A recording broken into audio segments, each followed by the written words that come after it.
The Major has 3 phases. The qualifications phase, which includes both the RMR qualifiers and the RMRs, a playoff phase consisting of challengers and legends, and a finals phase called champions. The RMRs take place in April and are played offline in each respective region. The European and Americas RMRs are a Swiss format, with the Asian RMR played in a double elimination format.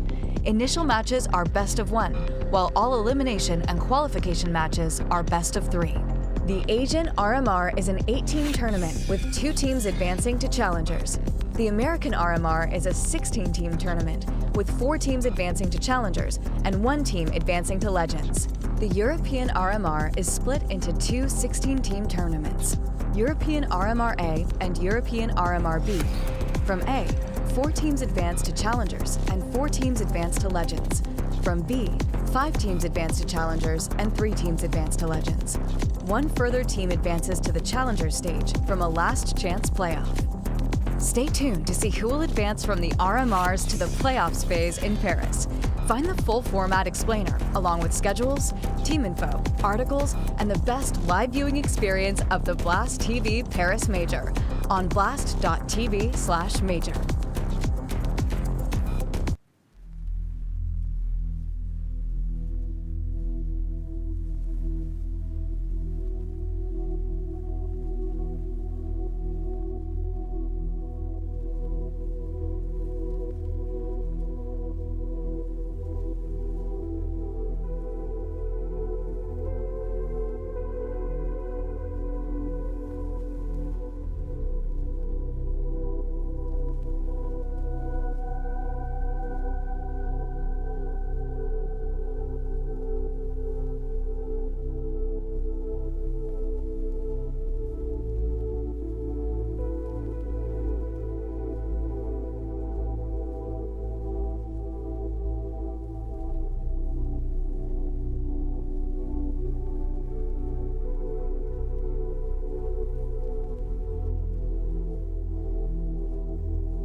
Good morning, Counter-Strike fans. You are strapped in position for the Blast TV Paris Major 2023 Europe RMR. And as you can see, the players are already getting themselves situated in the building. We've got our teams arriving, everyone getting set up. The energy's here, and it is set to be an incredible final CSGO Major. It's going to be history in the making, and I've got 2 historic figures alongside me. How we doing, boys? Oh, great, Jackie. Great. Happy to be here as well in Copenhagen on site. And as you said, historic because it is the final Go Major and it's the RMR leading up to it. We have so many teams, tier 1 proven rosters, major winners gone by, and of course some upcomers, some grinders recently getting themselves to what is the first RMR for a lot of these teams.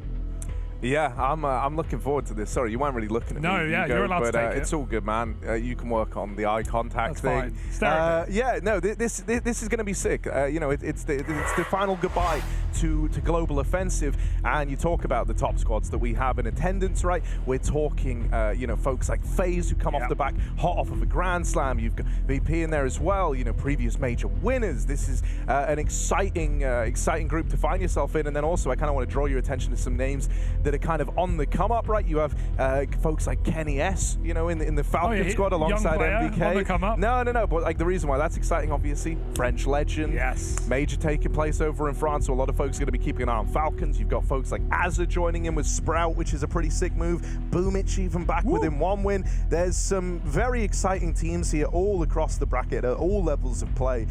So I think we're in for a treat. Yeah, and we've seen majors, right? We know how this thing works. Swiss system format. It looks confusing to the eyes if you're new, but it's very simple. Let me break it down. Teams will be playing BO1 openers and facing opponents on the same trajectory as they are. So 1-0, you play a 1-0 team. 0-1, you play an 0-1 team. 3 wins, which of course will be BO3s for qualifying or elimination, will send you through to the Paris Major, and 0-3 or 3 losses will send you out of qualification with nothing. And keep in mind as well, there's extra bonus points on offer. If you go 3-0, you can get to that legend stage and skip the entire challenger stage of the Paris Major, put yourself right in the top 16. That's where these teams want to be. That's where a lot of teams need to prove themselves today.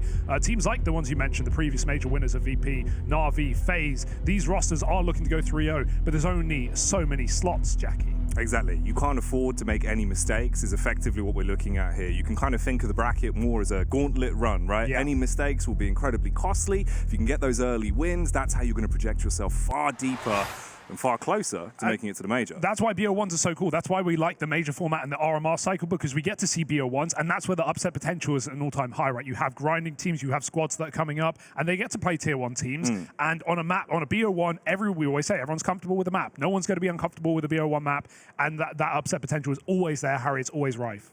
Yeah, you know, we can start to take a look at the schedule for today, right? We'll work through it backwards because, you know, we like to be a little zany and wacky. Apeks versus GamerLegion coming up a little bit later on. Excited for that. Always like seeing a little bit of Steak, a little bit of Suey in the server. Yeah. Ooh, yeah, that's going to be spicy. Then Falcons Sprout. That's a cool one, isn't it? Kenny S, MBK, Masuta, this terrifying, you know, trifecta on the Falcon side. And then you have the Sprout boys with Azza at the helm now. Pretty exciting move there. Into the Breach versus Navi. Jackie, how do you think the ITV boys are going to fare? They actually seem really confident. Like, they legit all right, do. all right. The vibe check is at an all-time high. The vibe check comeback, astounding. Okay, I like that. And then we have Bait versus MOUZ. That's the game that we're going to be covering here to open up. Yeah, and Bait have been a team, you know, very much on the grind as of late. You can see them showing up, ready to go. A huge LAN appearance, the first RMR attempt for these young Ukrainian players, and very inexperienced. But so were MOUZ a couple of majors ago, right? This is a team that, you know, made top 8 back at Rio, top 4 even. So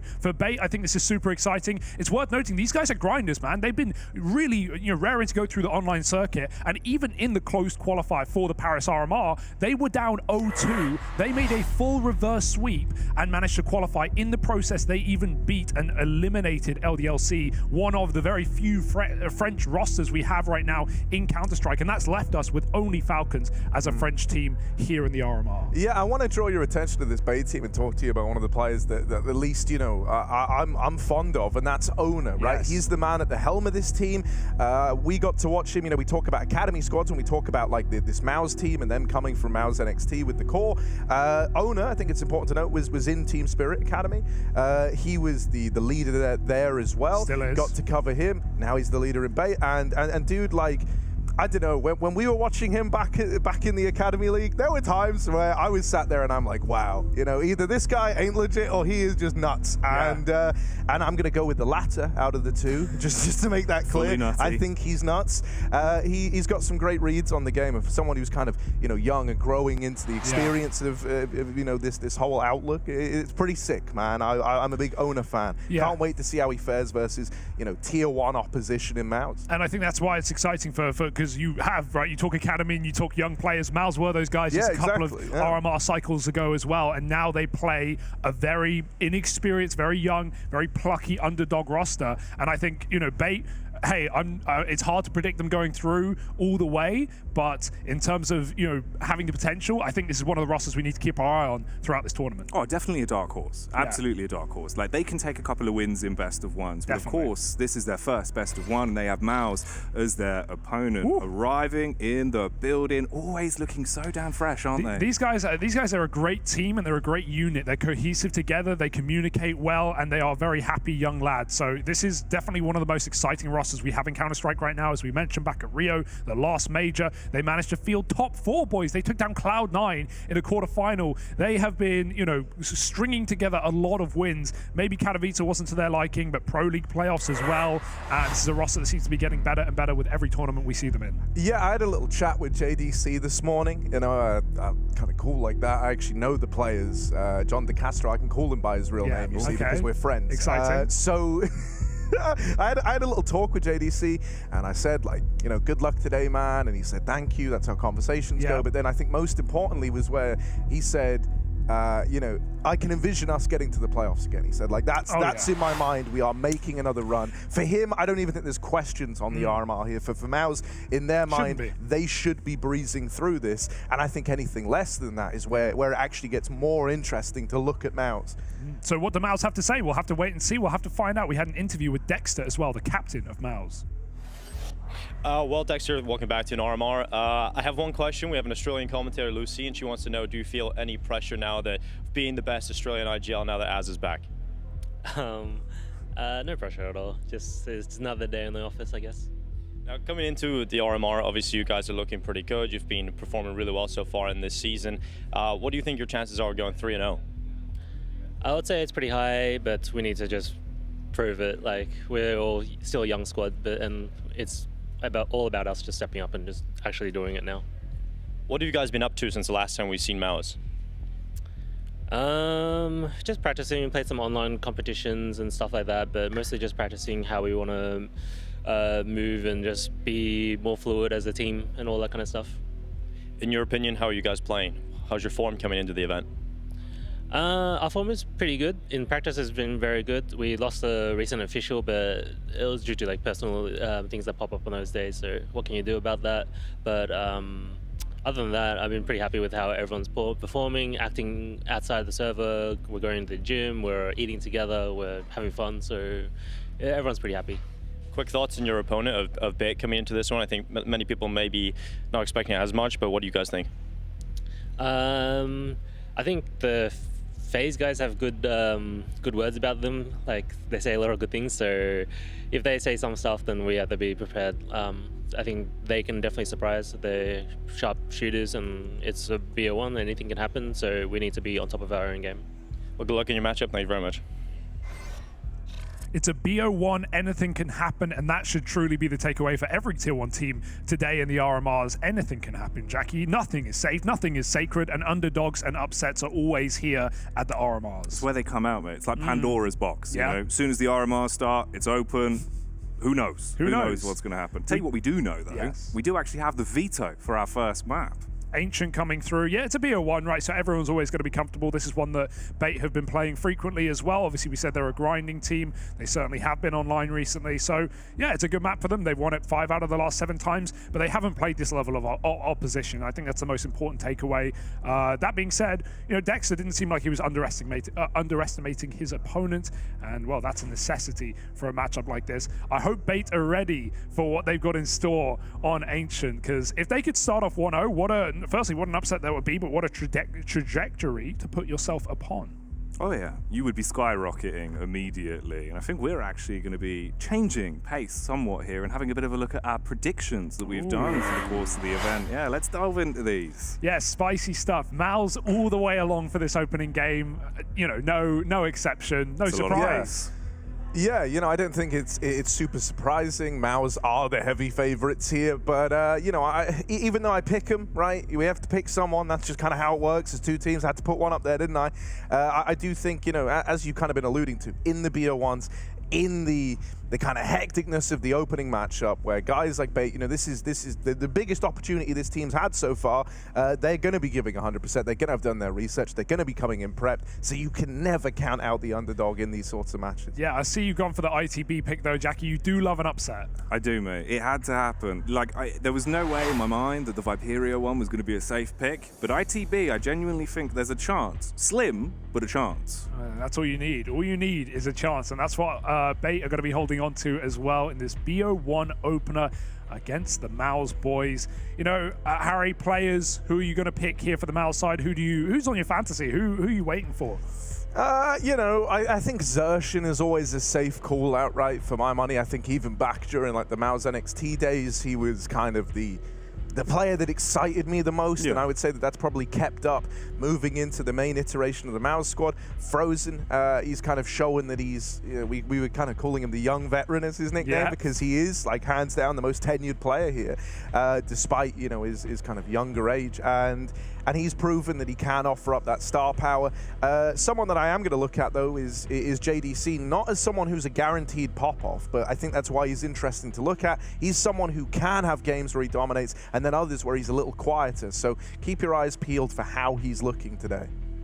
Yeah, keep those eyes open. But for right now, we're going to be heading over to a break before we come back into our opening best of ones. Take your time to get situated, and we'll see you in a few.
Ancient as our first map of the day here on the B stream, and it's of course going to be Bait taking on MOUZ. You already know, but for Bait, this isn't their first time on land, right? They've had a little bit of experience gone by. We saw them, of course, at the previous major, RMR. I talked earlier about how Bait were a roster that made a reverse sweep in the closed qualifier here to get here. Impressive enough, right? Going down 0-2 in BO1s, but once we saw them in the BO3s, they actually played better. They had better results, and they had quicker games. So That's great for them, but it was the last RMR we actually saw the opposite. They fielded an opening L to Cloud9 on LAN. Then they actually went on and they took 2 massive BO1 wins over Ecstatic and Fnatic, the latter of which I think is an impressive win for the Bait Boys nonetheless. Then they went on to essentially get swept back the other way and lost 2 more BO3s to avoid qualification, their final game being to GamerLegion, who we actually saw make a bit of a ruckus last major as well, who enjoyed their stage time, and they're back as well with a new face. Our GamerLegion, we'll see them later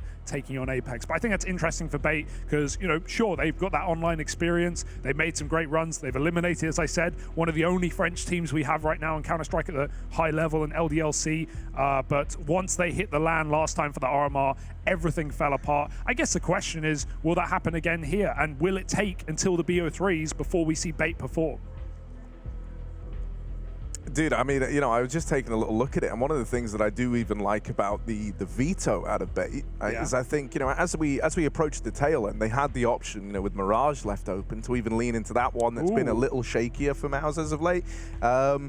And you know, I think when you look at it, they almost could have gone down that route of like trying to play to maybe their opponent's weaknesses. It's also not like a map that Bait themselves are super well versed on, even though they have a good track record there. But they went for the Ancient pick, right? And they went for the map that they have more playtime on in officials. They've got a bit more kind of tenure on, and I would argue that that's like trying to play to your strengths as opposed to the weaknesses of the opponent. And I think that, you know, when you're an underdog team, if a map kind of floats up that your opponent has, that you have a chance to pick, that you know they're not feeling confident on right now, it's normally pretty tempting to lean into that, but they didn't do it. They stuck to their guns with the Ancient pick, and, you know, I am left wondering if there's some kind of methodology to that madness. If Bait are coming in with some tricks up their sleeve to try and disrupt the MOUZ game plan. You know, I will say, with the veto kind of shaking up the way that it has, I don't know. I'm weirdly nervous for MOUZ, and I don't think I should be. Well, but I am. That's the thing. I'll agree with your point because, you know, it's not just the idea of like not playing into your opponent's weakness, especially when you are a team that's been grinding online. You're not doing a lot of anti-stratting. You're not doing as much preparation as you will for these important LAN games. So yeah, you are going to play to your own strengths. You're going to play to your comforts, and that's exactly what Bait have done, going for a map where they can have a few tricks up their sleeve. They can have a few new strats. Whereas you go to Mirage, what's going to happen? You're probably just going to get out-aimed by MOUZ, who are more proven, you know, regardless of the map you put them on. So yeah, I think Bait are playing their cards as best they can, but in a BO1, even with the upset potential, I'm leaning MOUZ. They're looking happy as well from my armchair psychology point of view. Smiles across the faces, and everyone looking raring to go today. I'd agree, mate. But they always do look quite perky. Like, they're always happy, you know? Here's one for you. I do maybe my new favorite player name is in Bait. Obviously, no, Captain Kirka 023. Yeah, of course. It just kind of numbers at the end of the rolls right off the tongue. It's, I think, how many syllables is that? Captain Kirka 023. 7 syllables. 7 syllable name. That is wild. Yeah. There he is, the man himself. The lengthy one. Yeah. I just can't believe there's 22 others. Yeah, true. Yeah. it's a long line of captains. It's a lineage of Captain Kirkas. But yeah, this is such a... that's why I think it's so exciting to see this roster, because not just their results online, but just how inexperienced they are on the LAN stage, right? Only one RMR having been played, and one local Ukrainian LAN. So these players haven't really had that game time that MOUZ have, for example, but it's still a roster that's held together for, you know, the last 7 months. That's when the core of it came in, with Alex and Amster joining Kirka and Wrinkle. But don't worry, folks, we're getting into the madness. B8 versus MOUZ, Ancient BO1, and we're live.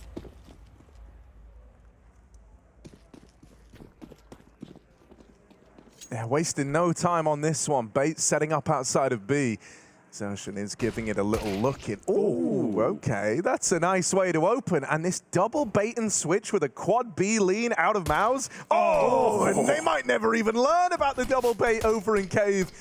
Okay, well, with Zershan looking this good out of the gate, MOUZ get a lot more scary. He is burning alive. He's super low on health, but he's got so many teammates here to fill the hole. He's going to be all right. As he ducks out through the smoke, they moved in. Here's Bait trying to react. They're coming out through mid, through Donut, and they're recognizing the space that Ona's grabbed here. He's called for the rotate back round. Ona Ooh, taking matters into his own hands. I love this. Trying to be the difference maker. Dude, I do like the brain on this guy. I like the way he plays. Look at it all the way through spawn. He's got these rotates locked down. This is a real power position, but he won't get out with a kill. That? Frozen checks deep. Plant might be the best that Bait can manage. They're going to plug in the numbers, but already the MOUZ boys are moving in for the retake. Ooh, flank from Temple is good. Kirka won't wait, but he also can't hit his shots. Frozen finds 3 to finish, and MOUZ a full house from Xerxen and Frozen. The young veteran stands tall on the opening pistol round for MOUZ. And yeah, great gap found by Owner. Going to see a lot of that if your B play doesn't go well. Drop back into late donut. MOUZ missed the timing from that red player, but Frozen, he's very aware, isn't he, on that flank. Gives it a good check, and MOUZ come in happy. I think that's the impressive part, right? Like the aim from Xerxen's one thing, but the game sense from Frozen's always nice to see. Just having that internal timer of knowing how deep your opponents can be is always important. Bait going to go for the buy though. Galil's and Mac 10s and a quick A exec. Yeah, they're coming in fast. Galil's out first, and JDC will hold the line. Low on health, he's called for the rotate over and now smoked off in donut. I think he's quite happy that that smoke falls in his way. Knows he can't get chased down. Gonna buy time for this rotate out through middle. Frozen's pushing up through the CT smoke with that retake flash lobbed in over the top. MOUZ are here. They've got control over default. These are awkward fights for Bait, but they will get the man off the boost. Captain Kirka lives to fight another day. They lose one man over towards Temple. Second one looks to make the move. Wrinkle with the backstab. Ooh, that's another to the tally, and what a way to close. Beautiful round from the man as he puts up a hat-trick to find the 4-spy round for Bait. Kills his teammate in the process, but it's all worth it. It's all worth it for the result, isn't it? Murderer in the middle of the site. But that's a 4-spy win for Bait as well. Immediately stealing it back from MOUZ. A very hard round to win because JDC, he got the opener, he played it perfect, he gave up the site, went to play retake with MOUZ. They had kit, they had util, smoke on the bomb, and still Bait managed to trade out effectively. Now we've got a reforce for MOUZ. We often say losing second round is worse than losing pistol, and this is why. But the only caveat to that is, in my mind, that when MOUZ have basically a deco, they're still absolutely lethal. Here, though, Wrinkle really is just folding everyone up like a leftover sweet wrapper. Yeah, I love how they just go very basic on this round. They know the MOUZ don't have the util to contend. They don't have anything. So just contacting into B, a kill is given to them, and they take the space immediately. Without a B stack there for MOUZ, there was never a hope in hell. And really, they should look to save. Xerxen's in the cave, but nothing to do with the scout. So he'll just walk away. Owner, though, does have his retreat covered. Ooh, nice check. And he's even going to get out as a result. Oh, I lied. There's a mid player. You win some, you lose some. But Bait will take 2-0. Or 2-1. 2-1. Yes. That is the option. And that's what they've got. Lovely way to play that second round, as you say. Just knowing what MOUZ have brought to the table and using that against them. Knowing that they can't slow down a B-pop like that. And I think, you know, the moment that Dexter gave over that fight on the long side to the boosted man, you know, it was just too much. It's like rolling the red carpet out for them at that point, right? So they're very content when they go 5v4 up to just commit to the B play. And I like that there's no second guessing themselves there. Yeah. They keep it simple. And I also think just being on T-side is what you want as an underdog here, not just because the game is getting pretty T-side right now, especially this map, which is leading more 50-50 after the widening changes towards B. It's definitely getting more balanced. But, you know, you're the underdog. You want to come in with a game plan. You don't want MOUZ to dictate the flow and the pace. So Bait coming in with a game plan on T-side is exactly how you start strong. And this should be everything for Bait. A full eco for MOUZ around the safe guns. There's the info for Wrinkle. Good spot. And even though a flash comes, he's got protection from his team. No issue for Bait to find themselves up in control of the score and the economy early in this match. Ooh. Unless Torshi has something to say. Yeah. He sees Wrinkle. Call that Crinkle. Out of the round now. And Torshi has put a bit of fear in them. One man with just this deagle by his side, but he's holding for the cave push. Util starts to rain in over the top of the site now. Torshi, this is a pretty big ask for just one player.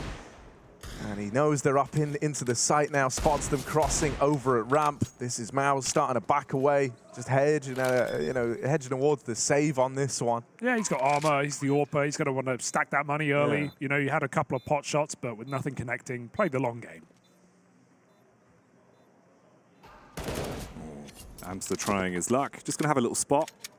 See if anyone's lurking around, if he can farm up any of the last remaining players from the CT side of MOUZ. But nothing lost, nothing gained, other than the fact that they now move on to having 3 rounds already on their T side. And this comes back to what you were talking about even in the pre-game, right?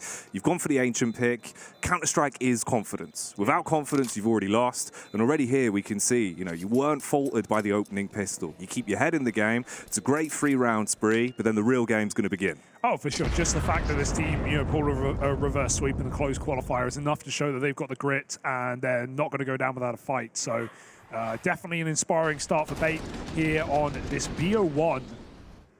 And MOUZ will come in with the guns, the big guns, and hopefully that AWP as well.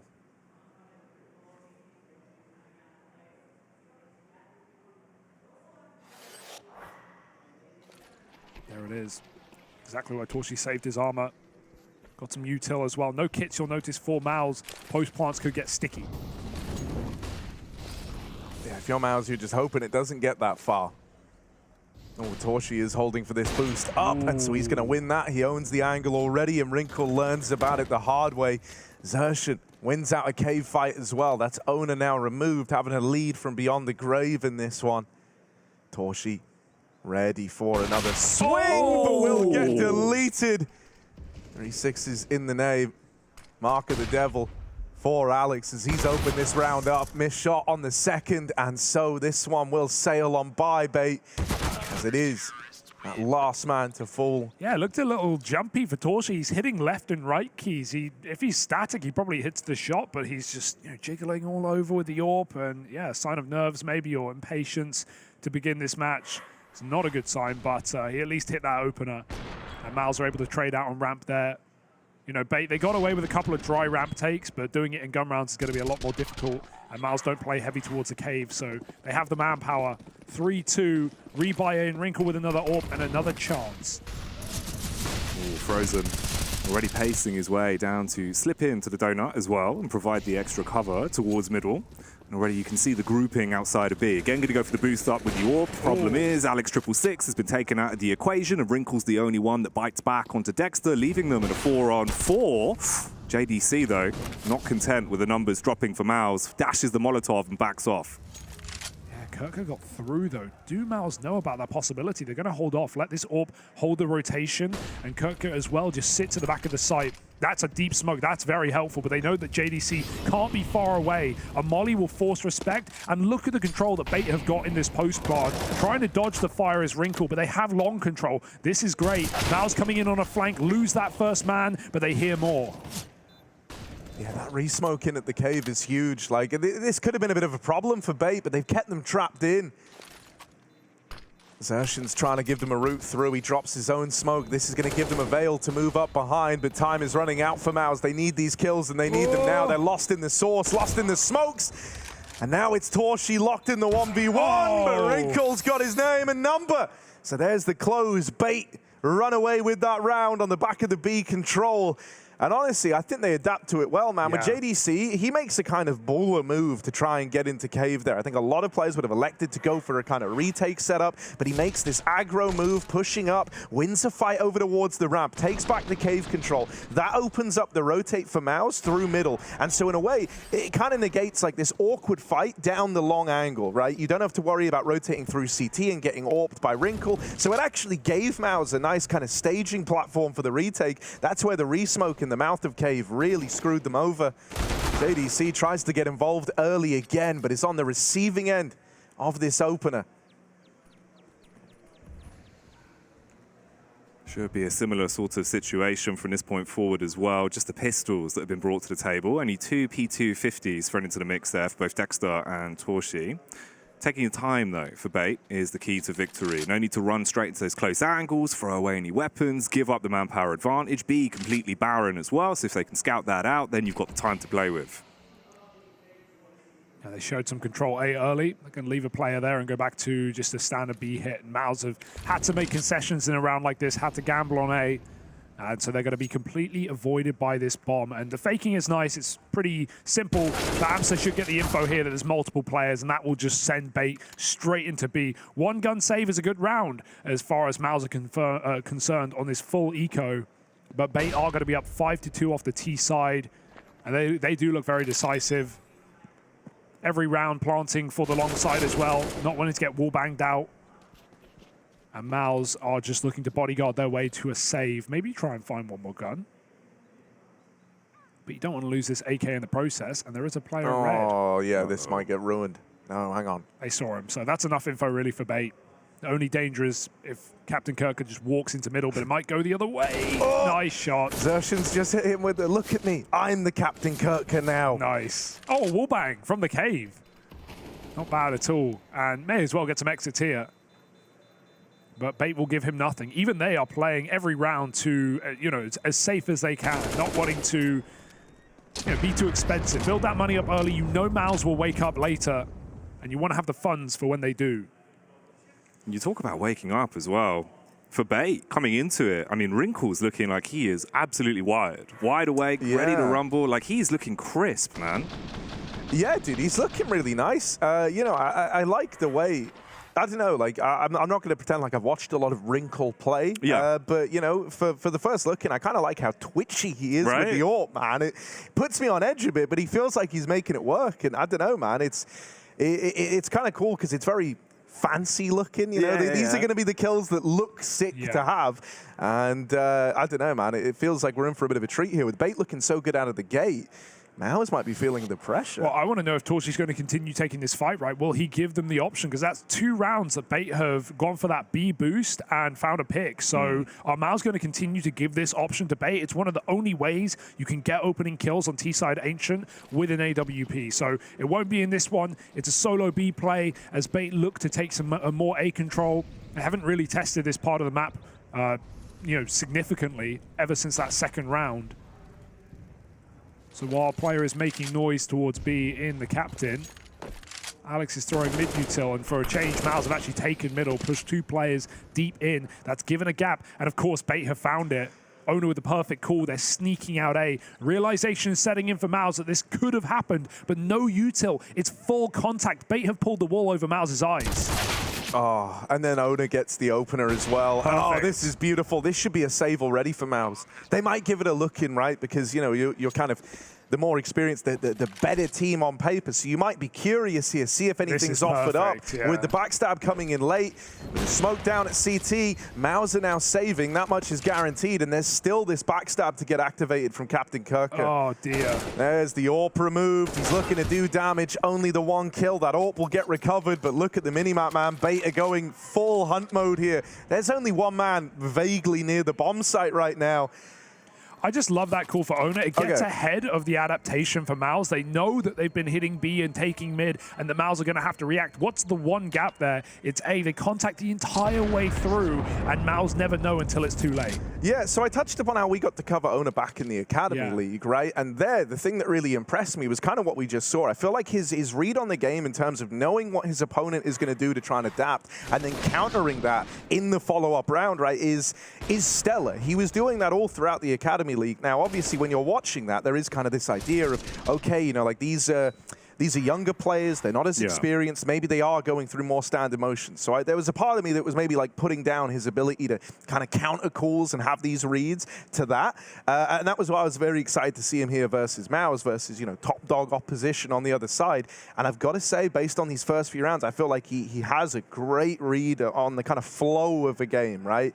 To go for a contact A play, you know, the only info that they had was that round MOUZ decided to take mid. Alex passed that info along. He was like holding the mid push. And the moment that realization set in, that they've taken middle, you know, Owner kind of knew that means that they're more resource intensive over towards mid. So it gave him that confidence to just creep out A, and you saw how that blindsided MOUZ. And that comes with the Ancient changes, right? That CT spawn being even further back means that mid takes are so obvious. If CTs have mid control, it means they've had to dedicate 2 players to it and a lot of util. And it's that mind game of, are we dunking the nade mid? Are we throwing util? Or is it just a molly from Frozen? That's what it is this round. Bait will call their bluff and run right through middle. There's an AWP here in Donut, though. Torshi with a very powerful position. Still a 50-50 flick back up. Urshan with a smoke down on Cave. They're going to try and fight him through it. And that's a perfect spam for Alex. He's been all over the Cave.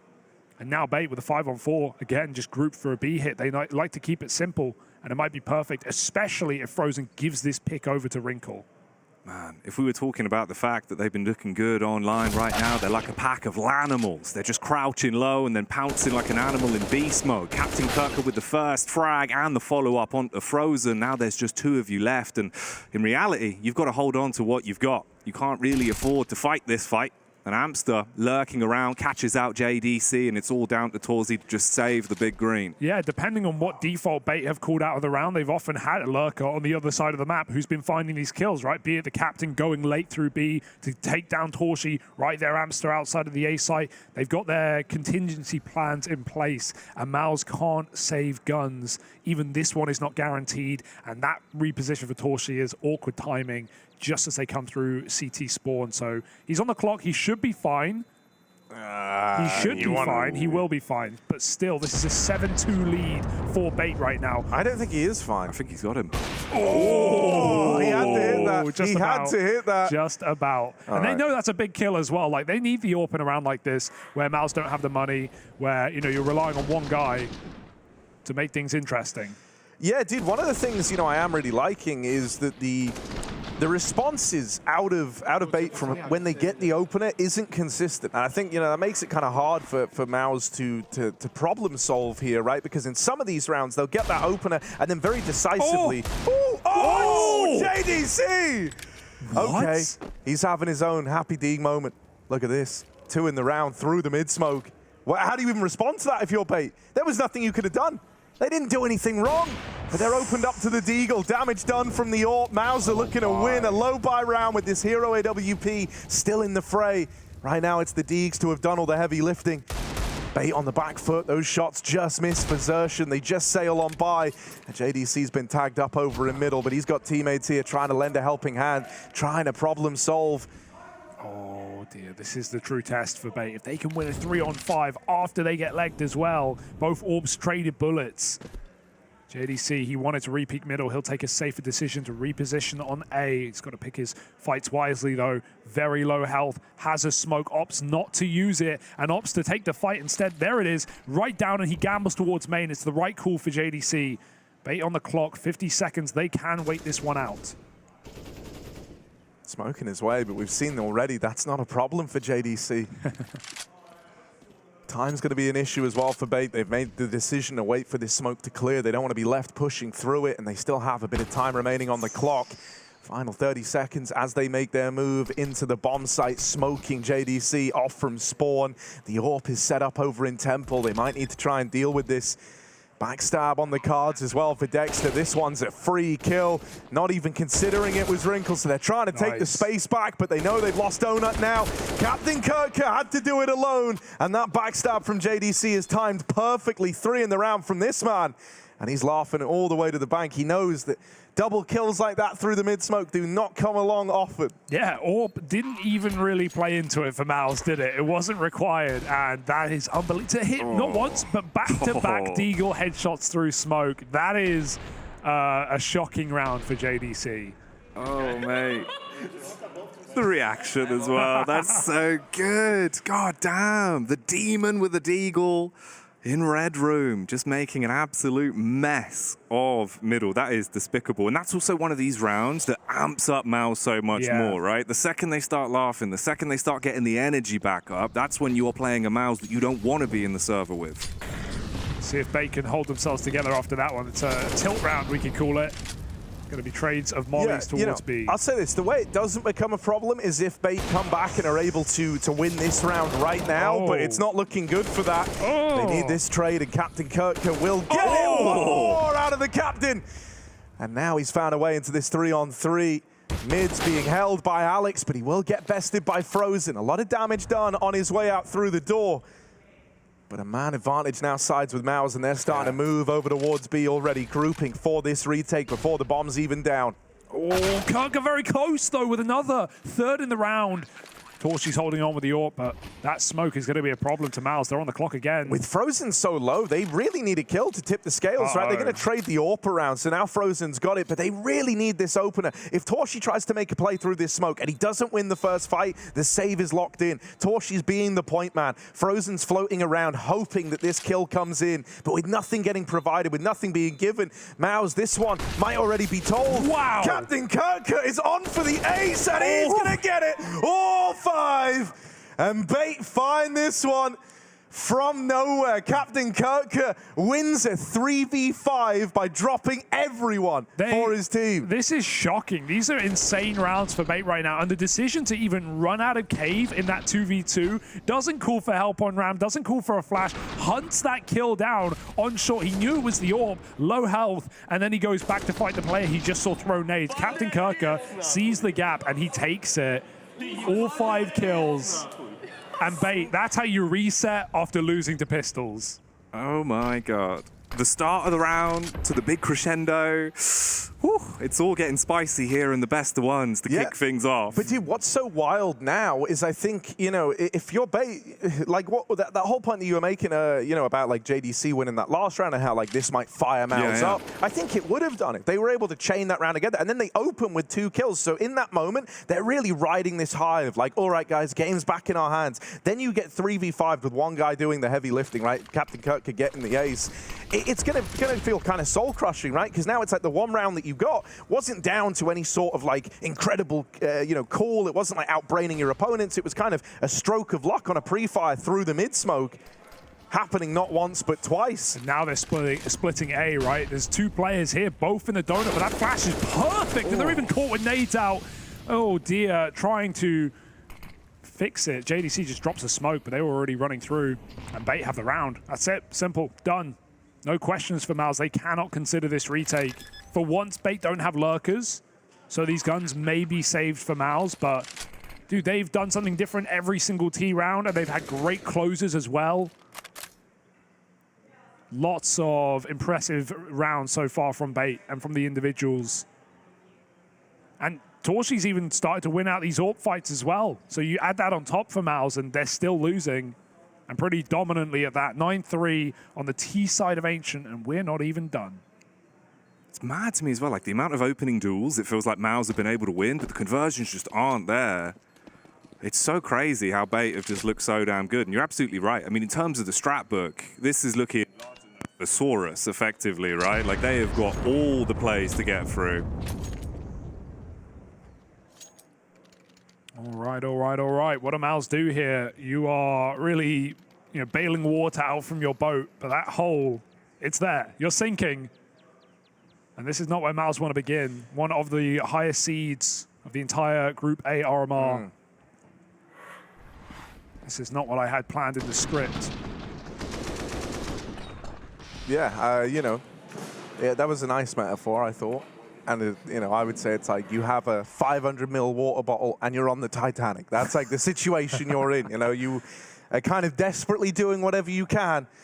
But there is a somewhat feeling of inevitability with how this has panned out for Bait to open up. Now, MOUZ, they can still recover this first half. There's still a path back into this where they can have a, you know, a little buffer of rounds to try and salvage. But the opportunity for that is very, very quickly getting away from them. And even if it does, you know, it's still going to require a tremendous effort in this second half of play.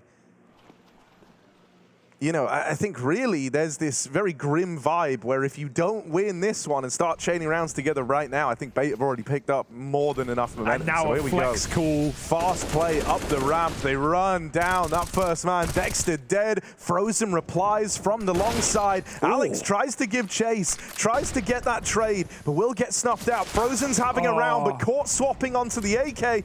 He's now knocked out of it. There's still this cave player boxed in.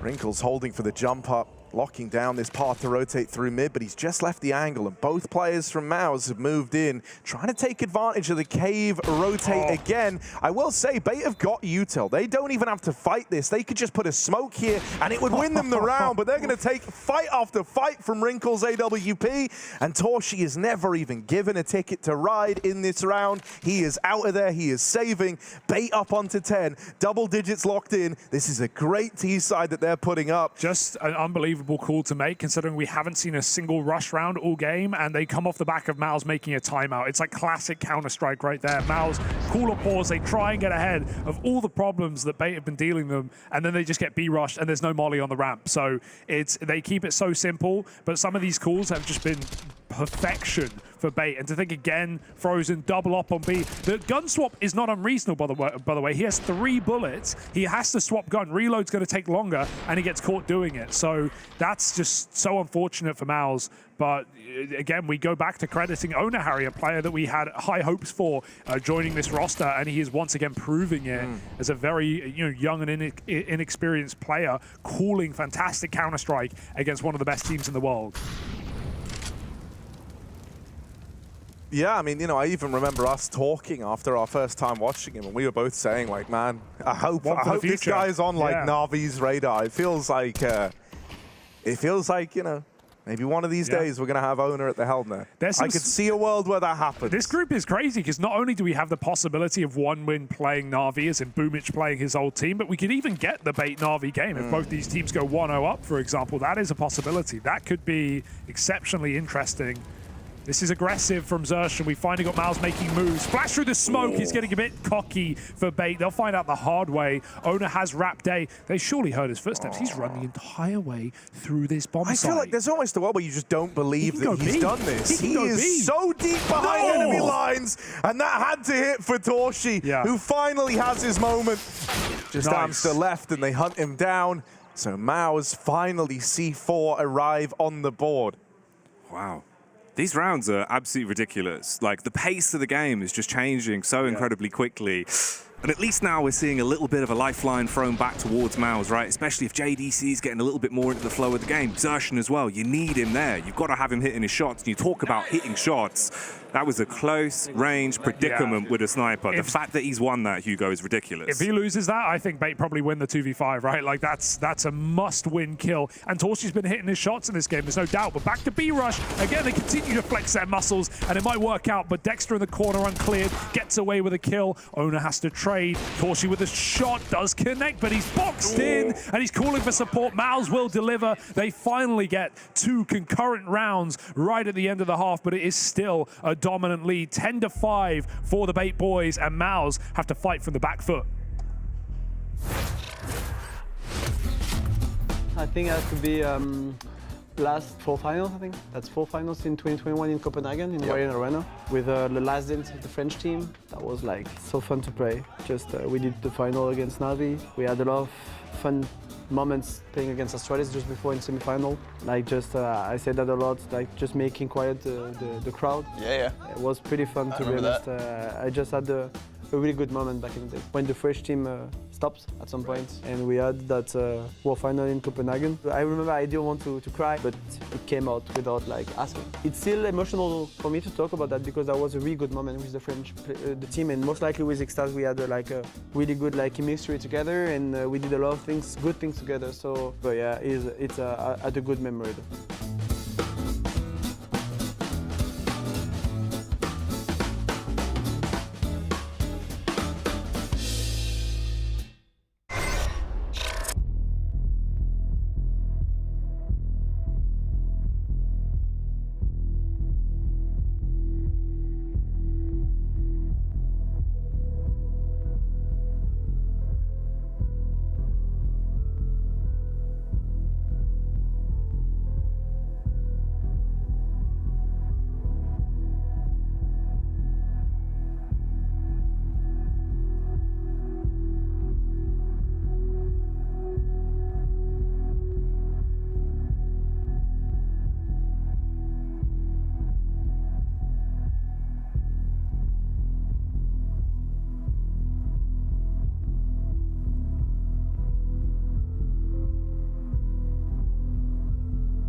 I can.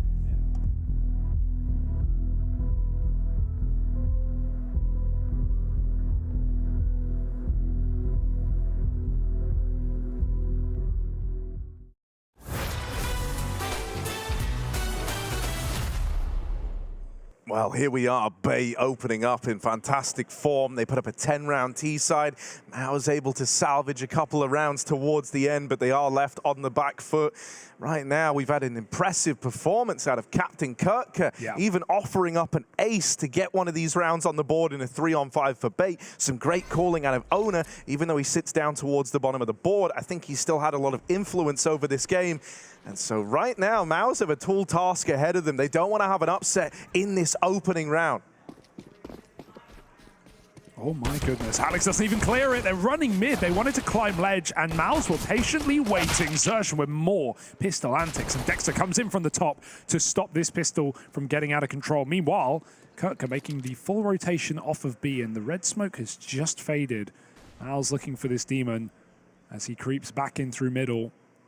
He might have isolated fights, but Dexter checks it, and MOUZ will take it. A very decisive pistol attempt from the boys on Bait, but MOUZ are ready for the fight. Yeah, you know, I gotta say, it feels like the Bait boys really do believe in Owner's calling, though, right? Everyone in mid there just sprinting, trying to make it up onto the ledge. Yeah, lazy checks, though. They don't expect that for a second that Xerxes has crept out close middle. So great position taken for that guy. And MOUZ just able to trade contact to the round. And now MOUZ's comeback attempt has been set up perfectly. Yeah, this is exactly what MOUZ needed. If they lose the pistol, this one could even be GG on the back of, you know, just kind of the spot it leaves you in, right, with the conversions that would look to come through for Bait, with the fact that you would always be like that first rifle round then is weighted super heavily for MOUZ, and if they were to fall down there, this would be staring down the barrel of a GG. But now they've got a chance to pull it back. You want to talk conversions, Harry? It didn't go well for MOUZ in the first half, did it? Sure, Glil's armor a little more threatening than what Bait are bringing to the table, but this is still a second round buy, and one that you can tell MOUZ are giving maximum respect to. That being said, B looks like the object of their desires, and if that is the case, it should just be a MOUZ clean round, because no one is playing towards his side. Even Owner rotating out now as well, as MOUZ bait him with util in middle. But it doesn't look like they're going to overcomplicate this one, just contact into B together. Couple of bits of util coming out from Torshi. And a nice, easy 7th round where, really, if you're Bait here, you full save. You keep 5 force buy guns, and you play it in the next. Miss smoke for MOUZ, never ideal. But it won't be any punish. You get the one freebie, Hugo. Yeah. Just the one. Any more, and you have to pay for them. You're right. At least here, they were able to find the welcome map that was down. And MOUZ had very muddy shoes on, run all over it. There was a key right beneath the mat as well. Unlock the door, go right in. It's always silly. Ooh, not the gun for the job. Ah. All right, 1 for 1's fine. They're losing a lot of guns, they're though. losing everything, actually. This is no longer worth it for MOUZ, and they're starting to realize that too. Hanging around is Torshi in top mid, but he really doesn't want to fall here. Xerxes even fighting, and he will win that one. So, you know, a bit of damage done either which way. MOUZ get out with 2 weapons, and a bit of damage done by the Bait boys in that save. You know, they play the force buy, how we always say, like, you know, Blame F used to love calling this, right? Having these, like, stacks over towards a bomb site, comfortable in the idea that, yeah, you know, if we lose the round, that's fine. We'll run it back in the next. But where this one is a little more interesting is obviously there's a lot of skirmishes happening after that plant, in the post plant, and so it didn't really give this, like, illusion of the double force that Bait were looking for. They do still bring a little bit with them into this round. Thankfully, Dexter saw that eventually. But yeah, now that the MP9's been removed, that was one of these armored players out. And the numbers starting to dwindle for the Bait boys. It's looking good for the MOUZ conversions to come through. And this sets us up quite nicely for, hopefully, a bit more of a lengthier, meaty opening best of one, because it actually was looking like Bait genuinely had a chance to just completely run away with the course of this game and maybe close it down quite quickly. But both teams firing on all cylinders. Of course, Bait, no money in the coffers. They'll get their cash back. Then we'll be able to see what they can really deal with on their CT side. For now, though, it's just a little bit of hunting going on as Frozen in the water will drop Captain Kirker. His phaser was not set to stun. And I think part of this is, you know, finishing on the T side. It's why everyone picks CT, even though some maps are T-sided or lean that way occasionally. You want to end on T side because it's suddenly you're getting wrecked, right, on your CT side. You're 10-5 down. That's what you cope. That's how you cope. That's what you tell yourself. Yeah, T side will be able to pick the fights. We can run at them. We can pull out our strategies. And so that's why ending on T side is often preferable, especially for a favorite. So yeah, MOUZ are feeling the comeback. It's a good sign from these opening 3 rounds. And now we hit the buys. Now we see what Bait can do when the big guns are out. Because they don't want to jump the gun and throw away this opportunity at an upset. Wrinkle's got that green. And Xertion, oh sorry, Torshi rather does not. All outside of mid and A though for MOUZ.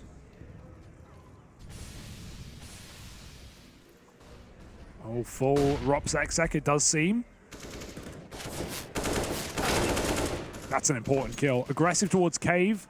And Bait are actually rotating a player back over to A. They've got the read. Yeah, they're quickly realizing what's happening here, but it's the lurk at Xertion. Could do a hell of a lot. This backstab finds a freebie, and it's got Bait now worried about the backlines, right? This is making life a little miserable for Wrinkle, who wanted to try and come through Temple. He's had to waste time clearing out the spawn. Meant that he couldn't trade his teammate in the site either, and so MOUZ have navigated this one well. I think getting a kill on Xertion, especially when he's so low after that fight over towards ledge, is massive. It's not even the fact that he just gets 2, right, and that's like nice versatility out of a low player. It's kind of the rippling effect it had to Bait's setup there for the retake, right? As mentioned, it kind of offset the crosshairs, it offset the trade potential of that retake before it even began, because suddenly half of the guys were having a look behind them. And now this AWP's even getting hunted down to close the round. They know where Wrinkle is, and look at the minimap. MOUZ are going for the killing blow. They want to try and remove this AWP from play. They know it can be a difference maker, but Wrinkle's not party with it for free. Knocks a couple out of the round, and MOUZ decide it's not really looking worth it. They go swinging right at the end. Dexter, that is mental. That is crazy. Because his teammate was like, had no interest in going for the hunt anymore. But Dexter gets to make his own damn decisions, his own damn call. That's why they call him Dexter the Dissector, mate. Comes in like a scalpel. Cuts him right open. And I wonder if he got that up at the end. I think he may have as well for Torshi. So big grab if that is the case. But yeah, just denying the AWP. And I see what you mean when you talk about that like shaky scope for Wrinkle. Yeah, right. It's kind of like Simple-esque. You know, don't want to make that comparison. But, you know, Ukrainian AWPer with the AWP, shaking off it every shot he hits. It's kind of, you know, I like seeing it. I think Modesty kind of does the same thing. I think it's just fun to have like that kind of combat AWPing style, the more sort of flashy, a little bit more, I don't know, sporadic maybe is kind of the word that sums it up, right? It's just fun to see it again because it felt like there was such a drought of it. Yeah, hey, CIS pumps out AWPers like anything. So they've always got someone to show us, and Wrinkle might be that guy. We'll have to see, though, because right now MOUZ are crawling back out of their coffin. 10-9, an equalizing round where Bait don't have a lot to work with. Torshi was given that AWP. And MOUZ go back to their B default. One man out middle making moves.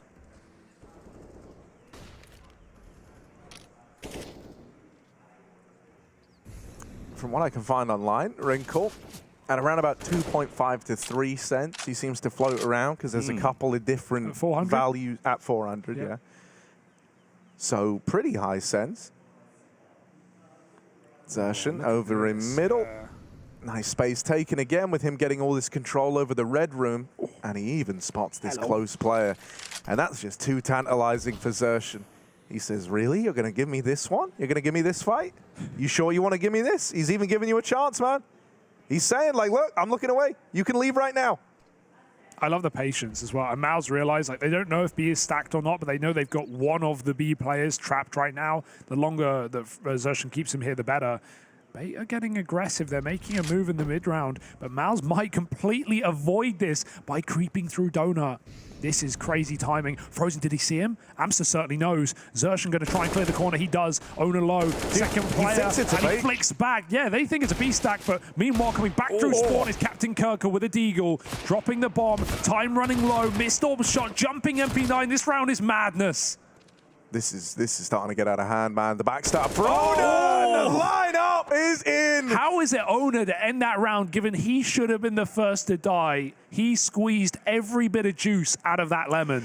Dude, Zershan fully thought that that was a bait and switch setup over in red. He really did. Like, and I think the fact that Owner kept like dodging his peaks and changing position only added to that, right? He saw someone on the right side further back. He saw someone on the left side further back. And then the next peak he gets his Owner close in the cubby, right? He felt like there was like 3 players there playing a bait and switch setup, when in reality, I mean, well, there actually were 3 players there, but it was just Owner fighting, really. So kind of wild how that one shakes up. And now aggression from Captain Kirker, taking matters into his own hands again, has opened up this round. Owner's getting pressured over on B, playing for a late swing, but Frozen denies it. And this is serious real estate for MOUZ. That smoke is beautiful. It's going to lock them out from rotating in. And the fact that the bomb was a little further away from the site, having that smoke in and buying this much time and this much safety for the bomb to rotate up is huge for MOUZ. Now they're playing MOUZ's game, which is the cave retake, but they might not ever get there. Torshi's orb was just watching for it. No way he's been given a gap. He's re-smoking short or something deep CT perhaps, and that's given room for Bait to go into the cave and play this retake. Oh man, so many small intricacies that could make the difference. Torshi just teasing us on the rim every time as he bubbles up to go for the peak. Kirker so close to getting himself the 20 bomb as well. It's JDC with the first. 666 from Apeks trades back. There's Kirker coming in with a headshot onto Dexter. And it's all down to Frozen. Torshi spams through the smoke, leaves him broke. Has to get him off the bomb though. 2 seconds, dives on in. Spams the cross, can't get the connection. Kirker saves the round and Bait take it. How do they do it? Dude, the thing that's even more mental there is MOUZ were playing a lineup post-plant. They were playing with Molotovs, dropped to Torshi back at the double doors. He was throwing in mollies to try and stop that defuse, but I don't, right. The mollies were landing like left side, and I almost wonder if that was either like a miscomm on where the bomb was planted, or if that is just the lineup missing by like a fraction. But it gave them a safety net. It gave them that far right side defuse, which, don't get me wrong, left them open towards ramp. But we saw what happened there. Ramp was smoked. Frozen was locked out of that fight. He's just having to spam and try and win it. That's kind of heartbreaking, because MOUZ had everything kind of set up, right? There was this real idea that even if the site was lost, even if in like the final 10 seconds you can get on the bomb, you had these mollies to rain in to save you. And the trade by the lineup, by the plant, that one is going to hurt. We just saw a deep molly on the replay explode. That was well past cave. So I don't know if the first one was for CT perhaps to stop the rotate, but it was the reset for Bait. They got spotted in spawn, they get smoked off, and they go all the way back around to cave. And because Torshi is checking T-spawn, he misses those timings. That's the finer details coming back to bite MOUZ. And a missed Molotov can go a long way. Now MOUZ just look to pump and dump this A site, but look at the setup again. 3 strong, and this AWP can just turn and have its back covered. Wrinkle will probably get smoked off. It's going to be down to 1 man in the bomb site behind the boxes. The fact that it's Wrinkle as well gives him so much stock. This man was a superstar, wicked sick on the T side when it came to getting the entries. If he can do it again here to just deny the push, buy them a bit of time, find those opening frags, it could really cauterize the bleeding. Torshi, though, doing the same, looking for the opening pick as the teammates go barreling in. Answer at the back of the box, spamming through, and the shots are connecting. One into the brain of Frozen. Zershan with a trade. Alex claps back, and there's Dexter again lurking through middle, and he's actually got the timing off.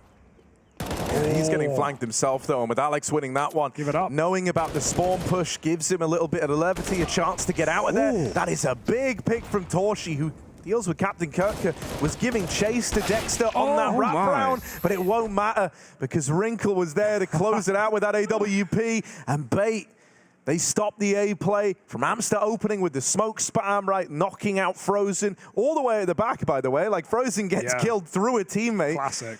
Rough way to go. And then the round falls apart, even in spite of getting this flank off, in spite of having Dexter, you know, hot on the heels of the A play. Some really nice protocols in place for Bait. Great kind of situational awareness for how to play around that fast red flank that Dexter was on. And it's left them now 13-9, staring down the barrel of an eco MOUZ.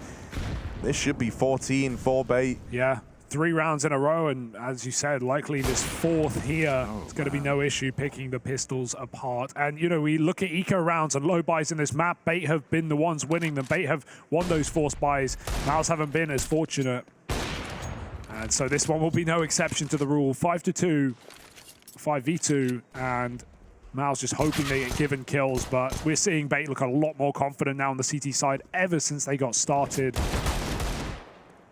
What can you even do but die? 5 alive. It's so clean, and it's just so damn awful in terms of the fact that if you're on the MOUZ side, you're just getting your head ripped off non-stop. And Wrinkle, it just feels like if he has the AWP in his hands, he's good for 2 every single round. Man has been so damn crisp. It's been sick to see. And the comms as well, I feel like something that needs to be touched on for Bait. They've looked so vocal. Every time we cut to those player cams, you can see how much everyone on that team is communicating with one another. A lot of voices, and clearly those voices are doing some good work for them. 14 on the board, close to picking up this upset win against MOUZ. Didn't take long, did it? First game of the day here at the EU RMR, and we might just have a top 4 previous major team put down into the 0-1 matchup. Flash through the smoke here. MOUZ making moves in middle. Xerxion's had this space whenever he wants it. There's been no challenge, and he's going to make that happen again. Gotta watch out. There's a gap there. Ooh, just about. Owner wins that spray battle to Dexter. The captains clash, and Bait come out better. There's still this flank, but the issue is Xerxion, even though he has his space, he thinks it's being contained. It is not. He will not go any further. Owner even now comes back to help out and check this gap. That has weakened the B hold. And so MOUZ will start to make moves there. But even if Owner dies with nothing, he's the early warning system. And Bait don't wait. That might be their undoing. How many can Xerxion get? Oh, 1, really. That should be the extent of it. Owner was there to get the trade. Frozen! So blind and iced out. And now Alex deals with the push up the ramp.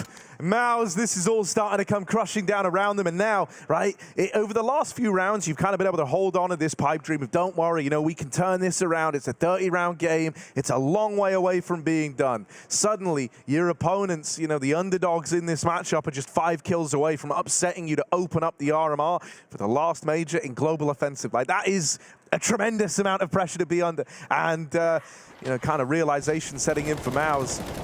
But this might not be the positive note that they hoped it would be to start on.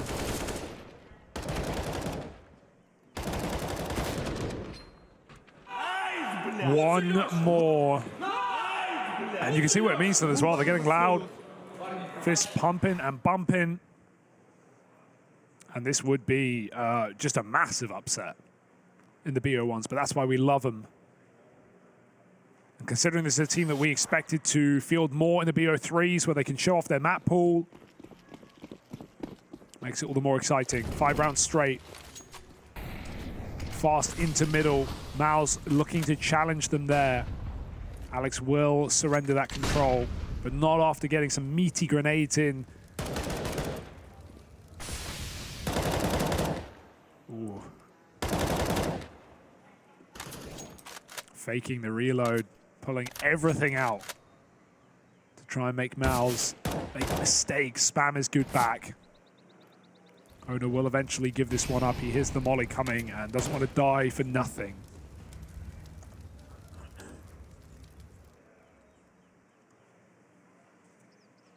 Not had the AWP in mid really either. Only towards Donut. Wrinkle's searching, but this is what MOUZ are waiting for. They can pounce. Oh, okay, getting out with a 1-for-1 there. That's already good. Hang on a moment, Dexter died. Oh. And there is the trade at least. That comes through. Big one for Frozen, a grab over in main. There is this push. Bait have got a man already in the sight.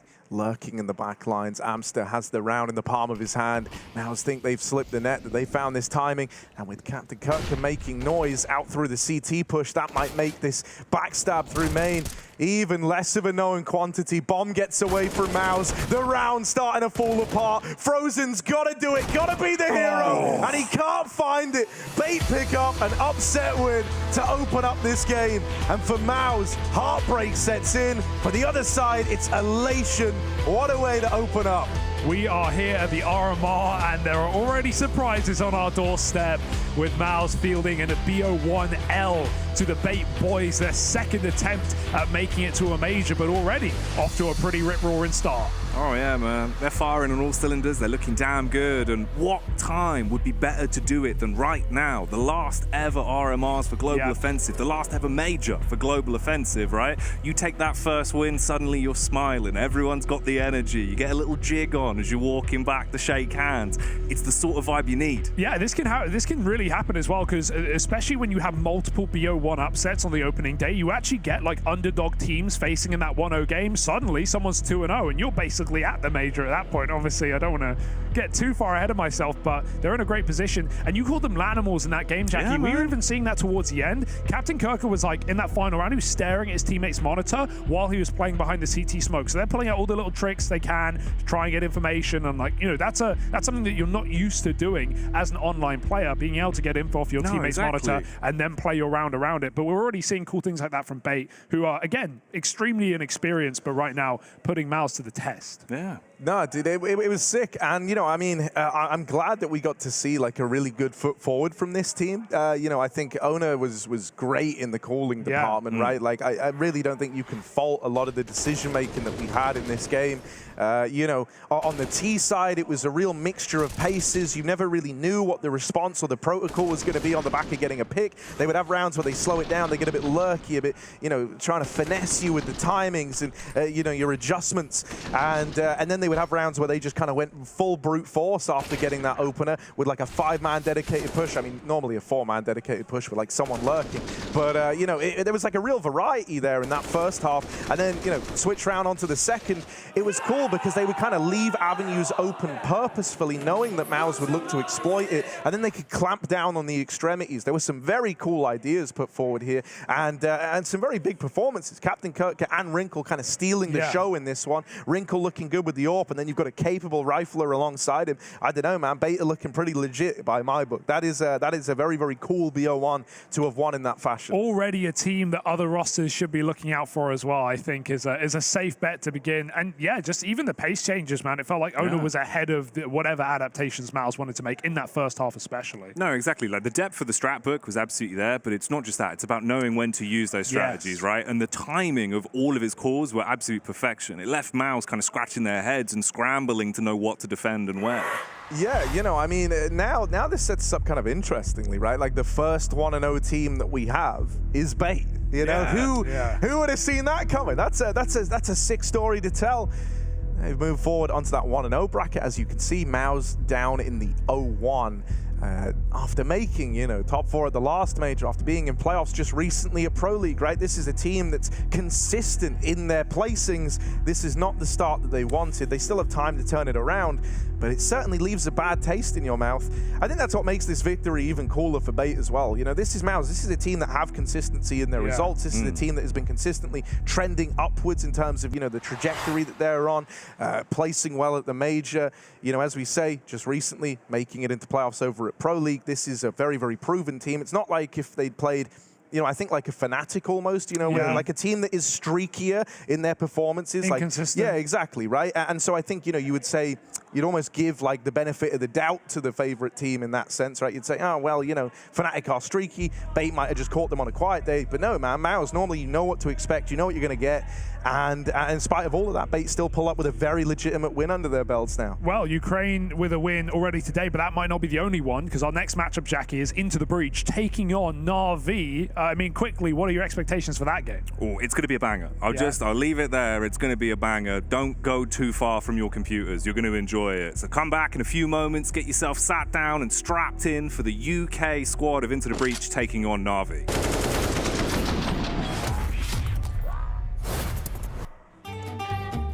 Our first time Royal Arena, playing in 2017. We want to win the first time on Danish home soil. Device is sick. We have to play with Dennis as a stand-in. I don't sleep 1 second the whole night. I didn't even understand. I remember me 5 in the morning, going outside, going for a run. I was like, what is going on? Why can't I sleep? And then I go back, I try to sleep. My heart is pumping. I was like, why did I do that? Why did I even go for a run? We go to the venue the next day, and I see the makeup artist, and I'm like, you gotta help me. I didn't sleep the whole night. We somehow managed to get to the grand final. Everyone is really happy, and we're 9-0 up on third map. Easy. And somehow we managed to lose that. We were 9-0 up on T-side catch. I'm never going to watch that game back. Never ever in my life.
Welcome back to Into the Breach, taking on NAVI. We've got the British boys here with a bit of Poland and Dutchland as well inside of it. Crucial and Rallen, of course, uniting with these British players to take on NAVI today. Jackie, you know these boys. What are your expectations? What do you think is going to be shown today by ITB? Genuinely quite high. I think the roster's in a great position to do some damage going into this event. You've got some key players on the squad that have had this sort of experience, namely one of them being Rallen, right? Way back in the day. The amount of events this guy attended, the amount of majors he made it to. He's got a good streak under his belt. He knows how to contend in this sort of environment. Yeah, and considering this is actually his first attempt outside of Poland in playing internationally, and it's with British players as well, which I think is interesting considering, you know, the relative, you'd agree, I'm sure, lack of success on the global scale when it comes to UK Counter-Strike. Despite that, a lot of players from a lot of different countries have come and united with UK teams. We looked at Endpoint especially, having so much talent, having gone through this roster and go and rise and go to bigger and better teams. I think it's interesting to see how many players have been eager to unite with British players. I think that's a cool storyline. It's really interesting, and obviously the two key players to look at in terms of the ones hailing from England, Thomas and Cypher for me. Cypher, I genuinely feel like is one of those that could be the next greatest thing we produce from the UK in terms of more of a hybrid, aggressive sort of player. And Thomas is just someone that will absolutely annihilate you. If he's got a Mac-10, if he's got a shotgun, he's going to run in your face and he is going to ruin you. Yeah, you know, I do like Thomas. He's a fellow ginger Brit as well, Not many so he can relate to me on that level. I like Volt within this team, man. I've actually played a couple of games with Volt over the kind of prior to him joining this squad. I think off the top of my head, I'm trying to. When he was in Fnatic Rising. Yeah, actually, yeah, we met him there when he, and I think, I want to say like Coalesce as well. Okay. Yeah, so, you know, he's someone who's kind of been on that grind for a while now, and I think, you know, we finally get to that point where you've been putting in the effort, you've been grinding the hours, and so now you're approaching that payoff, and he's become a pretty keen player. So, yeah, no, man, I'm looking forward to this. On the other side of things, though, right, when we talk ITB, we need to talk about their opponent. Don't need as much of an introduction for these guys. I get a feeling you've probably heard of NAVI before. I think I have, yeah, of course. Top 8 back at last major as well. Of course, it was a major kind of made for NAVI, it felt like. It was a major that this team could and should have run away with it, but felt a furia in those quarterfinals with the crowd against them back in Rio. But ever since, NAVI they've looked solid, right? We just saw them at EPL, and they came through the playoffs with a nice run, defeating Outsiders and Heroic 2-0. Yeah, the thing that I think made NAVI so threatening just recently at the Pro League was a big performance in the group stage and into the playoffs from Electronic. For my money, that was the real difference maker. Simple was great as well. He might have had like a kind of a weird start and maybe like a couple of off games in there, but for the most part, he was fantastic. So you actually had this like tried and tested duo of Simple and Electronic, both in good form at that event, and I think that's what made this NAVI squad so threatening. In spite of obviously them going a little more tame over the last few months. For sure. I mean, that's the thing. Tame, for this team, we say tame is not winning trophies. I mean, it's NAVI tame, right? Yes. It's like, NAVI it's tame still is still, great, is still playoffs. That's the best part about this team, right? And they even beat their demons back at EPL after finally defeating Heroic, who managed to kind of humiliate them at Katowice in the playoffs, of course, you know, going to a G2 Heroic final. So for NAVI, beating their demons there, winning 6 matches in a row back at EPL as well, against some tier 1 teams in there too, with Spirit also counted. And of course, right now on your screen, this is an interesting talking point. Blade really talking it through with MPL, the latest player added to this team, the young gun, and a guy who has you know, a lot of not a lot of experience, but a lot of experienced players around him, and a lot to prove really inside of this team. When we were at EPL, we were talking with these two on the desk one day, and I think, you know, we were like asking some questions, and one of them was like the biggest risks you've ever taken in your life. It was just like questions out of a hat, right? Like a little stand. And Blade, who is very honest. This guy is He'll tell you honest, how he feels. like no matter the kind of response to it, you know, even if there are times like you ask someone something, you want them to give you a little white lie, but Blade will never do that. He will tell you the truth no matter how much it hurts to hear, and he answered that question very honestly by saying, oh, picking up MPL. That was the biggest risk he's ever taken in his life, right? So, but it's this idea that he does see potential, and he knows that it's within MPL, right? So it's about kind of realizing that, and that's why I think even in this little pre-match, you see him really talking it through. I think he wants MPL to be aware of the kind of this idea of, yeah, there are going to be eyes on you. Hell, man, my eyes are on you, you know, like, exactly. You know, and in spite of all of that, we got the faith in you. You just need to give us the results. So there's a reason they're sticking it out with him. And, you know, I hope that we get to see this kind of upward trend for MPL as time goes on, because there is a lot of faith put in it from the NAVI squad.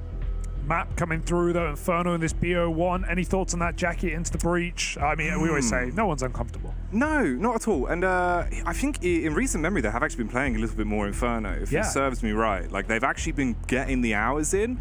In terms of historic players on Inferno for this squad, for my money, right now, I need to focus on Crucial. Joey Stoessel. This man has attempted to make it to a major 3 times throughout his career. He's got to the RMRs each time and fallen short. He's finally back. The problem is, though, Hugo, each and every time he didn't perform anywhere near as well as he normally does in the qualifiers, the online season. He struggled at those RMRs, but it's a whole new Joey. That's the vibe that I'm getting from him, from chatting to him. It seems like he's confident. He's had time away. He's not in endpoint anymore. He focused on himself. He's reinvigorated. He wants to come back and show that he is an absolute showstopper. The last time he played NAVI, he dropped a 1.22 rating. Ooh. That was back with endpoint. Going into that game, he basically said, let's just have fun with this one. I don't know how it will turn out. And they battered them. Of course, completely different roster many years ago, but the same story still applies. You look at Thomas as well. This is another man that loves Inferno. In terms of the damage that he deals here, if he's in apartments, watch out, because he will rip your heads off. Another fun fact about Thomas as well, loves boiled eggs. Absolutely loves boiled eggs. I had to bring one with me today, Hugo, just to give him a bit of energy because I feel like he needs it. If you've got boiled eggs at home, get them out, send him a picture. It really fires him up. Yeah. It always has. UK lands, he'd have a carton of eggs with him every time. Wow, that's no joke, Jackie. Got to get your protein in the morning. You know, when we talk about the matchup on this one and the map, right? Obviously, Inferno, Into the Breach, most played map. They've got a lot of hours put in here. For NAVI, it's one they've had. You could call it a mixed bag of results on. For the most part, I would say pretty good, but then there's kind of these anomalies that exist, such as where they took the L to Rare Atom back at Pro League on this map, and that's in spite of Electronic putting up 34 kills in that game, and then Bit putting up 26 and Simple just one shy of 30 on 29. That is the kind of firepower trio that you often say needs to step up for NAVI to succeed, and versus Rare Atom, it wasn't enough there. So, you know, I think ITB are at least going to have a lot of ideas here as to whether or not those ideas are going to land when put into practice versus NAVI versus guys like Simple and Electronic. That'll remain to be seen. But I'm cautiously optimistic I do Into the Breach. do like the way you're framing this, guys, because it almost makes it seem like you think an upset is coming. And NAVI, a team prolifically in the past at least, known to start slow at tournaments. That's known another to lose thing, right? An opening matchup, and of course come back and run through the playoffs and look great. And I have 100% expectation that NAVI will be making it to the Paris Major. But in terms of an opening game, are we really there, Jackie? Are we really there? I know you want to rep the British boys, but this is NAVI we're talking about. I know it is. I know it's NAVI, right? But if you compartmentalize that for a second, just focus on some of the talent that you've got here. Some of the players on this roster, namely for me, Rallen and Crucial, the man on your screens right now, have been these really developed, incredible talents that have been in the scene for so long. I remember Crucial from day one. Guy was running around UK lands, effectively became part of like the England squad because he was just so damn good from such a young age. Same can be said with Rallen. He's got the experience. He's been here before. Man's made it through minors. He's made it to majors. He knows what he's doing. And online, he's the reason they qualified, Hugo. In the Havu game, he was dominant. In the rest of the qualifier, he was posting up good numbers. Expect 20 frags from this man going into the game 100%. And if Crucial's on form with the AWP, that's the key to victory for me. You need those two players doing their best, then there really is a fighting chance. Even then, go ahead. I was going to say, like, you know, for my money, I think there's no world in which NAVI should lose this, but you know, the one thing is that they're not immune to a slow start. They're not immune to a kind of sleepy opener. And so I don't think it's ever good when it's like the win condition for Into the Breach in my mind is like if they come in playing 100% and they're all looking lights out, but NAVI are also looking, I would say even like 75, 80%, I think NAVI just win cleanly, right? But I think if we have a couple of fumbles, if you have a slow start from Electronic, if maybe like Simple, you know, like needs a day to kind of really like get activated and switched on, that's the way in for ITB for my money. And I do think NAVI should never lose this.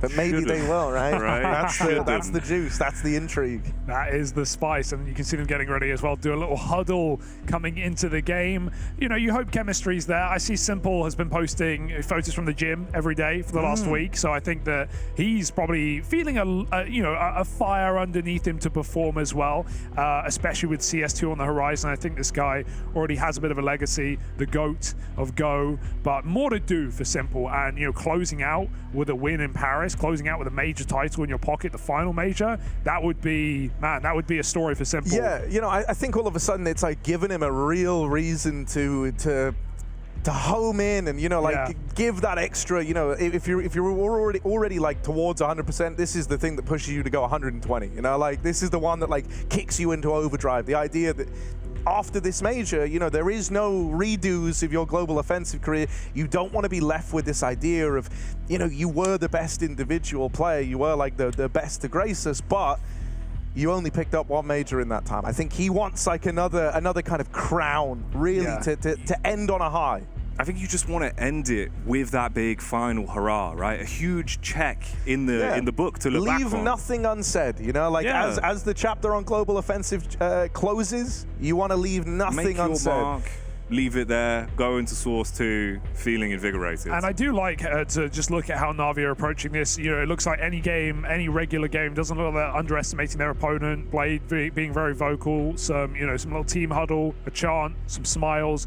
NAVI knowing that this is still a very important game and starting strong in the RMR is just a way to go through to Legends, right? Because keep in mind, even for MOUZ, it's big to lose that opening game. It means there's a very unlikely, well, not very, but there's a lower chance now of you going straight to the Legends stage. Of course, there are some 3-1 teams who will make it, but it is mostly the 3-0s that get the guarantee, and NAVI should be one of them. I'm trying to work out if those are like little metallic pieces on Simple's like hairband, or if those are diamonds, because they were very shiny. Yeah, they do look. They were quite ludicrously shiny. In fact, like as he tilts his head around, you really get the. I don't know, man. If you pull up with a diamond headband on, like that is cool. That's style. That's right old school there. cool right there from Simple. Class. Because we found out, we asked him about EPL, and he was saying that it's basically like a throwback Beckham look. So that's what he's going for, right? So it's pretty cool. Not gonna lie, like he looks fresh. It feels like he really, in terms of his body language as well, looks like it's simple, right? And that's good. I think we lost him for a little bit. You know, he wasn't feeling it himself. It was showing in the server as well. But recent performances have been leaving me with a lot of optimism for NAVI and for Simple as a whole. And MPL, I just hope he can continue to get comfortable inside of this team, because it's hard joining a team of superstars like this. Remember, this guy's 17 years old, folks. What were you doing at that age? Nothing like this. The amount of pressure on the shoulders of this young player is unbelievable, and under a lot of scrutiny as well. So, I hope we can get a comfortable MPL in this tournament, and one that can look better, especially playing against, in theory, lower tier opposition, that of which there is a lot in this tournament. And even starting with ITB, it's one that NAVI should be sweeping over with no problem.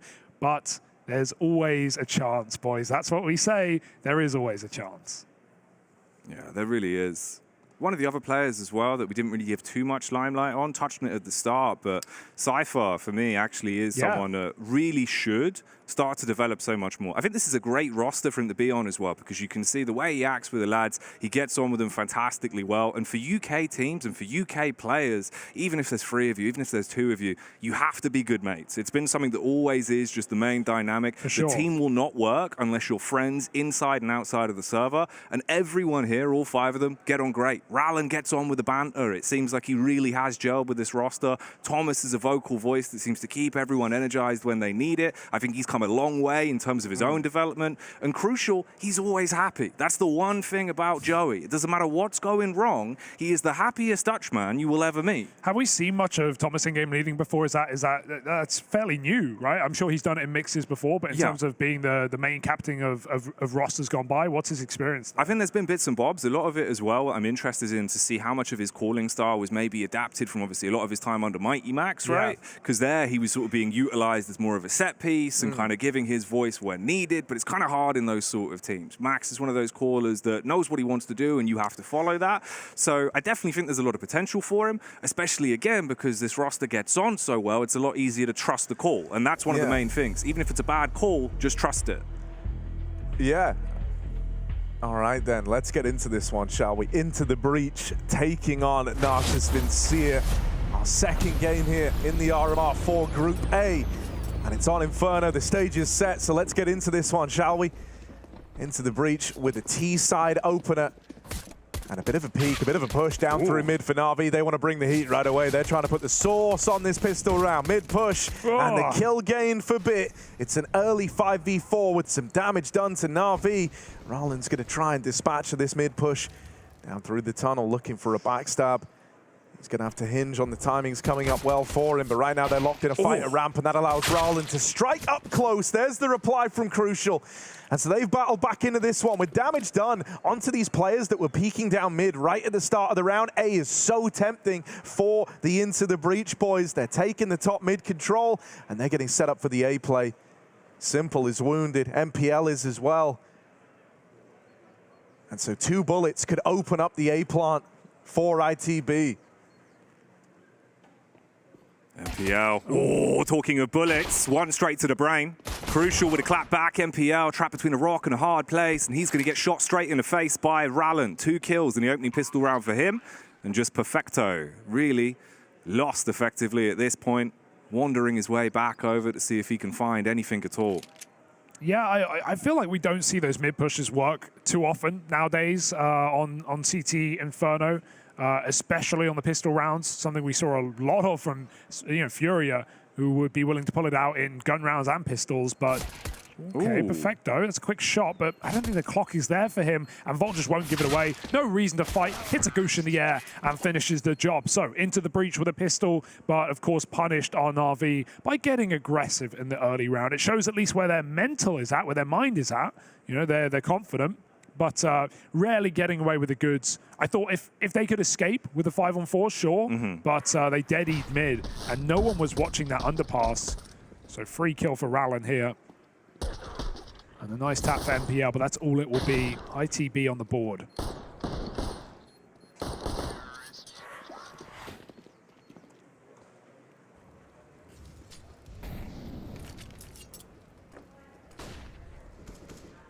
Right, and force buy back in for NAVI. I do like the kind of, even though they don't win the pistol, I like the vibe they're coming into this with. Trying to be confident out of the gate. This is a great map to buy a second round on CT side, right? You've got very close positions. You've got a lot of choke points for pistols and SMGs, but you also are able to play the smokes. And NAVI had a couple of them, but most have already, well, all have already been used in the first few seconds of the round. So NAVI are now no longer able to stall this one out. And you can see they're getting aggressive, retaking middle control, fighting for brackets, even pre-rotating, but they're going to realize soon that ITB are all the way up banana. Simple's made that move. Very quick decision, and it might just be in time for this B stack. Thing is, though, it's the guns in the hands for ITB that sets the stage for me. This should still be quite clean. They're the Mac Daddies of the Mac 10s. Thomas has a bit of a legacy with a weapon. Rallen and Cypher following suit, but the nades are going to do a ton of damage. Perfecto from the elevated angle shuts down one with a 5-7. Rallen creeping in through the smoke, and now this is where it gets really awkward. 24 seconds on the clock. Volt finally punching in the numbers. Wow. Rallen with a fast face removes the head from Perfecto, and you're dropped down to just 3. They probably just want to try and hold on to what they've got. Rallen not going to allow that on a push, but no, they clap back. Oh, they're making this one work. Simple with 2 on a deagle into the breach. You might get the pistol, but you are not taking this one. That is a robbery, a highway robbery right there for NAVI. You saw Rallen was trying to run around the world. He was trying to flank all the way down banana to stop NAVI from saving. Bit just waited. He just waited. The kill comes to him, and Simple hits every single shot. 3 1Ds, and NAVI do not let the Brits get comfortable. Yeah, wow. And as Jonathan Ross would say, a highway wobbly.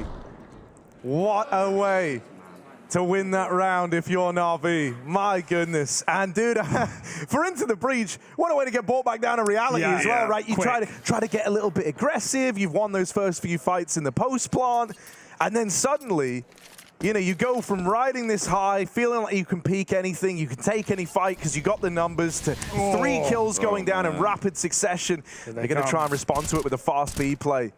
Perfecto over on the boxes, lobbing in this util from Coffins. Helps out Electronic at the back of the site. Now he can just kind of dance around the new box. He's dropped in this smoke as well to give himself even more room. And with 3 players low, this MP9's about to farm. It is a field day. Now just Rallen left, and there's Electronic to close. I love how this guy plays around smokes, man. He's so frustrating. Like, you could even see for Rallen there, usually, when you have someone locked in by a new box like that, man, it's so free. It's so easy. You know exactly where they are. You know where they can be. You know what they're capable of. But that one smoke dropped in from Electronic, a real kind of signature move of his B holds. It just gives him so much more room to work with. It meant that Rallen was paranoid about getting peeked from like the left side of this smoke right now. And so it made this a nice, easy round for the man at the helm of NAVI in the back of the B site. Perfect round for Simple to flex and farm as well. He does get dinged down to 3, and so he won't escape with any more. Okay, dropping into the tunnel at 3 health to go. I like it. It's wild. I like it. One of the choices that were available in that moment. Yeah. Well, there's going to be more where that came from. Navi with no respect right now, and no need in a round like this. Hang on. Rallen Oh, no. getting Hang cheeky. on. How's your screaming, Jackie? You got a scream for us? Yeah, I can give you one. Let's see if he gets it. He won't get it. He won't. I can give it to you R.I.P. anyway. No, it's fine. Save it for later. Yeah, that's There you close go. enough. We'll work on that. We'll Yeah. workshop it. Well, what a reality, slap. Yeah, here's the thing for me as well, right? Into the Breach have always kind of been one of those teams that you have to feed the hot hand. And what I mean by that is the fact that they need to chain rounds together. They need to get a couple of multi-kills. They need to get themselves feeling like they're in the zone, because then they really do snowball out of control and play their best CS. When they have a slow start like this, it's where it becomes really shaky waters.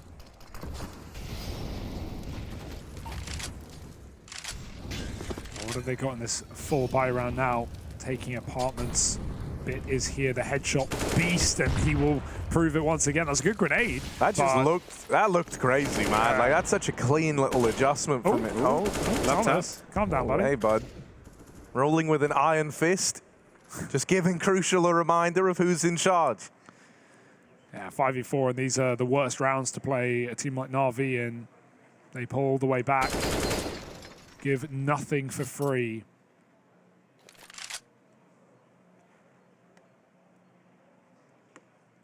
Into the breach, forced into a B hit, but if they dry peek this, which they must, they have only one flash, and that's safe for the site. Simple with a flick. It will not connect. Very fortunate for ITB to get up without any damage. They can run an exec now. Volt's trying to sell middle. MPL caught on Jiggles, and he'll win his fight now. The B smoke is down for Navi. ITB don't have time to respect it. Yeah, oh my, perfecto. On for 3, will get dropped out of the round. It's left it all on to Crucial. He's got 30 seconds and a 1v1 on the backside player. Turning for CT though, and MPL's gonna find him on that smoke fade. Navi clamp down on into the breach. Yeah, 2 British teams playing right now. Meanwhile, on the other stream, Viperio, Irish and English, playing on against Fnatic, of course, with Mezzi and Kita at the helm. So, exciting times. First time we've seen UK teams at RMRs. Yeah, by far the most UK representation we have ever had at an RMR. And it's the last chance saloon, right? It's your final attempt. Go out with a bang. Classic, you know, we get good right as the game changes, of course. Mate, it's always been the same story. It happened in Source. It will happen again now. And then no one will move to CS2. Ah, you've got to. They will. They will. We'll make them, Hugo. Yeah, no question. Everyone's coming with us. You don't get a choice. No. You've just got to get on the boat. Well, good start for Navi. Ship shape, 4-1 lead. Buy round, easily done. And back to what could be a fast Mac 10er. A couple of Tech 9s behind it for ITB. Up Banana going to pre-smoke the car. Navi will respect it. Cypher even goes through a Molotov to take this space. He gets flashed in. It's a lot of real estate here early for the Brits. And that's what he's good at. He loves taking those really aggressive angles. You talk of aggression as well. Rallen in the boiler. Definitely going to be boiling the blood of NPL as he finds that opening frag, and now could potentially raise a little bit more hell. You've armed yourself with the Kalashnikov. Cypher just teetering on the edge as well. He's so damn good with this Tech 9, Hugo. So there's always a possibility if he gets put into an angle where he can hit the shot, he'll rip some heads off. Nice retake timing for Navi. Look what they're going to be able to do as well. They were swapping out Simple. Instead, they're just going to give nades, and he can go all the way back to a... Navi have had the read on this round for a moment. Even the way they retook Banana, screamed they had the read. That is not like a standard amount of util to throw. That was very light, and so that suggested that they knew that this wasn't a Banana play. They were already starting to shift everyone round, and so what looked like a chance for Into the Breach is now nothing more than a hope and a prayer, right? There's this gun on Rowland that was picked up right at the start of the round, and now it's got to end it. He would need the ace in the 1v4. You don't fancy his chances here, and so there's the trade. Navi with their 5th in a row. That pistol round might have been ITB's, but every round since has belonged to Navi. And all because they got a little cocky in a post plant, thinking they won round 2, thinking that Navi were done, but Simple was still standing with his deagle, and ITB lived to regret that round. That has very much flipped the pace on its head, and Navi are running away. Got an AWP out now for Crucial, and you've said big things about him, Jackie, about his current form. Oh, yeah. Especially T-side Inferno, he's one of these AWPers that looks to create space first sort of 30 to 40 seconds of the round. That's where he's going to be looking to go for those more aggressive openers. Right now, standing his ground, potentially, against the man himself in Simple. Takes a bit more of an advantageous push up as well, just playing contact with the scope. If anyone peeks out, we'll try and leave them broke. Yeah, Simple was considering that, but just goes back to the safety of A. MPL on long, a very important position, entrusted by this young man. He's going to get smoked off. ITB doing their default well. They've got Banana, they've got apartments. A lot of the map belongs to them by design. And Simple looks to re-aggress in the mid-round as well. Trying to get a kill and get out scot-free. Util coming over the top. Simple dropping his nades, goes back to the bomb site. They still want to retreat towards a BXX perhaps later in the round. We'll see if this kill is given over. Crucial waits. Crucial. Waiting to see if he could get a critical frag, but the call is to back off and barrel up Banana, make your move into B instead, but it's not going to be easy. Still, two members of NAVI on site, 30 seconds on the clock as well. It's going to go down to the dice, Harry. Yeah, Cypher leading the charge through this smoke with a bit of a gap in it. He's been given an invitation, crosses through the spawn, and Electronic had to turn around and deal with him. Time. Still 20 seconds left. A resmoke in, and Electronic, No way. They all line up for him. Monstrous behold and the USP to close. Electronic with one hell of a round for Navi. Yeah, rotation dies so Electronic can live. I mean, yeah, Cypher with a crazy play through the smoke, but to drop in there and force that fight at 20 seconds, ITB looks stuck in the mud. They didn't know where to go. Still waiting out Navi's util, and Electronic shoots him right through it. What a play. Dude, what a round. What an ace. That's insane, bro. Like, everything about it is just madness. From him having to turn around and deal with someone coming through the smoke, then dropping in and just fighting them through more smokes. My goodness. Ooh. Perfecto tries his hand at a mowdown round. Doesn't pan out for him. And the B kills come up in favor of Into the Breach. Oh, the Eagle of Cypher now delivers as well.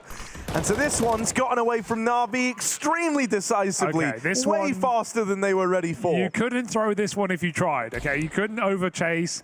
There's no way Navi are going for it. Off numbers and position alone, locked out of the bottom of Banana means that the round is won. And that's a sigh of relief. A faster B play, a bit of disrespect thrown back in the way of Navi. Dust in the eyes. And ITB will save with 5 alive as well.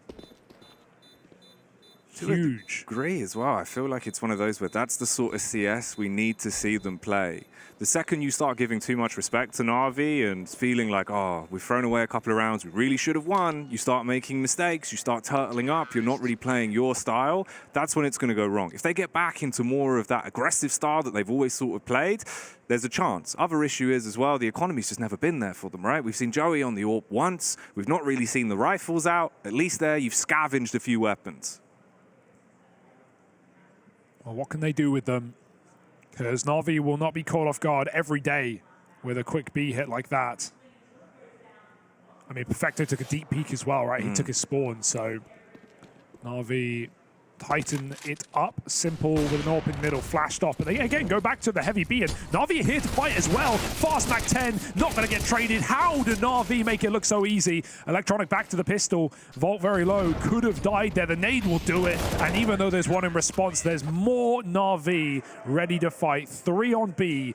And they just batter and bruise ITB. With Electronic in this sort of form, right? Like, this is the Electronic you want to see if you're an RV fan. Heading in through the RMR, heading into the major. You want this guy in good form. It was real, you know, part and parcel to the success of this team back at the Pro League just a couple of weeks ago. And so with him holding his own like this, with Perfecto offering up some strong performances alongside him, and Simple, you know, just being simple, that's kind of the 3. You always want a golden 3. And really, you know, that third man on Navi can be kind of fluid. You know, you get big games out of Perfecto every now and again. You have moments where, like, you know, you put him in a clutch and he comes alive and suddenly he takes control of a game. And so, you know, this is kind of the golden ratio for Navi's success right now being found. Those win conditions being met for Navi. And, well, sick, man. Love that for you, Crucial. Who did At it? least you get to play the AWP now. Yeah, there's no one taking that off you. 39 health. Right click to the back. That's Thomas's headshot. I think it was Thomas again, actually. No way. I think it was Thomas who Really? knifed He was right him. behind him. He's headshot him and he's knifed him in the back. So it's not a great start to this round. Thomas and Crucial beef, man. Who it's knew? happening. Who knew? You said, Jackie, they Start were that all story friends like they're in all this mates. team. Yeah. All Well, mates. UK Classic, Harry. Yeah, you know, that's as soon true. as they lost that second round, Yeah, they lose second round. Disband by the second our map. 10 years of friendship mean nothing. My, oh my. Well, it's not That's- ideal. Yeah, not ideal. No. It could be worse. It always could be worse, Jackie, but Yeah, I guess Crucial could be dead. Exactly, right? He could have So, double stabbed him. By that metric, Look at- I guess all is well. finally a double setup on Long as well, off of Spawn. We have MPL on that boost, and Perfecto trying to bait for him. Just needs to get spotted first. He won't. MPL still wins his fight, though. That's huge. And they never even saw the second player. ITB don't know what they're running into. Going to go back to a B exec. We've already seen a tendency to just run these quicker B approaches. Electronic, though, he's happy with that. He'll take it every day. Through the smoke, second player made it, and they don't know the Cypher has crept into the pool. Oh, this could be interesting, but Electronic giving up the site has at least confirmed that ITB could have this control. He's going to hold on passive. Cypher chasing the kill, realizes he has to plant. That smoke is out, and the AWP must cover. Can Perfecto find this kill? Running in, and he takes the shot off the plant. Great round for Perfecto. Saves it for NAVI as Crucial was turning back to Banana. That's when he strikes.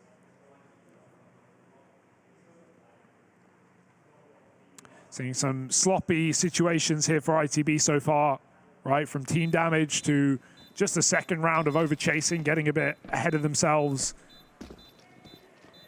Not a clean start, but NAVI are doing everything they must. Oh, God, It they've was done Thomas. him dirty. It They've was got the Thomas. receipts for it. Oh, twice. Thomas. Oh, Save it for actually, the I enemies. really don't want to say what I'm about to say, Say but it. I'm still going to say it, because Say why it. not? That's part of the fun of having the mic. Yes, Thomas, I think, has done more damage to his teammates than to enemies right now, which he's 0-9. No, Harry. Don't actually want to do him like that, but He's definitely done a full kill's worth of team damage. Yes. yeah. Yeah. I think he's done 101 team damage, Yeah. if my memory serves. It's the reboot of 101 Dalmatians with Thomas, Yeah. Well, directed by Quentin Tarantino. he's right here with us now. Oh, Electronic with a late peek off the flash. He's going to find Cypher at top Dude, B. I'm scared. Electronic's starting to get really confident. Like, he just Yeah. held a 30-round spray through the smoke from top car. Firstly, you can get pre-fired so easy just firing loud through this smoke with the AK. It's a pretty easy angle to try and line up with. And on top of that, he wasn't concerned about getting pushed through the smoke. I think he knows that he's exerted enough pressure. He's earned enough respect over towards B that if they see a smoke come down, they're not going to come through it. He's willing to call their bluff on that. He's still even fighting for this control from the car. That flash sends him out of there. And they did have this quad A lean because Electronic was a little deeper, but that flash forcing him off the angle brings back a second man to reinforce the B hold. Right as into the breach, look to take Banana as well, so the timing's good on this. Nice resmoke timing as well. Rallen's going to have to do something to sell a fake here. Even though Navi is still kept on triple short, they're not going to move. They're going to keep this setup, but I have not seen a weakness at B yet for Navi. Electronic has had so many multi-kills, and he's in a great position for Perfecto to bait for him. Yeah, Navi know it's a B play now. They're pulling everyone around. Will they even be needed with Electronic and Perfecto? Kill a piece, and Electronic just ducking and weaving in at the back of the site What can around you the do? oranges. There's nothing you could do against him right now. He's in Big Daddy mode. 16-4, boys. A 4KD for the current captain of Navi. And we said his fragging was taking a hit as the in-game leader. Well, 6 CT side Inferno, you are not getting into his bomb site. And the worst part is, it's clear ITB's game plan is to abuse B. They've run a lot of access. They've done some quick rounds. They've had a lot of banana control, especially at the start of the game. But it's getting through the choke point. They've tried smoke pushes. They've tried, full XX with good flashes. And Electronic is multi-killing every single time. Dude, the other thing that's wild about that round, and I think it's a bit of a shame, was actually Rallen's fake over towards A actually made it obvious it was the B play. What did he throw a smoke? He tried to throw something, No, right? I think he think he just threw a saw. flash. I think he saw there was no fire at the back. That's what it looked like. He just walked into what looked fairly safe, but Residual heat, man. It spreads. I don't think he had a smoke. Okay, that makes more sense. It looked like he tried to throw something, so I was worried he had just pulled No, out he pulled the his flash. knife out. Yeah, I just Okay. checked. He didn't even have a smoke, so that's just, yeah, it gets cooked at Banana. Yeah, he also, it looked like he got like naded because a big chunk of health came off him. So pinned in, nice util combo to make that happen. NPL, clean opener, and Electronic. Stop Dude, him. it's so brutal because he's hit this point in the game, right? Just to kind of give you the idea of where Electronic's head's at. He's like, okay, they're taking too long to come to me at B, so I'm just going to go and fight them because I know that's kind of their end destination anyway. I'm just going to meet them. I'm going to cut out the middleman of waiting for the banana take, and he's just looking to fight them. He's looking to take every fight he can. That is the worst situation to be in if you're into the breach. You don't want Electronic feeling like this. Yeah, look, there's the nade. There's the nade that comes out with it. And so that's why it's like such a surprise. He realized. He tries to get into this little corner where like it looks like there's less fire, but there is still fire. Yeah, I mean, NAVI are the kind of team to have their lineups that spread to both sides as well. They're not going to just chuck random nades. And no stress right now for NAVI. No fear of coming in slow to the RMR. And right now into the breach, they need an answer. Joey's got the AWP. Stay away from Thomas, and he might have a chance. Yeah, and hopefully so, right? Because it's a shame to see. You know, I was kind of hyping up the storyline, the fact that Crucial is this AWPer for Into the Breach that you need to have on good form. Him and Rallen being the two sort of big dogs, a Cerberus of the team, if you will. But at the minute, he's not been able to find anything. It's just Rallen that seems to be the only one on the side that's even finding kills other than the odd one here or there from Volt. And you can't be having that. So Crucial finally back on the AWP. Is there something that he can deal with his weapon? If you get a couple more rounds out, it's not going to be great, but at least you'll have a starting point going into your CT half. Thomas has that famed Mach 10, hoping he can break his way up B, but the rotate's just come off the site, so if there were ever going to be a way in, this would be the round. Electronic's got a one-way. He can see through the corner of this, I think, if that's a lineup for NAVI. He's looking right now. As the smoke fades, he finds Thomas, and that's his first kill for the captain. Double up Banana, but are they going to check it, Jackie? Do they know? They don't look. Oh, NPL no. with a double spray anymore. The young gun steps up and finds 3, and somehow NAVI is still in this round. Again, that's a round that's in the palm of their hands, but they just get palmed off by NPL with a big backhander. It's like go gadget pimp slap. He just wrecked them on entry, and now you're down to just 2 men on the back trying to build something from this. At least the bomb's down. Volt lurking around, playing in the pool to expect the flanks coming in. His teammate in Rallen, full HP, all the nades, all the bells and whistles, down bottom Banana. Simple arrives on the scene, dashes out the HE, Bits pushing up. There's the one into the back line as well. And now it's all about hitting your shots. He's got the Molotov. Nice. He can at least burn the bomb, get the time off the clock, and Volt should be ready for the spray.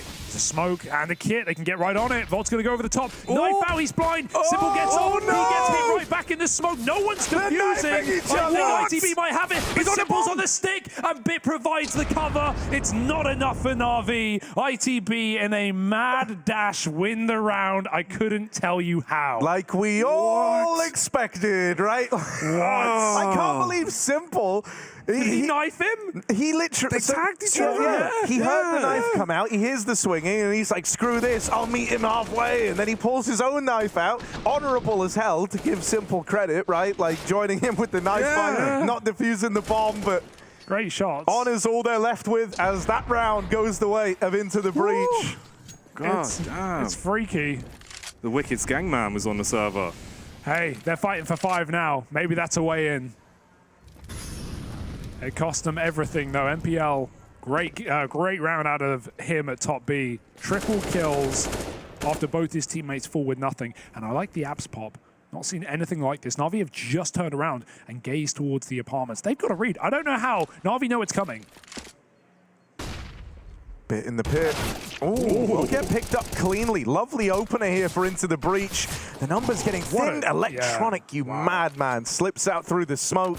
Doesn't want to hang around here. Everyone for NAVI has group. They are ready to launch a bit of a retake into this round.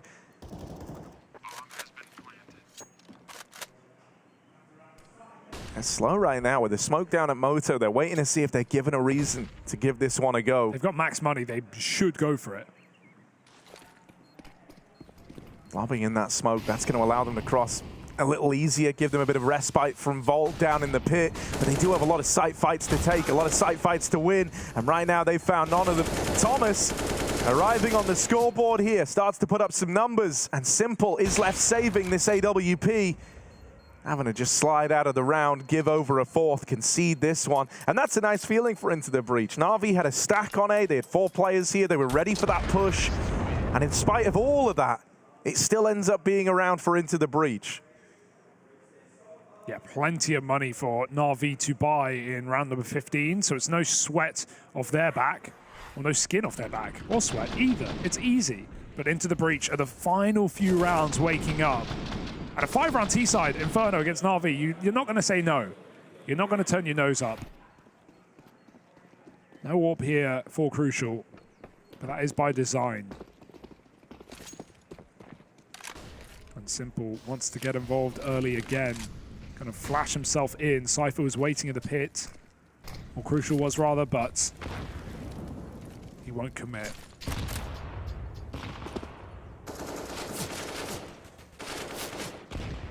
Creepy crawly, here they come.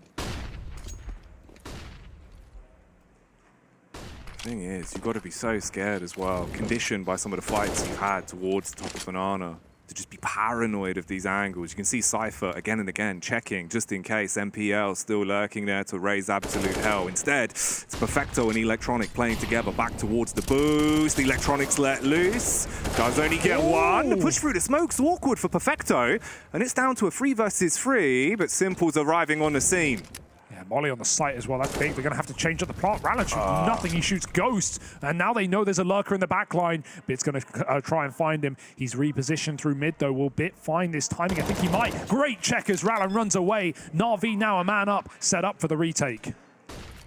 Yeah, now they can wait, right? Now they can wait for Bit to move over. They've got Util as well. 2 nades still in play. They can do a lot of damage with those. Boom. And there's the close. Kills come up for Na'Vi. They're even shooting little MPL as he goes for that defuse.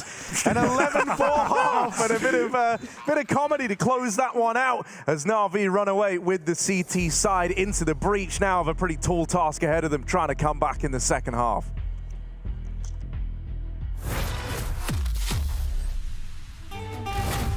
Our first time Royal Arena, playing in 2017. We want to win the first time on Danish home soil. Device is sick. We have to play with Dennis as a stand-in. I don't sleep 1 second the whole night. I didn't even understand. I remember me 5 in the morning, going outside, going for a run. I was like, what is going on? Why can't I sleep? And then I go back, I try to sleep. My heart is pumping. I was like, why did I do that? Why did I even go for a run? We go to the venue the next day, and I see the makeup artist, and I'm like, you gotta help me. I didn't sleep the whole night. We somehow managed to get to the grand final. Everyone is really happy, and we're 9-0 up on third map. And somehow we managed to lose that. We were 9-0 up on T-side catch. I'm never going to watch that game back. Never ever in my life.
once again, into the breach we go.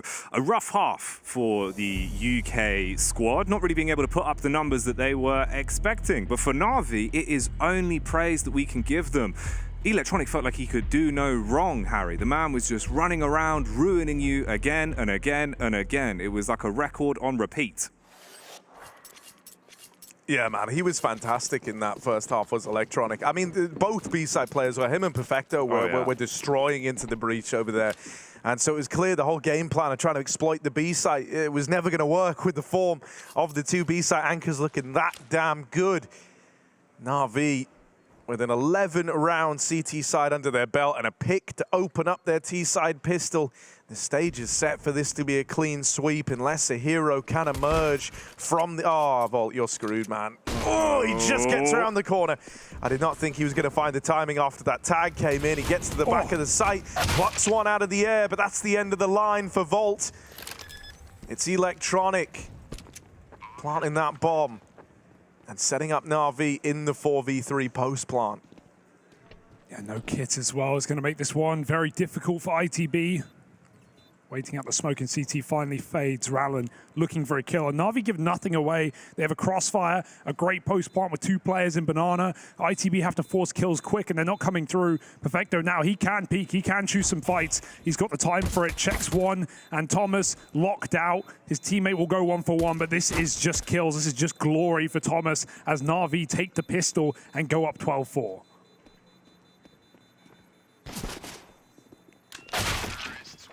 Oh, lovely pistol. Man, you know, what a different story in these B takes. You know, that one, only one defender. Volt at the back of the site, trying to keep it current, trying to get amped up after that first kill. But the circuit breaks. And B is just simple electronics, mate. They run it down. And now with NAVI with a pistol under their belt, up 12-4. They're looking for a very clean sweep to open up their run at the RMR. And that's the perfect start for NAVI.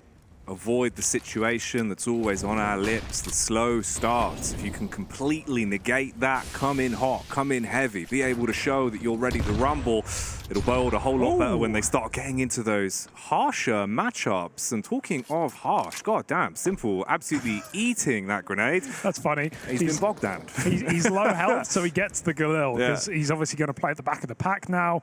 No more MP7 antics. Electronic will take that instead. You'd think it would typically be the opposite, but it makes sense.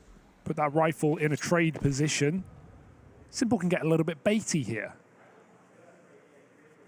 MPL alone on A, but, well, not entirely alone. Infested with CTs is the site, and only Cypher at B, again, in a very difficult spot or into the breach. This smoke might be nice, but NAVI don't need to respect it. He's got a resmoke, and you can see NAVI already want to dive through. 5-7 up close, so could tear through to Cypher, gets a gun, looks for more, and he shuts down NAVI at the door of B. Great hold.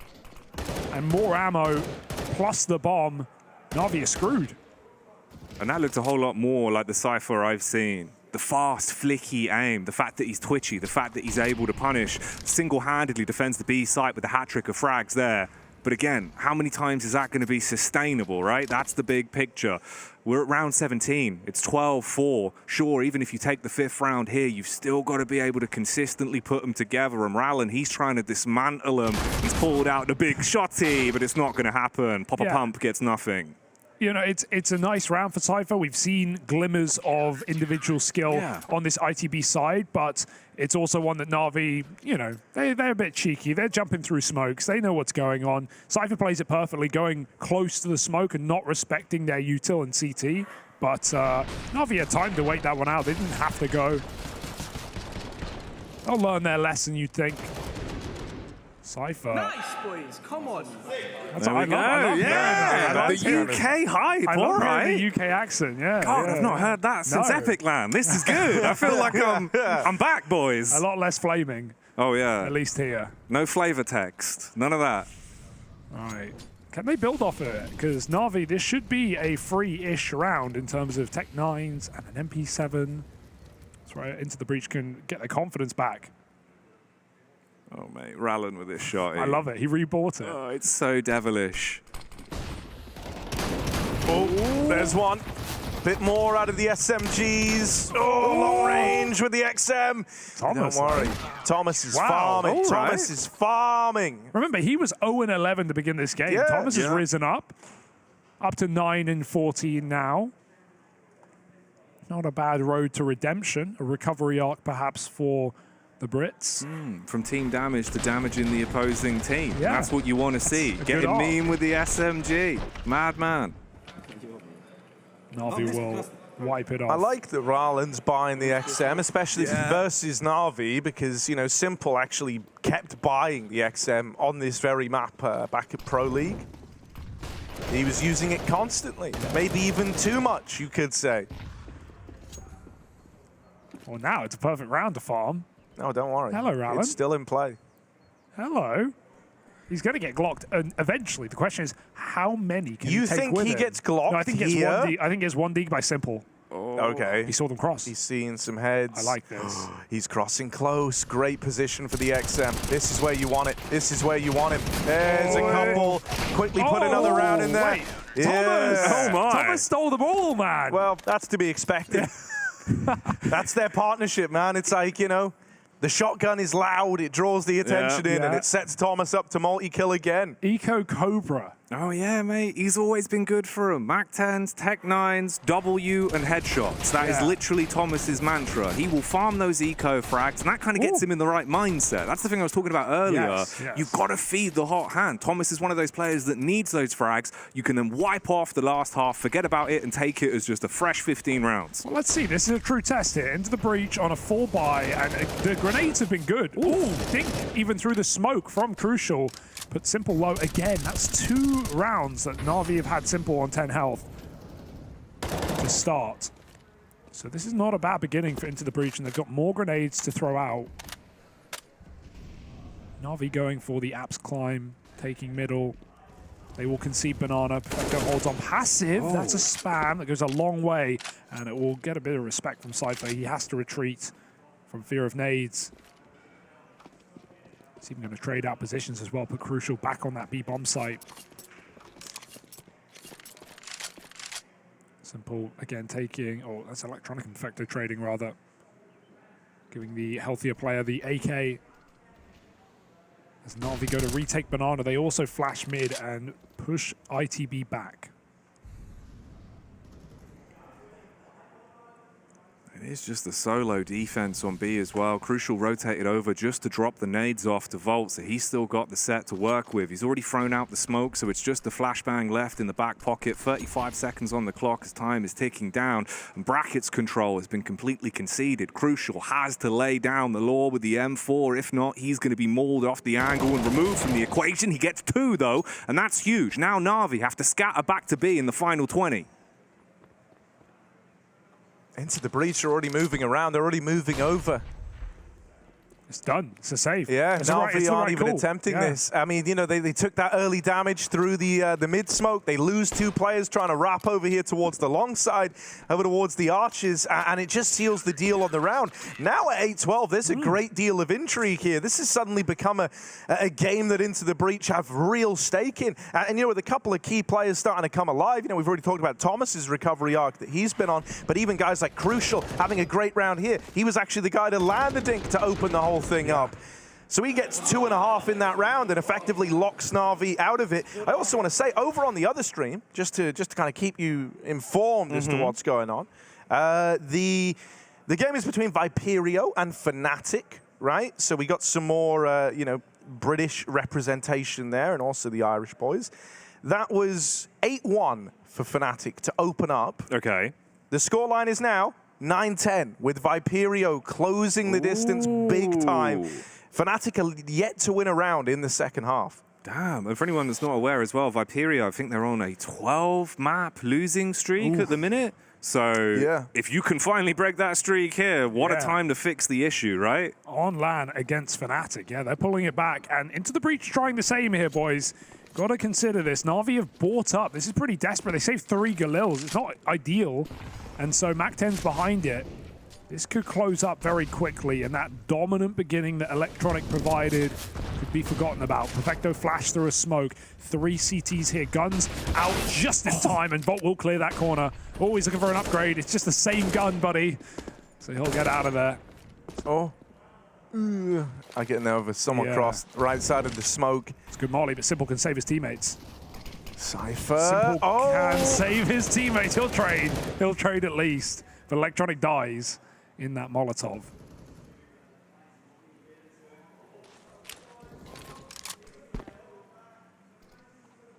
Okay, it's kind of ballsy from Volt to have lobbed in that smoke, right? Because he doesn't really have the resources to actually play behind it. Right now, he's just hoping Na'Vi respect it, and they haven't. They've walked right through it.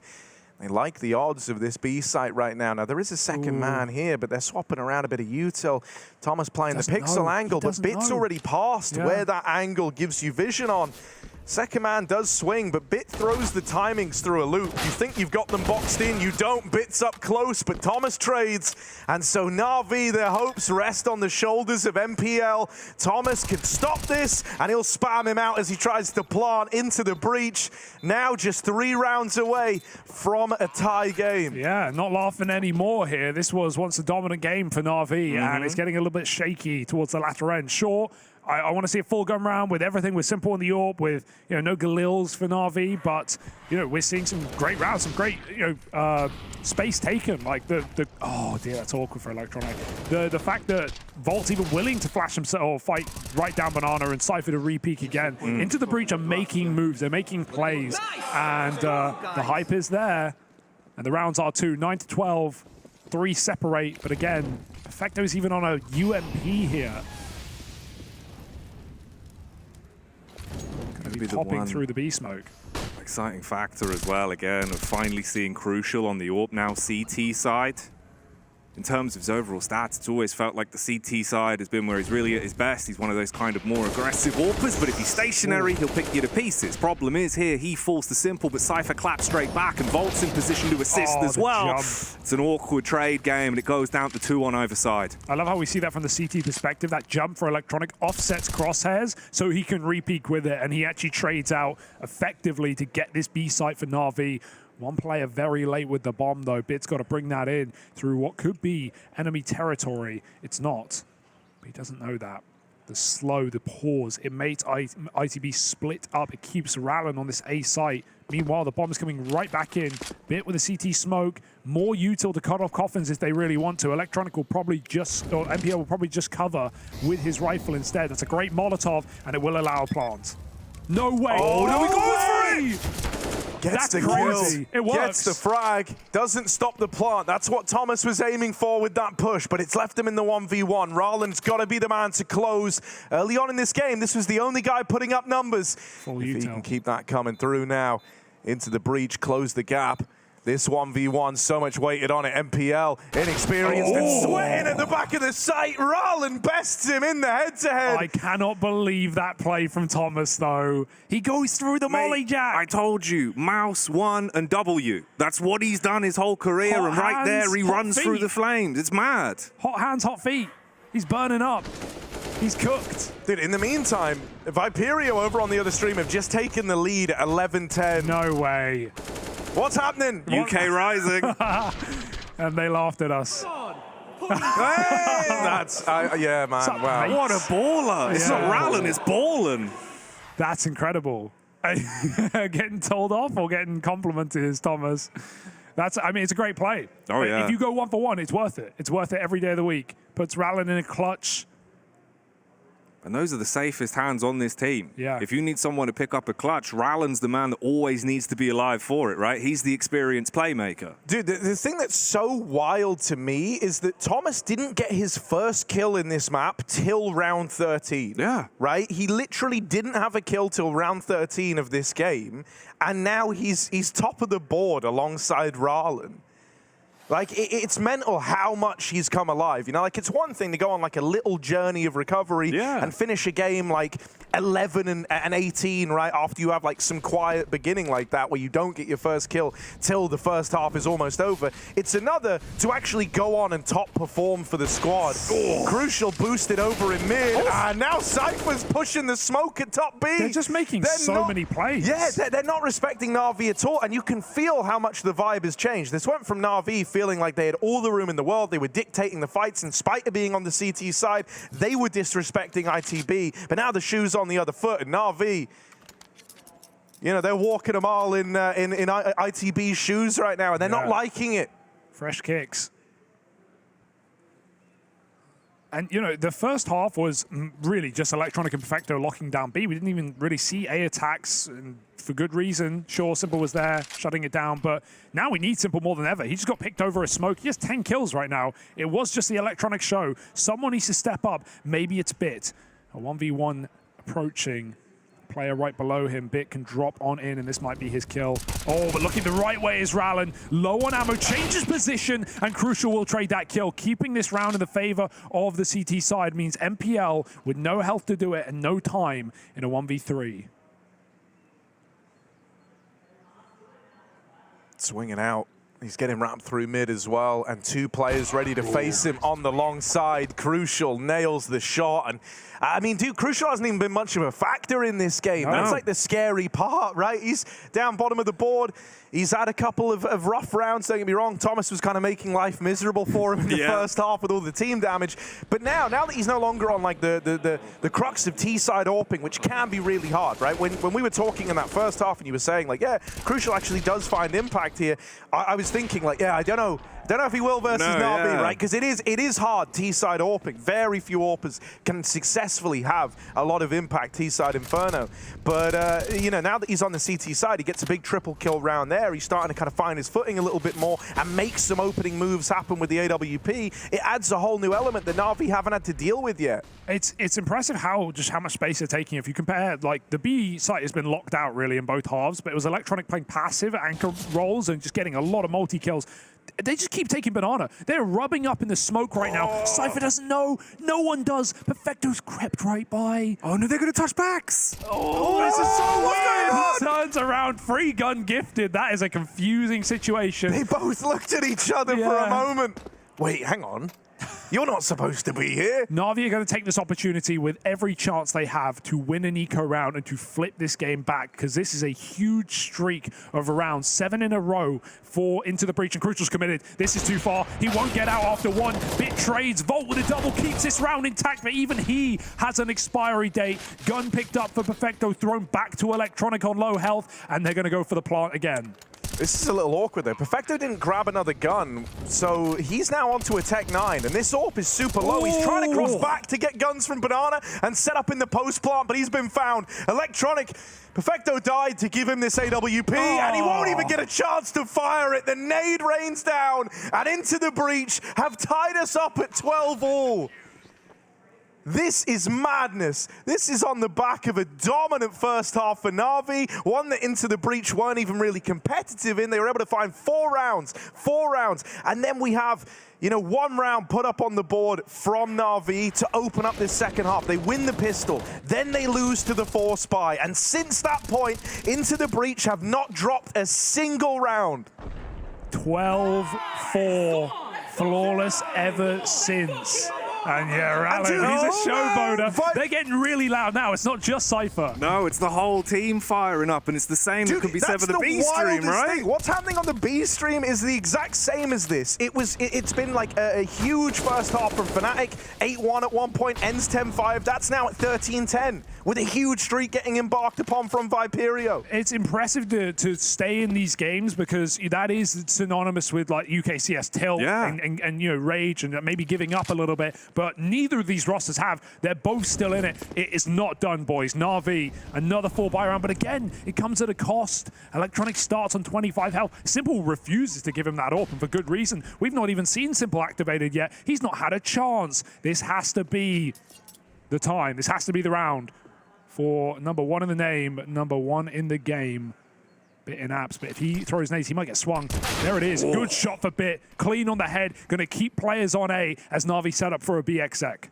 And this has drafted the rotation. Dude, Thomas as is well. calling the bluff. Wow. Thomas is like fully calling this, and then it's not the A play. And he even goes hunting for B in the apartments. Now when you see him leaving and you get this kill at B, you know it's B. And they were already rotating a third man over because Thomas took mid. But there's the reply. They don't know about Cypher. They don't know about the third man. He's going to stop the plant, robs them of that, looks for another, but he can't quite find it. And so finally, at 12 all, right as the game ties up, NAVI win a round. You felt like that could have been it for Cypher, stopping the plant. NAVI getting into the B site right when they wanted. But what a read for Thomas to even make that move. And that's all ITB have been doing. They've been making moves, man. They've not been giving it up. They've not been respecting NAVI. But finally, that streak is broken. 8 rounds in a row gone.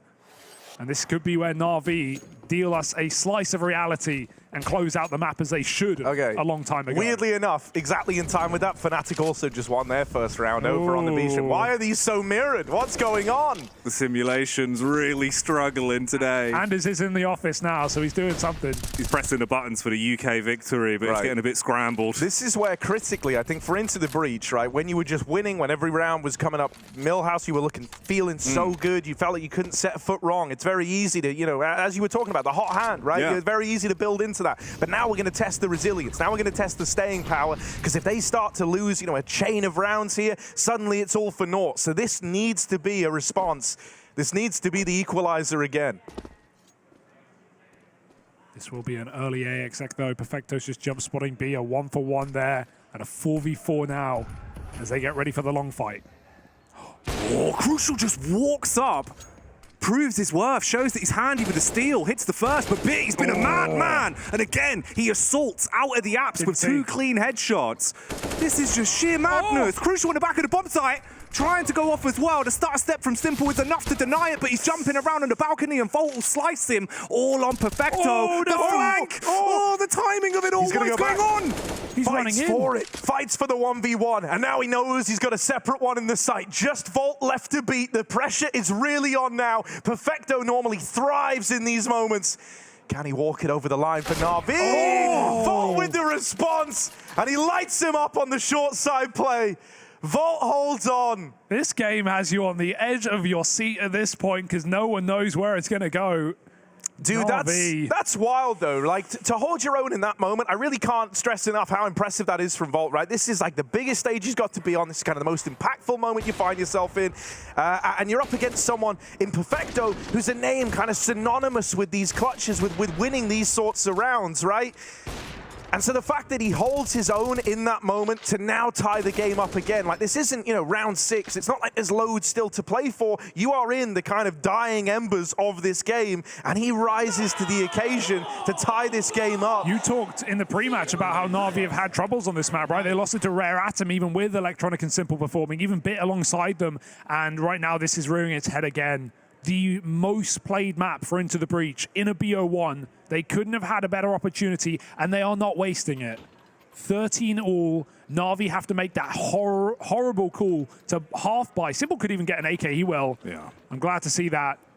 NAVI put enough in to make it interesting. But ITB are still here, in with a chance. 12-4 to 13 all. Ooh.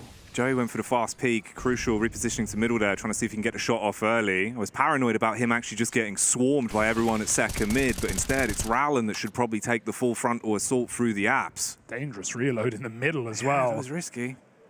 But NAVI won't bite. Simple must bait. He must trade in a round like this. It's the only option that NAVI have. Tech9's up front. Simple right behind. Miss smoke on B. Don't know who or where that was meant for. NAVI are going to pop out of apartments. Rowland first line of defense. Let's see if he can hold it then. Rowland the rage cage with the backup of Thomas coming in like a pain train. Wants to hit the first shot. Crucial as well on the orb supporting. Rowland, he's been in his position the entire time, but Simple, fast with the flick, hits the head, but it's all coming up into the breach as everyone from NAVI is going down. Simple, low on HP, but still fighting strong, trying to stand tall, but you cannot do it. Perfecto, punished. 14 rounds on the board for Into the Breach. Crucial is hitting every single shot. He was silent after that first half. He was a non-factor in this game, and he has come absolutely alive alive on the CT side, forcing so many dangerous peaks. Trying to run through long with an AWP, fighting Navi on an Apeks pop, and he hits 2. Yeah, that should not have been an Into the Breach round. Like, I know Navi didn't have guns. They had the 1 AK on Simple. Other than that, it's like Tech 9 to plenty, right? But the setup that Into the Breach had was like, in a way, the worst possible setup for that sort of round, for that sort of Apeks pop with the low buy. They get smoked off over at Moto, and then they make this ballsy call. A lot of teams in the 4-on-4 would have just said, okay, wait for that smoke to fade. We're going to hang out. We're going to play for the retake. We have more utility. But Into the Breach just full forced every single one of those engagements through the Moto smoke, and that's not often how you see that A site get held in that moment there. Honestly, I thought when Rowland only went 1-for-1 as the only guy who could defend the bomb site, I thought that round was done. I thought it was over, but Thomas, alongside him, having Crucial on that AWP, they make a play through the smoke, and they cook up a round from nowhere. Yeah. Those rounds are going to hurt. Na'Vi know that was such a good position to be in, and yet still it went the other way. We're seeing some serious momentum-based Counter-Strike for Into the Breach, right? Just with how aggressive they've been in pre-plant situations. The B flashes, the banana takes, Thomas running through the Molotov in that 2v2. Just there, as you said, the long chase. There's been some crazy hunting for Into the Breach, and Navi can't stop it. They can't deal with it. There was only one gun there, and Simple only puts up a single kill. It is not enough at this point in the game. Navi, this would be, frankly, an embarrassing loss given how strong the lead once was. That's the key point as well, right? If we scratch everything and go back to the beginning, saying it would be a huge upset for Into the Breach is one thing, but now with the game that we've seen, the way it's unfolded before us, the rough start, the misplays, the sheer amount of mistakes they had on the T side, it looked like they were dead in the water, but they're revitalized, they're out there. And right now they're slaying them, they're cooking them, they're souffleing them. And Navi, with 13 rounds on the board, you've got to start biting back right here, right now. Electronic has had 4 kills in this entire half as well. Not to put it on one person, but compare that to his 20 frag CT side, never giving up B without a multi-kill. He's had 4 kills on T side. Simple's been pretty absent as well. Last couple of rounds we've seen a bit more, but this has been just shocking for Navi. Can they do right by what has been done so wrong and find 3 rounds straight? Or are Into the Breach poised and ready to close a boost up? Electronic with an uncrouch. Crucial's crouch as well. There's the head, and he takes the shot. Electronic eats it. Volt is close at B as well. Anti-flash, and there was no flash to speak of. Simple jumps over the top and takes a 5v4 for Navi. This is their chance. They will not waste it. Grouping for a hit. Navi can run a B exec. They want to do their due diligence first. And maybe, just maybe, we see a gamble in a round like this. Yeah, they're calling the bluff, it looks like. Oh, Perfecto's faking it. Hang on. He's pushed. He hears him running away. He's now pushed up. Crucial knows about this, but it's a fight he has to win. Right now, the B side's lost. Perfecto knows they're going that no one's in B. Yeah, they've got to bring the bomb back. They have to go B. Bits looking for lurk kills. One will go a long way. Navi have still... What? Rowland just burnt to death. That smoke did nothing. He will die. Navi have won the round, though, presumably. There's just enough time for the plant. There's no one here to stop it. Perfecto with the space taking wins the round. It's very weird, but it works. It looked like Navi were going to XXA there for a second. I think Perfecto really had to pull them back. Like, guys, I have the site. I am so sure I have my back to the site, and I hear the AWP in CT, and that's enough to force a save. It's one of those rounds where it's like, if Counter-Strike is a choreographed dance, every foot was out of place, but somehow you're still doing a jig that the instructor's happy with. Interpretive dance, we'll call it. I guess so, bud. The rain dance. Well, the heavens have opened, and they've gifted a 14th round to NAVI. Game tied up again. I'm glad we have a save here, as weird as that round is, because I wouldn't want ITB to pull this all the way back and then lose their guns and be broke at 14-14. Now they have the chance to still make this interesting. And of course, on the A stream, Fnatic and Viperio are at 14-14. But Viperio have no money. There's the difference. ITB have a chance here. Navi have woken up right at the end. But can they put it to bed? Into the bed.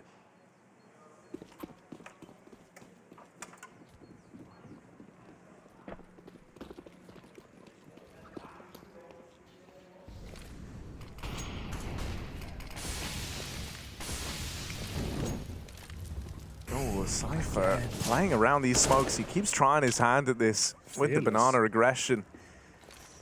Ooh, they're right there. He's going to try and lob this smoke in, and now they want to try and fight for the control of logs. But I think, you know, that's a little obvious with the smoke raining through the smoke. You can kind of tell that he's close. You can hear it. You can hear the pin pull. And so Perfecto had the info. Now he's got the open, and NAVI off to the races with a 5v4 and into the breach. This is where, you know, it's kind of in the back of your mind. If we push them this close, only to fall down, they have to start making a few choices here, right? They have to start gambling. They pull everyone over towards this B side of the map, but just one man. And Crucial wins that fight onto the boosted Electronic. A really nice way to have squeaked the equalizer in this round. NAVI are not out of the woods yet. They thought that 5v4 was going to be enough, but Crucial tried to walk in, tried to take another fight. They could line up here for Simple. He's given them a lot of chances, and he's just toying with the B-site players. He spotted two, so they know there's only one man left over towards A. And that's at maximum. Roland dead, and the A site now open with MPL deep at the library. Crucial not able to hit this shot on the bomb crossing.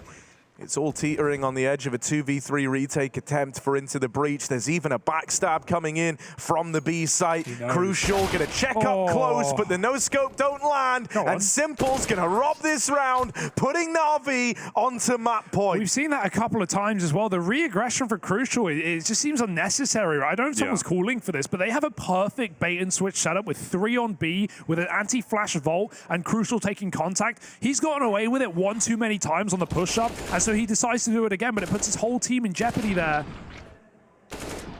And NAVI find the gap. Great space taken on long for MPL. And Simple with the backstab gives him a smile and 15 rounds. That B stack looked perfect.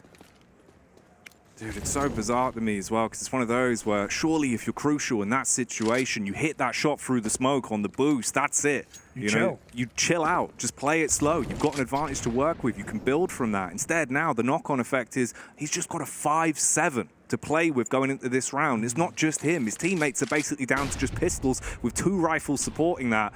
It's not going to be easy. And NAVI now poised and ready, and they know that this is now their game. They have to do what they should have done a long time ago and end it, send them to bed, and find their first map victory. It's not going to be pretty, but a win is a win if NAVI can get us there. Inside of the smoke is Rallen. Crucial sits on the short side, and Rallen has to back out as the smoke fades. Minute on the clock, NAVI leaving Perfecto at B again, going for this A hit. They're not going to leave any lurkers. In fact, Simple has to get that bomb. And Rallen trying to get back into position, been spotted. One of 2 rifles in this round, and he's pushed out a spot. Low on health now as well, and there's Cypher dealt with. That's not the M4 they were just facing. They know that. Simple starting to get involved over at the B site, walking into the double stack. Electronic caught with util out. That's something, but you've still got to break away from this bomb. Bit locked in a fight at spawn, but he's missed the opportunity. Simple's threaded the needle with the bomb on his back. He's stuck out towards the spawn, wins that first fight, but 2 more still to find. And with him now dead, it's just MPL. 10 seconds, but he doesn't know about Vault.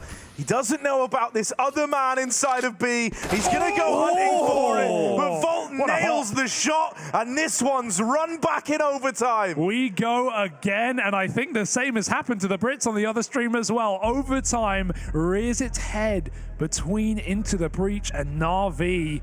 They hold on with pistols. That looked ready for a clutch for MPL. That hop into the back sight. My goodness, Vault hit a must-win kill.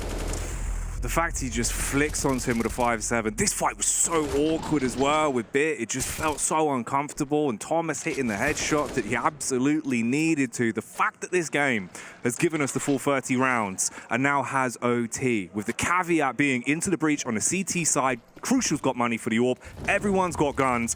This is going to be intense. Dude, and you know, I mean, I know Crucial's had some moments where he's overstepped, but I actually think him and Rallen are complementary to one another in a way, right? Like, you know, Crucial's been a fixture, like a mainstay of a lot of these UK teams. He's been someone who you touched upon, like Endpoint earlier on, right? He's he does have a lot of experience in terms of like playtime in the server. And then on top of that, then you've got Ralin as an experienced voice. But I think the thing that's interesting is they have very contrasting views, I think, on how the round should be played, right? Crucial, very much about being aggressive, about fighting every step of the way. Whereas I look at Ralin as kind of a safer pair of hands in those moments. And so you have experienced players that find themselves on kind of either end of the spectrum in terms of how aggressive they like to be. And so you have a gnarly opener to rounds in Crucial. And then you've got your closer with Ralin. I can't believe he got out of that last round with a double. I really can't. He got tagged down to 30 health in the opening engagement of round 30. Here we go, 31. NAVI pumping a BXX. The bomb is not with them, and 2 players are on A. So this is a feign for NAVI. They need to take the site, though, if they're going to use this much utility. They don't have a lot left for later. 2 smokes. They can re-exec if they want. Through goes Electronic, and taking down Cypher leaves Vault locked out by the util. That's NAVI getting exactly what they wanted, and they can rotate the bomb in tandem as well. Re-smoke, and of course, likely around unless Vault can stop this plant. Great cover from Perfecto over the top and into the breach. Might be thinking about saving even with the money. Just off position alone, NAVI have done it. 2 crucial entries. And maybe a crucial close. There it is. Deals with Bit. And so they will get out with these guns at least. NAVI winning the first in OT. And I mean, the classic is, experienced team in overtime always wins, right? Like, Into the Breach have not been in this position before, and they've certainly not been here against a team like NAVI. So they'd have to be even more gutsy to actually take this one. Bomb is okay. And NAVI takes 16 first. And I mean, here's the thing. I think if Into the Breach are going to win this one in OT, they need to strike while the iron's hot. I think that if this becomes like some drawn-out affair, maybe we like run it back in a few more overtimes, I think that's where NAVI become the favorite with each OT that passes, right? You really need to kind of ride on the momentum of your CT side from this, regulation if you're Into the Breach. Can't afford to fall quiet now. I think if they lose the second in this first half of OT, that might be enough for NAVI, honestly. It should be. Here's Electronic. Doesn't stop the man burning, but he will get the kills. Perfecto there to help him. One more man in the B site. 1 player left to get past, but the Molly's given up the fact that he's here. And now Electronic's seen him. Trying to move in. Thomas is overran. And the B site falls again as NAVI lock it down. They move on to 17, and I think this is worst case scenario now for Into the Breach. NAVI have kicked it up a notch now that we've gotten into overtime. See so many players just sitting in Molotovs and not being spotted or not dying. A lot of burn deaths in this game. Some wacky rounds, and NAVI on the precipice of a 3 OT side, which again, given how regulation went with 11-4 CT halves, would mean the world. And you never want to be saving in overtime, but also the reality of this round being unwinnable is there for Into the Breach. So AWP will be kept, unless NAVI have something to say.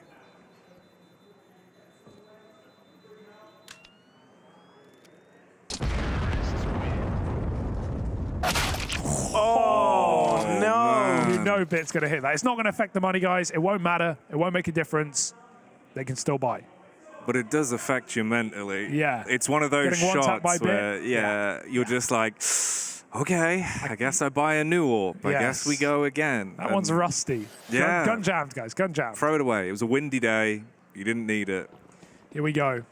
3-0 for NAVI. I mean, that would be as good as done, you'd like to think. Do we have the classic Into the Breach, the banana take, the re-flashes? It seems like we do. They're going back to what worked in Reg, and hey, it gets them a 5-on-4. NAVI is set and poised for an A play anyway. Defeating Perfecto only gives you more warnings, and Crucial hits his blind shot. They know to stack A at this point. They know what the opener was if Perfecto's alone at B. Simple's low as well. Nice shot for Bit. He has been incredible in this map. Ooh, Thomas as well, trying to keep the pace on. Cypher with a close quarters connection onto Simple, and now it's just dropped down to the mean machine that is Bit. He's been biting the bullet literally into this game, and he's still damn going.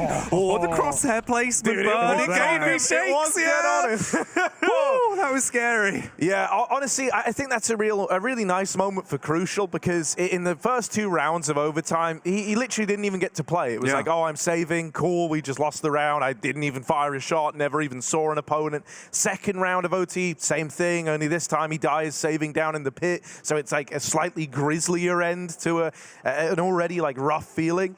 But finally, he's given some fights, he's given a chance to get involved, and he proves to be a kind of critical piece of the puzzle again, right? And that's just nice to keep his form up. It means that if this does end up getting run back into another OT somehow, you kind of need him to feel like he's kept warmed up, and saving, 3 rounds in an OT would not do that. So here he is bringing out the AWP for the T side. This is where Into the Breach encountered most of their problems.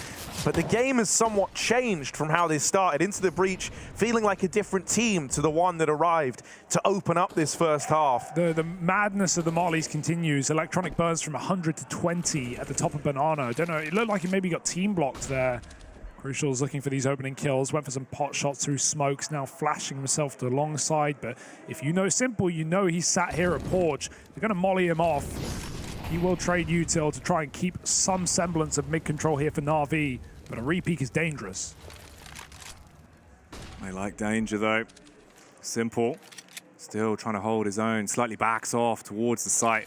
55 seconds on the clock. Cypher waiting for the flank to come down from Banana. The rest of the squadron now finally advancing, but the flashbangs perfectly timed, buying more and more off the clock. MPL. Oh no! Oh, walks into his waking health. Simple with a dive back as well, trying to get out of dodge and barely survives, but it's always Bit just mauling them. Volt with a 1 headshot, but look in the back of Pit. Electronic, he's been here the whole damn time. The B player in Pit, that doesn't make any sense. Why would they clear him? Why would they check it? Knives are out, and 1 is dropped. Electronic hears him up close. Bomb will make it down, but he doesn't know. Volt could just force this kill. His hesitance gets him killed, and Perfecto has now put Rallen in a 1v3, but this guy's good for it! Not enough! 2 out of 3, and it's going to be a shutdown.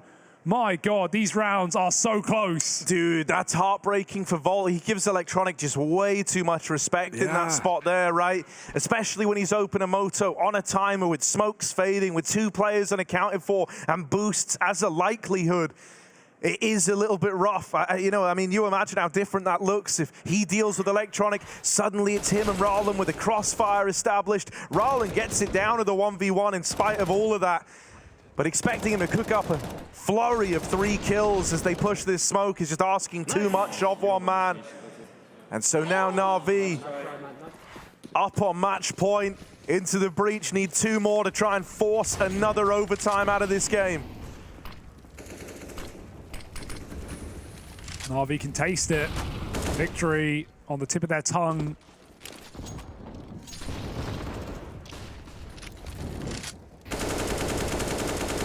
Even locked out of Banana to start this round. ITB see a lot of util come their way. They will take Apps instead. NAVI swap out a player. Simple in Apps as well. How often are you expecting this? He will pull back though. That nade means he can't see anything through the smoke of it. He's going to go back to apartments and try and force this kill. That player runs away and Rallen sneaks back in. Simple with the opener. This is NAVI on the doorstep. Oh, Thomas trying to make a bit of a move here, make a bit of a play, hoping to be the saving grace of Into the Breach, but Electronic dispatched to deal with him. Bit of noise made, 1 step taken, and Electronic now wizened to this wrap through the spawn. Looks to lean back over towards B. NAVI have pieced together what's happening here, but Electronic is still knocked out of the round. Perfecto dances through the ruins, but it's a quick turn from Volt, who gets his revenge from last round. Flank, Thomas isn't playing into this round.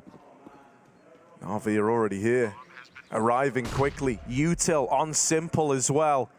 He can look to set up the rest of the gang as they move in. Volt back in the spawn. He knows that CT's clear. That gives him a nice angle. Simple with the trade. It's a 2v3 as they try to move out through Banana. Damage done to Crucial. He's naded out at the back of the site. Thomas might need to save the day, but Cypher's going to do it solo. 1 man in the site Thomas worlds apart, and a beautiful round from Cypher. Yeah, man, that's rock solid as well. Thomas not even needed. He had a perfect position for that post plant, though. After he cleared CT and realized they were all flanking Banana, you see into the breach, set up perfectly for it. Cypher in a very dangerous position to top the boxes, but able to flick up for the final kill. Clean shooting, man. These guys have really impressed me individually today. And they're still in this one, Jackie, by the skin of their teeth. Barely hanging on by a thread, but that's all that matters because they're hitting their shots. They're still warm.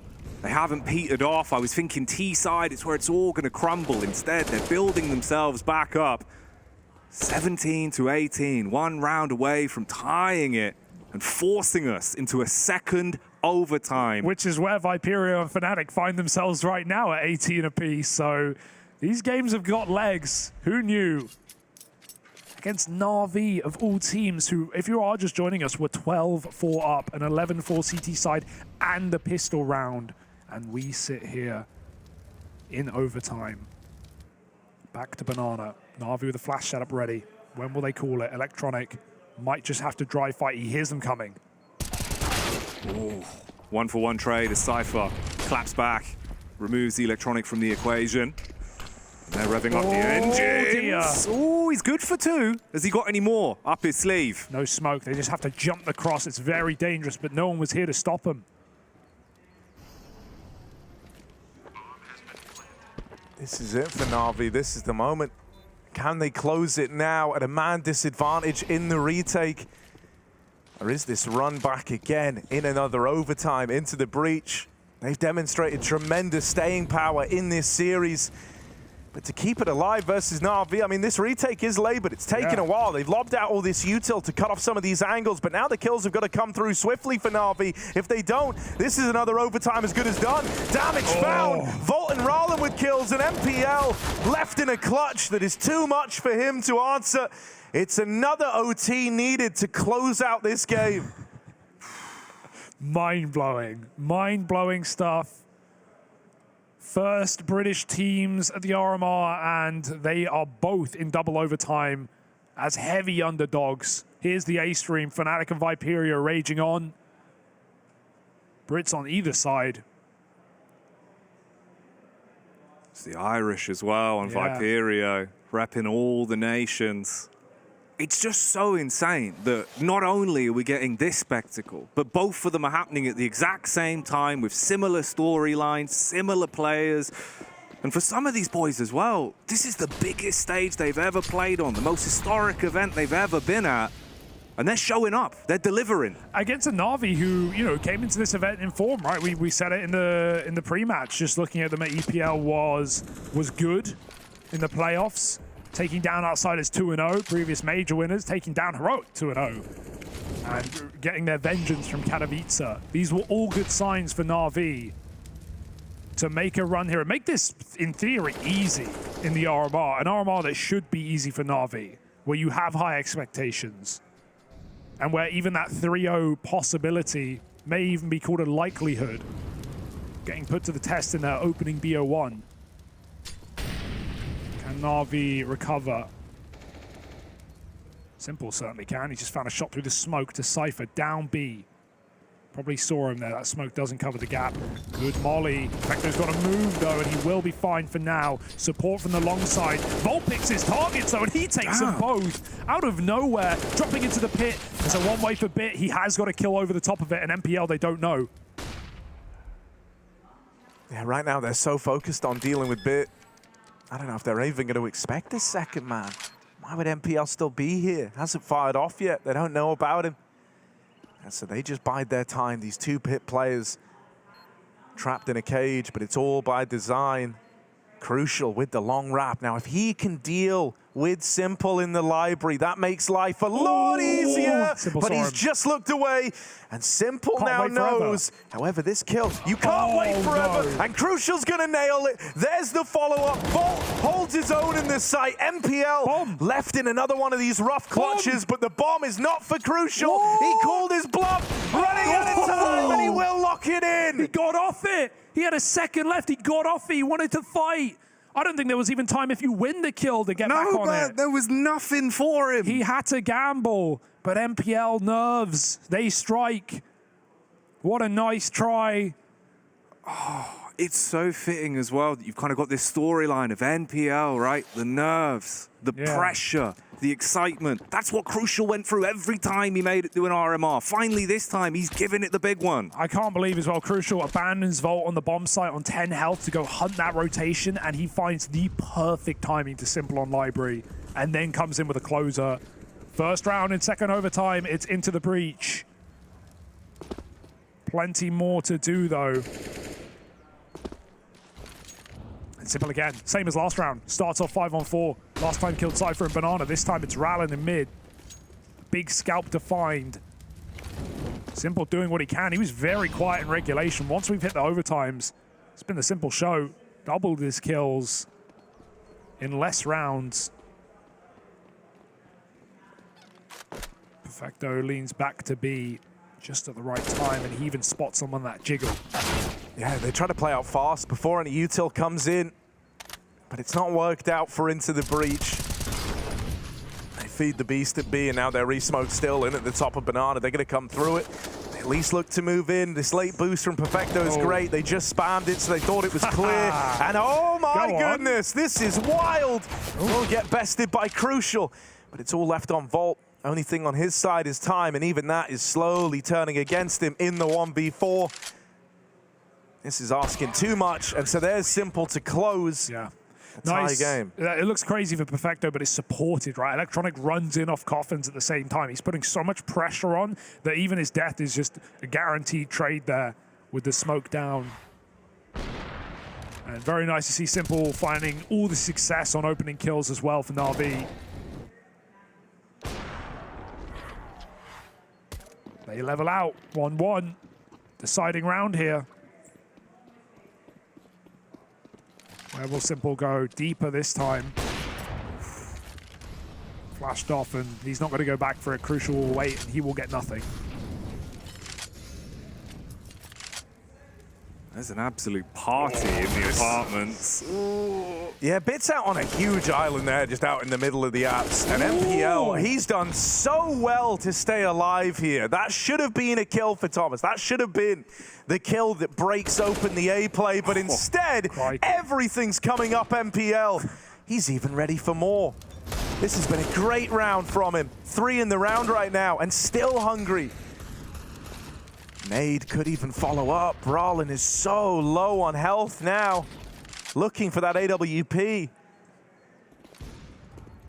But MPL has saved Navi's bacon in this round, man. That is just wild that he's walked out of it. 3 kills to the good and teeing up his squad to win out this first half of the second overtime. Ooh, yeah, just double peek at long. Easy kill for Simple.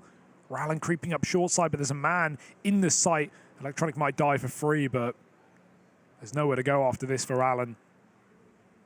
Oh, nice shot. And yeah, MPL, right, it's hard to think back to that first half of regulation, but think about the impact this guy had on the long side. He was always multi-killing on long. He would never let lurkers get through, playing around smokes, backing off Arch, playing a very, very important, integral CT role on this map, and he was looking really solid. Yes, he's had a couple of shaky rounds. Yes, you can see the inexperience, but ultimately, he's had a fantastic game here, has the 17-year-old for NAVI, up to 30 kills, almost, 1 away.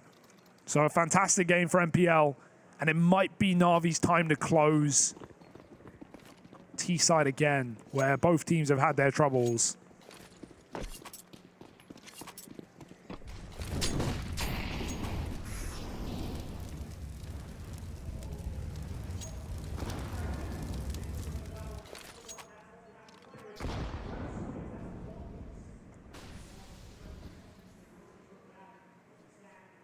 Full Banana, and when ITV usually get... Oh, okay, forget it. I was going to say they're rotating. They were. Now they have to pull a player back. Perfecto making moves. That's so huge for NAVI. Like, 1 smoke kill like that, and now you know you keep numbers over towards B. Like, you've never been more enticed into the apps pop, which is already what they were gearing up for in this round. Only one man actually in the site, and he's gone, accomplishing nothing. Ralin bested. Thomas moving in from the long side, but he's fighting all alone, and there's even a smoke about to obscure his vision here. So he's about to lose everything. All control of this A site goes the way of NAVI. Ooh. There's no way NAVI can lose this with a 5v3 in a post barn. Got re-smokes for long as well. Into the breach, no, a save is the only way, but they don't want to. They've got the money anyway. They can lose every player, and they might. Electronic going hunting for more. That's his second kill, and Crucial in the corner will get traded after just one shot. 21-19 for NAVI, and they are ready to end this game. Yeah, over on the other stream, it all comes to a close as well. We just had Fnatic and Viperio head into a double OT, but Fnatic did end up picking up the win there, right? This one's looking to go the same way. We often say the deeper into overtime you go, that's where the more experienced team normally comes out looking a little better. That seems to be holding true here as well, as NAVI are just 5 kills away from putting this one to bed after a labored game. Not their first rodeo. Perfecto's been a nuisance in Banana all game long. Cypher trying to challenge that though, as he often has. Will give it up. Stays at the sandbags. There's util being set up right now by Volt to flash him back in, but Perfecto's not blind. Cypher is. That's an awful team flash. That is not when you want that to strike into the breach. And Perfecto will play off of it. A 5v4, they can pull the brakes. That smoke, if anything, might just calm NAVI down for a second, let them reassess the situation, and go and exec together. Oh, careful. Ooh, okay. Ralin claps back from the boiler. The timings on this round have been so damn tight. Crucial was holding mid till the last second, just as he fades away. NAVI start to fight for control, now barreling back towards B. At least there's a grouping of the Into the Breach players here, Crucial being one of them, and critically, he's got the utility.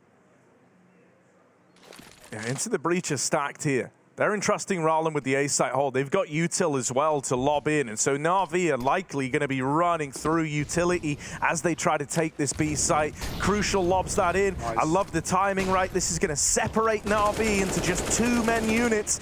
Electronic wins that first engagement, and Thomas can't land the reply. Crucial hidden in this smoke needs to stop this plant, and he can't connect it. Perfecto provides the cover, locks in that kill, and so it's Ralin, the lone A player, 1v3 to try and keep this one in contention for Into the Breach. NAVI are 1 kill away from saving FaZe. It's a long road, and it's a heartbreak for Into the Breach, but NAVI, a relieving finish to this single map, to this BO1 opener, in the right direction. Ralin with a kill. Simple's going to repeat. Missed shot, but the time is gone, boys. The time is out. NAVI are here, and they are here to stay. 22-19. Ralin saves his stats, and NAVI save themselves from humiliation. 22 rounds. It's not pretty, it's not clean, but it's business. It's a win. Yeah, right. Very reassuring that they're able to dust themselves off here. I don't think this was kind of the hero's welcome that NAVI were hoping for. I think they were expecting this to be a lot cleaner, especially after how this all started with a 12-4 scoreline once belonging to NAVI. It's one of these games where even though they win, you end up kind of giving more credit to the opposition, to pushing them that far in the first place. Reassuring, though, to see guys like Perfecto delivering some great performances. Bit really stepping it up once we hit OT as well. He was like comfortably down bottom of the board for NAVI. Then when we hit the overtime, it felt like he came alive. He was always good for a multi-kill. He was always good for 2 when he should get 1. And yeah, you know, I think the feeling I feel at the end of this is more so just muted relief for NAVI. Yeah. Especially considering the questions of Electronic's current form, right? As in-game leader of this team, he had a quiet T-side individually in the second half after dominating on the B holds, but he kept it going in overtime, as NAVI should have. And Electronic looked really good, 36 kills. But the end of things, boys, a very nice game from the captain of NAVI. And Into the Breach, hey, ultimately, an impressive game from them. It puts them on the map for the rest of the RMR, and it makes us keep our eyes closely trained on these 2 British squads. points. Oh, massively so, because you can see it reflected here in terms of the frags they were able to pick up, right? You know, Thomas had a horrendous start. He wasn't able to find first kill, anything. round 13, just to clarify. Like, and now look where he finishes, right? Like, at least he was able to get into the course of the game. Rallen as well, 28 frags, I was saying. He's always good for 20. It just seems to be consistent with him. And crucial, we got a chance to see what he's like with the AWP. If this would have ended 16-5, 16-6, you're thinking Into the Breach just don't have the confidence to bounce back in your 0-1 game. Now, at least you're a little bit more reinvigorated.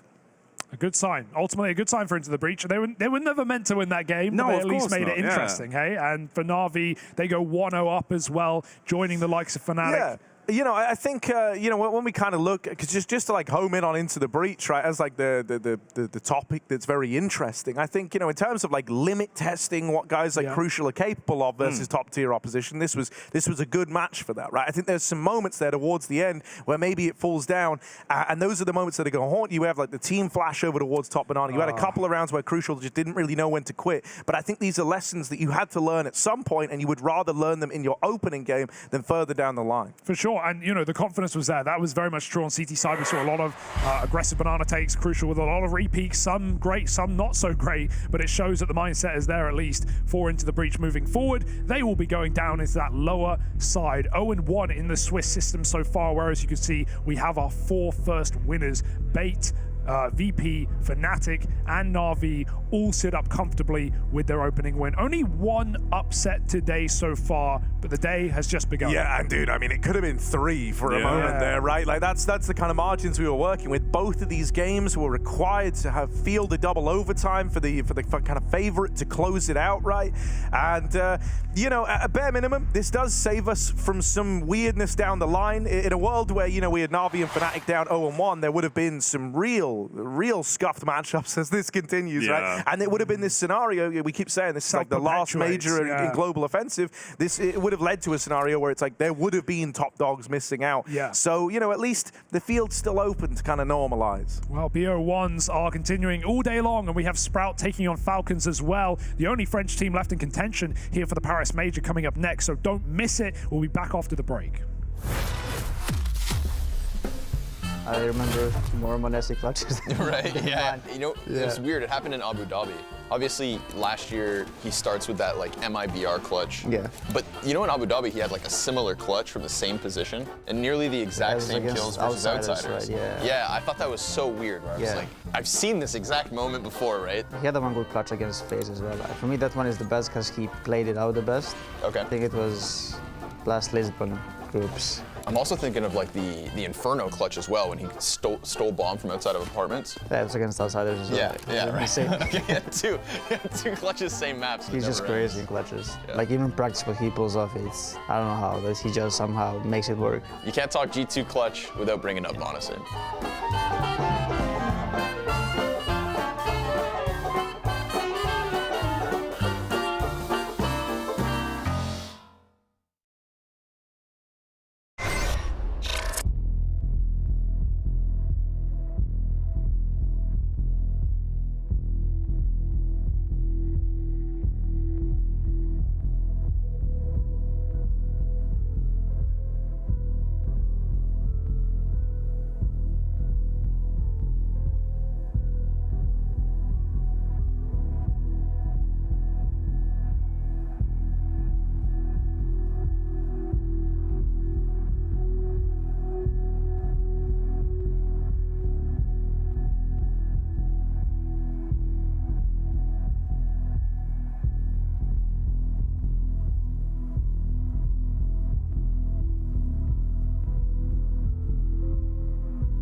Sprout v Falcons up next, another BO1 opening matchup. And we have some interesting storylines to cover coming into this game. The man on your screen, Kenny S, the GOAT of French Counter-Strike, looking to get himself to the Paris Major. Many teams couldn't make it this far. Heat, LDLC, all had trouble, but Falcons have managed to get here at least, Harry. Now they've got to take on Sprout, who have Azza at the helm as well. Some crazy lineups, some crazy changes coming into the mix right now. Yeah, I mean, you know, I think for a lot of people, when you look at Falcons, Kenny is probably one of the main talking points, justifiably so, right? No one quite hits the nostalgia like this guy does, right? Because when he was in his element, you know, there was kind of no stopping Kenny S. He was a delight to watch, and so we're all hopeful, especially with the major taking place in Paris, that he can make a bit of a splash here, because Mr. Kenny, he's no laughing matter. Absolutely not, right? And he's actually been in pretty good form as well. Ever since we've seen him come back, it can be difficult to return to the top after, you know, years off. And it's worth noting for Kenny S, this is his first LAN debut, or not debut, his first LAN match since G2, since all those years ago in, I want to say it was 2021, where he played last. So he hasn't even been on LAN in almost 2 years. So that's unbelievable. Yeah, a year and a bit for Kenny. I guess it depends on if you count show matches, which... I don't. Okay, fair. There you go. Why? What are you talking about? He was in the show match World Finals. Okay. So, yeah. I'm talking LAN, competitive, yeah, no, fair play. High stakes. Anyone can play well in a show match. Anyone can play so well in a show match. I can confirm that. Now, you're pretty sick, Harry. Don't shoot yourself down. But Kenny, he's going to be shooting people down today, without a doubt, Jackie. I mean, back in the day, this was the man, and he's got MBK by his side as well. So it's not just a one-man army for the French. No, boys. it's sick, right? Because it's not just like a glimmer of hope. It's almost like a glisten. You've got a little bit more, right? There's kind of there's a shining light where it's like, this could be sick. You've got some of the players that have a ton of talent, that are being more developed, supported by absolute legends of the game. And it's just really cool that I think you even get to see that in this day and age of Counter-Strike, and how fitting. I know it's obviously been said a few times, but you're going to the Paris Major if you make this, and that really would be the fairy tale story. And I think everyone wants to get behind that storyline as well, because it's not just Kenny and MBK. You have some young, talented players in here as well, in terms of, like, well, firstly, Python. A lot of people talk about him, but I also want to draw attention to Misuta, of course, of ex-Vitality fame, played alongside ZywOo, right? You've actually got a wealth of experience, a wealth of players who have played at the top level, even for a little bit inside of this team. And we haven't even talked about Body yet, but let's flip the script, boys. Let's talk about that other side, because we have Sprout now with an Aussie in-game leader like Dexter over in Europe, playing with some youngsters of their own rights, a mix of Romanian and Danish talent. And I want to draw attention to this team, because I think a lot of people have had their eyes on Stare as one of the next best players in Denmark, a scene and a region that's had an unbelievable amount of talent over the years, and Stare for me is the next big thing.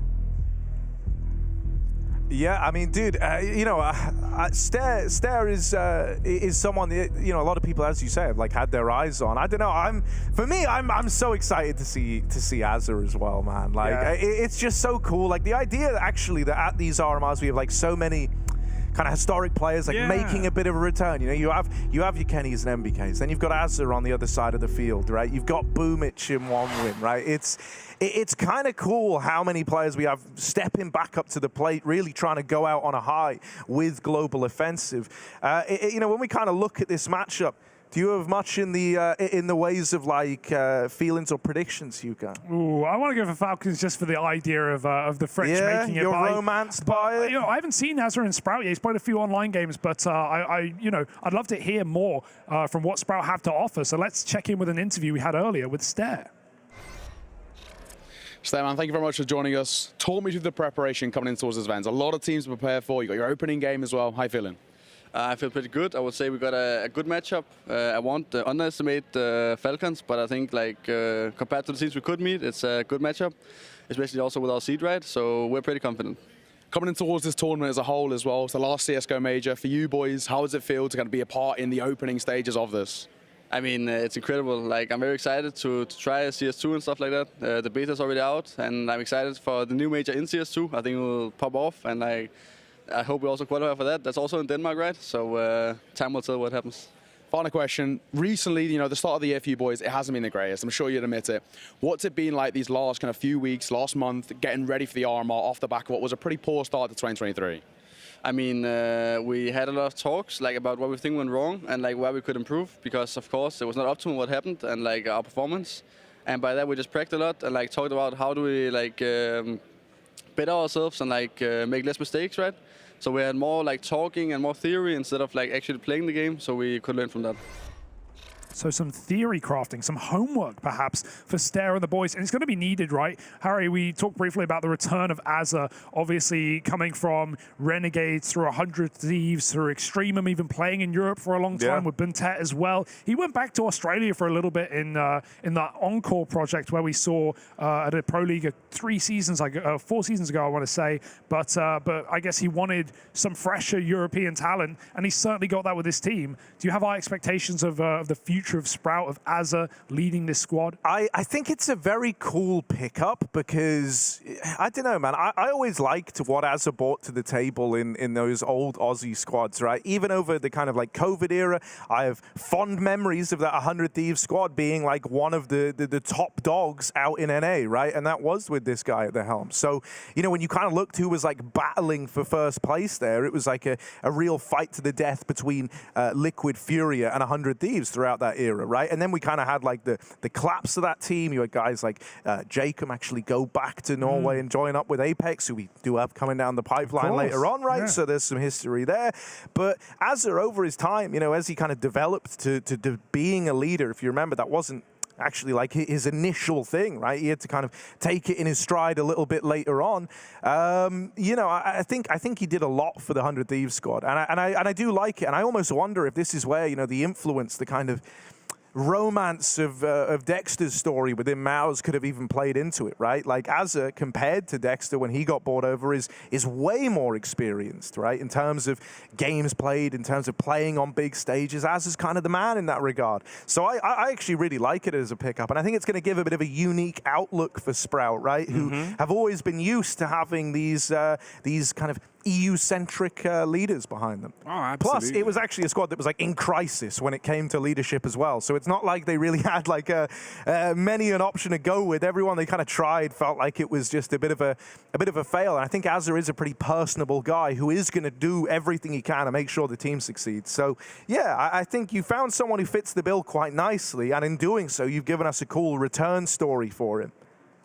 There is one bit of a fun fact we can touch on as well for Kenny. Obviously, I think he's currently 13 frags with the AWP away from overtaking Guardian as the most AWP kills in the game. And it seems like he's inevitably going to do that here at this event because... It's got to happen, right? Well, Guardian in a statistically. I tell you what, Falcons would be in a really bad way if he doesn't break if he doesn't That's break crazy. the record. Most AWP kill. To think that Kenny still holds it after a 2-year or a year-and-a-half absence from playing a tool, you know, really at any level, let alone the top level. And as I said earlier, over a year with no LAN appearances for Kenny S. So that's even more impressive if you take that into account. That's the only thing that could have sweetened all the comeback stories here. Is if Guardian was here as well. He showed up, and then there was like this hotly contested head-to-head between the two of them, like a race. Yeah, he's like trying to stave him off, you know. It could have been so good. The Guardian comeback, we can all count on that in CS2. Ooh, don't worry. At least I hope. Yeah, that would Guardian, be... if you're watching, please, man. Yeah. Come on. We all miss you. I've kind of said you are now as well, so you better be. Well, now you've said it, it's either going to go one of two ways. You've cursed it forever, or it's absolutely going to happen. Yeah, funny enough, actually, there are really only two options to that. Either he comes back or he doesn't, so yeah. No, this is going to be a sick game, and I do like this idea of kind of like all the legends on either side being present in the server. And, you know, it's not just Kenny as well from that old G2 squad. If we actually remember, Body played alongside this guy on your screens now, played alongside Kenny in that full French G2 roster at a point as well. So even just having this camaraderie there, this previous experience playing together, and now back in a French team, I think it's cool that we've gone full circle in that sense. One of the first lands I ever got to cover was with the French G2 with Body and Kenny in the same squad. I think they played versus Envious in the grand final, so it was a very hyped affair, right? And so, you know, I'm like regaling memories of lands in Paris that have had these guys at, and that's their end goal here, right? That's their end goal, is to try and be another French team to get behind by the time we get to the Paris Major. It would be a beautiful storyline to have. Just the moment of seeing them walk out into the arena, right, is I think one of those that would really sort of sweeten the deal. Yeah, I mean, arena, that would be right. a goal. I think these guys are just trying to get through the RMR step at a time, obviously. Got to think big picture here, yeah, You've got to visualize. Get that legend stage, right? go 3-0. Exactly. The other thing I'll say, you know, about like the Kenny-esque comeback is obviously when he was playing, the thing that was always said about Kenny is like, oh, he's a very emotional guy, you know, like he's kind of like, as a result, like almost momentum based, like he would struggle a little bit if he started to get like dunked on in a playoff match, right? You'd have him start to tense up a little bit more, and suddenly it's not looking so clean. So that was like always something that was attached to Kenny. But I think if the time away would have given him anything, and you know, even in his interview where he said he kind of fell back in love with CS again, I think it was on the back of attending Antwerp. It like really scratched that like itch in his brain, you know, oh, Counter-Strike's cool, and then it like brought him back into the fold, you know, upon his contract expiring with G2.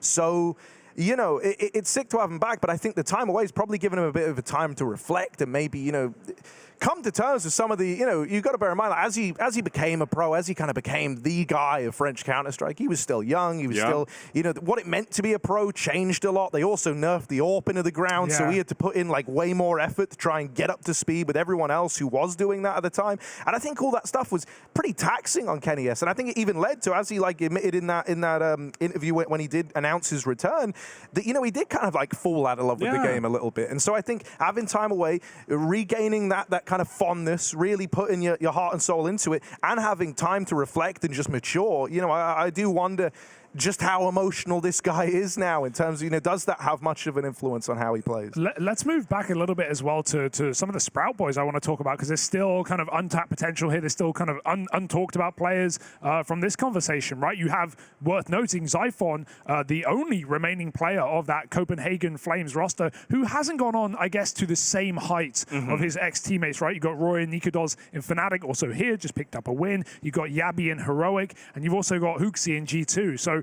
this guy was kind of left to the wayside in that sense as a raw entry-ish player on T sides, and we haven't seen him play to the same level. Sprout obviously did attend Rio, the last major, where they went out in the challenger stage, you know, 3-1 or 1-3 rather, taking a 2-1 over NIP. Sorry, Legend stage, not challenger stage.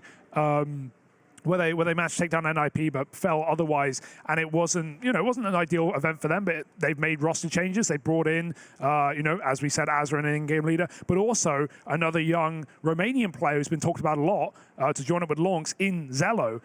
We've seen him, you know, across a couple of Romanian local teams like Nexus over the years, but, you know, I like what Sprout as an organization are trying to do with this roster in picking up a lot of young players with potential that we haven't seen on a high stage, and to finish it all off with such an experienced in-game leader. I think to a degree there is a bit of pressure on this roster to do something here at the RMR, to maybe make a run, to go through to Paris, because as we heard in that interview as well from Stair coming in, this year hasn't been great for them. The start of the year hasn't been good. Sure, it's been in the midst of 2 key roster changes and Refresh leaving the squad as well, but yeah, we need Sprout to pick it up, and this would be the time to do it.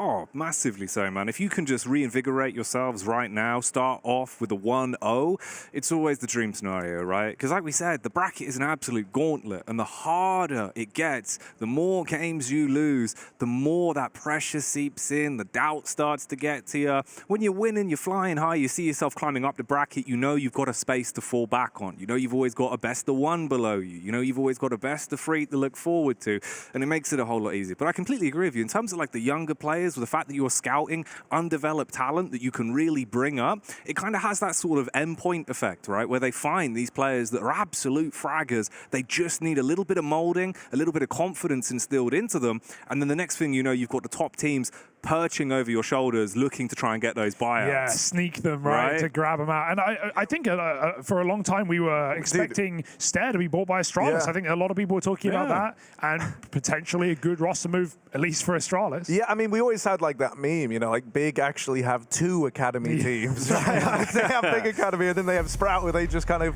would come along and cherry pick the guys. They bought out every German player, so Sprout had to go international. And now here they are, 2 Romanians, 2 Danes, and an Australian taking on the French boys, the hometown heroes looking to make it to Paris, and it all begins with a BO1 for the boys in green on the big green map. It's Ancient.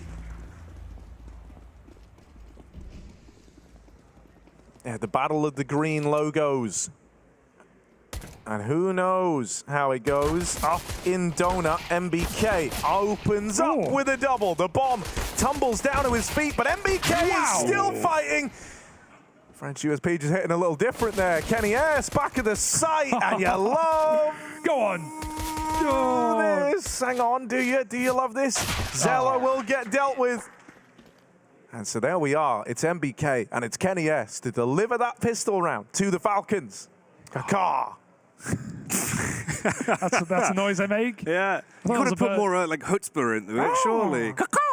Yeah, it's like more of a bird from Sky. Yeah, I know, but it was, you know, I was kind of going for like, I wanted it to sound serious, like a serious bird noise, not a fun hanging out bird noise. Fun hanging out bird noise. Fun, man. Falcons, known for hanging out and partying. The classic bird of party.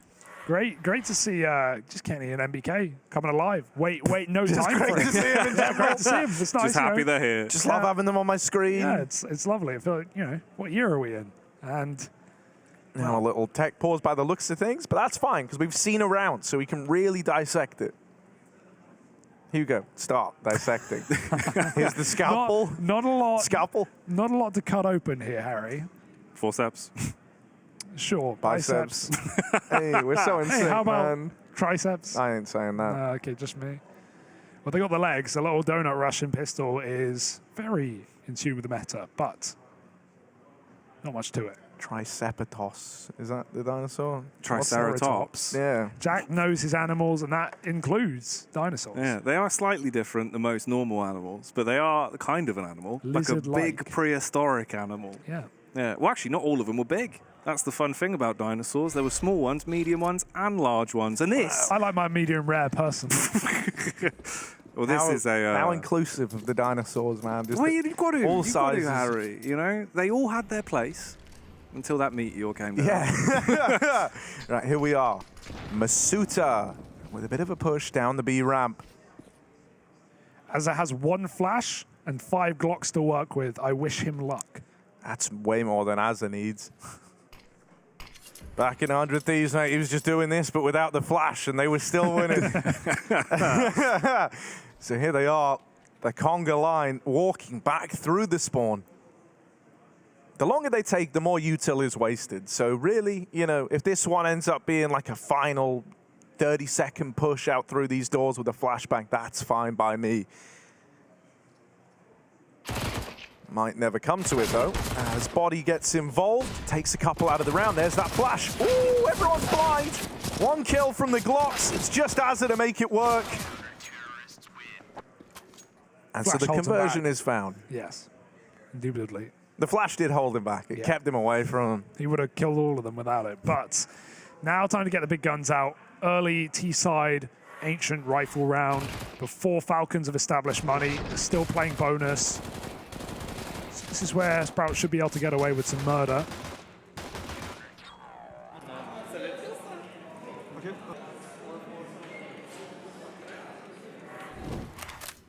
All right, yo then. We are into the thick of it as the buys are coming out, and oh my god, utility damage galore, ruining Azza and Zyphon immediately, and there's still more coming. An extra HE dashed into the back, drops him down to 38 immediately. So Sprout might have firepower, but they're looking a bit green around the gills, and MBK still wants to make the ill plays, opens up with a frag on mid.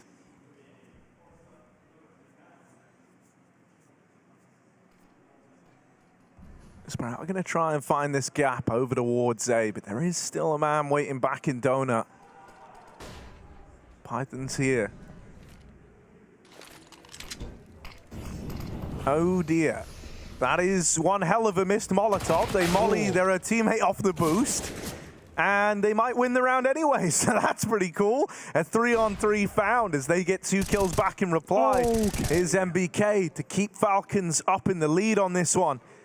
Zyphon, the smoke's going to fade. His teammate's still a ways away. Stair moving in through main, so Zyphon feels the pressure to make a bit of a move. Stair arrives just a few seconds too late to do much. There's one, but end of the line as Masuta locks in the trade game. And so the Falcons flying high, the first rifle round going their way as well, in addition to the pistol.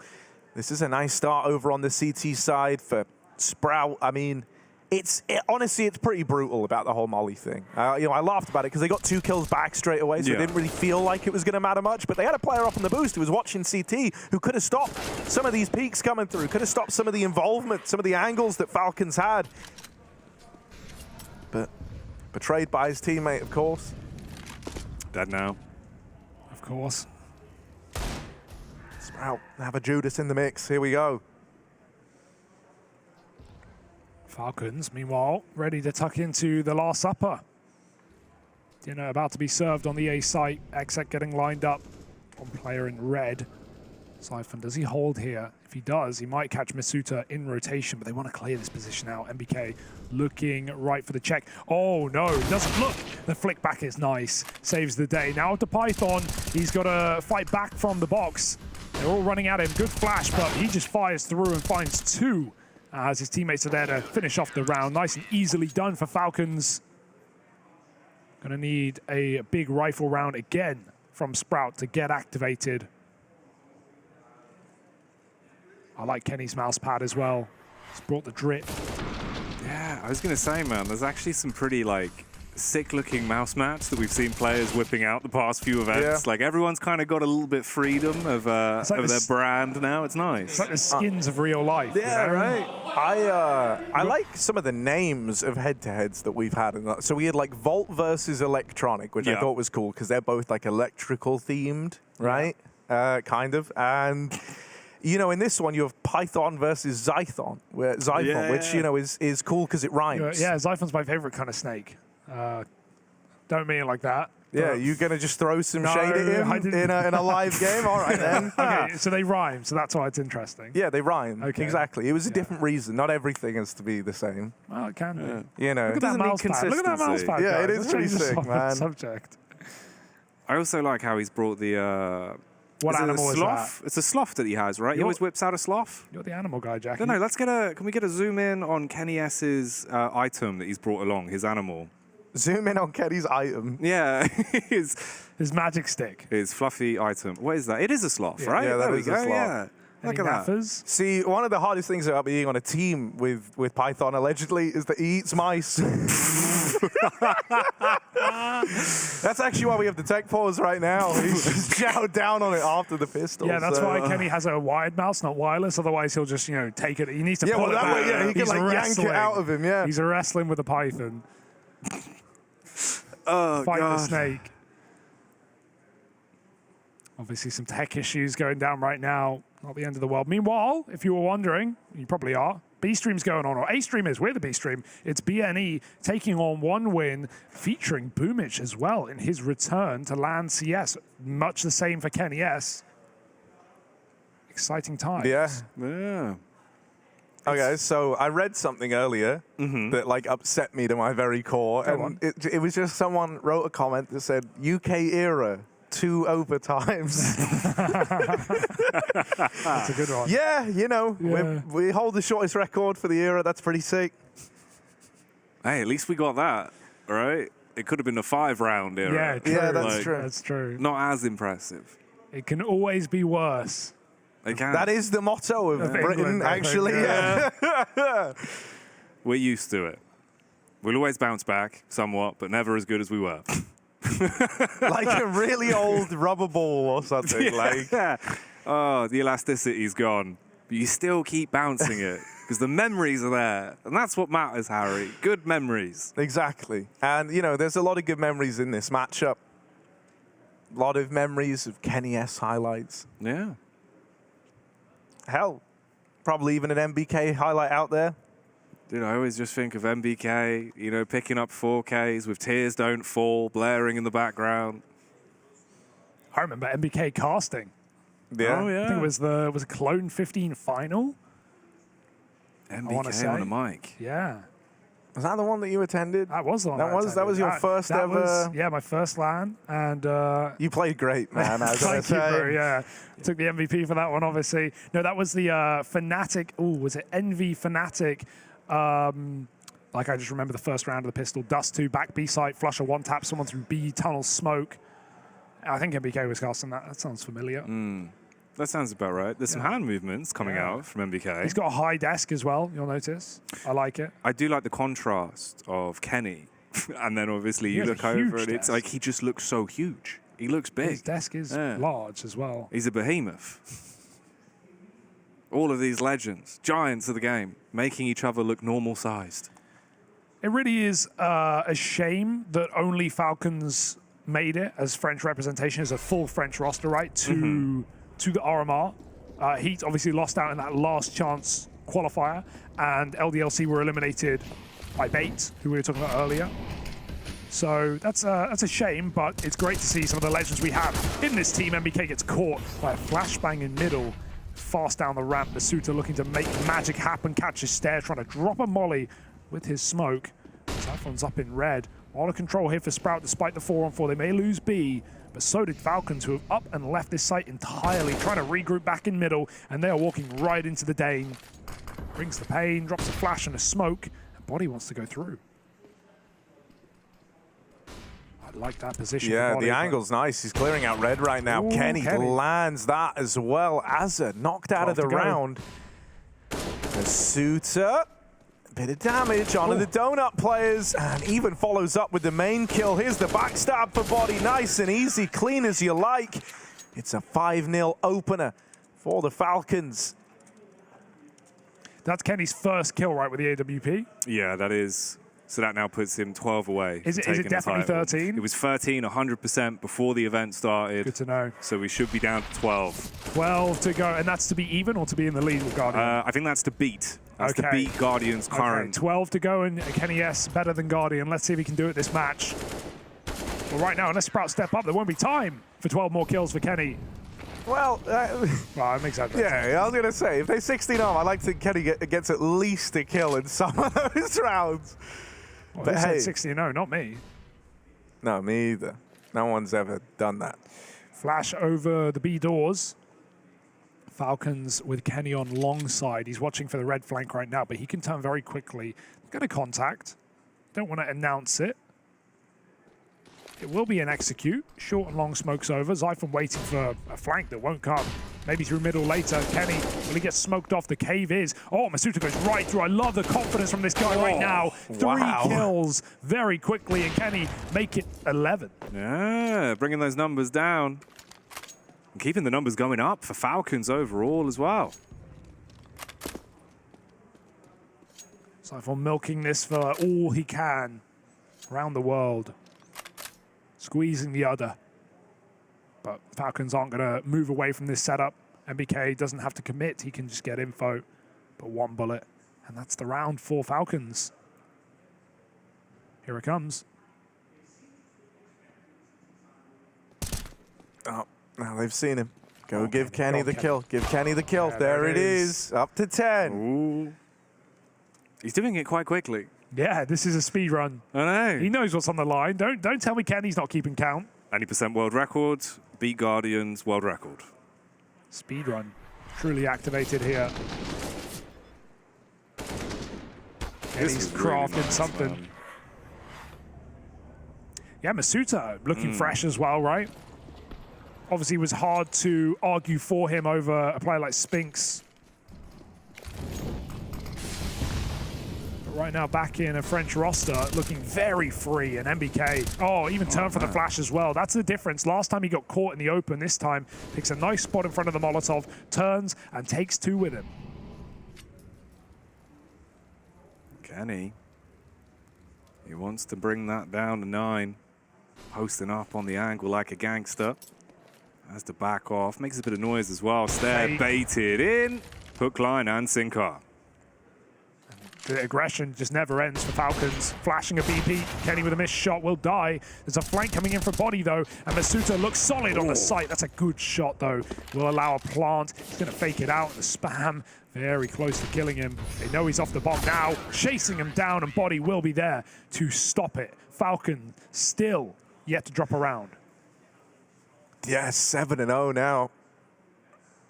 Building upon this this hot start that they had, and I mean everyone's kind of rising to the occasion right about now. Not a weak link in sight, it seems. Still yet to really get rolling. Sat down bottom of the board at 1-7, and I don't think that can keep up in any margin if Sprout do want to try and pull this back. Right? You were talking about him coming in, Hugo. You were saying there's been a lot of eyes on this guy. You know, one of the big hopes of the Danish region, and he's had a bit of a rough go at it. As a down bottom alongside him, you know, that one I think is a little more forgivable. And a lot of these games, you're kind of going to look for Azza to just have a very like middle of the pack performance, right? It's not the end of the world that he's a little quiet, but Stair defo going to need to find his form if they don't want to get steamrolled in this. Where do you get that momentum from as well? Because again, obviously the cash going to be horrendous. Just a couple of Eagles and the 2 Tech 9s. Zyphon trying his luck. Went out for the play on middle, but not going to work too well. Nathan has been doing a great job of just locking it down and making a mess of anyone that comes towards him every time. They do at least bleed their way out onto the A site, but this just sets Kenny up, licking his lips to try and build on that number. They crossed in though. I don't know if he realizes this. He's holding big, and they are in the temple right now. If Lonks doesn't chase this kill, Kenny might not clear the corner, and that's a way in for Sprout. Good spam will be heard by Kenny. Comes that along, but it's a big flank, and Kenny's patience right now may pay off if Lonks peeks. There's a backstab. Kenny misses his shot, and surprise, surprise, Sprout have done it with pistols. They've made themselves a chance. The lineup was there. Lonks wins a kill. Python could get on the bomb if he does it soon. Smoke and a kit. They're going to chase him. They're going to face him. He's found another. Zello does not have the gun to spam, but he's got to make it work, and they find him in the last second. Falcons will win the round somehow, some way, even with that 4v3 and a big flank. It's not enough for Sprout. Dude, that's rough. That's one of those rounds that like just gets away from you so quickly you almost don't have time to realize that actually it's getting out of hand, right? It went from feeling like you were invincible, like victory was assured, to suddenly you've lost 3 players and you're down to this like awkward 1v2, right? And that happened so quickly. And so Sprout were never really in a position to kind of call, okay guys, like let's just play the advantage here. Let's just kind of slow it down. They lose the flank to the man in red, who then pulls up. Then you've got Python getting involved and like nailing guys as they try to cross out a temple. That one spirals so quickly.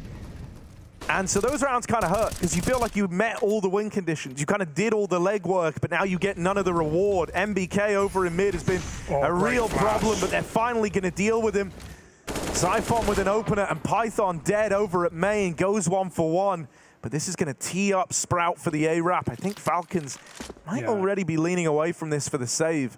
It's a good play. I mean, they have a lot of money. They can keep a bank up, but just keep it in good standing. They're so out of position here. Everyone gambling towards B. They will aggress for kills, but nothing is given, so they'll just take the route to save. Already Stair watching the spawn, though. So that will finally be Sprout breaking through on the T side, taking a round. Yeah, MBK, it's been 50-50. He's had a couple of nice rounds in middle, but when the flashes land, he is dead.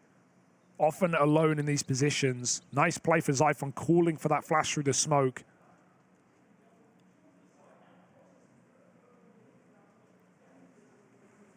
So there's been a couple of opening moves attempted by Sprout. Finally, they start to pay off. I think, again, it just comes back to consistency more than anything.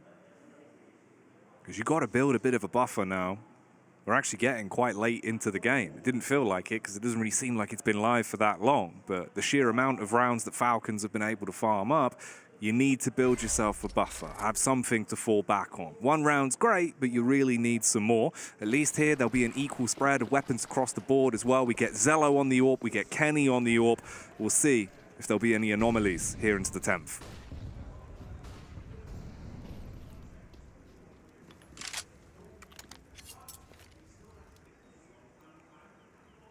He's just been so bold in middle, has MBK. He's climbing up, even with a bad smoke. It is an A attack, though. Python ready on the boost. It's ugly on the spray. That is really rough, yeah. Kind of needed to get one out of it. Kenny with another missed shot, and so the gap is closing on this A play. Sprout move in. There's a fast backstab for MBK from this mid push. This could save it. This could save the round. He's got it in the palm of his hand. They know about him now. They've got this fight isolated. Stairs trying to wrap him, but MBK is one step ahead. He's given Falcons a reason to believe. One more fight back in main. Azza will get away from the flanker. And so he's alive to play around this bomb. Longs wins the fight in the site, and it's Kenny who missed the opener, moving in to try and end it in the clutch, low on health. As he moves out from the donut, it's Azza left to beat, but he's trying to win this to time. The knife is pulled. He just wants to be speedy. He knows that Kenny only had one shot to connect that, and once he baits the shot out of him, Azza knows he's done it. He's put a second on the board for Sprout, and Kenny even dies with that AWP trying to save. Yeah, the bomb radius is so large on Ancient, right? It got buffed, so Kenny realized that. No getting away from it. Nice round out of Sprout again on this A split. Seems to be the way in, the game plan. They've tried a lot of A main contacts. Python getting away with nothing is a problem there on the boost. He's so exposed, as you can see. Swinging wide there. And a great flank for MBK, but Azza, as the captain should, steps up and plays it perfectly in the 1v1.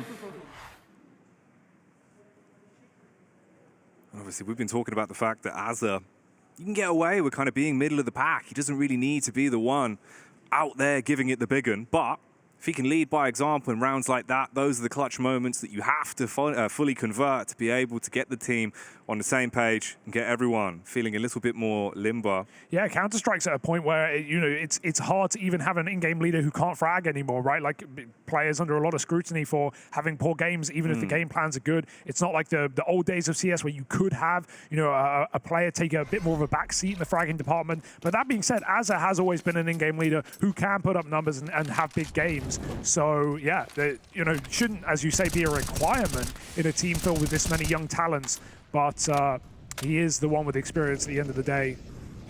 Those are the rounds that Azza should be winning, and it puts Sprout onto 2. A lot of pressure on middle this whole game here. Oh, no way. No way. That's crazy. No? MBK, Firewalker. Masuda can run. This is perfect for MBK. He'll just swing. Oh, okay. Wow. Okay, they make it work. Masuda and MBK. Double up over in mid. The B play on the cards for Sprout. They're moving in. Yeah. They have control of the site, but they don't know about Body still in the cave. When you get in for free like this, you're saying to yourself, there is a cave player. There's no way they've given us this much control of B. Lonks tries to take the spawn, now wrapping the long players, fires off that one shot, and that actually gives them the warning. No one was looking for that full commit, but it might not matter. Into the 2v2, Python wins a fight on the backstab, and so Zello, he's got hot hands in this moment, flanked from behind. He's trying to dance around the sight box, but every shot counts, and with that one miss, it's a done deal. Falcons stick the landing on the retake. That's a perfect retake there. The jump for Body just to bait the shot out, and that just gives Python room to run. As soon as he hears the AWP, he knows he can go up ramp. They play that really well, and I think that's the benefit as well. Something that Sprout have even admitted to having problems with, which is communication, right? For players not speaking their mother tongue. That's not an issue for Falcons. All French. It's going to be perfect. It's going to be fluid, and it's going to be quick, and that's what you need in Counter-Strike. So, yeah, very well played 2v1 there. They don't let that AWP isolate duels. This really is starting to barrel out of control as well. Falcons poise themselves onto a 9th round already. At least there is still firepower, limited in some instances, but for the most part, it's there. It's what they need. Ooh, that's not what you ever want. Saved. God damn, all right. It's getting a little bit freaky. You'll take that save. Could have gone a lot worse for Kenny. He's had a few misses in these last couple of rounds. Ooh. Lucky to be alive in the red room. He's just baiting for MBK as well, who will almost never be cleared. Oh, he goes swinging again. MBK forcing fights, but Zypher's there in time. Not good for 2. Body keeps it in the favor of Falcons, and we'll just concede middle at this point. A 4v3. They don't feel the need to get a kill, and only just now getting back into the B bomb site are Falcons. Yeah, but they've been fine to play retake here, right? It's been a bit of a go-to, shuffling players around the map, willing to concede resources over towards B, only to rotate in late. I love this. Retake it in post plants. They're content with doing this. That boost didn't spot anything, but they go 1-for-1 on the cave player. Masuta will get knocked out by Azza, who comes up ramp swinging. But Kenny holds the cross, and there isn't util to get him off this angle. They take long. They're going to start crossing. No one's holding for this right now. Both players could line up. They're right there. Holding over the top is Python, and he had to line up the double. Lovely round from him. It was about to be a lineup for one of the teams. One of the teams was about to be double killed. Hey man, look, Kenny clearly has faith in Python. Those were 2 moments in that round where it's those two playing together. He's putting a lot of faith in Python to like lock in the kill if Kenny misses. Great save. Yeah, fantastic. And he's, I mean, if they peek that slower, like they probably see Kenny first, they kill him, but they have to go wide. They have to just look for the kills. Ironically, I think it's the threat that it's Kenny that you know is going to be coming from CT as to why they swing so close together. That's like spacing the counter and AWP, and it's actually bad against rifles if you want to think about like rock, paper, scissors of how you peek that. They've caught him off guard once more, and these have been how Sprout get their rounds. MBK's already here. Been a big-time player in the game so far, but this might be asking too much. The site is already in enemy hands. The bomb is already planted, and nothing's being offered up. Unless you get given a kill, if you're Kenny, you should save. Just to keep this money going, just to keep the lead strong. Otherwise, you give the option for Sprout to get a 5-round half. This is the right call. Ironically enough, if Kenny hung around for a couple more seconds, they might have given him a kill. But I think this is for the better for Falcons, to just guarantee they have a rebuy. And someone will be giving a talking to Python to be ready for those quick A plays. Because that's every round Sprout have found is catching Python with 0 kills. It's like finding the weakened knee, right? You just keep targeting it again and again and again. See how long it'll work for you. Falcons, man. Yeah, dude, knees fully burst. Cartilage. It's not ideal. So it's nice for Sprout. They're waking up near the end, but they do need 5 desperately. This is a map that's, you know, even lean T-sided. Recently back at the Pro League.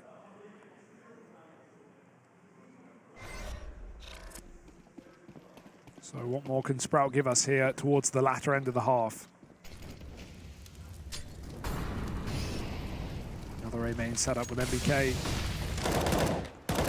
This time just body spamming middle. Kenny takes a cave angle looking for an opening kill. He might find it.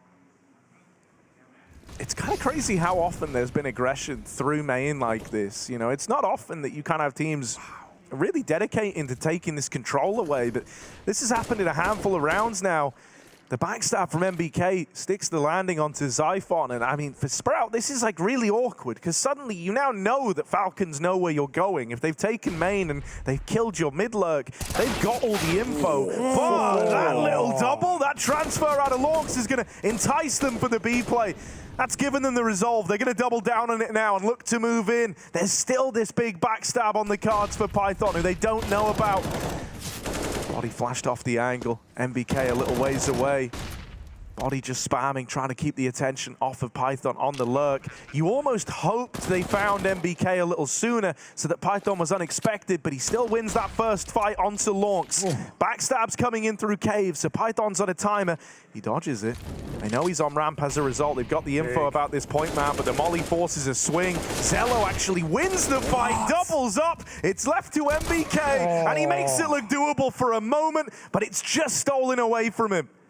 That is a clutch round for Sprout. There is no way they should be winning that. They have a flank through T-spawn. They're 4v5 with full info for Falcons, but still they push down ramp. I'm not sure about that one, right? Like Falcons, Sprout knew it could have come. They knew exactly what Falcons were going to be doing close B with their back given up. And now getting some hype as they know this 5-round half is attainable. This is exactly why Falcons saved 2 rounds ago. Money bottoming out. No up for Kenny now.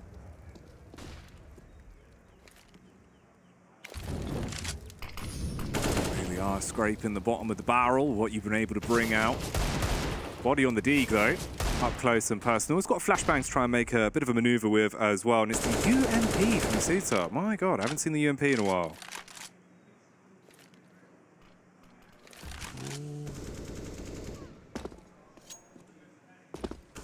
staying quiet about their B hit. Only now Zyphon's lurking out mid very late, far later than any of his previous rounds. Trying to keep MBK guessing, who's not here by the way. He's back on that A main angle. Kenny floating, watching a flank. And they're just hoping that no one goes middle. They might be right. Clear, double peek, and that's an easy kill for Body. He's even set up for more. Launx is lower. And now they've got Python trapped. They don't want it. The bomb's still here. This is a mess. They're trying to leave, but the bomb's so late. MBK could win the round. Oh, the backstab. He actually got a dink out of that. That's crazy. But yeah, the bomb's going to have safe passage in now. Smoke down in the spawn. The stage is set for Sprout to find 5. Guns retrieved, or singular, I guess. Kenny with the AK. Moving in. UMP going to lead the charge. Little makeshift flash to try and set up a peak for Azza, but he does just want to concede this control. Plant's only just coming in. That bomb was a long ways away. This has given Falcons a lot more time. They're far more entrenched with far more time on the clock than they should be, considering how long Sprite have had the site, but it might not matter. Here's a backstab for Launx, and it's all left onto Kenny in the clutch. Kenny. Let's see if the man can make some magic once again. So many angles, so many awkward fights to get himself stuck into. Tagged down immediately, brought to just below 60 HP. Time rapidly ticking away. Paranoia kicking in. He knows it could be too little too late. Hits the first on the Launx, but no one else needs to face him. They all posted watching the bomb, and time is about to dissipate in front of him, and his head goes down with it. 5th round secured for Sprout, and that's the way it will end at the half. 10-5. How will it continue? Find out when we come back in after the break.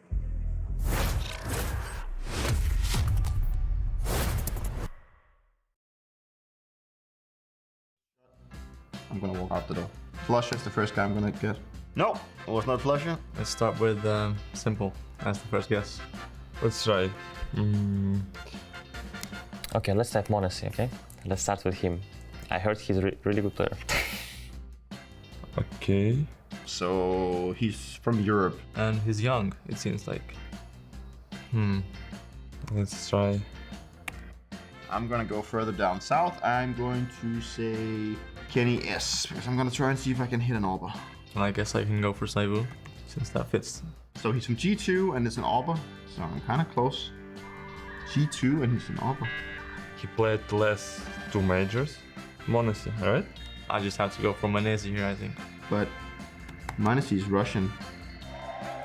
Wait, what? Well done. What? Is Russia part of Europe? Wow, I'm actually insane. I told you before that I'm a really good player.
The seed was planted, the sprout bloomed, but the Falcons have picked it out of the dirt. 10-5 at the end of the first half. Ancient looks good for the Frenchman, and Sprout are going to need to pull a mega comeback based off of a pistol round, which is where we find ourselves now in the second half. We got a little more warmed up for Sprout once we hit the end. The A site was the way in for them, but some great rounds out of Kenny S to begin, and MBK kept it going in the middle, certainly. So I'm feeling optimistic about the Falcons, at least, in this BO1 opener. Yeah, and I mean, you look at the side of Sprout as well, right? Some of the players we were highlighting on in the pre-game, we were saying you've got this talented pool of riflers in the roster, and we saw some of that. I mean, a few of the shots that were coming out were just ridiculous. Lonks was hitting some crazy bits, Zello as well, getting involved with the action. It's just sick to see. It's good that everyone's firing on all cylinders, but we do get ourselves stuck into the pistol. And it's decisive as well. If you're already throwing this BX sec, you'll notice 2 players are outside of A, so this is a fake out right now for Falcons. They haven't drawn any rotation though, and that's a fantastic shot for Zyphon. Baiting for Lonks on the boost. Python's also going to give it a go, and this pistol has not gone to plan. It's a double fake. Exec B, die A, go B, but that A hit did not turn out prosperous. 3 men walking into ramp. Oh, that one's free. That one's also free. How about this one? Oh, this one's a little more costly, but not by much. Still kind of. Oh, okay. One back from body. Oh, I would have loved to plant.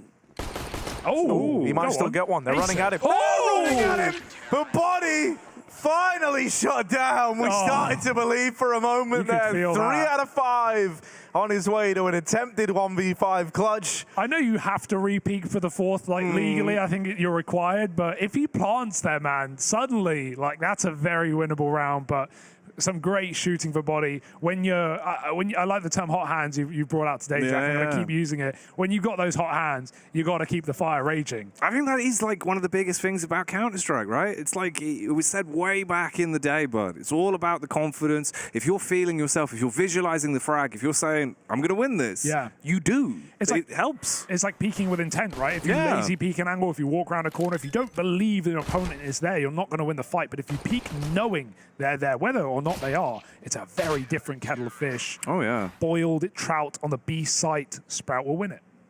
Full-on pickled herring. Pickled herring. Delicious. It's the Polish breakfast classic. Bit of surströmming, maybe. Ooh, fully gingerbread. Very nice. Bit of a timeout here before we get back in. But we're live, we're ready to go, and we're full eco for Falcons.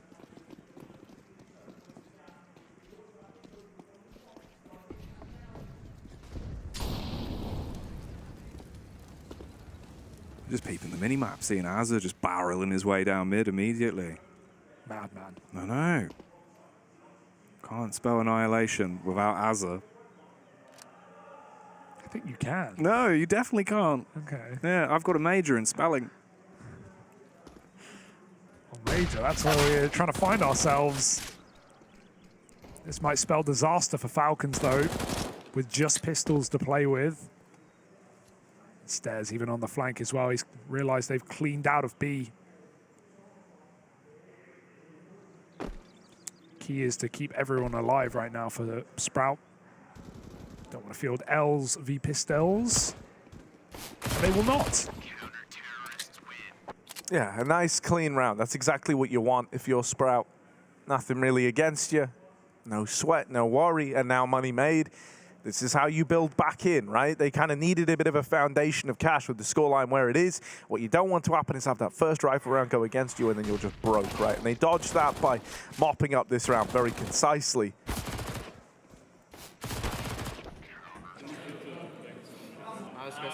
So there is a wall, but they can build back into this. Don't count him out yet. MBK, he was one of the big boys. He kind of was the front man in that first half. He's trying to have his ownership of mid once again, but this time smoked off. And even naded down low. That's going to force a bit more respect out of MBK. The rest of Falcons are grouping up over in main, but Zello on a tight angle gets away with some free damage to Masuta. The A play looks to come through, but it's annihilated. It is a bare bones play into the A bomb site. you know, hesitant to say that was like even really a contact play because they got spotted before they even made it into the site. So that's a bit of a rough way for this first buy round to go. It's kind of already over. Yeah, they just tried to hunt Zello when they found him on big box, but there were so many more players off of that mid control to rotating quickly. It's weird because like you have so much time left. Even though the round is like dead in the water right now, you've still got a minute, so you almost don't want to admit defeat right now. Yeah, Body's trying to find a route back in. There's a world. There's a way. He needs this kill though, and he won't clear it. Oh, fired off too soon. That gives Body a chance, but Launch just wants to close the gap, take this kill quickly while he has him low, boxed in a coffin. NBK 1v4 with a couple of tagged up players. Maybe he could make this expensive. 20 seconds though, and crossfires are ready. That box player will swing on Zyphon's contact. There it is. Pre-aims it, getting ready. Az is holding on. They face together. Well played by Sprout to make sure that doesn't get expensive. And they take 8 with 3 alive. It's a bonus round as well versus on the AKs. bonus round as well, right? Big round. That's kind of scary now, right? Because suddenly for Falcons, you were riding this high of a game that felt like it was yours already, really. You know, 10-2 up, felt like you couldn't set a foot wrong. And oh, how it's changed, and oh, how it's changed quickly at that, right? This scoreline is going to keep closing up. There's never going to be a moment of respite here. Not too open, at least, as Falcons lose that first rifle round, coming in with the early buy as well. That hurts them in terms of, you know, bringing out much of a force here. So this is prime real estate for Sprout to start closing this gap and making a comeback happen. You can almost feel the frustration that's starting to get into him a little bit as well. See the coach trying to bring a bit of hype back after giving them some important words. Get their head back in the game.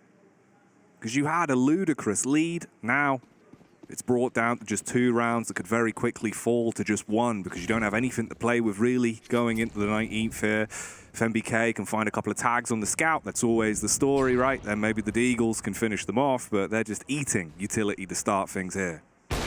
Oh, that's a big tag, but no one was close enough to capitalize. They can still chase him down, but the AK has made its way behind the site. All being low is not the end of the world for Sprout. Falcons, they're going to try and use the scout again, try and reset. I like this call, realizing that Sprout will now be set up on A for this play. And I mean, look at it, it's pretty nasty. An exec back into A, now that's something, because Zello's got all the way back to CT.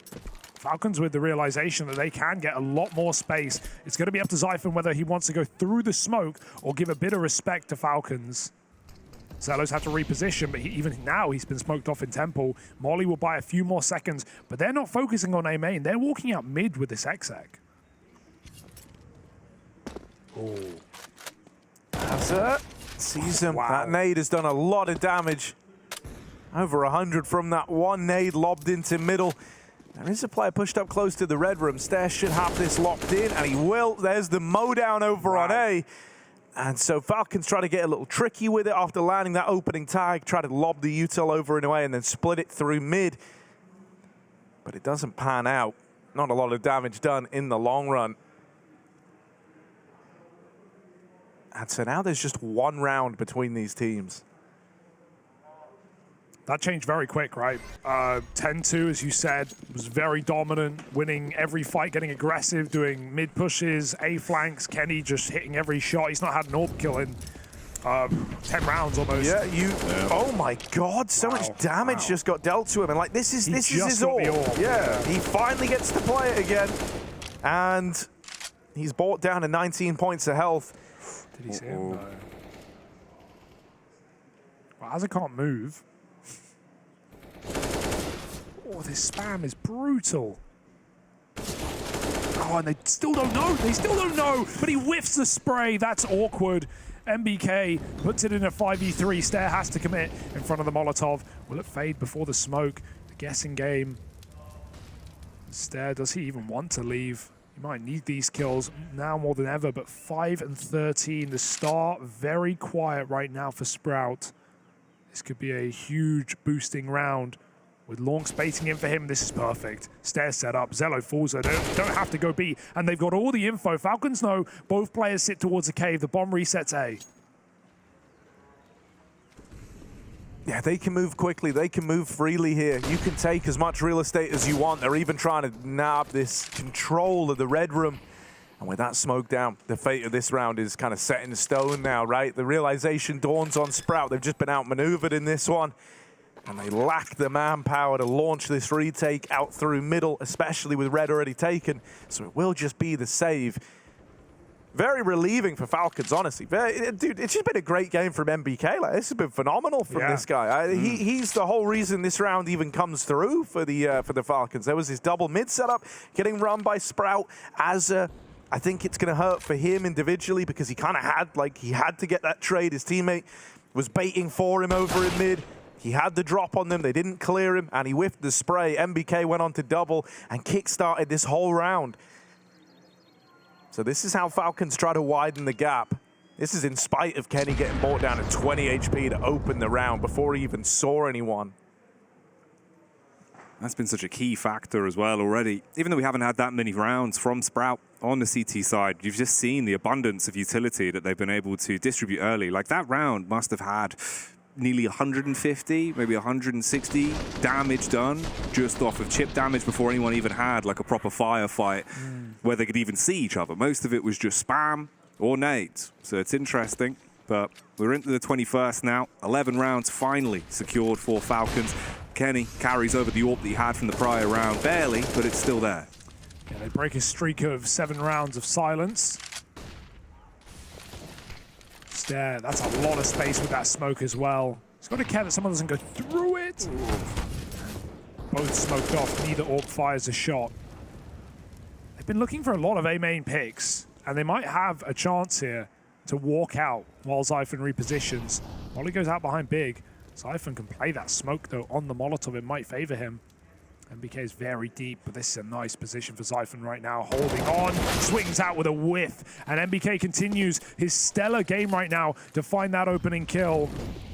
A site belongs to Falcons, but the bomb is so far away, it's almost ironic, right? Like, they could just walk into B. It's empty right now. This is a fake, but Sprout are not fake, sorry. This is a commitment, but Sprout are not waiting. They might push in before the bomb even makes it. They're going to think it's a fake, but now they hear the footsteps. Azza confirms it, and Sprout are ready for more.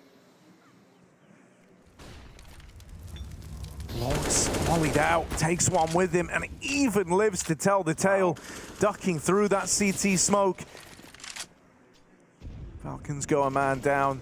They have a bit of control over the site, but my God, this is damage done through the smokes. They run them down, and Kenny S is left in it all alone, dead from the temple. Weirdly enough, that felt like the pistol round for Falcons, where they walked 2 guys out A and then tried to hit B, but they got the A space and they just decided to rotate out. They didn't want to try and 3v4 into the B bomb site. They didn't know what was there, and they kind of doubted it, but B was fully open. That's how it's a weird round just because of how far the bomb is away from the pack that Falcons would still rotate. It's one of those where you could replay it good maybe 50 times and there'd be no chance we'd see something like that happen again. Very weird. Again, constant carnage at middle as well. MBK still trying to stake his claim as the main man to control it. Does battle back, but it's only 1 frag. There's already been 2 picked up by Sprout into this round. So you've got the edge to work with. Manpower advantage. You can play for the trades. They can back off. They don't need to be as bold and brash. They can be a lot more calm about this. And Falcons, they reposition. They put their nest over by the cave and see if they can slip on in to the B site. It really has been Zyphon v MBK in middle right now, this whole game, to be honest. And MBK certainly winning it. Trades him out again there. He's 7-4 in opening duels. But they are down a man here. We need him to step up once more. They can't really flash for him from the cave. He's going to have to just take drive fights. And MBK does one in. Stair will trade. 3-on-2. The bomb site conceded. Set up for the retake off Sprout. All from CT. And that Molly just buys a few more seconds to pick your post-plant positions. They go long through the smoke. High risk, but high reward. This position is powerful against a retake. 2 smokes on Sprout, though. They can cover that bomb. Yeah.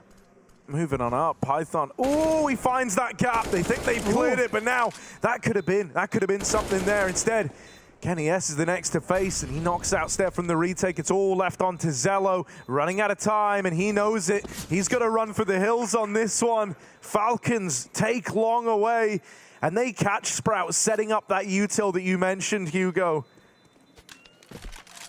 The moment they tip those scales into the 2v2, the panic button sounded. It forces a quick reaction out of the player wrapping short, and suddenly, you know, what felt like a very winnable round for Sprout turns against them, turns sour. Did not expect aggressive post plants, right? Like, Az is probably lining up a ramp smoke there. They already had the cave smoke down, and yeah, Falcons just pushed all the way through. I love that. They even waited in the long smoke fade just in case there was an extra player on B. Falcons now feeling it again, finding a couple of rounds right near what could be the end of this game.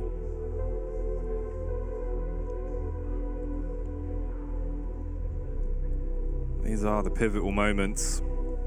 Conceding a round here could be the difference of you being able to win this and actually go 1-0 up rather than facing what is the painful reality of losing your opening game and having to work off of the back of it. Makes it so much harder. Deflated faces as well on Sprout there. It's been interesting watching the emotions on both teams throughout the course of this one, how you've seen them really rising up with a high, taking those lows the minute they hit as well. But Sprout at the minute definitely looking slightly worse for wear. Yeah, a very emotional team. As said already, we had troubles with communication, young players. Now, having Azza behind them, I think, brings not just experience, but a calmer face that they need. But this is not an easy opening game by any means. It's pretty even. The fact that Sprout is still in this is impressive enough, but Falcons are starting to fly ahead at 12-10.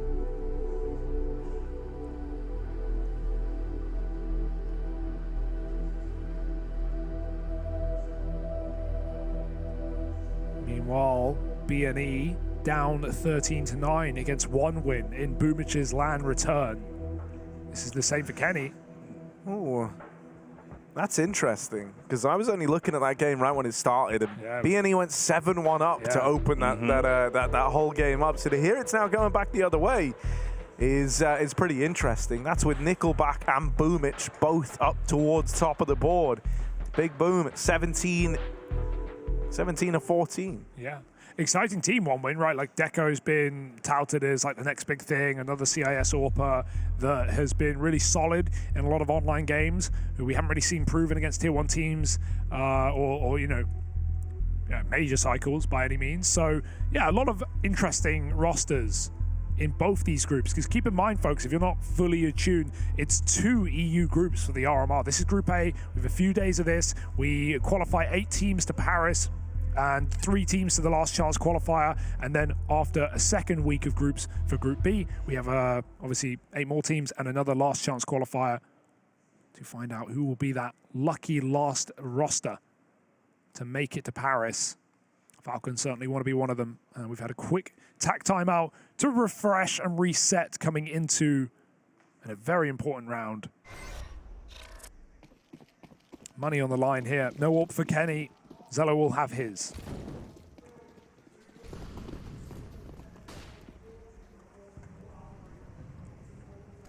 And what's looking like another one of these A creeps for Falcons. They've really liked the contact A plays. That's why I'm just making the assumption that's what this is. But oh, what's that? Yeah, no one stayed back to line up util. They double nade close. That's a read.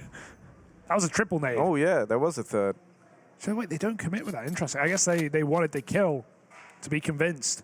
Funnily enough, if they walked out, they would have had the entire site. I like that idea, though, right? Because everyone's there to react quickly. So if you get that kill, you know the A site's empty. The only thing that is a little weird now is that, like, you don't have any map control. So as you go back and look elsewhere, in particular for Body over here at B, like, for all he knows, lane's lost, they're in pocket, they're at the bottom of ramp. Someone could even be right side of the door for all he knows, man. There's no info for what's happening over towards B. So I think it's pretty ballsy to try and end up back here. But Body has regained the lane, and the rest of the Falcons are out in middle.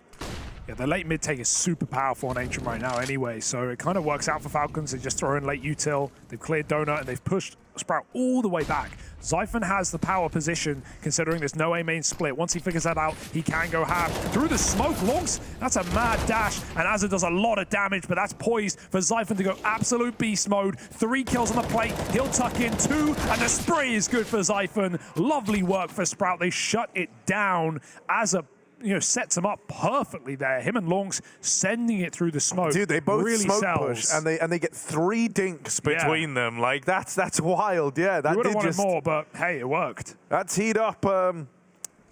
Yeah, Zyphon at the back of the side. I don't know how I forgot. I almost said Stair. Defo weren't Stair. No. A lot of damage. Great spray.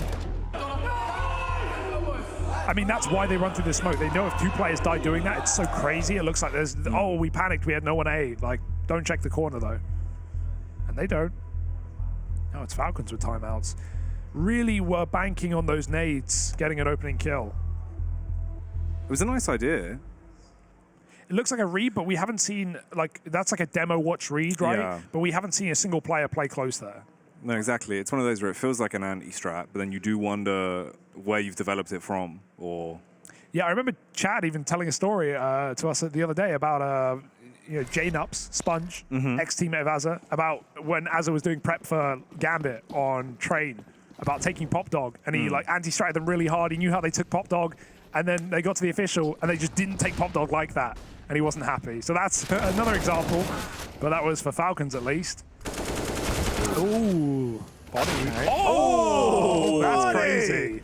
Beautiful openers, 3 in the round, finally cut down. And will it all be in vain? His teammates have got to finish what he started. Damage through the smoke from Kenny S. Sends Zyphon packing. A dink through that smoke out of the MAC-10. Zyphon down to 10 HP. And a save called. Body with some phenomenal shots to open, man. Like, that is a bare bones beat set. They go running on in, couple of flashes, just pace is the only thing on their side. Oh, that and Body. And thank goodness he is. You don't want him against you right now. No. He's had a very good game, right? It's oh, yeah. That's when you throw the strat book out the window. All right, be rushing. That works. Throw it down on the chair. Yeah. Body and MBK, definitely the MVPs for Falcons so far. Oh, man. Check this last one, as well. Oh, that's the one. Ooh, crispy. It's an annoying round to lose. Oh, yeah.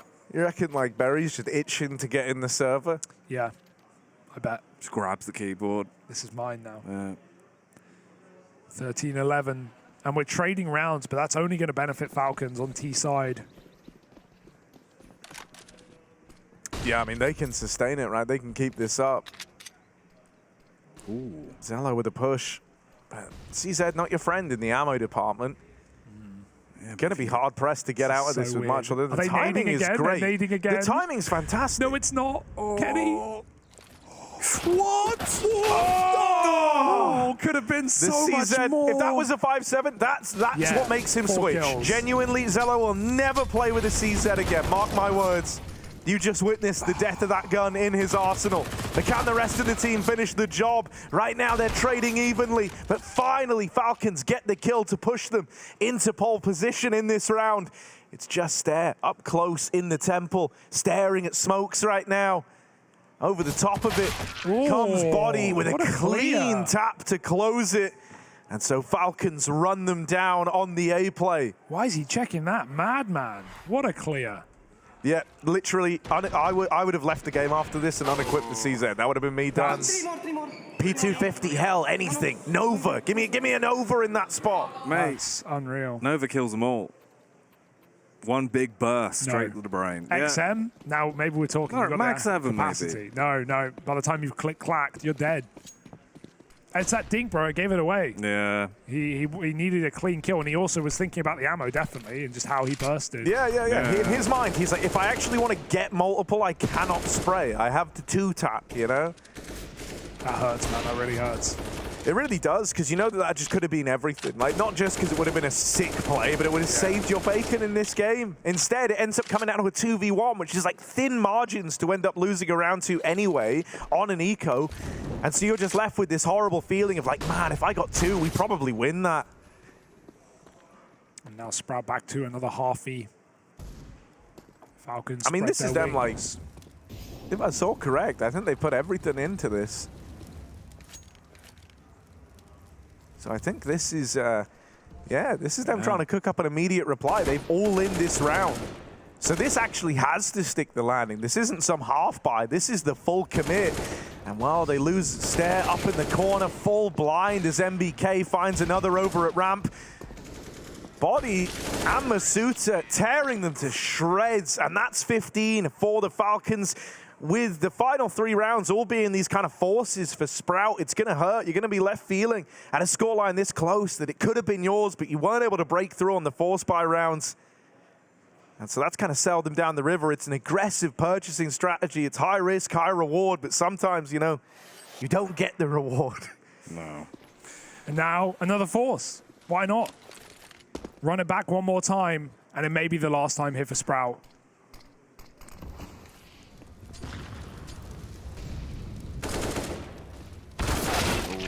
Okay. I mean, Masuta gets muddled up, but of course, big man body.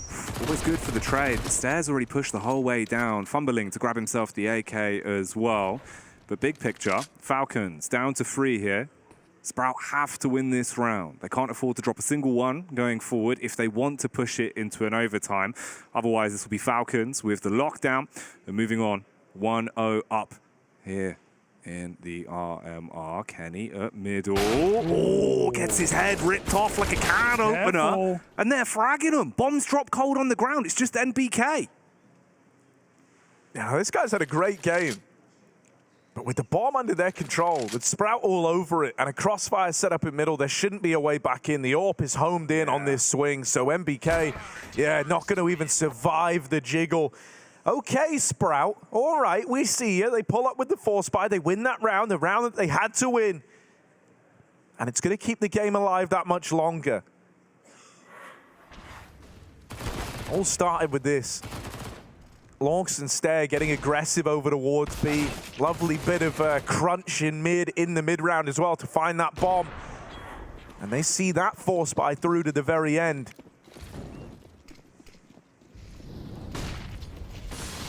They now need 3 more to force this into an OT.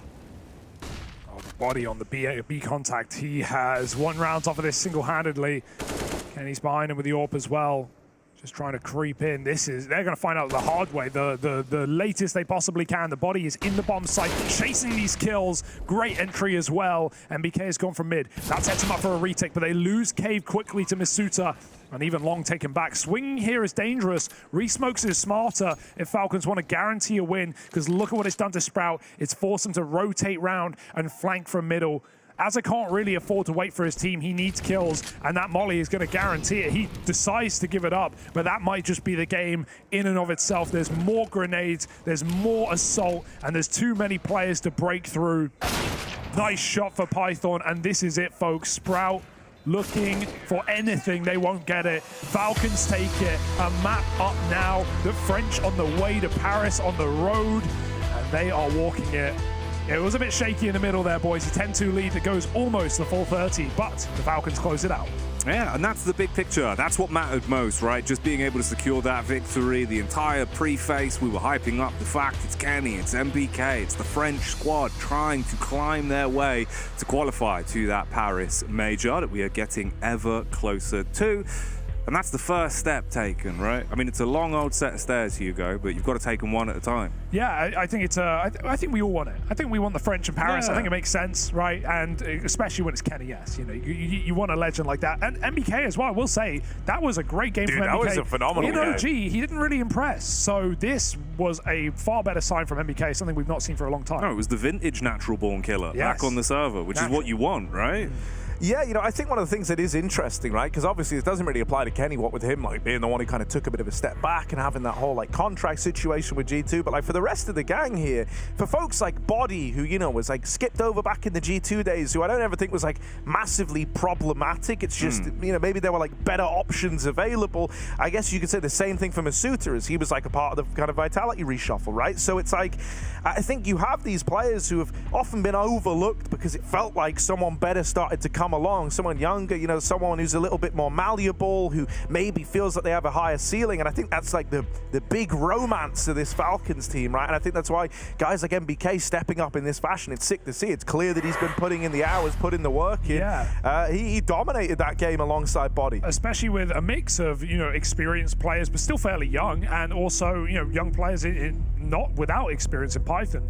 Then you've got, you know, yeah, two legends of the French scene. So it's a nice mix for Falcons. For Sprout, a good taste test, a bit of a slow start. Once they got activated, they looked good. Zyphon had some great rounds in middle. Zello on the AWP was a big ticket item, shut down Kenny a few of those rounds, but not enough to long out their first game. That being said, I've got my eyes on Sprout, Jackie. Oh, absolutely, mate. A fantastic set of games for us there, but I think it's time for us to mosey on away, take a little bit of a break before we come back in, switch things up, where there'll be some fresh faces and some more CS action here live from the RMRs.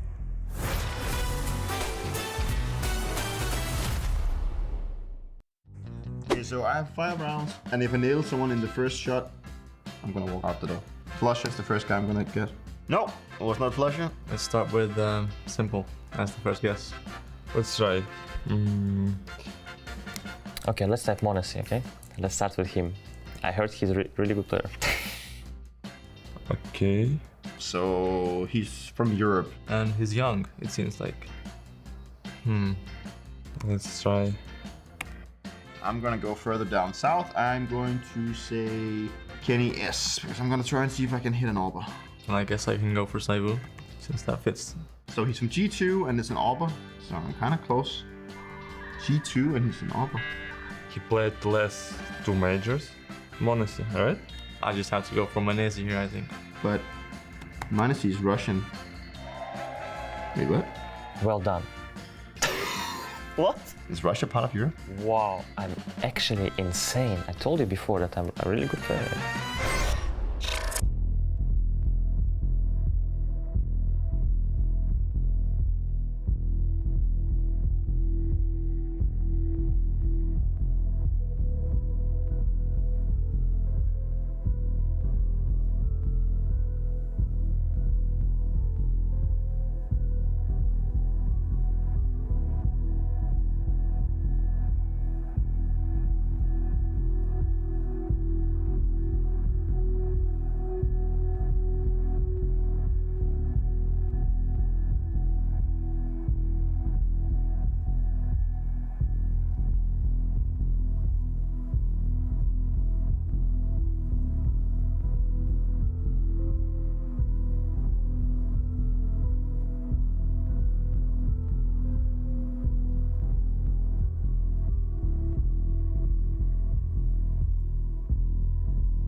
RMR. Welcome back to the RMRs. We have had ourselves some heartbreak already and some massive jubilation. We've seen some returns of Boomix, for example. It was great to see him.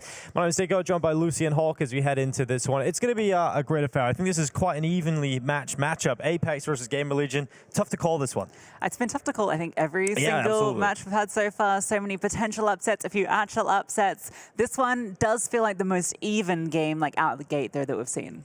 Yeah, I would say so. And I think coming into this, Hawk, I think based on performances over the last few months, I think GamerLegion for me have the edge out as like a slight favorite coming to this, but it is very, very difficult to call now. We're heading into LAN. I would agree, and also GamerLegion, weirdly, they obviously don't have more experience overall, but recently they've been to RMRs, they've been to these sorts of events, whereas for Apeks, it's taken them a while to get things together. We can see the GamerLegion roster on screen now. Acor having a bit of a redemption arc on this GamerLegion squad in the past, and I'm sure he's hungry to continue that here. Yeah, and I think you know you're looking at a player like Emma as well. He's started to really step up. You've seen him recently online as well, Lucy. Yeah, he's been really impressive with this squad. I mean, we saw it there with the HLTV rating, highest obviously in the ADR as well as a factor of that. He's been a superstar, and we know that Acor, when it comes to these moments, that's where he really steps up. So when you got those two pieces firing off, it feels like this is a very dangerous team. Absolutely. Well, Acor has had that redemption. We'll get to talk with him. You got to sit down with him a little bit earlier on, Hawker. Let's hear what he had to say. Acor, you guys made waves at the previous RMR. Are you thinking you can do the same here? I think we can make it the same. We've done it before, and we all know that now. We have the confidence to do it again. So I think it's going to be, we're here to prove ourselves that we can do it one more time again. Is the preparation different when you're leading up to a big event like this? Yeah, I think the preparation is definitely different compared to if we're playing like a smaller CCT online tournament. We're definitely more involved and more focused on the preparation, and everyone's. I would say we're all playing a bit more, to be honest, and we're all playing more and more preparation and stuff. So yeah. Finally, you've played against Apeks a couple of times lately. Does that change anything for you at all? It's kind of like a rivalry, you can say. We've played them, I'd say 4 times now in the last couple of months, 3 or 4 months. So back and forward, losing, winning. I think we have the upper hand today, though. So we'll see on the server. All right, thank you and good luck. Well, there we go. Confirmation back and forth a little bit, but they feel like they've got the upper hand. I think that's the general consensus, Lucy. Yeah, I think so. And until they lost, I think it was Epic Dudes or something a couple of days ago, they were on like an 8 series win streak. So they were coming in like in great form. Obviously, you can't write off Epic Dudes, but GamerLegion here on LAN, a different beast entirely.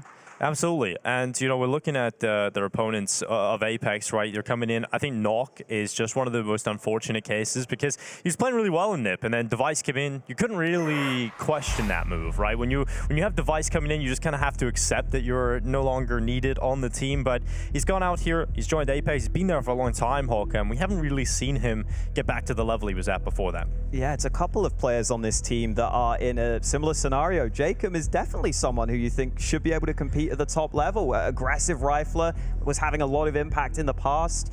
Even for someone like Sticko, he's always been a solid supportive element. So I think they've finally got the roster it looks like that they need to make it work. Well, you've been talking to everybody today, Hawk. We've got Jacob down on the sidelines coming into this one as well. Definitely great to see him back at an event. We know what level he can get to. Looking forward to seeing what he had to say coming into this matchup at the RMRs.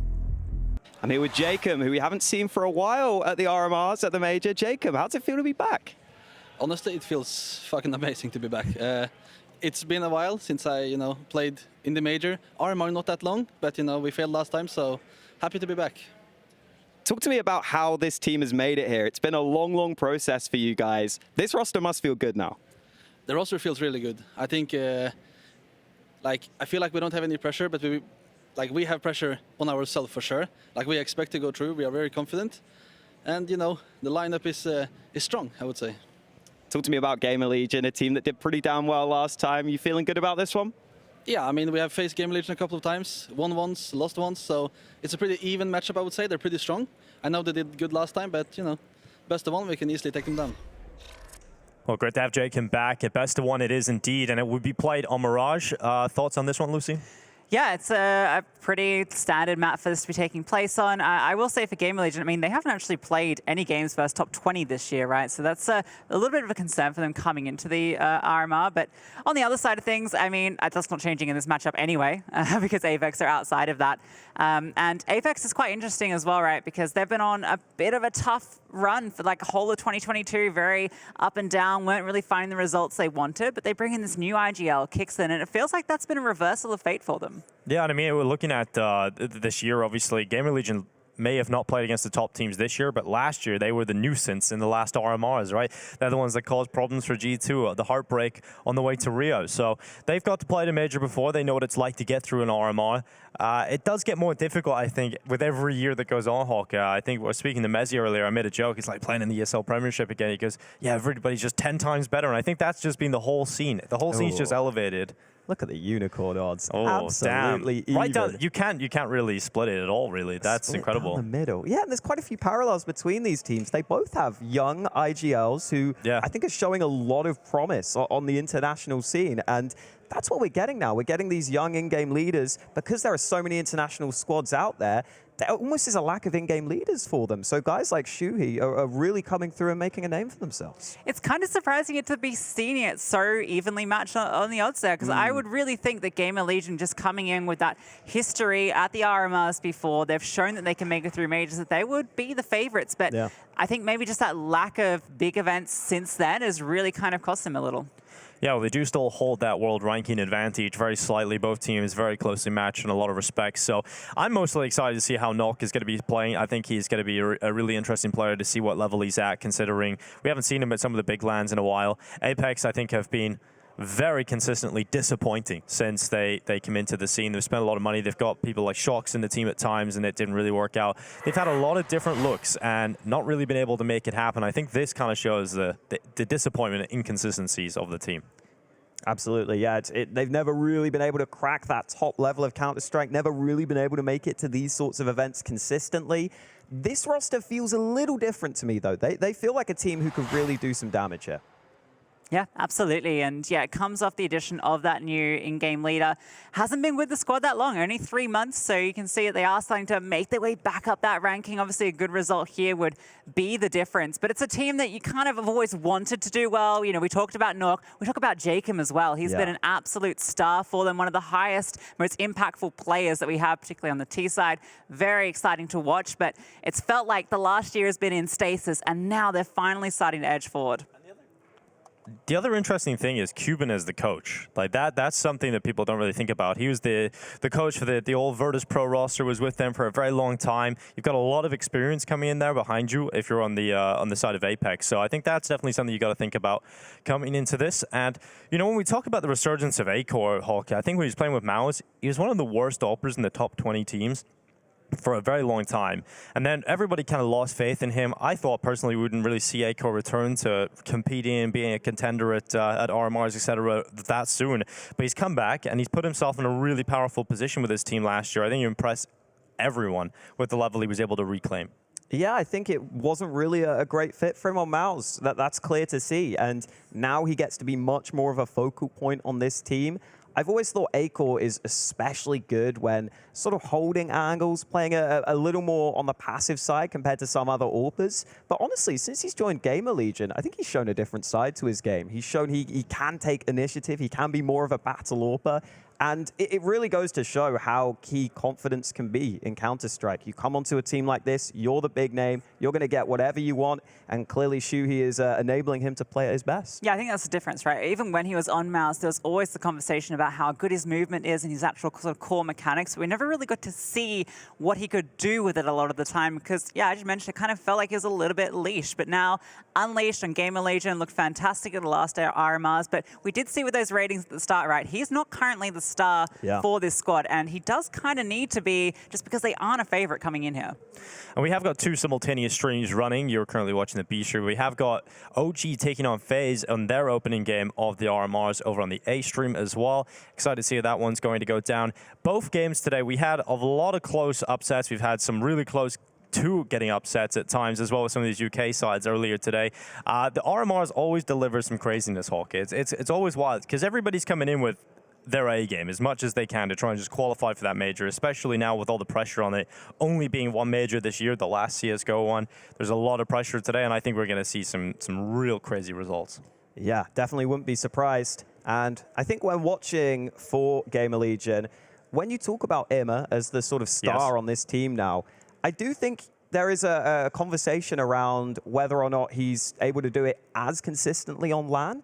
I do feel like online, his aim is incredible, and he's definitely always able to consistently show up. I feel like on LAN, occasionally I will see him have slightly more muted, mediocre performances. Still definitely going to be a solid player, but I don't know if you get to see the same sort of crazy aim and crazy highlights when we get him on LAN sometimes. I think that's important going into this matchup, right? Because on the other side of the server, you have Jacob. This is a guy that has a wealth of experience on LAN at the highest level. And he is also kind of parallel in terms of the star rifler for that team a lot of the time. So I think even just the ratings comparing these two at the current, it's those two riflers on each side that have been the stars. And yeah, I think Jacob's experience, this is where it will shine. Yeah, and that might be why the odds are a little closer than you would expect, because sure, GamerLegion, you might think of the slightly better team, slightly more experience on the Apeks side, and in this sort of scenario, that can make the difference. I mean, just Sticko as well. He's another player that it's great seeing him back around LAN events. Used to see him a lot. And it's kind of funny seeing all of the pieces of that old sort of FPX, no chance team walking around. We see Devil Walker, the BNE guys, and Sticko's walking around. It's cool to see some people you haven't seen in years still walking around. It's really cool that they've all found different projects and are helping the whole scene grow as a whole. Yeah, it's the same with the 100 Thieves Renegades, right? We've got Jacob here. We had Azza earlier for Sprout. JKS will be up next week with G2. So, you know, all these pieces are still around. Yeah, it's cool. It's definitely a healthy scene growing at the moment, and I think these two teams are a testament to that. When you have two teams that don't really compete at the highest level all year round, but are still able to fund these rosters, that are still able to come along and be competitive when they get their rare opportunities to compete against the top teams. Because I think that's the thing. When our CS scene at the moment, we've got partner teams, right? So you do see a lot of the same teams attend a lot of events. That helps their world rankings stay high, so they qualify for more events. But whereas teams like GamerLegion, teams like Apeks, you don't really see them the rest of the year all around. It's the same with BNE. But when they do get their chances, when it comes around to the major circuits and the RMRs, that's where we see upsets, because they are teams that are very good at Counter-Strike. They just don't get to play at these top events. I think just on the fact that these odds were so even between these two teams, it's interesting because they did match up just over a month ago, and that was a pretty clean 2-0 that went the way of GamerLegion on Vertigo and on Overpass. It was single digits for Apeks on that first map, and wasn't really that much closer on the second. So GamerLegion have already won out that matchup once before, even if it was on different maps. Yeah, we do have just a small issue in terms of getting the players connected to the server, which I've been told will be solved very quickly. So we'll just have a small delay before heading into this one. But, you know, we've made our predictions. I have to go with GamerLegion just by that small edge. Like, this is the least confident prediction all day, I think. Yeah, I have slight edge towards GamerLegion as well. I just feel like I've seen a little more recently from their players, but honestly, this is one of those coin flip matchups, and it's a really important matchup for both of these guys. These are two teams that could be on the cusp of qualifying. You want to get that win early. Yeah, they both feel like 2-3 teams is how we're going to end it. But all starts here, right? First win can be collected. We'll be jumping into Mirage very, very soon. As Apeks and GamerLegion looking to get this best of one underway. Mirage indeed. Apeks versus GamerLegion. A tough one to call, but here we go on their path to Paris. They start their RMR journey. A lot of utility picked up here for GamerLegion, and they're going to be stacking towards B very early here for the T side. There is no utility on the CT side at all. Not a kit. They've just gone full armor, looking for the fight, and well, it's about to be brought to them. Execute coming on through. Nork with a lovely tap to open things up. Smoked off now, and the USPs are chiming through. Kicks them with another. Traded out by Shui as they do get into the site. Nork is still fighting here. Has to be forced on back, but takes a couple of bullets on his way. Definitely a good start, at least here for Apeks, and that is even better. Right through the smoke, JL connects onto Shui, and the plant locked in. GamerLegion pulling the numbers back at least. It's one for A-Core out towards short. He's finding a couple of these fights isolated, but eventually they will be overrun if they don't win any of these. And Imma gets caught, Jakekin comes swinging out, and Apeks with a good pistol. Initial start from Knock was a very clean headshot towards the apartments there. That was just a crispy round all round from Apeks. Some of those shots so clean, coming into this with no time to waste. And as you pointed out, Lucy, they've had a little bit of a back and forth recently. GamerLegion getting the better of Apeks in the most recent matchup between them. But prior to that, Apeks got a win over GamerLegion. So they have been back and forth. They're definitely both very aware of each other. We'll see if Apeks can continue the good start, as GamerLegion have gone straight in with the force buy. And now that you can get these Galils at this price, these rounds are always dangerous. You got to be ready. Yeah, the Galil feels very cheap. You always get a chance to bring that in, it feels like. That's why Apeks have got so many M4s. They're ready for it. Yeah, you got to know you're going up against it. Good start here. Peeling away for Apeks' first as that goes down nice and early. GamerLegion taking mid-control. They kind of have to go fast because of the lack of util, right? They have to force their way through this. That smoke, one of the few that they have. One more remaining on A-Core. They've made so much ground. They're split on towards B. There are two players ready for them. JL tucked on in, gets one. Actually, no, kicks it up on high with a double. Imra is able to trade, but he is now alone. Well, not the start GamerLegion would have hoped for. A lot of Galils and not a lot of bite coming into that second round. So 2 in a row for Apeks, a great start for them, Holger. Yeah, nice solid hold from Kixan. I think he's someone who definitely got a lot done with the North Macedonian team he was on previously in Blue Jays. That was a squad that were always, you know, impressing despite having no real players that were known internationally. So definitely seems like he has been the right addition to this Apeks squad. And for GamerLegion, got to sit back with the pistols in this one. Haven't really done a massive amount of damage in these early rounds. And this is a real opportunity for Apeks to build that bank.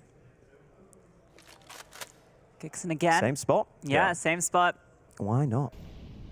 This should be good. Oh, should have been. For Emma. It's not. Yeah, I suppose if you look at it that way, Emma does very well. Deagle to the hedge. Straight away, JL will reply. Nock gets involved. He loves a good bit of money on the MP9. He's got the bomb swept under the rug. It's just A-Core on the other side of the map. Not much he can hope to do other than maybe take one extra kill here, but it's going to be the 3-0 start. And as you said, really struggling to find some impact in terms of any damage whatsoever here for GamerLegion. Yeah, that's going to be rough. It's a shame because if they brought the bomb to B, they'd have had a real chance of getting that bomb planted. Would have been a good bit of extra money for them, but instead it is Apeks off to a comfortable lead. So strong start for Apeks coming into this RMR. See if they can keep it up into the gun round. Definitely think Mirage is a really good map to have between these two. I mean, we've all know what A-Core specifically has done on this map previously. Definitely excited to see him when he gets the AWP out.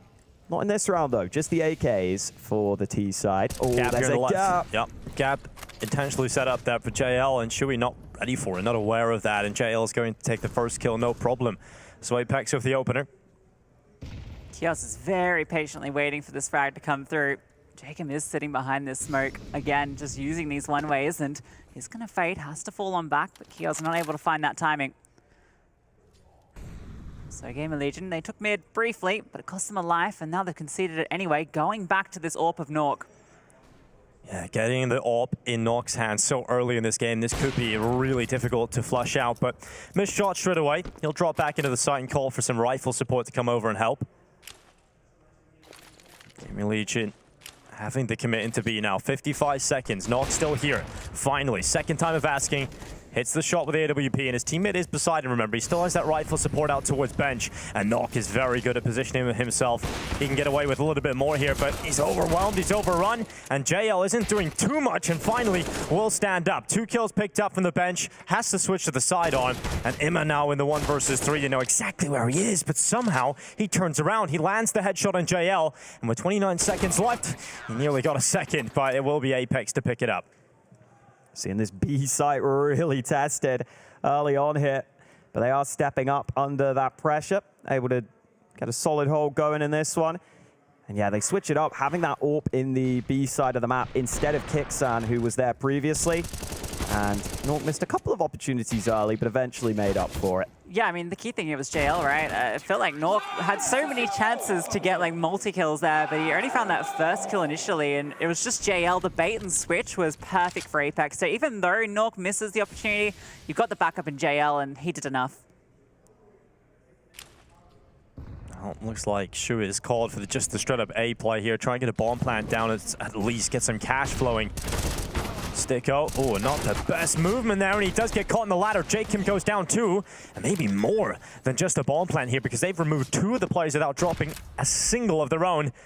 And now getting the bomb down, they upgraded weapons. They might just be able to turn this round in their favor. JL's arrived on the rotate, and oh, 3 kills for JL. No one fights him, no one resists, and it's 3 easy kills in the end. That is easy to like it. He just walks on in each fight, just given to him. Now they're all going to be coming through from the same position. He's ticking on down. JL taking point over the top. Player tucked into sandwich, but they're just diffusing in the smoke. No way to deny it. Emma might get 1, but the bomb is going to be diffused. Hickson gets 2 as well. And it's a 5-0 flawless start. Felt pretty easy there, Hawk, to turn that back. It was kind of ridiculous. 3 kills, just quick succession for JL. Yeah, that was real quick from Apeks. Looking very comfortable, even in rounds where it looks like GamerLegion might find a way in. These openings I thought were going to be so important. But these fights into CT come through. Now you just see JL clean up. No one really able to trade on the GamerLegion side. It's a little disappointing for GamerLegion after getting into the round. Quick timeout called there by Ash, coach of GamerLegion. Definitely wants to have a word with his team, because it's a BO1. You get off to this slow start, it can get very sketchy very quickly. I wouldn't even say it's just slow. I think it's just very terrible all around. Yeah, it's not where you want to be right now. It's none of the calls have worked. They've tried a few different approaches, but I mean, that was the best round they had, right? They got into the site, they found the 2 openers, they got the bomb down, and then just fell flat. I'm sure they're gonna just feel like not fully focused at the moment is probably the issue. Just takes a second sometimes, but best of ones, you don't really get that luxury to take a while to settle in. You have to come out swinging. 5-0 down already, and they must convert this one. They must pick up this round. Akol's got the AWP out now on the T side. First time wielding that one. Took an early peek in towards stairs, but didn't spot anything out. He's gone back towards mid, which GamerLegion look like they want to take control of. They got it earlier at the cost of 1 player, but honestly, Apeks aren't that worried about it. Yeah, pretty passive setup from Apeks. Really not giving that AWP of Akor anything to work with. No peeks towards mid. Jacob will now move in towards connector. Oh, hasn't seemed like he's going to get the fight yet. Slowly but surely, GamerLegion cool. Sneak him. Because the smoke will just fade away, and he's going to get 1 and 2. Actually, it's Nock that helps him out, so he was focused on the connector as well. Jacob just sits inside of the temporary cover, and it works out really well. Apeks take a risk, and they're up 2 players.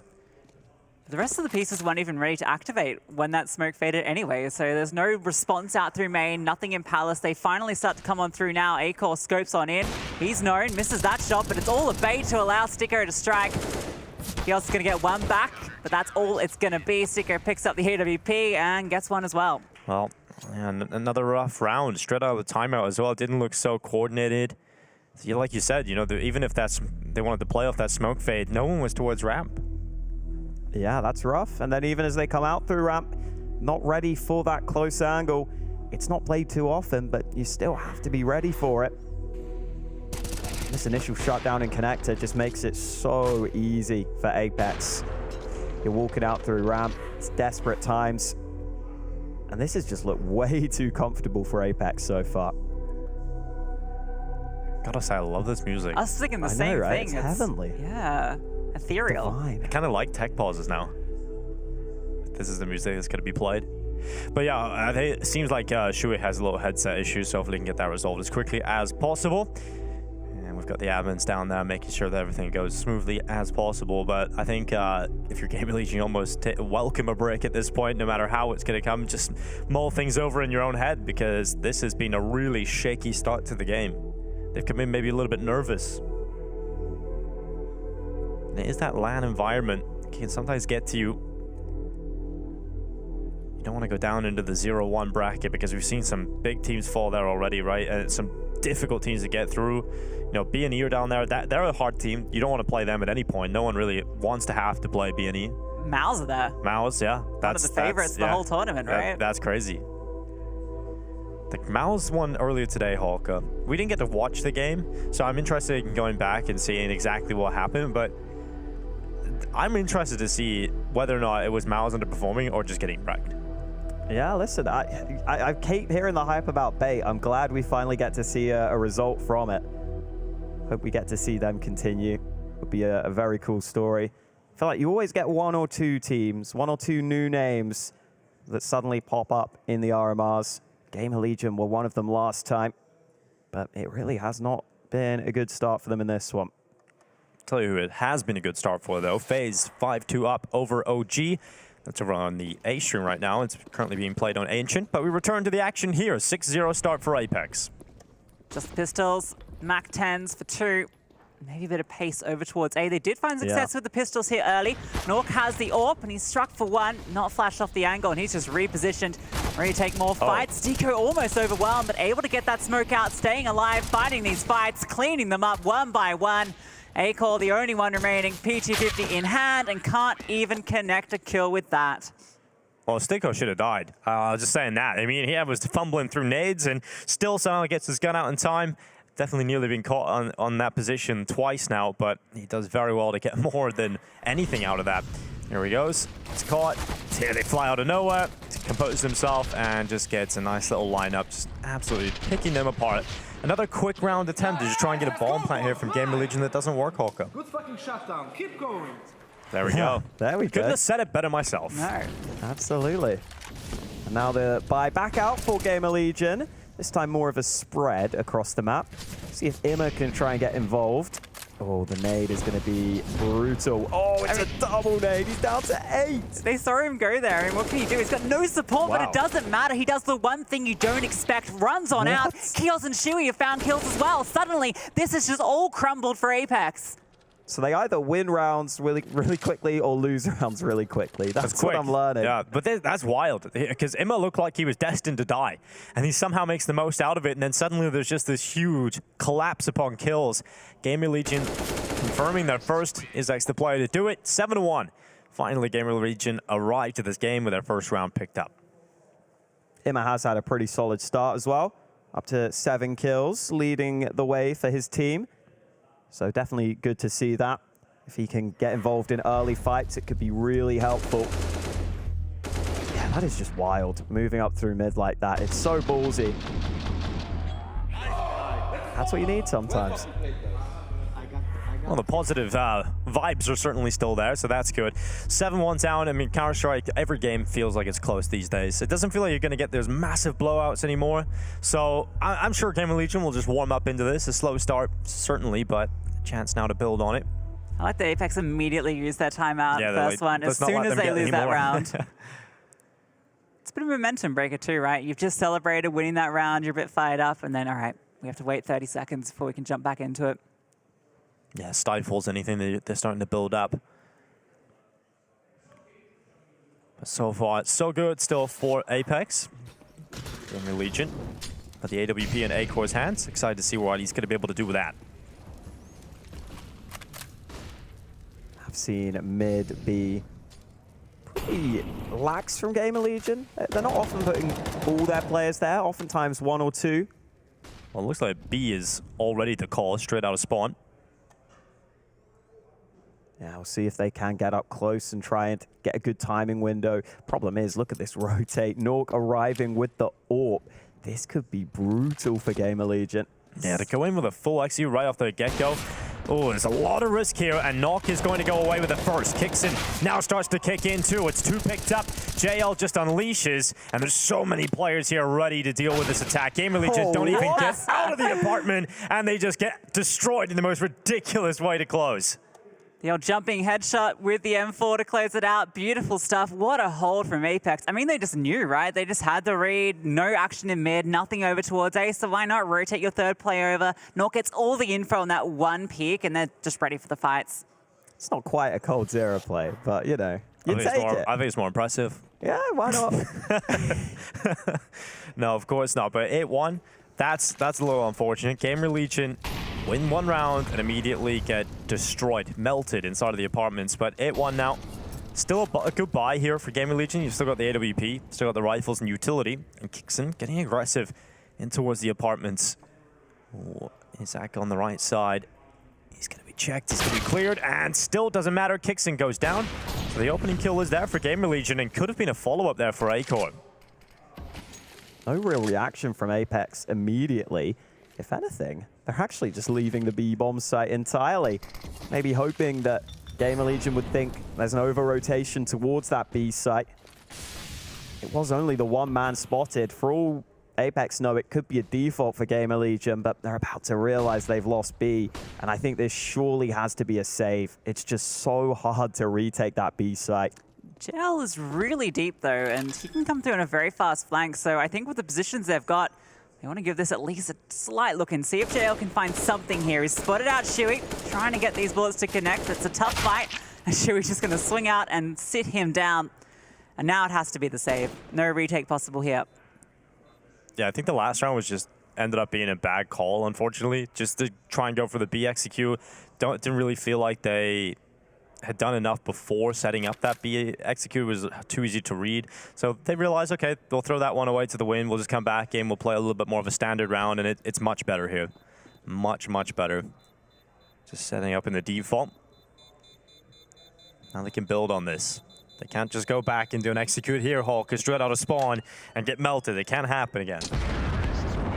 And I do like the Apeks focus on their own economy here, because there was an argument to be made for trying to play for some exit kills as their opponents were leaving the site. But I think you're on CT side. Your money's pretty good, but it's nothing, you know, crazy. Oh my God, man. It was a wallbang too. I love it. Yeah. It's like through the bricks on the way up. That's kind of sick. Don't see that every day. Not bad. Well, round 11, 8-2. Apeks have already won the half, but at this point for GamerLegion, it's about damage control and recovery. And Knock, quick boosted up. He's going for an aggressive peek. Oh, wow, just a slither angle, and Acor gets forcibly removed. That's all he needs. Felt like Acor had him easily there, but Knock fast on the trigger. Don't know if he spotted too much else though, because it was only half a second on that peak, so they might not have the information that the rest of the team was behind it. I don't even think he's seen anybody. I think you just shoot that shot. Yeah. And if someone's standing in the gap, you get the kill. That's what it felt like to me, at least. It's so hard to do that with the movement, though. To counter-strafe on that angle like that. Bunch of little movement nerds on the server today. Oh, man, very impressive. And now man up. Apeks will just sit. No need to make any further plays as of yet. It's important that you make sure you don't let that player lurking through connector make the difference. It is Irma who can be very cutthroat with his aim. And wow, he's just sprayed through the smoke. Oh, that's a bit random, isn't it? Oh, what? Oh, poor Emma. Well, it's now the attack straight out of Palace, just as Sticko looks away as well. Shuey catches the perfect timing. Jake Kim comes up the stairs, just one to clean up for him. 30 seconds left as GamerLegion leap towards the A site.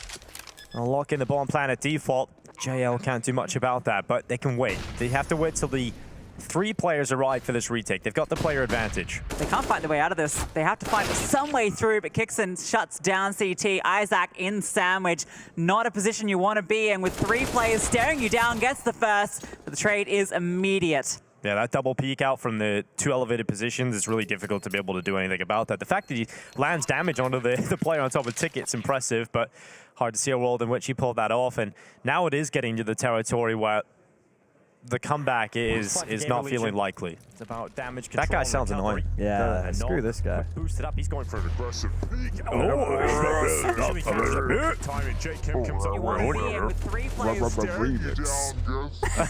love it so much. What? It's the Dinko on the beat. Yep, slow motion Lucy as well.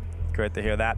But I mean, we're looking at now just dangerous territory. Like, look at this. GamerLegion 9-2 down, yet to show any sort of confidence towards me that they're going to be able to string rounds together here. This feels like it's about to be a very one-sided half. Yeah, we're getting to that point. That's for sure. Give me a best slow-mo. We're not doing that. We're not doing that in person. Oh, boy. Yeah, even that round, like, it felt like the only way GamerLegion got towards the site is by doing something straight out of, like, Silver MM, just run through a smoke, do something unexpected. But even that doesn't really work out. Are you really recommending that? That's what the coach is saying behind them. They weren't guys are going to take inspiration from the silver matchmaking games I watched last night.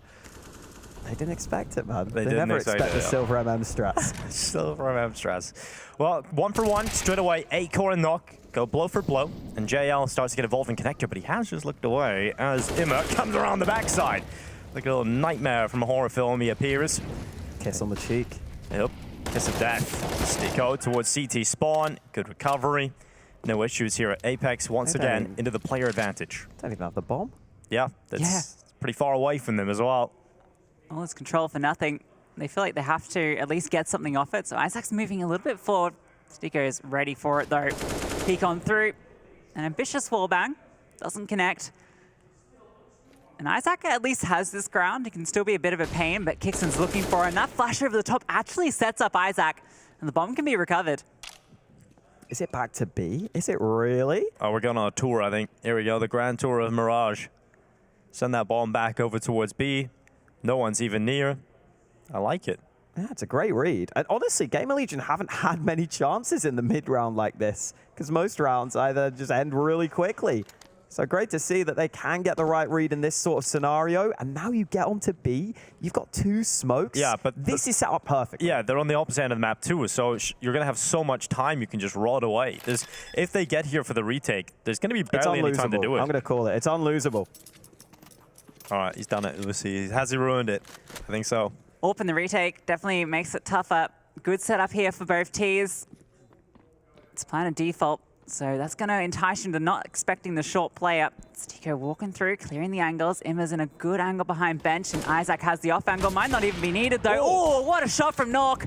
Has now made this look a little bit more doable. Knows that Imma's behind. Oh, the no-scope. A little bit shy. The bench saves his life. That is simultaneously the most lucky and unlucky shot I've ever seen in my life. That is unbelievable. Oh, if you hit that no-scope into the 1 versus 2, that would have been just unreasonable. Oh, I'm kind of sad he didn't hit it just for like the highlight moment. That was nuts. That's crazy. I can't believe Imma didn't use the smoke more early than this, more aggressively. Well, it does mean a lot to win that round. And like you said, Hawker, pointing out where the bomb was going that late round, a really good call to find the gap. Oh, they know about the gap in the smoke this time. They got caught yeah, previously. I think it's the worst kept secret in Counter-Strike, that gap, I think. Can just about see it. Look at Shuey, already into short. He's got teammates with him as well. Imma's found another gap. They're getting a little bit more aggressive now, playing a bit more to their style, but punish. JL finds both of them in short before they can get anything done. Imma might have a chance in mid, but Jacob's not overstepping his boundaries. Flames go back and forth. A-Core feeling like he has to get something done here, but not finding anything. Yeah, this is just such a high-risk play style from GamerLegion right now. When they're going for these early fights, you either win the fight and get into a great position, or you lose it and you don't have the follow-up. Because you're getting into unexpected positions, not able to make the most of it though. There's a player jumping up into window. That's a good position for Imma. But he kind of needs his teammates to create some chaos elsewhere to try and draw some rotations. Ooh. All the AWPers just trying no-scopes right now. A-Core gets away with his life. In the meantime, look at this. Activates. Yeah, look at the gap. He's coming right back in. Oh, the timing. JL just looks away. Imma now finds the gap. Oh, nearly comes back in time, but JL will win that fight. Jacob now gets aggressive as short, catches out the bomb carrier, and that's all the hope in the world gone for GamerLegion in this one. 10-3, and it really is a curse of putting rounds together, isn't it? They're just not able to do it. That round was the story of like the worst possible timings for GamerLegion in every single engagement. Like all that, they push up short originally, right here. I mean, Isaac is going to go down. I think he was waiting to see if he could get him off the time, but it was a long clock. And yeah, just not working out any of those timings. You mentioned Hawk, they managed to find that ground into short, but as soon as you go down there, it's just thrown everything into disarray. None of those little individual plays worked out. Well, so far, the closest game of the day on paper, it really isn't all that close at the moment. 10-3. GamerLegion have not invested fully into this. They don't have the cash to do it. So it's a couple upgraded pistols. We got a few deagles thrown in the mix. Maybe just something quick towards B again, see how many kills you can get. Maybe you can slip in with a bomb plant. But even in a lot of these low buy rounds with these upgraded pistols, GamerLegion haven't really posed enough of a threat even in these. So should be good enough for 11. And Kixana prepares himself for the B play. Got a lot of help behind him too. And this MP9, this is the perfect weapon just to shred through them. Yep, if he doesn't come up good, you've got JL, who has not been missing a shot yet. He's in a good position to support, playing on site now, repositioned to a safer spot where he can take these engagements. Kios, what's he cooking? Kitchen roll. I hope nothing in that kitchen. Bloody hell. Yeah, that's not passing the health and safety. Well, it's 5 minutes, 29 seconds in that microwave. I wonder what's in it. Hopefully a round win. Jackie enjoys microwave videos. He could maybe tell us. What a shot from Imma, though. But I don't know if that's the only thing that's going to be happening here. Another, beautiful display on the MP9. No entering B. That was as filthy as the kitchen in the apartments. Yeah. That's going to be my new thing. That's the best work you've ever done, really. Yeah, honestly. Quick thinking I there. peaked, guys. Sorry. But this one is not heating up, unfortunately. This one maybe needs a little dose in the microwave because this is a pretty flaccid game of Counter-Strike. This was a good shot. You know, we're trying to find some positives. Look, Imma's aim is looking good. It's just not good enough to win many rounds, sadly. Well, here we go. Last round of the half. JL, out the window right away to a kill. Shui luckily able to follow up on that. Traded out 1 for 1. Acor looking for something back. Shui's gotten close to the smoke. There are 2 CTs here. How does Nork find that one? Must have been the tiniest gap. Able to exploit it. Now he's looking back towards Palace, which is the right read. 2 players coming out towards A. Steeker tries to take the fight. Punished by Kios. Nork is still here, trying to lock in this angle, even chucking the flames forward, and that's a good flashbang. Forces him back. Oh, Nork gets a little bit overzealous, gets caught looking the wrong way, and overexposed at the top of the stairs. And so, GamerLegion, they are actually in a better position here. They've got the player advantage, bomb is down. This is looking good for a 4th round to close this half. Should be, unless Jacob and Kixon have something to say about it. They have got a good bit of utility still and a lot of time, but no one offering themselves up. Ooh. Jacob crosses on over, ready for the Palace fight. That Molotov forces Kios into the crosshair of Kixan, and they are making this retake happen for the time being. Smoked out Palace. There's a sandwich fight. That's the most important kill Isaac could have done. 11-4. They make something of it towards the end. They get an extra round, but right now it's looking very good for Apeks in this first half of play.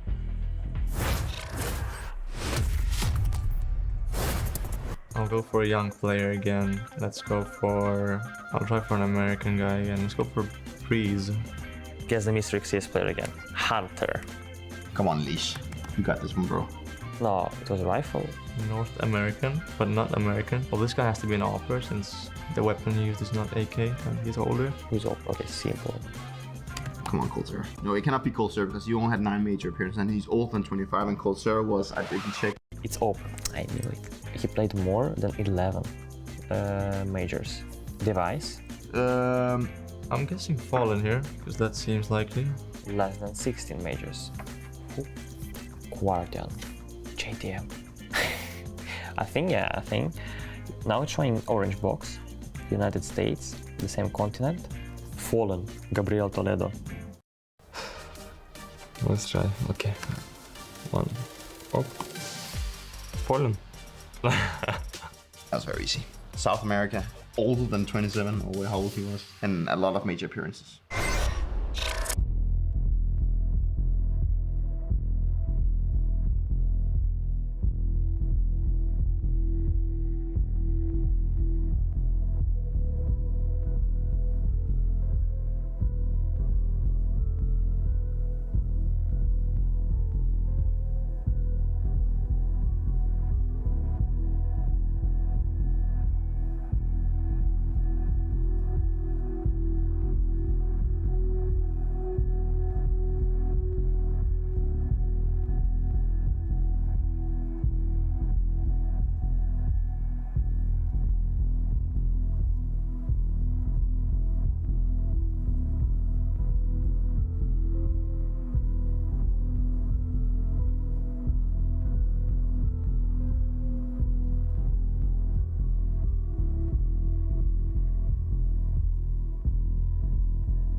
Welcome back to the second half. Apeks versus GamerLegion is a game that we expected to be very close. The odds said that, everything pointed towards it, but so far it has been the opposite. It's been a pretty one-sided affair for Apeks. Yeah, and we actually, you know, before the game started, we were saying, yeah, it's even looking, but GamerLegion should be the favorites. We were backing them. Did we accidentally say GamerLegion when we obviously meant Apeks? Yeah, that was a typo. Of course. We all did that, actually. Crazy. We'll fix it in post. Anyway, 11-4 first half for Apeks. It goes without saying, GamerLegion need to win this pistol. Otherwise, things are going to get very rough. Ima is going to spot the utility player at the back of the pack, throwing the flashes, but the rest of them are already penetrating that B site. Ima and Isaac, first players to get kills. JL finally arrives to the server, and that bomb is now down. So 4 versus 3, make it 2, because Apeks have gone aggressive, looking for the fights. They find the fights, but they just lose every single one of them. So GamerLegion will win that pistol. Yeah, Isaac looked like he was actually going to go big on the site then, right? Gets that first kill, and then as he's going for that second fight and he swings around, I think he just glanced over the player planting the bomb and actually missed that opportunity. But very chaotic, and well, that time around they all thrive. Patience as GamerLegion tried to get, Apeks tried to get aggressive and were punished by GamerLegion. Yeah, and it is a map where both of these teams actually do a bit better on the CT side. And I think GamerLegion are a team capable of a comeback. Bloody hell. Well, that's the kind of output you want to have. You want to get loud. You want to try and fire yourselves up because you're going to need that strong mentality coming into this second half. So good to see Shui, after maybe not calling his best game in that first half, to just try and lead the troops coming into the second, because it is definitely a long road back into this one, but a road that you can definitely walk down. I was fully expecting the UK teams to be the loudest. Although Shuhei has a bit of experience, doesn't he? Yeah, his thing was he used to live in Northern Ireland, so his first LAN was at One Tap LAN. That makes a lot of sense, hearing that. Yep. Learned it from artists. Yeah, there we go.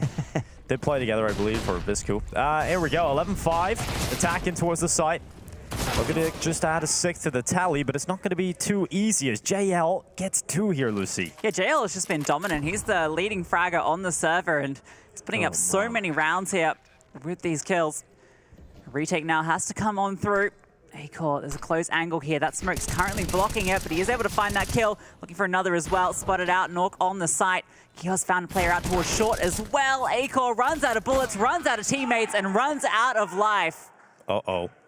That's not how you want that to go. You win a pistol, you get fired up, you come into the second round after that, you lose in the conversion to JL's explosive play, and that's the Galil, that's the strength we're talking about, when you can get that out so early.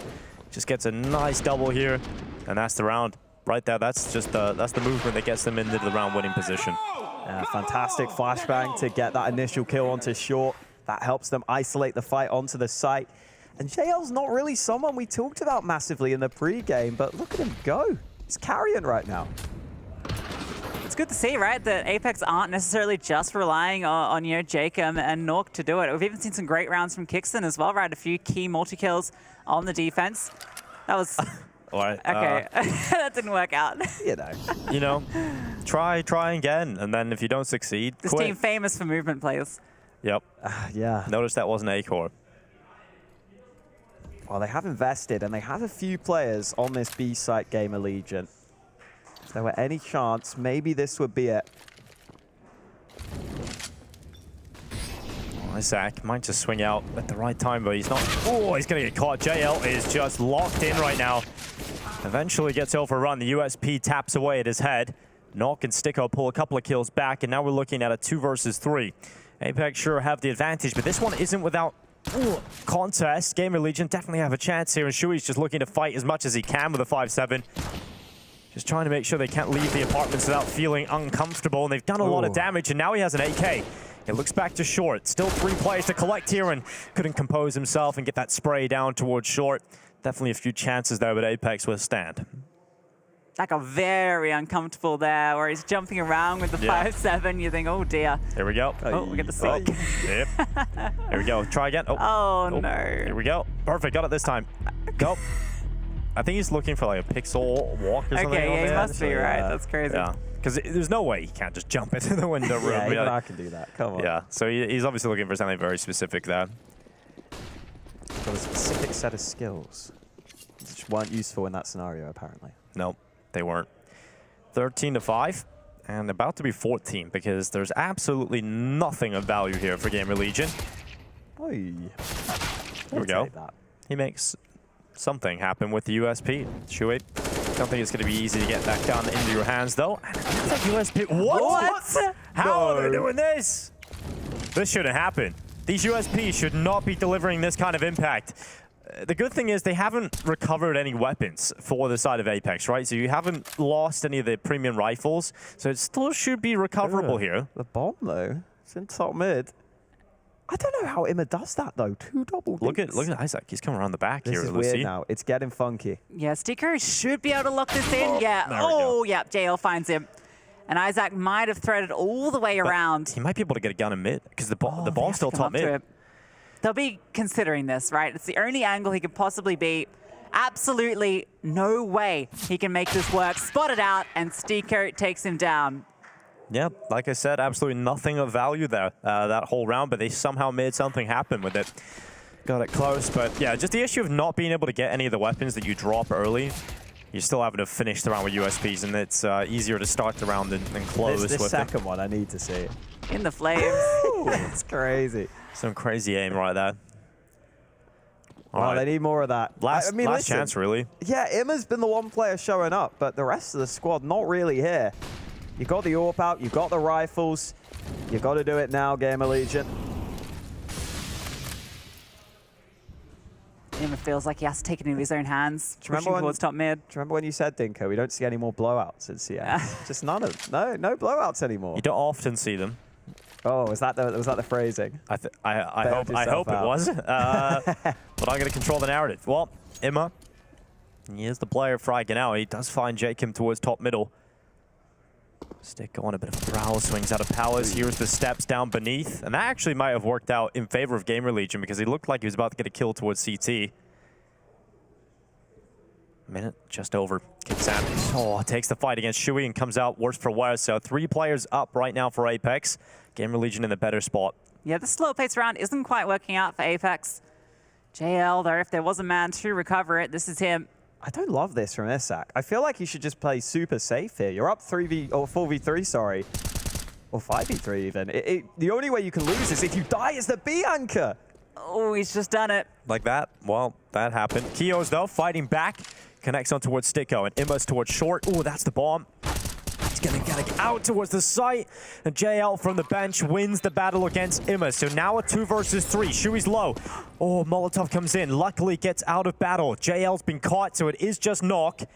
A player that is more than capable of winning this rounds, but he's completely exposed if he goes a little bit further. Short would take him out, so he has to hold a very difficult angle, and they haven't seen him. They have not seen him on the cross, so he has the element of surprise. There's no way they look towards short. He even reads the A-core play.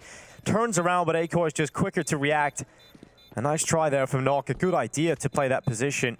But the round will be there for GamerLegion. It should never have gotten that close, though, to begin with, right? That was just so uncomfortable. Your B anchor goes down. Imma's not in a good position to be able to trade, and even he goes down without really finding too much. Gets way too close here. Good to see that moment again where it got opened up. JL doing so much work here. Yeah, it's just so scary when you lose the B site like that, because we know how strong those post plants can be for the Ts. Thankfully, GamerLegion able to recover on this occasion. And Apeks happy to take another timeout. I think it makes sense. Listen, you're 14-6 up, but you don't want to let it get close in this scenario. Because you don't often see blowouts in CS anymore, so... You'd rather just get a blowout, really. Yeah, you would rather just get the blowout if possible. Well, let's see. Timeout will conclude soon enough. A little update from the B stream. Or A stream. We're on the B stream now. Yeah, we've moved. 11 to 9. FaZe up versus OG. OG now on the T side of Ancient. That seems to be a relatively close affair. One that many might have thought would be a blowout, in fact. There it is.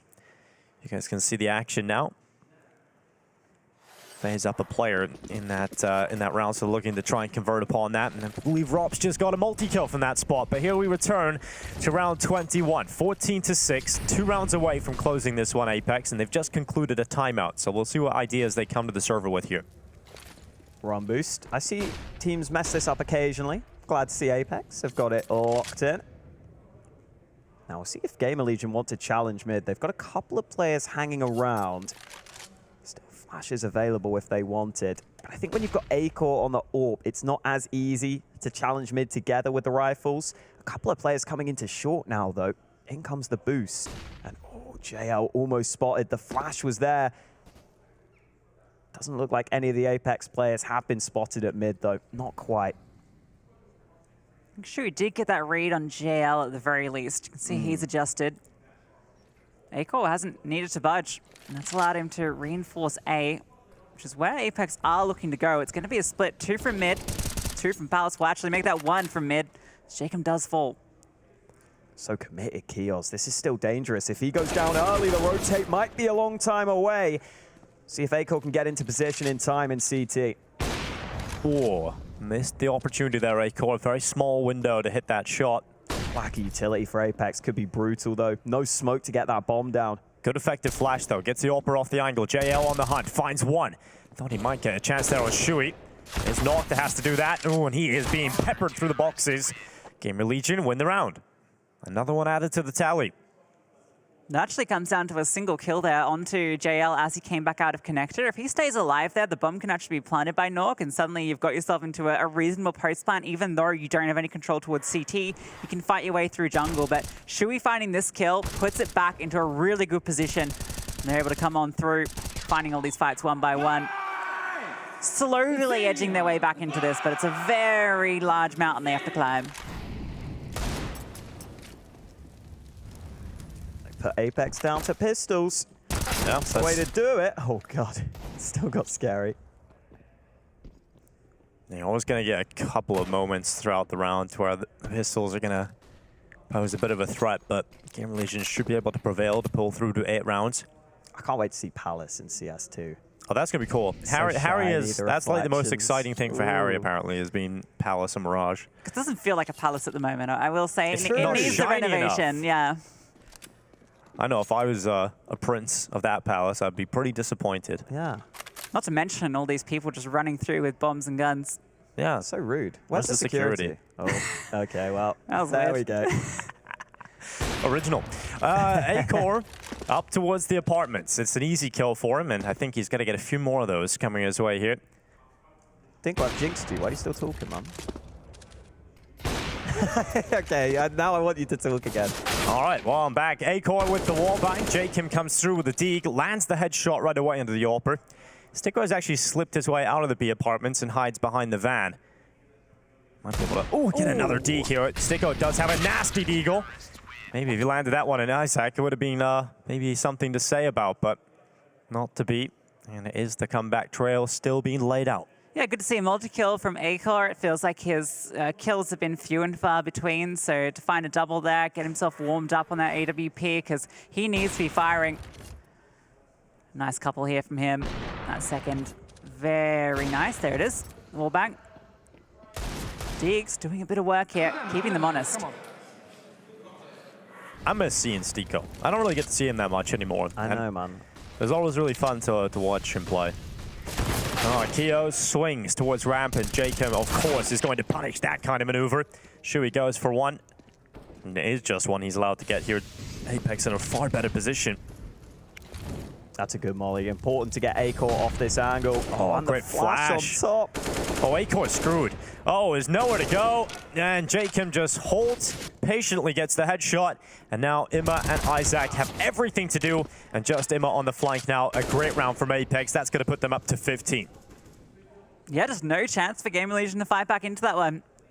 Imma inspecting his gun as he comes around the corner. JL shuts him down. Yeah, 15 finally secured. GamerLegion did get a few to sort of push it back, but Apeks firmly now in control. Plenty of opportunities to close out. I'm a little surprised to see the change from GamerLegion, trying to get so proactive on ramp there. I thought just sitting back might be the way to do it, make Apeks work for the rounds, but the flash was just a little too obvious, I thought, bouncing it off the wall like that. And now GamerLegion don't even have a goodbye. Could be saying goodbye to them on this map. We absolutely could, and it could be just in a moment. As Apeks set up outside of the B bomb site, everybody coming over here from the T side. It's going to be an explosive finish here. 2 players on the CT side left to defend, and they do not have the best weapons for the job. Immediately, Emma taken out. It's just Isaac on the Deagle of all things, but they haven't spotted him. Oh, they haven't seen him, and he's gone away with 1 in a second. Finally, he'll go down, but he got way more than he should have in that position. Jacob and JL, though, extending the player count in favor of Apeks. At a 3 versus 2, they look to close and get their first victory here at the RMR. There's a kid on Acor, so there is a way through this, but the single rifle of Chaos has to do it. Fighting on forward, loses the first fight. So it's all now onto Acor, kicks and swings, and Apeks do it, taking down GamerLegion. The closest game of the day on paper, I would say, and it does not live up to that hype at all. Apeks come in with a convincing opening matchup here at the EU RMR. Their path to Paris laid out perfectly with their first victory, and they're in the 1-0 bracket, Hawk. And JL ended with 29 kills. Had a fantastic map for himself, but it really was a team effort from Apeks. And honestly, just such a slow start from GamerLegion. They looked a little discoordinated. It looked like they just started a little too slow. We got a little competitive there towards the second half, but it was way too late. Yeah, they don't look too happy, and for good reason, Lucy. I'm sure we know personally that they would be able to play much better at a much higher level, and I think they know that of themselves just from their body language there. They're going to be pretty disappointed with that opening showing. Yeah, I think they would have been coming in feeling pretty confident with this opening matchup against Apeks, a team that they've beaten recently, having confidence. They've been on a good run, but yeah, it just didn't click today. I think that second pistol round, after they got the pistol and they lost the conversion, that's where it started to fall apart for them, and Apeks just ran away. And it was JL, Hawker, player you mentioned. We didn't really talk too much about in the pre-game, but he was the standout on this map. Yeah, and look, you see a lot of these plays towards B having to rotate towards A. Not always necessarily the highest fragging position you would expect, but he did a really solid job towards this side of the map. The jump shot. That's when you know you're having a good day. When you're just hitting jumping wallbang headshots like that. It's always going to go well for you. And he was very vocal too, Lucy. We got to see that as well in a lot of the replay clips. He was definitely being very vocal, hyping the team up, saying focus, great shutdown with a couple of extra words in there. So definitely someone to keep an eye on through the rest of the EU RMR. Yeah, it's really exciting to see Apeks playing like this when you got JL at the top leading. Nork's not that far behind. It's still a pretty big gap. But then even Jacob, right, on the CT side, yeah, he was pretty quiet. He had so many big entries on the T side as well. And, you know, if he's firing alongside JL, this is actually a really scary team. Yeah, it is, and it's good. I think it's about time that we see Apeks do something in Counter-Strike, because they've tried a lot of different rosters, a lot of different formulas. None of it's really worked. You're talking about this Apeks, not Apeks. Not Vitality no, Apeks, no, he's performed. He performs, but I'm talking about this Apeks, the team. It's very true. Yeah, listen, for the longest time, they've been trying to find the roster. I think it really has come down to the leadership. That's what it feels like, because there's a lot of these EU teams now that are starting to get decent players together, but you have to have a good leader that puts the pieces in place. And listen, Kixan even doing solid on the fragging. There are no complaints on this map for them. Yeah, it didn't feel like there was anybody really quiet at the bottom of the board. There wasn't anybody that was a huge hole for the team. Yeah, I mean, Jacob was the bottom of the board, right? And it felt like he was having a huge amount of impact, as we mentioned. So it's kind of crazy, right, that you just make this one change. The rest of the pieces haven't moved in quite some time, but that change in leadership has just completely shook up this team. Yeah, and I think when you're looking at GamerLegion, I'm not expecting that to be the kind of performance that they'll keep happening throughout this EU RMR. I think they're going to step up over the next few games, but it does become more difficult when you go into that 0-1 bracket, right, on day one. Yeah, I think the one positive is obviously Emma. I wasn't sure how he'd show up here at LAN. I think he was very solid. You see just how good his aim is. He's going to win you a few rounds just off the back of that alone. But it really was some of the other players really did not see Acor delivering. Normally on Mirage, you want your AWPer to be very active if you're having struggles, and they didn't really have that here. Well, one player I'm very happy to see back on the server, the LAN, is Nok. We got a chance to hear from him after this matchup. Right, we're joined with Nog. First question, you guys just picked up the dub there. So firstly, how are you feeling after the win? We're feeling pretty good, actually. When we saw that we had GamerLegion the first matchup, we were pretty confident, actually. We had a really good match plan for the game, and it worked out. So. One of the things that we've been talking about is how this is obviously the last major for Global Offensive. Is that kind of bringing some pressure and some extra emotions to the table? You guys obviously want to leave a mark, right? I mean, a little bit, I guess, but we're also coming in as underdogs, I would say. Not many people expect us to go through, so we're just doing our thing and hoping for the best. And, you know, in terms of like expectations, like you say, you guys maybe are looked at as like underdogs, but in terms of internally, you know, like what are you guys kind of looking to do? How much damage you're hoping to do here at the RMR? I mean, the obvious answer is to qualify, of course. We don't really have any set plans for the tournament. Just do our best, play our game. Don't like lose on our terms and not the enemies. I like. Thoughts from that, Lucy? I like that closing comment. Lose on your terms, not the Yeah. enemies. That's a really nice mentality. Yeah, absolutely. Well, it is great to see Knock back and Apeks have such a great result to open things up. That's the first round of matchups done. We have got an extended break coming in. It's going to be around an hour, so the teams actually have a break to prepare for their next opponents, just figure out who they're playing and get ready for that game. So thank you very much for being with us for the first set of matches today. We're going to go on an extended break. When we come back, we'll get the EU RMR back underway.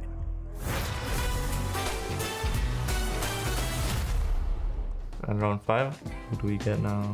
Okay, so we got Elise, we're going Elise again. I'll just try Carrigan, because I think Carrigan is gonna give me a lot of hints. GKS, Justin Savage, Justin Kill Savage. He's older than 24. AK-47, more than 5 majors. And it seems like he is not European. It could be Nitro, but at the same time, I think he's been... I'm gonna try Nitro. That's exactly the same result. Not so familiar with all the NA players, so it's maybe a bit tougher on me this one. Okay, let's try Nico. The team is not Liquid, so no one from Liquid could be it. Maybe Rush? We can try for Rush. Twist is Canadian, so not that guy. NAV. But then again, it could be NAV, but at the same time, but maybe Canadian, I'm gonna try NAV. Hooksy. Wait, it's not Europe. Electronic. More than 8 majors, and it's not even close to the Russia or Europe. Rush is not it, but I have the age range pretty clear now. American teams, it's Liquid. Liquid? Only Liquid. It's not OC. Stop thinking Liquid. I'm only thinking Liquid. Who else is playing in North America? And he's played a lot of majors, it seems like, so it seems to be like an obvious name, to be honest. Stewie 2K. He's from America, he's retired already, and he's younger than 27, imagine. Maybe he's playing Valorant. Which was the roster that Cloud9 won the Boston major? Was it Stewie, Automatic, Rush, Skadoodle maybe? No, it's because the weapon is AK, so that wouldn't fit. Could it be Tarek? Let's try Tarek. Let's go! Why was that one? That one was really hot. Yes, it's Tarek.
We're not always playing.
Welcome back to the Blast TV EU RMR. We've got ourselves our first round of matchups out of the way. We're heading into our second round of the day. We can take a look at the schedule and see the rest of the matchups and how everything is shaking out. It is somewhat difficult to follow the RMR schedule, Lucy, but this is what we've ended up with. Yeah, it's pretty wild kind of how some of these matches end up. We've got NAVI versus Falcons. We're going to be covering that one very shortly. And then FaZe versus Apeks following that one up. We had the exciting matchup with Apeks earlier. And then Bad News Eagles versus Viperio, two teams that, well, I don't know if we expect the Bad News Eagles to be in the position they're in. Yeah, not at all. And while GamerLegion OG, we'll see how that one pans out at the end of today. We'll take a look at the bracket, Hawker, and how things have shaped up. Yeah, getting towards the point where we have some teams looking to try and get up to some 2-0 regions, which I'm sure would be lovely for them. I think most of the favorites doing an okay job, the big favorites at least. The one maybe standout is maybe MOUZ down in the 0-1 bracket, but up in the 1-0, some pretty solid teams here. Definitely some good matchups, but I think pretty clear favorites in all of them. Yeah, I think the only one maybe I wouldn't consider with a clear favorite is that Fnatic 1-win matchup, right? 1-win really impressed earlier against Bad News Eagles, and Fnatic, well, they almost lost, right? And that was in the British matchup. Yeah, and I don't think Fnatic are looking like that convincing side we've expected over the last few months. They're looking very shaky. I think that opening game is definitely going to startle them, whereas 1-win coming in looking pretty confident, had a quieter start versus BNE, but were able to close with a very strong victory. But that is how everything is looking now. We're going to find out some 2-0 teams later on today, and we're kicking things off with NAVI versus Falcons on this stream. I'm looking forward to this one because you guys were saying just before we come into this, it's going to be a Simple versus Kenny S AWPing matchup. That's kind of wild, right? What an exciting matchup to have. One of the best in the game currently versus an absolute legend of Counter-Strike. So, you know, it's a really exciting matchup, but, you know, you got to favoring NAVI into this, right?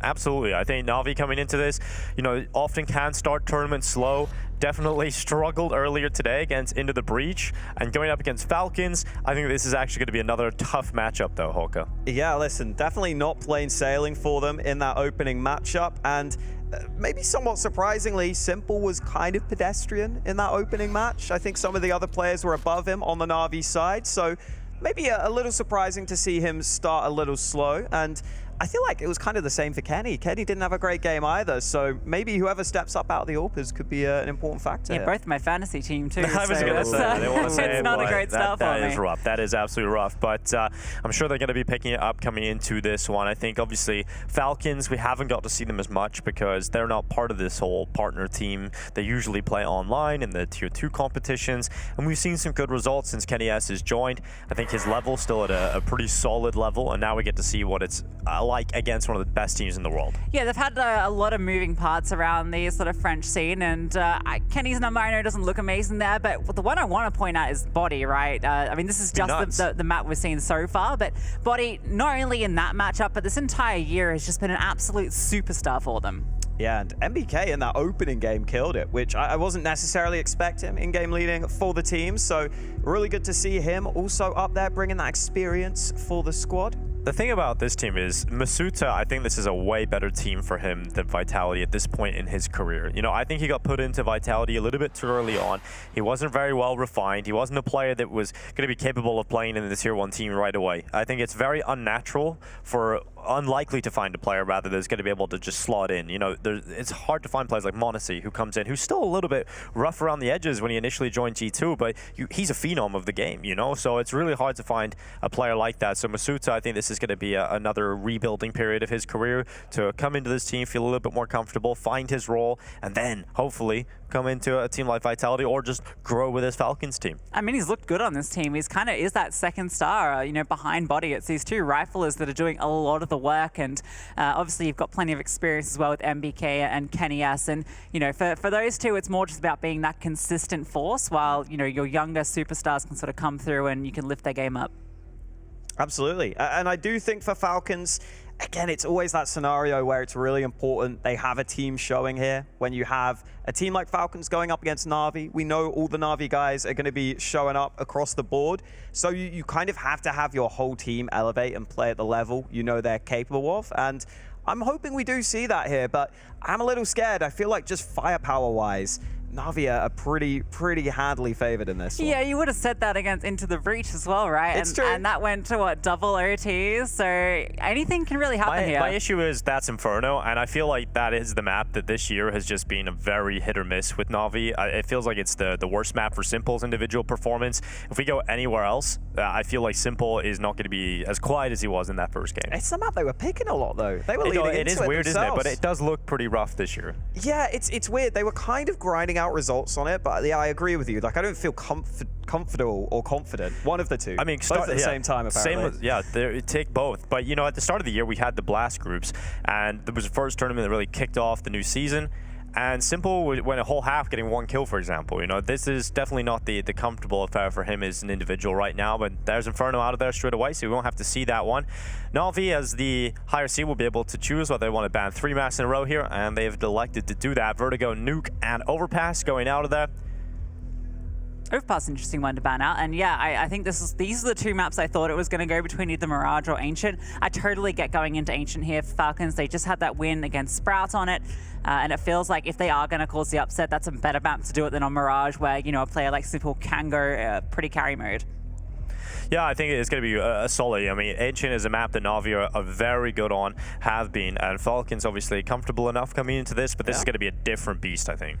Yeah, I mean, already played it, so that's nice for Falcons coming into this one. I do think it's a pretty comfortable map for Falcons. I think they are pretty happy with it, but same with Na'Vi, honestly. So it's kind of like really comfortable for both teams, but I feel like if I'm Na'Vi, I'm pretty happy with that. Yeah, the thing with Na'Vi is they might have some pretty good numbers on it, but those have been close games. I think a good percentage of their wins have been 16-14, 16-13. So, you know, they're definitely not untouchable on it. And even though they've only lost the 1 map on it in the last 3 months, so many of them could have been L's, and I think that's a good reason for Falcons to pick into it.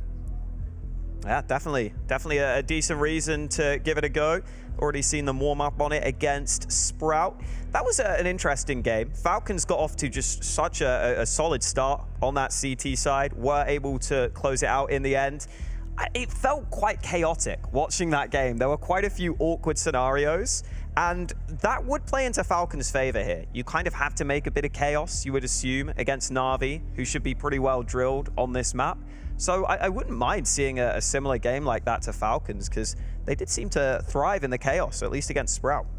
Yeah, creating chaos, definitely where we wanted to see these players before. I think Body earlier, he nearly won the most ridiculous pistol clutch on Ancient, so definitely playing at a very high level, and I think it's cool to see the resurgence of Body, because how many players did we say earlier on today that it was cool to see them back, you know, and he's another one of them. It feels like a throwback watching him. It's cool, just this team generally, right? Yeah. The core is that GT roster from 2017, 2018, exactly. Like right? The super team that was put This is like the French Last Dance, right, for the Paris Major. It's really exciting. Yeah, and there is some added pressure, I guess, for these players too, because you want to be that French representative making it through to Paris. You would love to play in your home country, in your home city, and just deliver some great Counter-Strike. And their path is not easy to have to go through, you know, Na'Vi in their way, but if you get a win over Na'Vi in a best of 1, you're into the 2-0s, and you're giving yourself the best chance possible to qualify for that major. And you've taken down one of the, I'd say, top 2 favorites, Navi and FaZe, right? I think they were the sort of the clear favorites coming into this, and both of them in this 1-0 category. VP is probably the other one that you throw into that equation. You would have thrown MOUZ in, but I think people may be questioning that one now after that opening game. But, you know, to beat Navi here from Falcons, it feels like fate is kind of forcing their hand into it. Yeah, I think we're forgetting about one of the other teams that's currently playing, VP. I think they've looked probably most convincing today, them and FaZe, and I think FaZe actually had some struggles on one of their first halves, so I think VP have looked kind of incredible, so that's definitely a team you want to be keeping your eye on as well. They'll be playing currently over against Bait, who had a great opening, an upset coming through over that MOUZ side, so we'll really get to see what level Bait are at going up against VP. But for our matchup here, we're focusing in on a player Perfecto, and I think when we look at this player, Hawka, he's kind of had a role change this year, a few changes coming in. He's been put in more positions to frag out. He hasn't sort of been delivering over the last month or so. The last few events, he's been a little bit quiet at times. Yeah, I think it makes sense, right, when you bring MPL in to have Perfecto try and transition into that sort of role.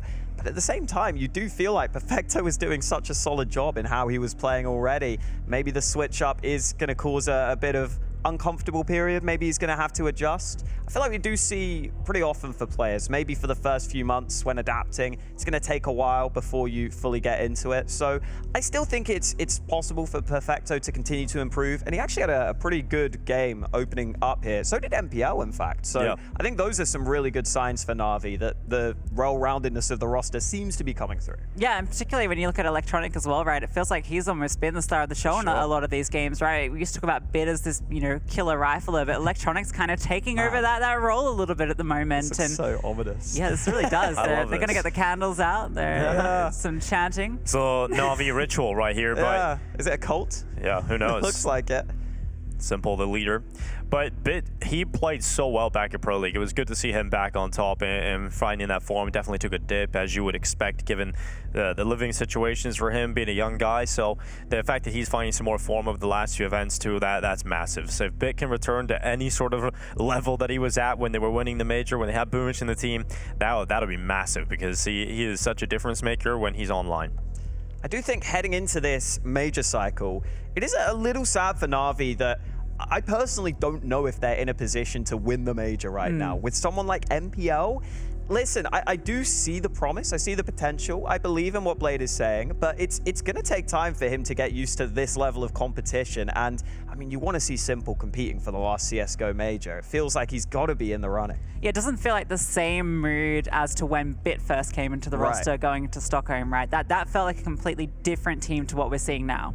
If anything, weirdly, Bit, like, I feel like he hit the ground running, and then for a small period, weirdly took a dip after that. It was almost like you couldn't handle this guy initially just because his aim was so absurd. He actually took a few meters back, or centimeters rather, back from the monitor. That was the problem. Give him a bit more of a chance, I think. Yeah. But yeah, I mean, we're seeing the Simple and Kenny S head-to-head that are picture-in-picture, and a long time ago, Kenny was the superstar that everyone called the superstar of Counter-Strike, and now Simple is kind of taking that. He's the greatest to ever touch the game.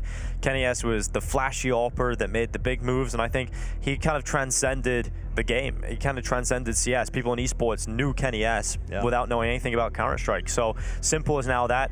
People know exactly who Simple is, no matter what esport they're in. People from outside esports probably know who Simple is, but these are two players that sort of transcended the game they play in. Yeah, a lot of people would say Kenny S had the highest peak ever out of any CSGO player. People are genuinely going to make that They're on point. that hype train, but yeah, for sure. Listen, he may not be there now, but when he was at his best, my God. Yeah, not only defined the AWP role, but also just resulted in the AWP being changed, right? This is a guy that revolutionized the way the AWP worked in Counter-Strike, and then players like Simple have come along in his footsteps, and they're trying to lift that higher, but Kenny S, the impact he had on the game is undeniable. The difference is Kenny S was doing game-breaking things while the AWP had his mobility. Simple does game-breaking things with the AWP nerfed, and that's the difference. And Kenny looks like he's still playing with the same mouse he used when he's a pro. So it's so weird seeing wired mice these days. You know, it feels like a relic. I still got a wired mouse, man. I still got one. Yeah, I know. Trust it. I trust the wires. You know, like what if my mouse runs out of battery, man? That's crazy. I think it's also probably something where, like, if you've been playing with the mouse for like so years long, and you've had like a massive career, you just keep committing to it, right? I mean, we've all seen the player profile of Kenny S, the Valve one, where he's like just 6 years old fragging out. So that's the old Kenny S, Kenny Scrub. There you go. That's the one. Yeah. That is the one. I gotta say, it is cool seeing that in CS when you see the players playing from such a young age. Like, it kind of reminds me, like in chess, it's always crazy. I wish you almost got like the footage of these guys at their first LANs, because it's like I watch chess games where it's just a 9-year-old kid beating a full-grown adult, and I'm like, damn, that's so crazy. It's like those cool pictures that come out of Nico and Hunter playing at their family's LAN cafes, and it's like, damn. But now you understand why they're just so much better than everybody else. They just, first of all, they just have the great individual skill, but also they've just been playing their whole life. It's crazy how that's happening. I think we're going to see more and more players become that way. They're going to start at a younger age. You're going to see a lot more of that as the level just increases. But we are now ready to get into this game. It is Falcons versus NAVI. Falcons had a bit of an easier time in comparison to that of NAVI, who struggled against Into the Breach, but this is for the 2-0. This is the best possible start you could hope for in the RMR if you get a win here. Yeah, I think NAVI will definitely be looking for that into this one. Should be live any second now. NAVI up against Falcons. Both teams off to a good start, but they want that great start into this. Each and everybody's favorite map here at the RMRs in the best of ones, it would seem. Falcons going to be taking a fast play towards B. Python taking point as he charges on in. The flashes come on over. He is blind. Perfecto on the site looking for the fight. Simple's found one. Kenny does get one onto the site as well. And Electronic cannot get activated yet. Oh, look at the confirm the bomb plant, but Electronic does not allow it. He just jumps around the corner, denies the plant from coming in. And now there's just MBK left at the bottom of the ramp, and he's not going to get anything. Simple locks in the headshot in the first round for Navi. Good start. It's coming in straight away. I like the Falcons try and go for something very quick, very confident. I think that's the way you kind of have to play. We were saying it earlier, maybe create a bit of chaos early is your way in, but not really able to get enough going on this occasion. Simple happy to clean up. And no bomb plant either. Unicorn odds definitely favoring Navi, as you would expect. But we have seen some upsets already. Falcons would love to add to the list. This won't be the round they do it in. I'm telling you that right now. A little gap there for Electronic to work with. Spoilers, Lucy, spoilers. Unbelievable. Well, you know, never in the history of Counter-Strike have 5 blocks beaten a full buy. Never. Never, ever. This could be the first. Electronic gets into the cutout at middle. They do come that way. It should be easy pickings for the MP9. The most telling result of the level of Navi's Ancient is the most recent performance versus FaZe, I think. That 16-7 win just crushed them. Simple, obviously, top fragging. So if they can bring that same level from Pro League into this game, it's not going to be a fun time for Falcons. Simple and MPL take themselves easy picks.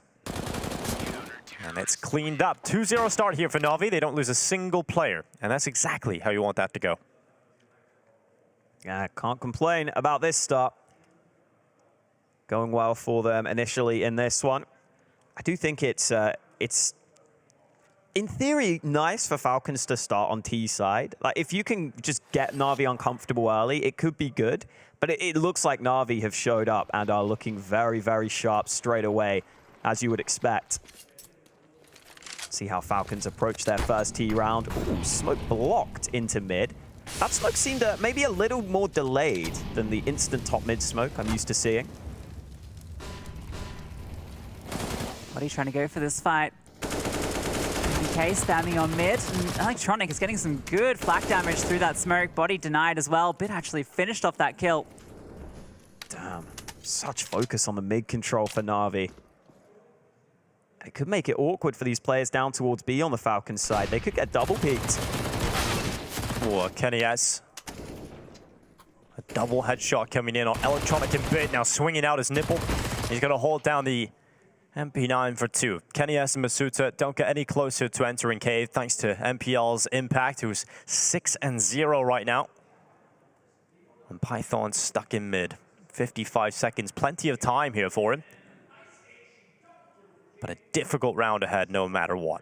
Yeah, that bomb dropped out in the open as well. Comes on up and Simple is holding the angle. A flawless 3-0 start.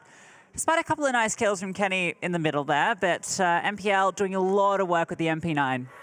Yeah, in such a pivotal position as well.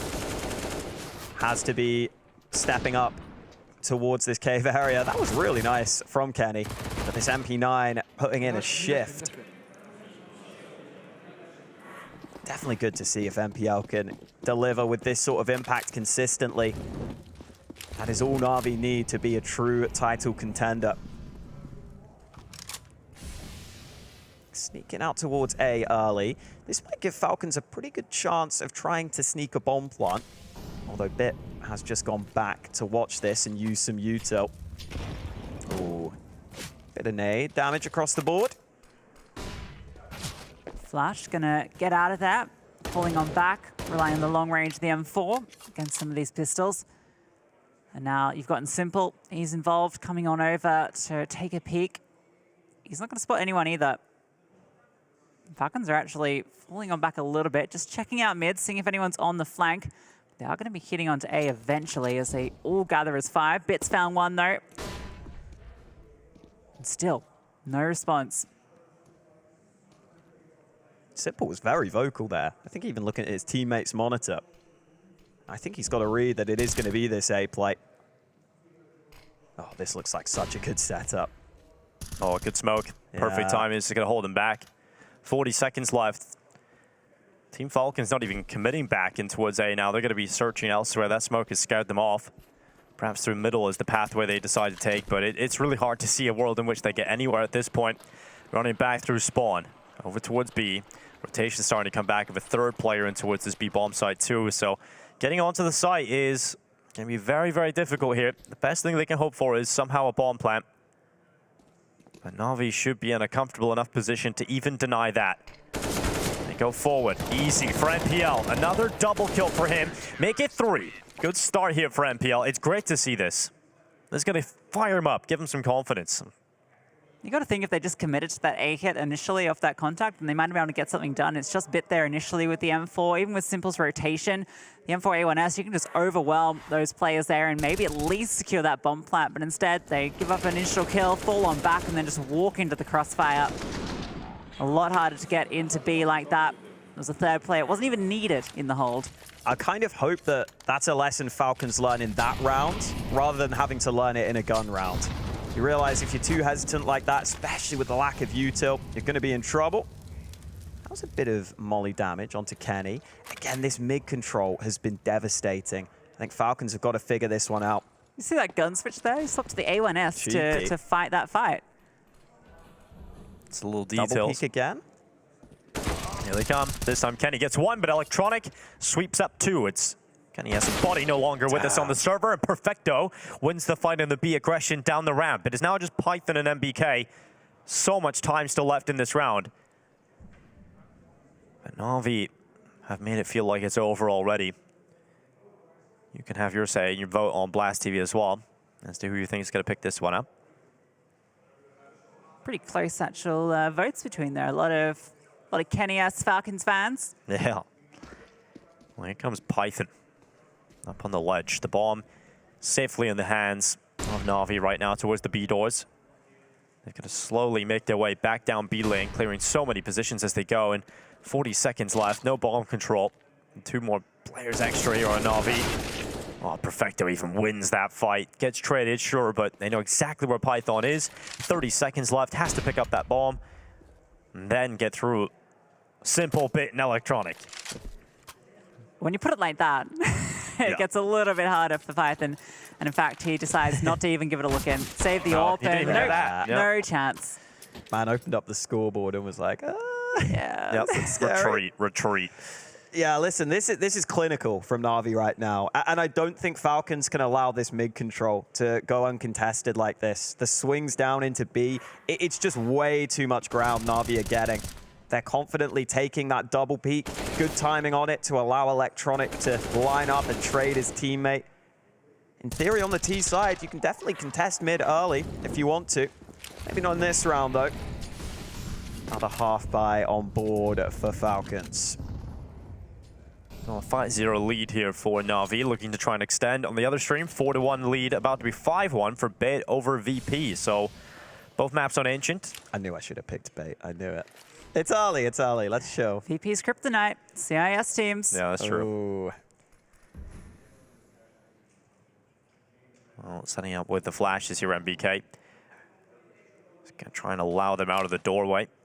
Right now, Navi with quite passive setup. They don't want to get involved against the lower buys. You want to try and get in towards the B lane. These close positions where the pistols can be more potent. So they're just sitting back. Team Falcons have a bit of space to play with. But the mid push is coming in now. Navi have had enough. They want some information. They're going to be going mid with 3 players. Getting one in towards the cutout. That's simple. Electronic holds the other side. This could backfire there. If they just go for the straight out B hit here, it's a really passive hold. Rotation's coming over now. And you can see Falcons are somewhat aware of a potential flank coming on through, but they can find their way onto the site with this setup. Got a couple of smokes they can execute with. Oh, this fast flank might come in too soon, though. They're setting up nades right now. Oh, no. Well, Simple catches Masuta unaware, unready, and Simple gets a second. Starting to run out of ammo. Luckily, Electronics there with the reinforcements. Comes through, gets 1, and then gets picked out. Simple just hops up. Very confident right now for Navi, as they should be. It's a 6-0 lead. Everybody's firing. I want a timeout from Falcons, and I want them to talk about this mid control. They have not been getting into good enough positions. They're constantly getting flanked. That has to be the answer here. Even if you do it in the mid round, even if you take a little bit of time and play passive initially, you can't let Na'Vi just have so much control like this. They look so comfortable right now. And look, the cohesion from Na'Vi is fantastic. Everything is on point, but Falcons aren't making it difficult for Na'Vi to make these plays right now.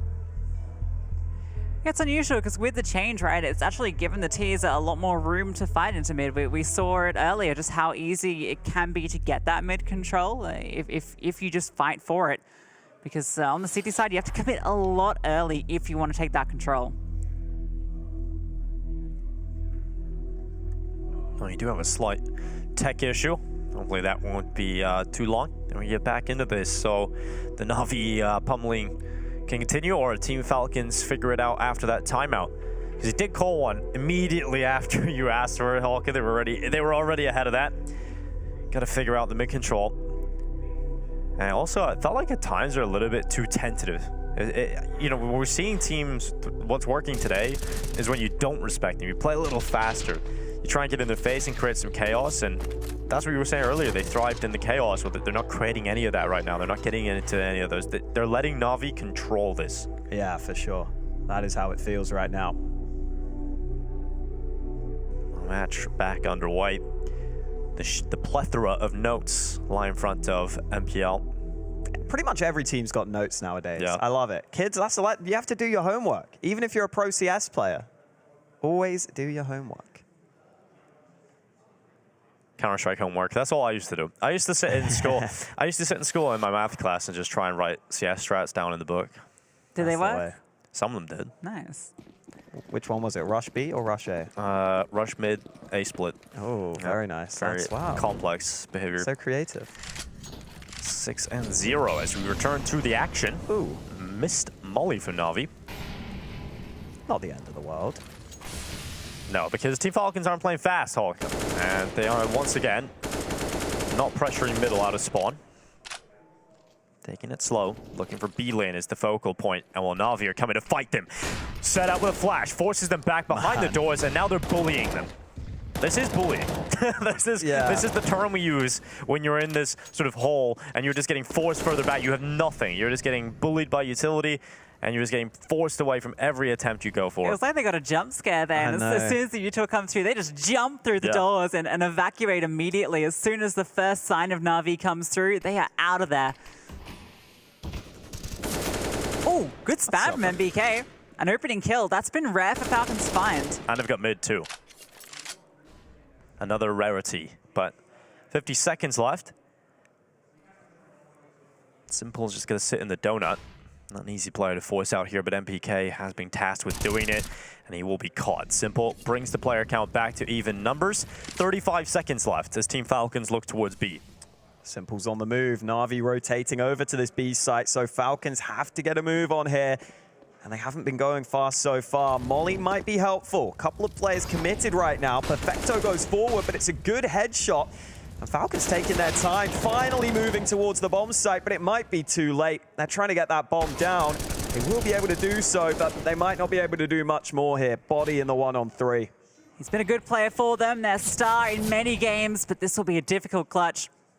Spotted on that cross for sure. MPL baits out the peak, and Body, well, he's actually not finding anybody as he moves around.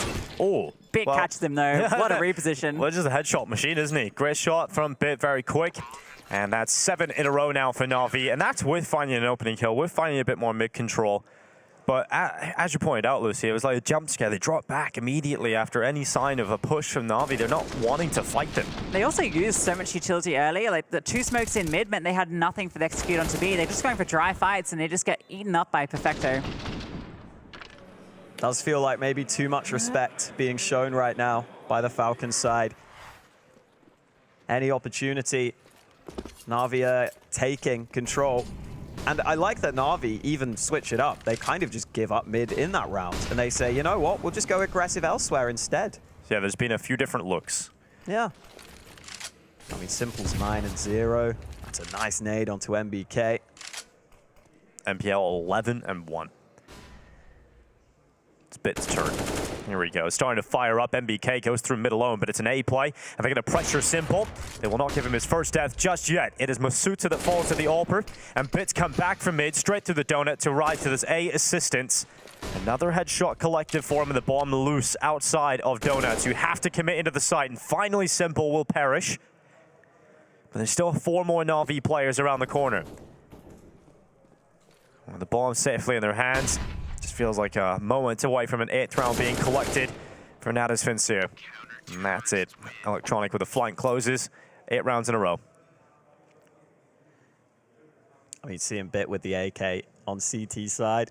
Always tough to go up against. Has been a little disappointing from Falcons, has to be said. Sure has, and I think they'll be disappointed in themselves if they continue to play like this, Lucy. There has to be a moment where you just go, screw it, let's just force some fights together, because MBK seems to be the only player that's got that memo, and he's won a couple of those fights in mid. He just ran out solo that round. If he went out with another player, or you have a different fight somewhere else in the map, maybe there's something to be said here, but there hasn't been any sort of commitment. You know that they've got a game plan here on this map. They picked into it. They had the choice. It was Mirage or Ancient. They decided to go into Ancient. They had success earlier against Sprout, but none of that is showing here at the moment. Look at their scoreboard. Look at the kills on Falcons. Yeah, they just haven't been able to bite back. MPL and Simple both each have more or as many kills as everyone on Falcons. Tough. See, yeah, MOUZ isn't fun. Yeah, true. Dinko was just starting to write CS strats there as soon as he had the numbers. I heard the numbers straight away. It's a nervous tick immediately. Split on cash specifically. You know, it does feel like there you go. It does feel like Falcons almost have like commitment issues in some of these rounds. Like they've been burnt in the past. Why are we in like psychology meeting? I don't know. I'm just psychoanalyzing based on their play. You know, seems like from the way they don't push mid, they might have some commitment issues, and they're like, I like it, Halka. Read into the stars. Here we go. MOUZ, a little bit more of a charge coming in. Electronic just good for 1. And BK elsewhere started things off. So Falcons have a 3 versus 3, and they've got a bomb plan. Wow, I'm such a good psychologist. I point it out, and they realize it, and they change. They commit to the bomb site. This looks way better. You wonder what Frog would have to say about Pupatronic going down. 3-on-3 now, and chance Falcons fall there first. Has to be the retake, all coming through from CT. Flashed over the top. Kenny S, though, comes on through off Pythons. 1 for 1 as Perfecto uses that up, but a good smoke will be blocking off this donut plant. Yeah, pointed for it. Python has to come on through off the tap, but they're just trying to bait him out, and the clock is ticking away. Committing to it now. Python spams on through, and Perfecto goes down. Finally, they pick up a round. They finally find their first here, Falcons. This could be somewhat of a turning point. A little celebration coming in. It's off the back of just having a bit more speed together. You see Electronic, we've seen a lot of moments where he just doesn't get overwhelmed. He's able to stay composed, get a multi-kill, and then the next wave comes in. But because they push together through Donut, sure, MOUZ loses the first fight, but because there's a second player in so quickly, the trade comes in. Electronic can't get multi-kills, and then they have some space to play with. But we haven't really seen that too much here for Team Falcons, and we've got to make sure that we see Team Falcons pick up consecutive round wins here. They can't afford to just win that and drop the ball. And in the meantime, Bit has pushed up through A man. He's already got a lot of info on this. Yeah, funnily enough, sometimes in those rounds where you have the weaker weapons, you decide to just group up because you don't think you have the weaponry to fight, and it actually works. And maybe Falcons can learn a lesson from that. We'll see. The mid-control looking better this time. They haven't full foul to aggression, but Kenny absolutely denied by Bit. You've got like a second to react before Bit just headshots you. It's like maybe less than that, actually. it's insane. So quick on the trigger. Technical is this control, but it's used all of their utility up, and while MBK gets 1, Masita with the trade in mid is keeping things interesting, but MPL is just ready for it. Python with the bomb, gonna be splitting onto him. He's the only player over on B, and he knows it. Falls on back, playing more passive, waiting for the rotations to come on through, but Python, he's chasing him down at the moment, making a lot of noise about it. MPL ready for this fight, just playing ring around the Rosie, dodging him out. Python's not getting this fight that he's looking for. Navi do not want to give him any chances into this round. Gets that first kill and the immediate trade from MPL. MPL looks like super experienced right now. He almost looks like a veteran with the way he's playing. So calm, just knows, hey, I'll survive, I'll chill, I'll wait for my teammate to fight, and it's the freest trade you're gonna get. So great to see. There's a few players whose aim I'm incredibly jealous of. Bit is up there on the list. Who else? Twists. Yep. Definitely. That's about it. Those are the two. MOUZ is pretty sharp, I will say. Yeah. You know. I remember seeing MOUZ a long time before he got picked up by Vitality. He always used to have really cool little frag movies of himself. Oh, yeah. They were always cool to watch. I think that's a big part as to why he got a reputation as well, to the point where he was able to become a pro player. Obviously, his skill is certainly there, but he's smart enough to market himself as well and get in the right circles. Definitely enjoyed some of his old frag movies, and okay. MPL close to removing body. And MBK, look at his chance. Oh, he's got a little bit of a gap here to play with, but he's somewhat fumbled it. Luckily recovers, and he recovers, oh, so well. MBK with 3. It looked like he was about to walk away with nothing, but suddenly triples up, opens up the round, and Team Falcons in a 3 versus 2. Bit is locked in on Python, though. Oh, still will not get away with it. Just Electronic. He will pull that kill back in mid. And there is always a shot when Electronic is alive, but great work done from MBK. Now time to send it home. Lock this round in. Electronic gets past the cave entrance just at the right time. He can get towards ramp. Great movement can allow him to get here quickly. I think they heard him, though. They're looking this way now. And coming back over to take a peek towards the ramp. Electronic moving forward. Kit on his back. No utility, though. And he's walked right into MBK. Good headshot. Now sticking the defuse. Masuda's not going. 1 second left on it. Oh, he comes off. Electronic goes for the fight instead. I think if he stuck it, he won the round there. But he comes off it to fight and loses the round because of it. It's a tough decision. You're getting spammed through the wall. You can see the damage coming on through. You just know that one stray bullet might do it. Almost made possible. Some fun movement there, but MBK, natural born killer, doing what he was made for. Absolutely. Yeah. Look at this. This is the recovery here. It's the fact that he recovers after looking like he was going to get nothing and gets 3. And then that happens. Yeah, I think it's almost like if you're not being wallbanged, you know you die so quick that you kind of feel like you have to just get off the bomb there, sadly for Electronic. And maybe it's back to the B site, some pace being injected in by Falcons. No one's actually on it. It is a bit passive. That smoke comes through. You know, if they don't respect that, there's maybe a bit of an opening there, but instead it is going to slow them down, and that's allowed this mid presence from NAVI to become so much more dangerous.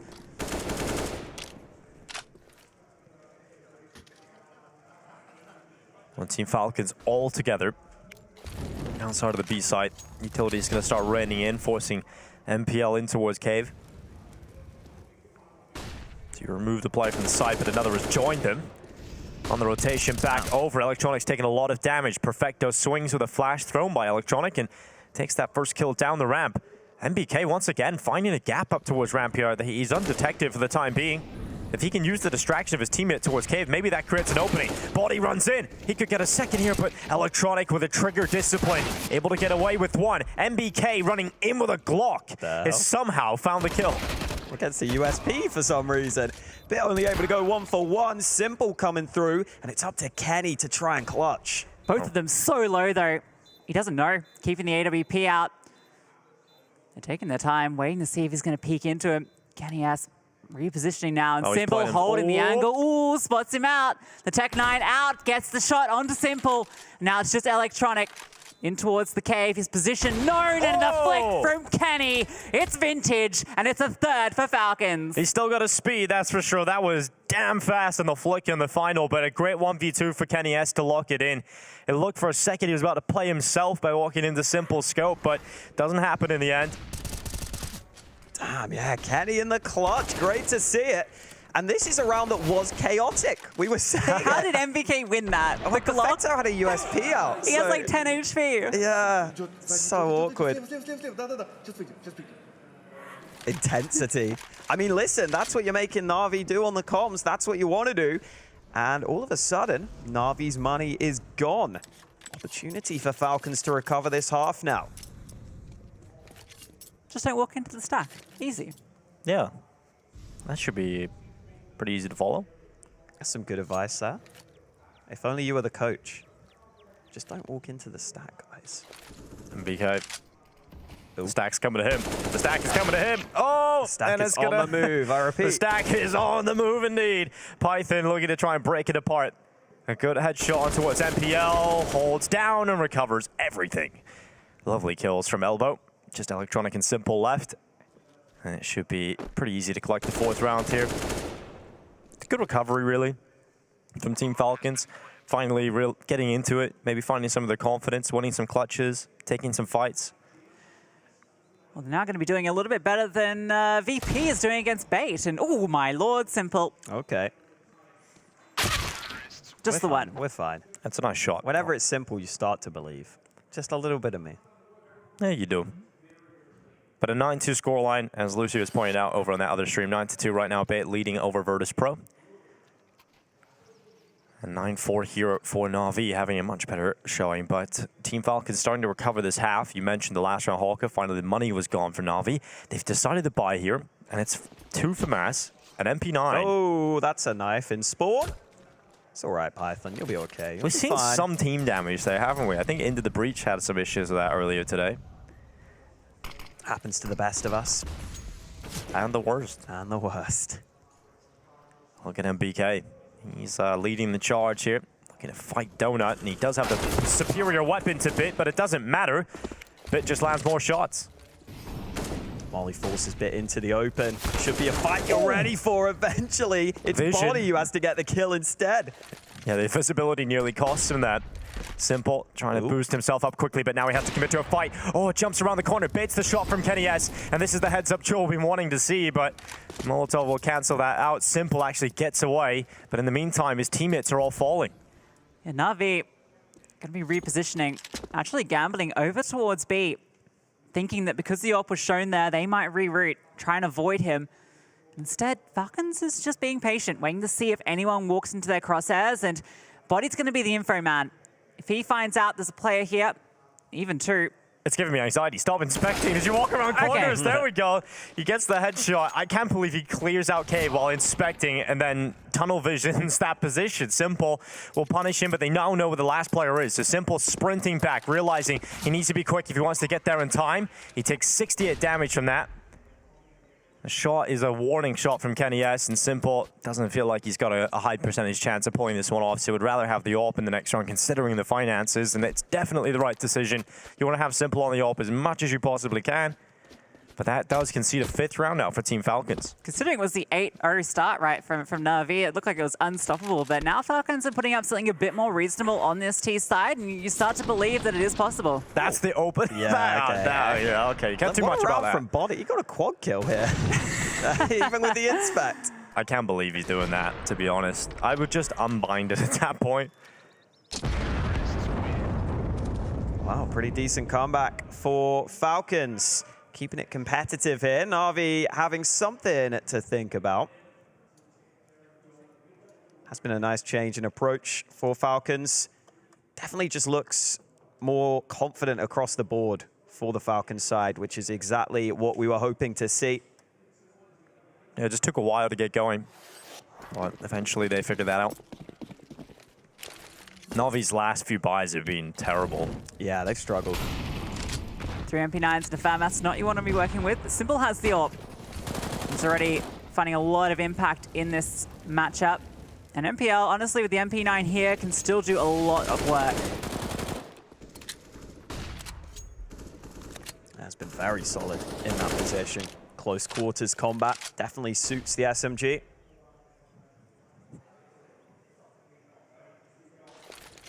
Oh, is this some sort of boost? I thought for a second. There is a 3-man boost you can do, I believe. Okay. Here we go. They're trying it. Oh. Ooh. Well, they got some time. Well, let's get this going.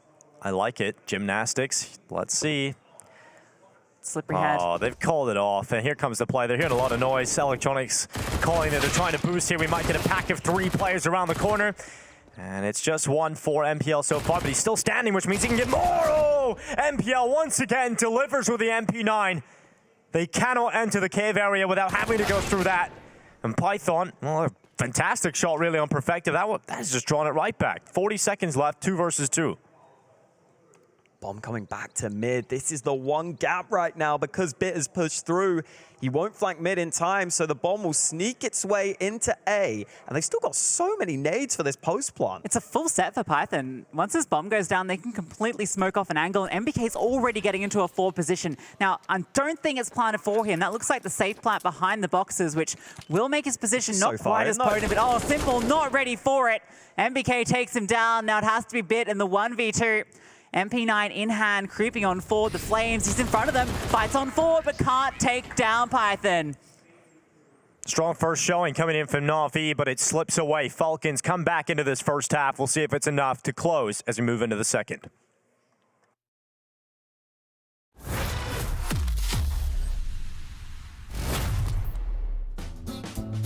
I think it has to be last 4 finals, I think. That's 4 finals in 2021 in Copenhagen, in the EU Arena. With the last dance of the French team. That was like so fun to play. Just we did the final against NAVI. We had a lot of fun moments playing against Australis just before in semi-final. Like just, I said that a lot, like just making quiet the crowd. Yeah. It was pretty fun to be honest. I just had a really good moment back in the day. When the French team stopped at some point and we had that World Final in Copenhagen. I remember I didn't want to cry, but it came out without like asking. It's still emotional for me to talk about that because that was a really good moment with the French the team, and most likely with Extase we had like a really good like chemistry together, and we did a lot of things, good things together. So, but yeah, it's a good memory.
Welcome back to the second half. NAVI lead the way over Falcons in our 1-0 matchup.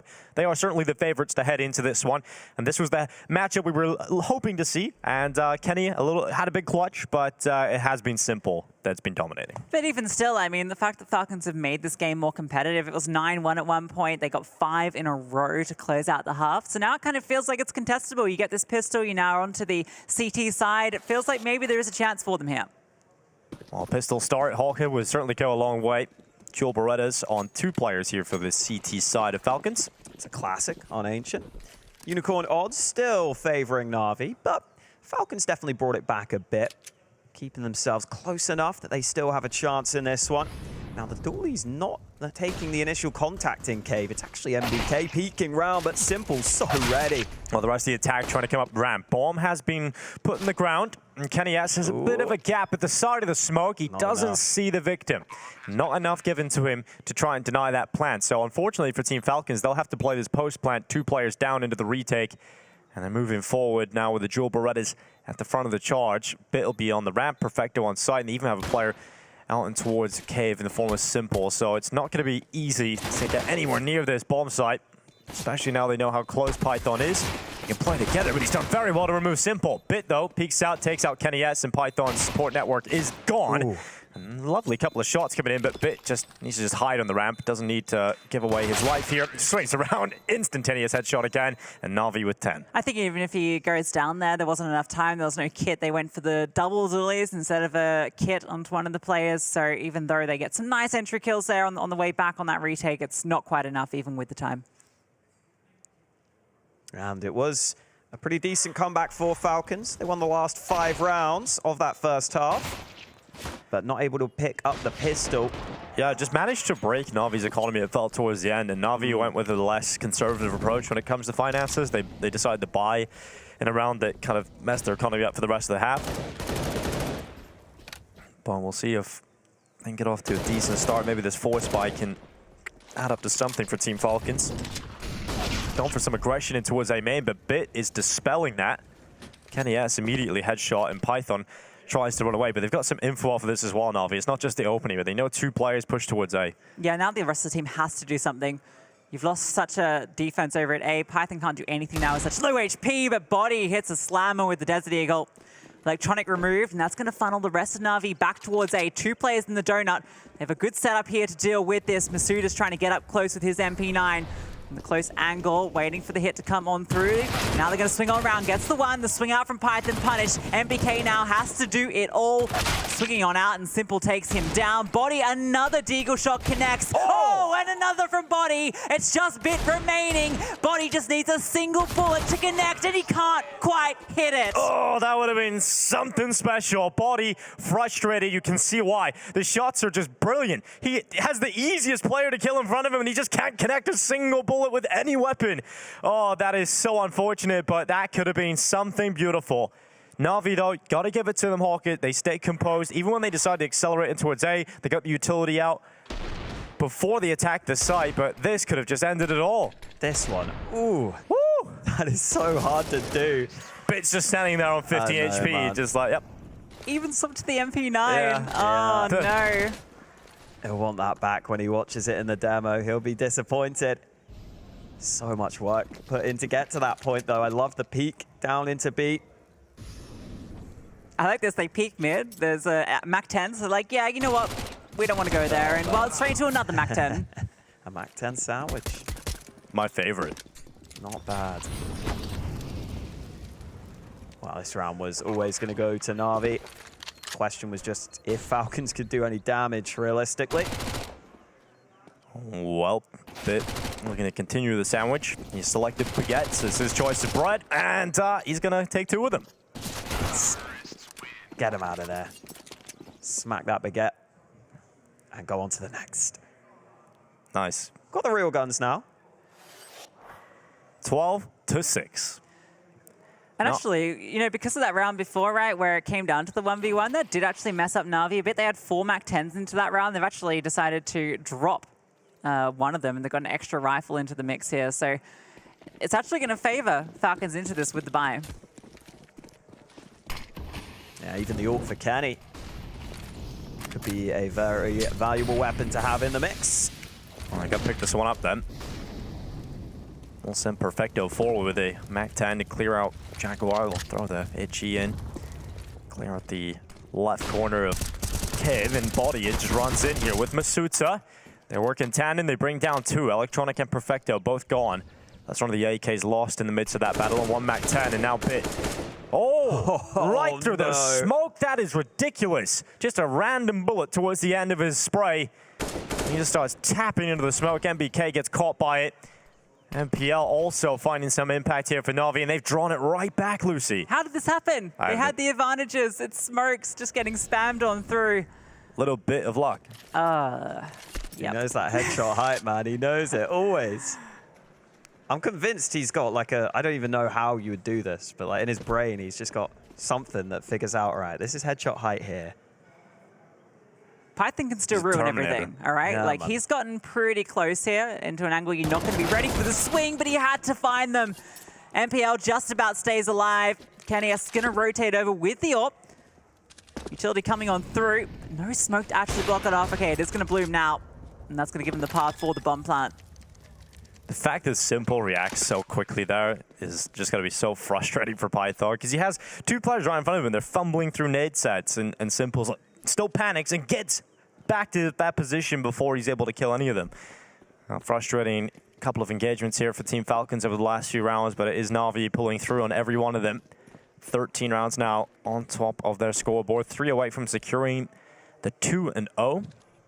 That'll put them 1 away from giving themselves the perfect berth here at the RMR.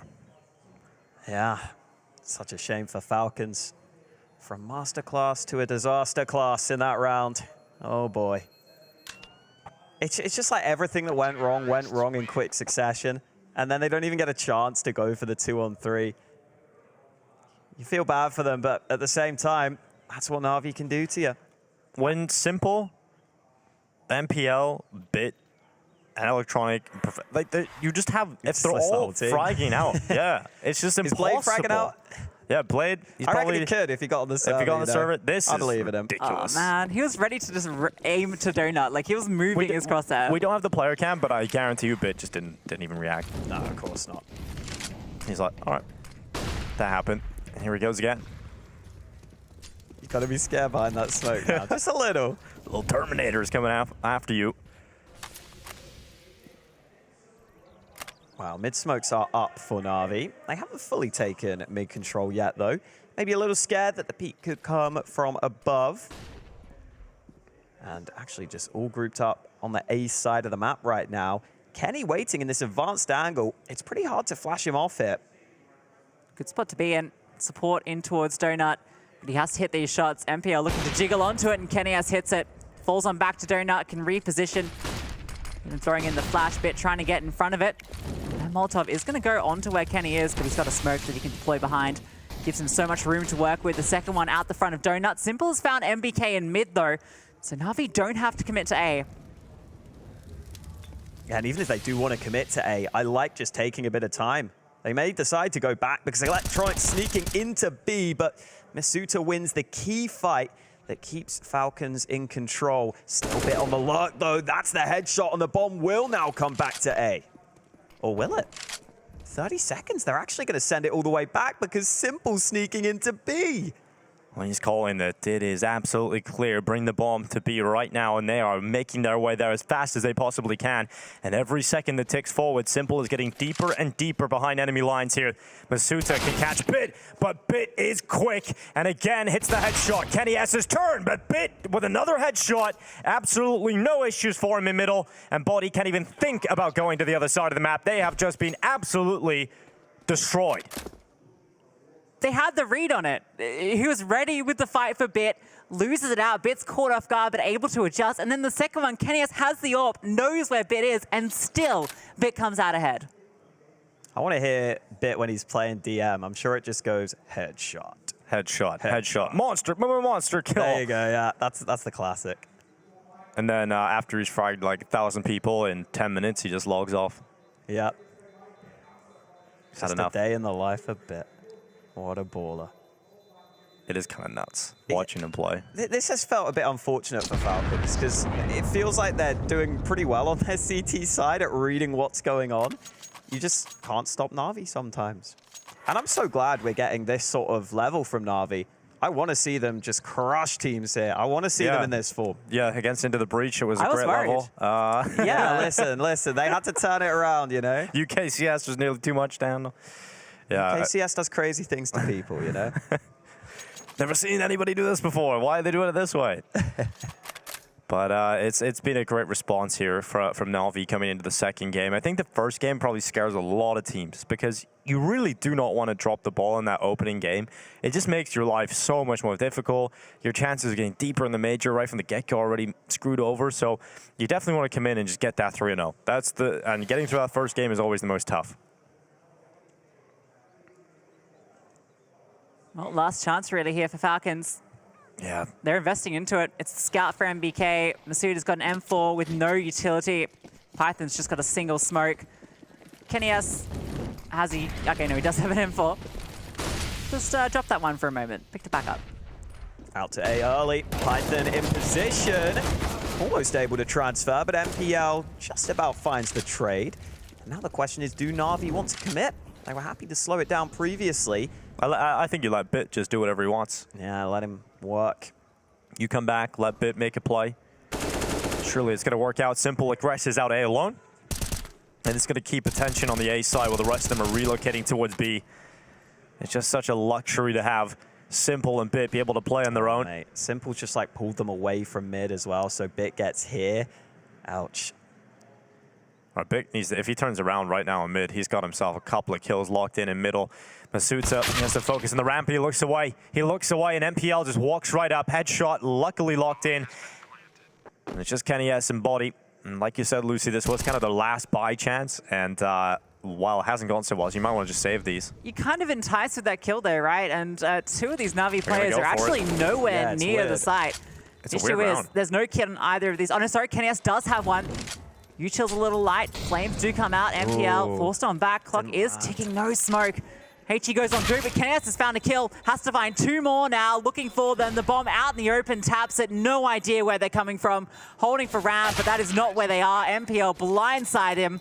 And NAVI get on the 15. Yeah, that's a great chance there actually in the end, because as you said, it was a very weird post plan, but I think they just weren't quick enough and decisive enough. They didn't have the info to really feel too comfortable to just get on that and commit. But another round for NAVI. Over on the B stream, or the A stream rather, it's 10-10. Bit have kind of thrown away that huge lead that they had. VP have ground them down, and that's what we were saying earlier. A team, you never feel too comfortable against VP. They will always find a way to win a few rounds and get back into the game. Here, it looks like NAVI are about to close on their second victory here at the RMR. Feels very unlikely for Falcons here. Almost a worse buy than the round previous. It does take a little bit of damage through the smoke, but it's not quite the headshot he dealt out earlier. And they're just going to be hitting on to B. There's a Soul Defender here. Masuda, he's out in the open, and he's taken down by Perfecto. That's a free B bomb site if they want to commit, and that is indeed what they want to do. Charging on through. Bomb can be planted. Falcons have to go for the retake. An easy, simple call for NAVI just to attack in towards this B site, lock in the bomb plant, hold the advantage, and now it is on Team Falcons to find their way back in. It's a good kill for Body. Simple no longer there, but Bit will step up alongside MPL, and they are looking to close this. A strong statement showing here from NAVI, led by performances from Bit, Simple, and MPL.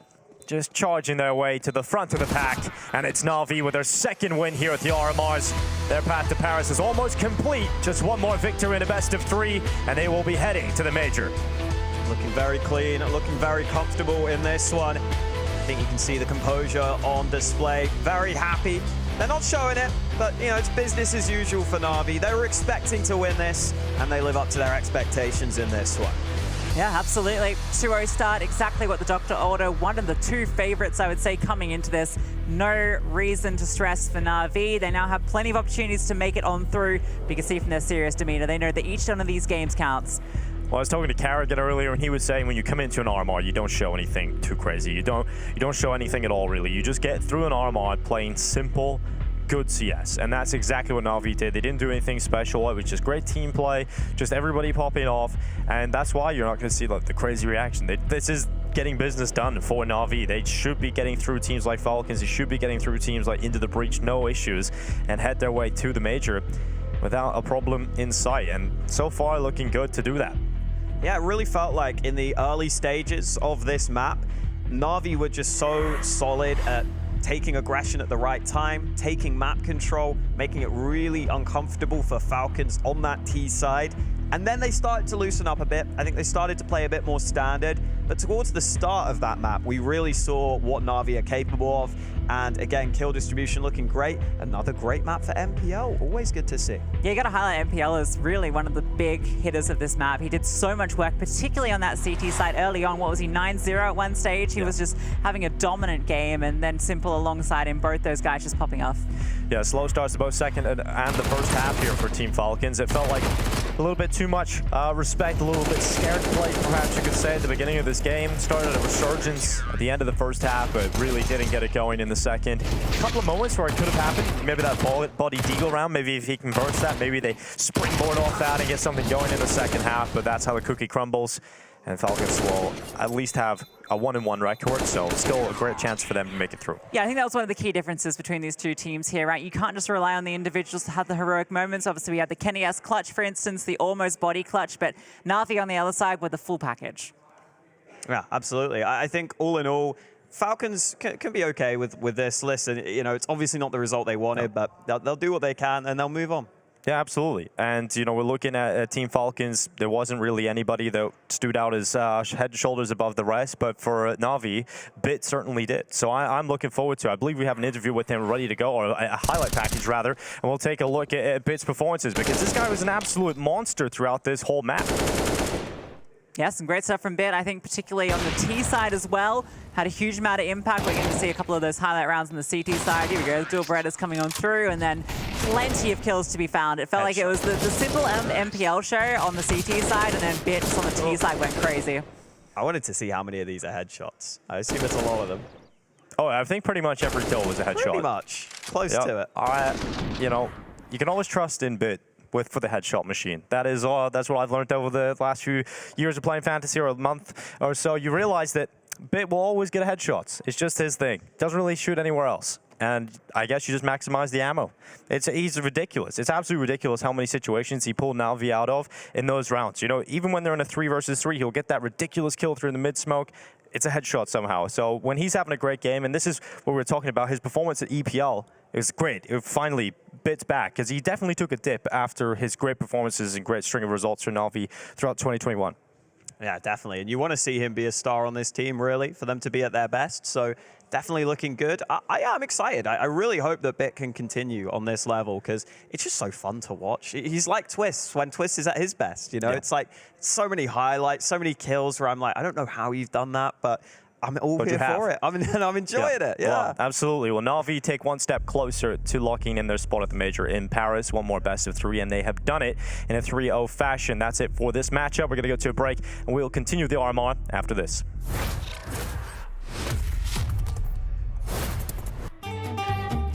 Our first time Royal Arena, playing in 2017. We want to win the first time on Danish home soil. Device is sick. We have to play with Dennis as a stand-in. I don't sleep 1 second the whole night. I didn't even understand. I remember me 5 in the morning, going outside, going for a run. I was like, what is going on? Why can't I sleep? And then I go back, I try to sleep. My heart is pumping. I was like, why did I do that? Why did I even go for a run? We go to the venue the next day, and I see the makeup artist, and I'm like, you gotta help me. I didn't sleep the whole night. We somehow managed to get to the grand final. Everyone is really happy, and we're 9-0 up on third map. Easy. And somehow we managed to lose that. We were 9-0 up on T-side catch. I'm never going to watch that game back. Never ever in my life.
Welcome back, everybody. It was a very short break. I promised you the Counter-Strike would keep coming very quickly, and we're heading into a great matchup now. We've seen NAVI play one of the favorites. Now we get to look at FaZe, and that's exciting. I'm looking forward to seeing them because they had a really, I would say, the toughest opening game on paper versus OG. Everyone's kind of had a little layup, but I asked Carrigan today, I was like, do you think playing against a team you know is a little easier than going up against a team like Bait, an unknown quantity? He said yes and no, because they still give them a lot of pressure. So I feel like coming in as a low seed because of their performance at the major is definitely giving them more of a difficult run. Yeah, but I still think they're a team that's unfazed, right, by that sort of thing, right? Absolutely. You know, OG was always going to be still a relatively comfortable matchup for them because of that, and now Apeks, it feels like an even easier one. But that said, I mean, Apeks really impressed earlier. We got to see the updated schedule and how things have been shaping up. There's been a lot of Counter-Strike action throughout today.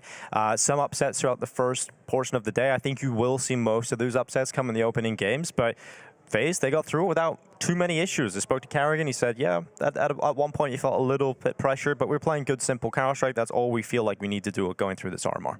Yeah, and I'd say Carrigan's going to be a pretty solid leader to have in these sorts of scenarios. I trust that he's going to be able to adjust on the fly if he has to, because you haven't had the time to prep for this specific matchup as easily. And I don't know how much FaZe will be ready for a team like Apeks. You know, Apeks not at all the top tournaments. Saw their pretty, you know, standard numbers across the board for FaZe. Everyone doing their bit, kind of what you expect from them. Don't need a standout. I guess Carrigan is the one player who's, you know, overperforming his average. We say that they don't really have a standout player, but in the last tournament, I think it was Robs. Robs has, over the last few events, has definitely started to become that star player right now. And we had a chance to actually sit down and have a chat with him heading into this matchup.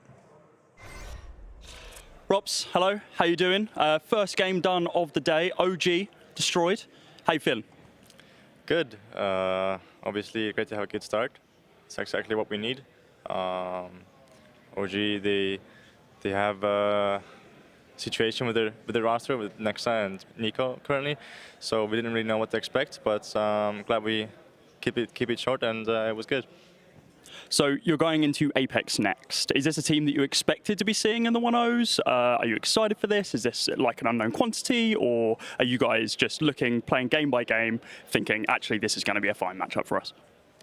I think this team is definitely a team that you can expect to play against in the second round. If you're 1-0, this is a team which has been grinding for a long time. They've had a few roster moves, I think, but even before this major, they've been playing a long time. And they've been grinding hard. Like I've noticed they've played a lot of maps. And there's also one of my ex-teammates in there, in Stico. So I mean, obviously a team which we need to watch out for. We're not gonna underestimate them, and we're gonna make sure we're prepared. Final one, Carrigan said he wouldn't mind if it's Legends or Challengers, he just wants to be there. But are you in the same mindset, or do you want to 100% push for that 3-0 for Legends?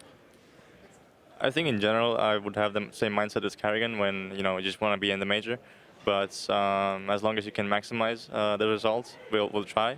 And that's the goal for now. And we have the veto down there as well. We got Overpass coming in as the map that's going to be played between these two sides. Rob's obviously given a lot of respect over to his opponent there of Apeks. I think with their opening game today, they definitely showed that they are playing at a very good level.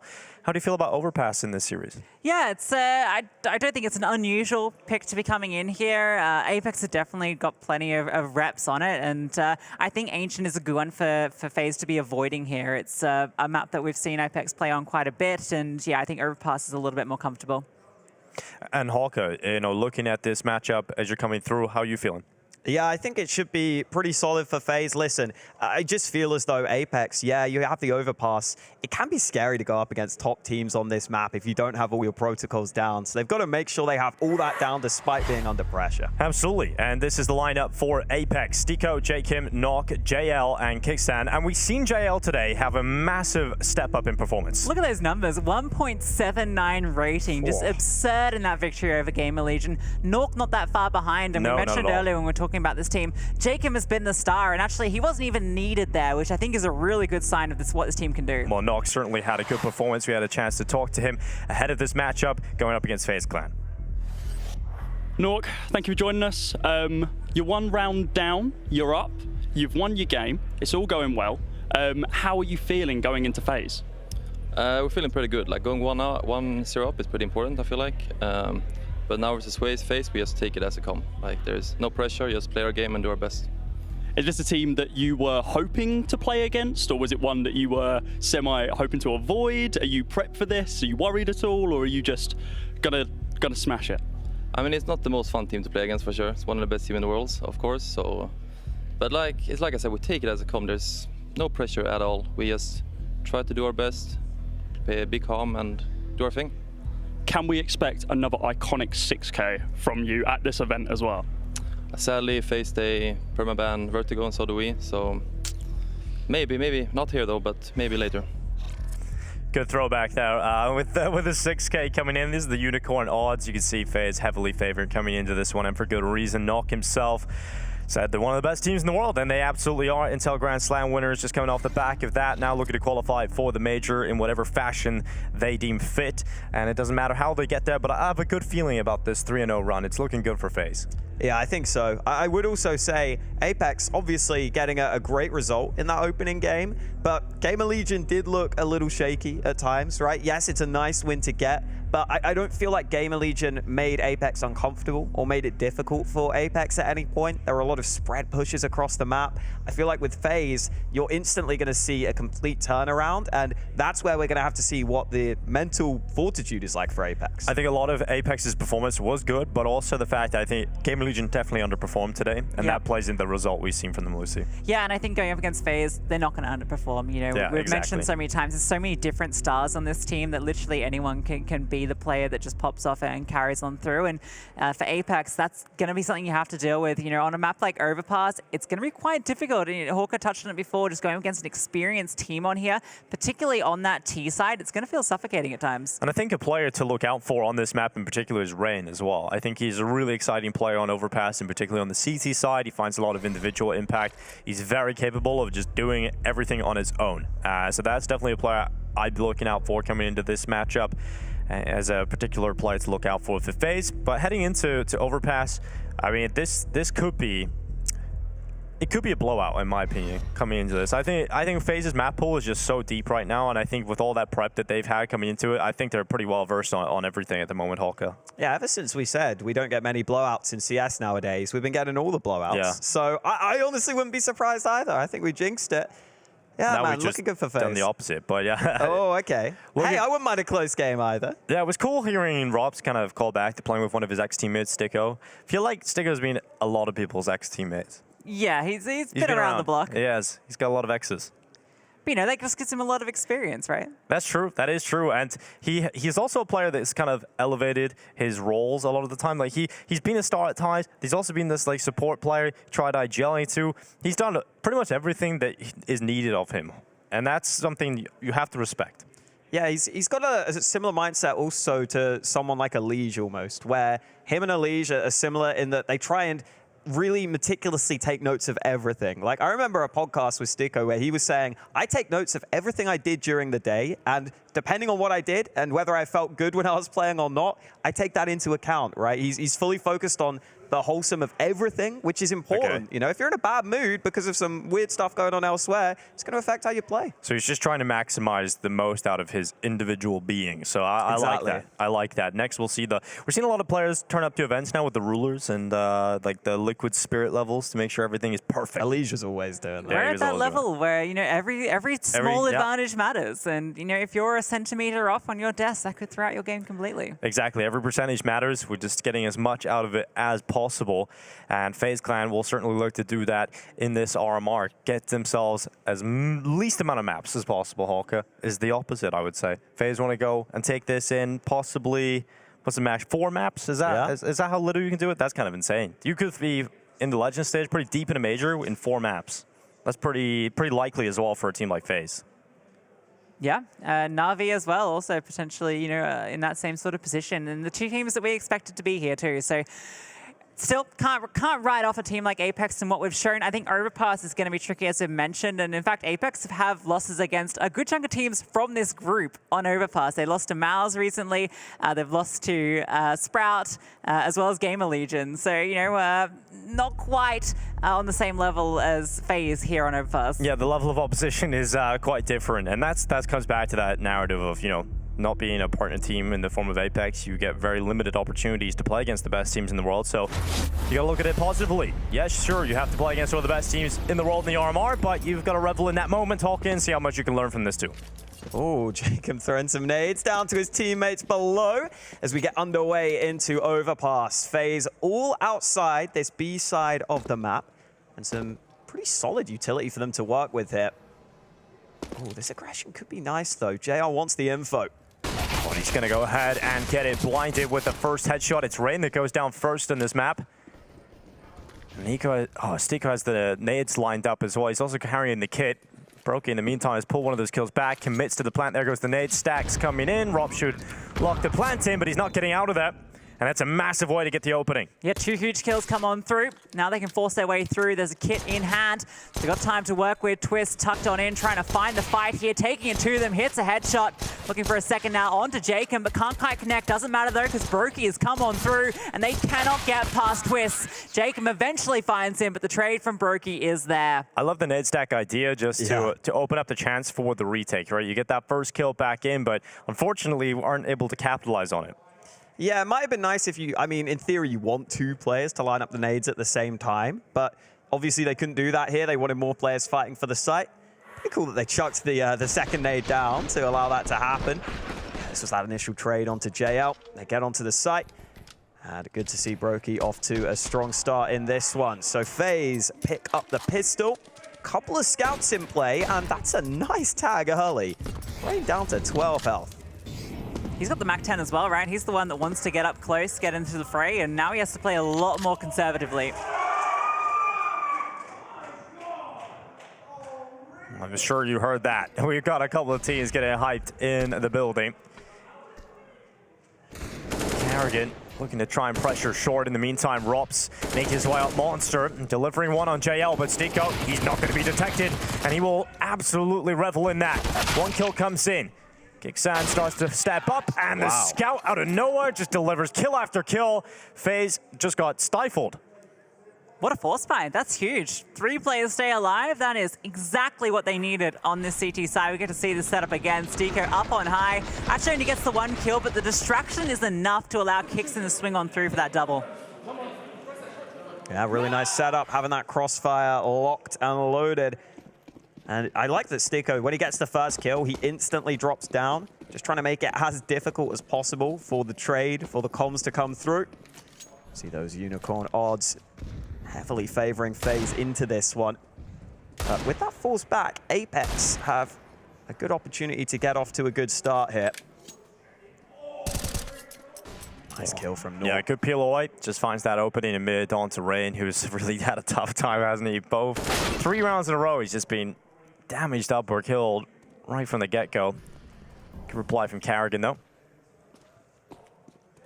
Taking a lot of space. Brokey's the one that's able to collect this AK, so now he's got something more to work with. At the moment, Apeks not spotting anybody out. Stiko's fallen back from that aggressive position he had in towards short. Had no way to really hold that, and now Rops gets the AK, jiggling that one around. He's probably the man you want with it. Yeah, I wouldn't be surprised if he gets set up to trade. Might not need to trade based on how the Deegs do into this one. A bit more damage being done across the board on some of the Apeks players. And JL thinking of taking a risk here. 35 seconds. He maybe wants the info because he doesn't have that much help on the site right now. He's not getting the info, though. Finally, he'll spot them shortly. If he peeks Monster, it's a lineup, but it's not able to come through. Nice trade from Rops. There's Rops to that AK, given on over, able to get a favorable duel there, and now they've got a pathway through to the site. Rotation coming on through, but no nade stack this time. Have to fight their way through into the retake. Good damage done. Nork finds 2 massive kills. Has to be Rops now with 3 to find. Sitting on behind the pillar at the moment, just playing around this headshot angle. Gets that first from the Stiko, but not ready for Nork. Rob's definitely got to give him a chance in those positions, but just very difficult when 3 players running him down from 3 different angles. Secured for Apeks. They're going to be giving them a game throughout this one, at least from the early signs. This is Carrigan's response to the Deeg. after they lost Rain early on. Knock with a perfect timing there in the swing. That really causes too many problems for them. And closes it out too. That's a really nice round from Nork. Putting in a shift with the rifle. I love that final fight as well. He goes out maybe a little wider than expected. Makes it more difficult for the opponent to adjust. So Rops kind of got caught off guard with his crosshair placement. And this is the sort of start that Apeks needed. I think they need a pretty good CT side here, realistically. Can be very difficult on the T side of Overpass to get things going. Definitely no options for fast plays. You have to just slowly take map control.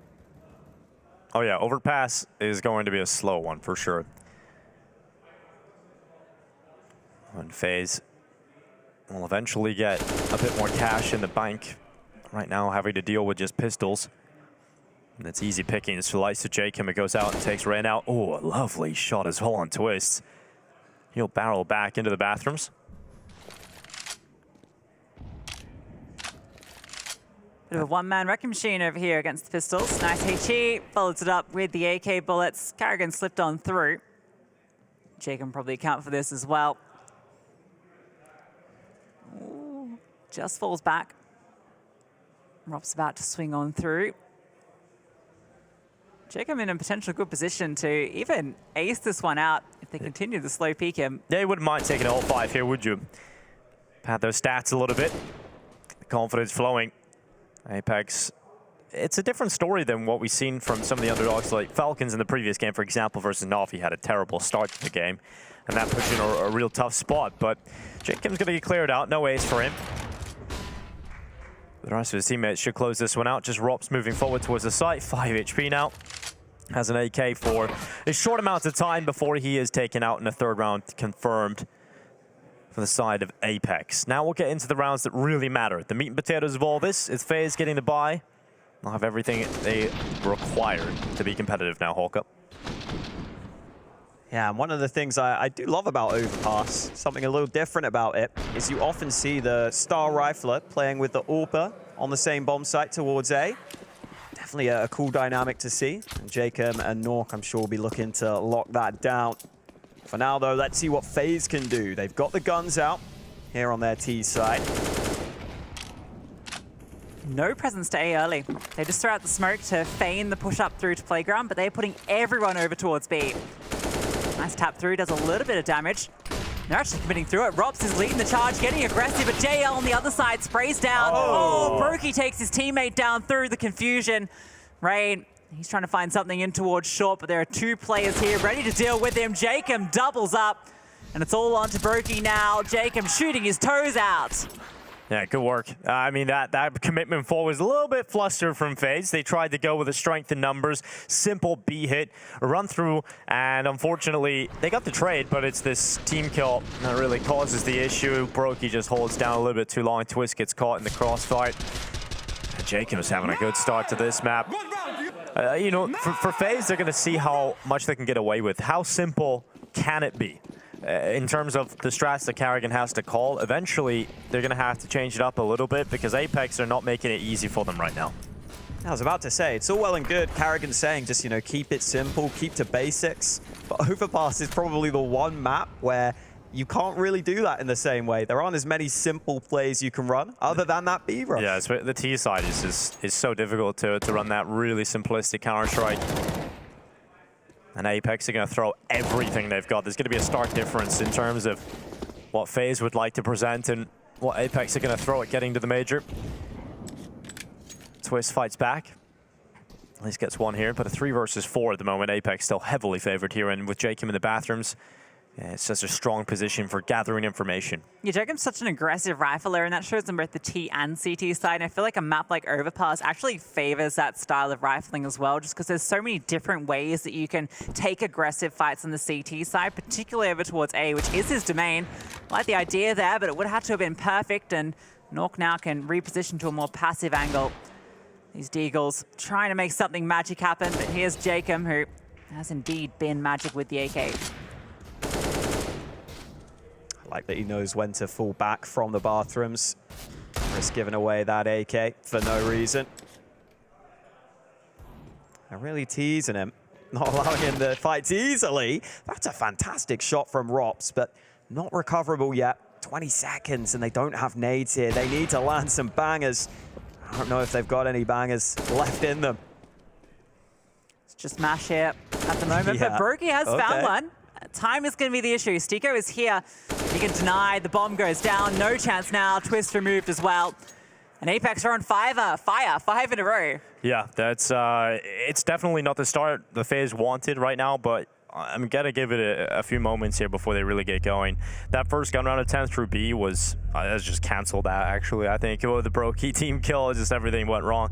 We're going to have to see how they shape up coming into this buy round. But right now, really impressive stuff from Apeks. Because often, a team like FaZe can win these deagle rounds quite consistently, or at least get the bomb down and get you into these sweaty 1v1s. They haven't really been doing that. So Apeks haven't really been dropping the ball and making too many mistakes. So it's been a very clean start to the game, but when FaZe eventually get these gun rounds going, I'm assuming we're going to see a bit of a T-side showing from FaZe shortly. Yeah, you've got to hope so. I think it makes sense to go to a more standard round now. Maybe slowly take Bathrooms control. Make sure you get your way towards connector. Leave your options open and try and make Apeks uncomfortable in the late round. Let's see if that is the approach that FaZe decide to take into this one. That's been a solid start from Apeks. No real complaints on their side of things. They're on fire right now. And it looks like more of a default setup from FaZe in this one. Not default from Apeks, so they got very aggressive. Player over towards the party here. Player and connector support, and then you got Nork as well in the bathrooms. They're going to push Monster right now. If they do, they get a lot of info off it. Maybe just chilling for now. Oh, they haven't even cleared Jacob. Oh no, that is a big problem. Jacob gets away with a double. Finally, they find him. I thought Rain was at least going to trade him after one, but Jacob overperforms in that spot. 3 versus 3, minute and 5 seconds left. And FaZe still have so much ground they have to take. It's not a very comfortable position to be in at all for the international side. Still to get past Nork, who hasn't shown his AWP yet, playing passive back on site. Good angle as well, if they do decide to start getting information here, but always getting nervous. Reposition, Twist with the AWP now. Not a usual weapon you see in his hands. Does he still go for headshots with the AWP? Wouldn't surprise me. 30 seconds, FaZe taking their time. They've still got nades. I'll try and flash Nork off this angle. Oh, I don't know, Nork looks pretty good for this right now. Should be good for at least one. It comes down to timing. If he looks out long at the wrong time, but the flash does connect towards him. He'll come back though. Does nail Robs. Now needs another one. Molotov goes away. Forces Nork into an uncomfortable position, heats things up. Twist moves onto the site. Rain starts to lock that bomb plant in. Rain and Twist looking to secure a round on the board here for FaZe. Rain is tasked with watching long, knowing the AWP is in that position. Twist will cover off the rest. It is not going to be easy to convert this one, with the utility still coming in right now for Apeks. Rain is just fixated upon this AWP, knowing that eventually that long peek will come in. And he looks to nail him with the immediate headshot, but now that his teammate's gone, the support network is gone, and Rain will be wrapped around. Too many players, too many angles to worry about, and not enough done there for FaZe's round win. It is another for Apeks. That's beautifully played by Nork. Not only does he get that one kill and fall back and just stay alive there, but the way that he just holds the attention for so long, and then when you think he's about to peek, he does the jump bait as he comes around the corner. And of course it was Jacob kicking things off with this huge double kill. He was in the perfect position to not get spotted by the player in party on the FaZe side. And Apeks have looked really good in their retakes. I've been so impressed. They've been composed throughout the day in those retake scenarios, never getting flustered, always making sure that they know exactly what timings they can get away with, what timings they need to take. At least for FaZe, it's still a buy. It's funny because Jacob, as a Norwegian rifler, is playing a pretty similar role to what Rain does on this map, or has done in the past. It's just be that nuisance or towards the playground, towards party. And he's just up there causing issues. A long time ago, Jacob was part of this FaZe team, and now he returns to play at the RMR with Apeks. Yeah, a few former teammates or, players that were on the similar orgs going at it. Cool to see. Heard Stiko talking about, Rops talking about Stiko earlier. Well, This is that slower approach from FaZe. They've done enough to force Apeks back from bathrooms. Apeks actually doubling up on long bathrooms instead. FaZe still staying stacked together, and a later round B play could be effective here. They've still got a lot of utility to make this work. So many smokes though on the CT side. They can deny this for a long time. The hit's just going to have to come on through. Bursting into the side. Stiko is full blind, but it doesn't seem to matter. They don't clear his angle. Now he swings on out, and Rops finds JL as well. Kicks in, is in the smoke, has found one through this tiny gap. Actually thinks like he wants to push through, tries to deny the bomb, and he's able to find it. Oh, Kixon, what a swing. Rops now has to do it all. 1 kill found, 2 more on the plate. Oh, Rops, a huge kill back, and it's Rops. No way. That is unreal from Rops. That's snap on the last. Anytime he is alone in a position that looks unwinnable, there's always a chance when Rops is around. He did it at Pro League. He won a ridiculous clutch with a pistol on Inferno, and now he just shows his individual ability once again. I thought this was it. This was unbelievable. And then Rops just one-ups him. Oh. First kill was clean enough. That's just stupid. That's stupid. Oh, and the adjustment is not easy. Back to the angle he just looked away from. That's got to feel painful for Apeks. You did everything right. And then Rops redeems FaZe. Rops the Redeemer. Maybe. Oh, good angle. And the kill for Nork. I've definitely seen Nork have a carry performance or two on this map in the past. Jacob alongside him, putting in work on this A side of the map. How anticlimactic is this? For FaZe, you have that big clutch in Rops, and then this starts to happen. You're down to just 2 players already, Lucy. Picked apart, but well, Rops is one of those 2 players. That's very true. So don't count FaZe out at any point. Rops is taking a lot of control out towards long as well. Nork's not going to spot him on this line. He can get up so close, and Nork doesn't go for the swing. Now he is, and spots him out as he unscopes. Worried about this peek. Can lock in this angle. It's just one of the 2 players, and this flash out is going to give him some space. Pushing on forward, looking for the aggressive peek. And Rops is hiding on behind it, and Nork misses the shot. But the smoke gives him cover. Kicks and finds another. Rops now 1 versus 4. Has to be the Redeemer again. And they know exactly where he is, behind the smoke. Locking him in. Kicks and drops him. And Apeks deny FaZe. Yeah, that one definitely felt a little less winnable for Rops. No chaos to be found, and it's such a disappointing start to the round from FaZe. Jacob is just a nightmare right now towards bathrooms. Yeah, I love that flash timing on this second peek. Kicksan arrives, tosses a flash over. Look at the chaos it causes for FaZe. Player behind is blind, trying to just get away desperately. Great timings from Apeks. I think they're just doing all the simple things right now. And that goes a long way in Counter-Strike. Heard Carrigan say it himself earlier. Sometimes it's better to just keep it simple. Well, at the moment, FaZe's 2 rounds have come from the pistol and then that absurd clutch from Rops. So it's, yeah, not looking too simple for them at the moment. Don't even have the nades in this round. I guess the Deegs might try and lead the way at range. Got to be careful with that gun barrel, Jacob. But he knows Nork's got him covered right now. It's a pretty good setup between the 2 players here. They're leaving long open, but they're not too concerned.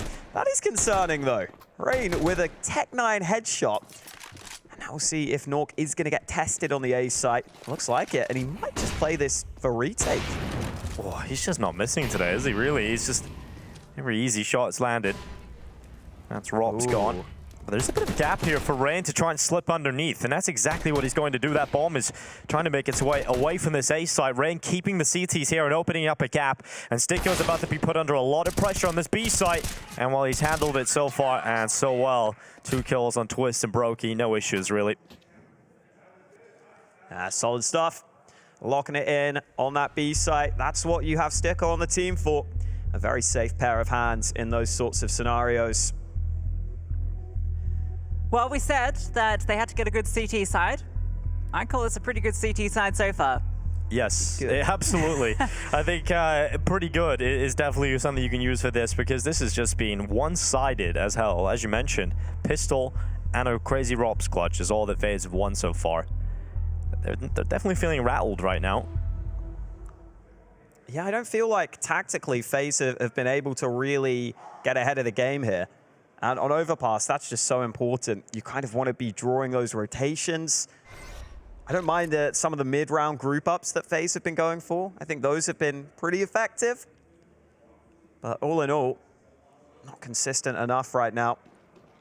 As we were saying, I mean, Nork and Jacob, I think, have just been so integral for Apeks on that A side of the map, not really allowing anyone in from FaZe. This time around, it's just Jacob here at the start. There's the early utility. He's going to play towards the long bathrooms. So they put a lot of pressure on B, taking short control. Now rotation comes on back to join him. He's getting the info, you can see. He's calling that one out to his team. Looking to swing off it. The flash comes over, but he doesn't actually spot anybody there. That's interesting. Kixan through the flash again, but this time it's fake info. Still, Jacob looks like he's able to get back safely. How long do Apeks not consider A long, though? Surely at some point they've got to look back. Now they do, but it's Brokey's AWP established on the angle. A lovely boost to get the opener. It was actually considering long that cost them the kill. Yeah. And go back, Jacob removed, and he's been the danger man over the last few rounds here. FaZe now have somewhat of an opening towards A. Kixan sees all the utility come in. The full A execute drops in towards the side. Kixan, nowhere to run, nowhere to hide, and Carrigan removes him from play. FaZe into the site. Apeks not really in a position to contest this one, so the save call has been made on the other side of the map. And that's the best round we've seen from FaZe.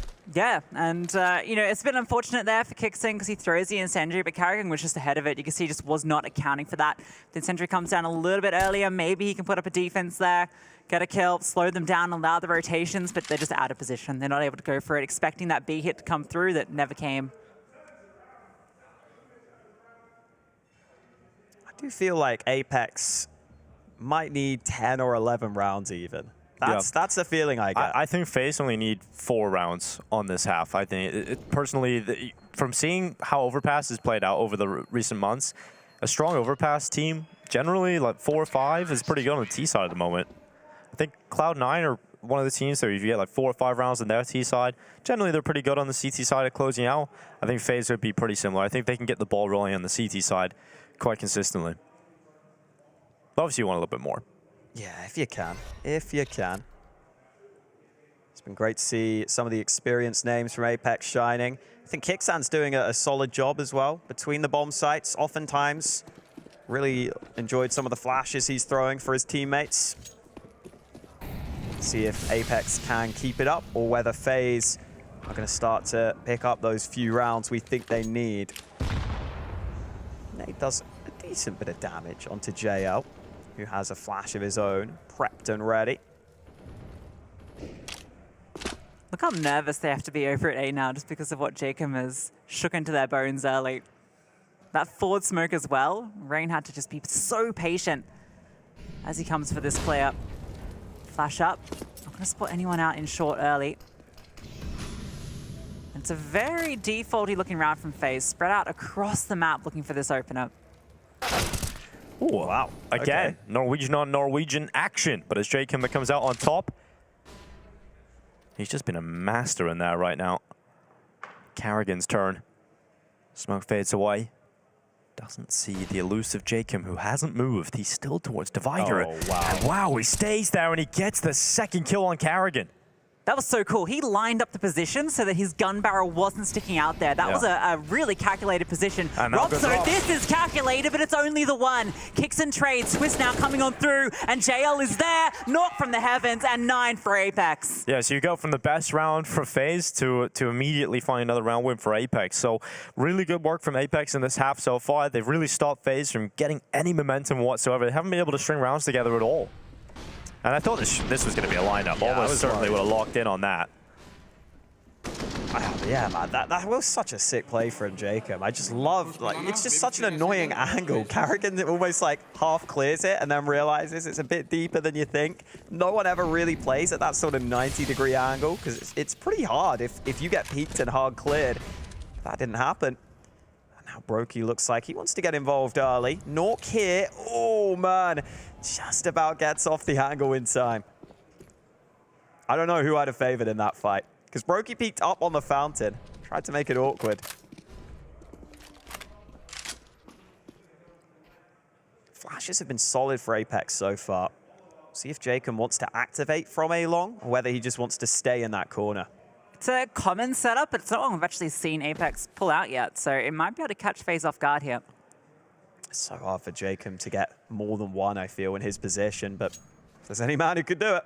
Right now it's Jacob. Absolutely. Well, they're going to test him. Oh, he hears it. He knows they're coming. Carrigan. Little shoulder bit, gets the information that Jacob is playing around this corner, and yeah, perfect. They get around. Flash comes in. Jacob gets caught by it. Nice shot from Rain. This time, it is the advantage for FaZe, but look at the reply from JL. He's pushed through Monster, getting some control towards water. FaZe might accelerate in towards A because of this, but not getting close and personal inside the bathroom. The second shot for Knock. Twist and Carrigan both gone, and finally Rops is too much to handle. In the meantime, Ray moves forward, gets control of the site. They lock in the plant, and FaZe now at the 3 versus 2. Oh, wow. That is clean. And Brokey with a shot through bank. All right, FaZe have arrived to the server now.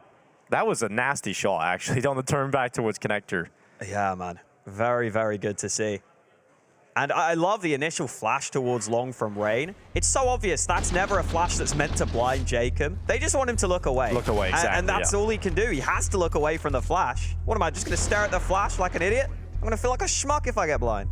And Nork works so hard to try and bring that back. A massive double in a position where he doesn't really have a right to get that double kill, but unfortunately the rotations got caught off. The hit was just so fast out of long that that double ends up not really meaning too much. Does that not tell you a lot of the story though, Lucy? Timeout 1 used for Apeks in this half. Yeah, they've been in cruise control, right? Yeah. It feels like they haven't needed the timeout. I mean, we've mentioned a few rounds from FaZe, but a lot of them were just single individual moments. That one did feel like the team effort though. That's the FaZe we're used to seeing. I also do love that Rops in the bathrooms was just so slow refragging Nork that Nork was like, all right, listen, if there's a player here, they'd have tried to trade me by now. And Rops always just takes that little bit longer than you might expect. Catches him in the back. And big round here for Apeks. Look at the buy. A few weaknesses. If they lose this, they could be down 9-6. I say down. It's still the lead, but it feels uncomfortable for you after such a strong start. I love when you bounce the molly off the fire extinguisher. There's some sort of like poetry in that. I'm not smart enough to come up with it, but hey, someone is. Ask ChatGPT. Yeah, true. Do it now. Figure out what you got. You have a halftime break. That's what you can cook up. 9-4. And FaZe, as you said, might have a chance to push their way to 6 rounds. And I think that's too much. You know, I asked ChatGPT who the worst CS player is, and it said Flob for some reason. Yeah, I don't know why. I was just like, okay. catching strays. Yeah, for no reason. AI's just selected him as the worst Counter-Strike player. Apparently. All right, I'm worse than Flom, so I guess I'm the worst. JL, nice kill on Rain. And he's going to be under a lot of pressure. How has he done that? Ooh, what a wombo combo. Rops gets one of his own. And the default pistols are shining through in this round, but FaZe on the site. Lock in the plant, re-smokes Heaven, and that cancels out the impact Knock can have. And I think considering the money, you want to have the AWP in the next round, so it's just really a timer on whether or not, or when Knock is going to save. Jacob's got a kill though. That might call him back. If Jacob gets another, but Brokey is quick to reply, and Knock is continuing the save call. I think the most unfortunate part of that round for Apeks was Steeko. He actually really had a nice idea then to push out the smoke and catch Rops off, but Rops is just ready for him. Baits out that he's going to go for the reload. Steeko's able to swing on through, thinks he's got this kill locked on in. He goes down, and that leaves JL isolated there. Nox should get this exit frag at the very least, so it's going to keep FaZe kind of honest, but a good couple of rounds towards tail end. Signs of life from FaZe, and Apeks now only one more chance to get to double digits this half, which feels necessary for some reason. Yeah, weirdly. Oh, it does feel that way, absolutely. Even though Jacob and Nork have played so well, it might still be enough for FaZe at the half.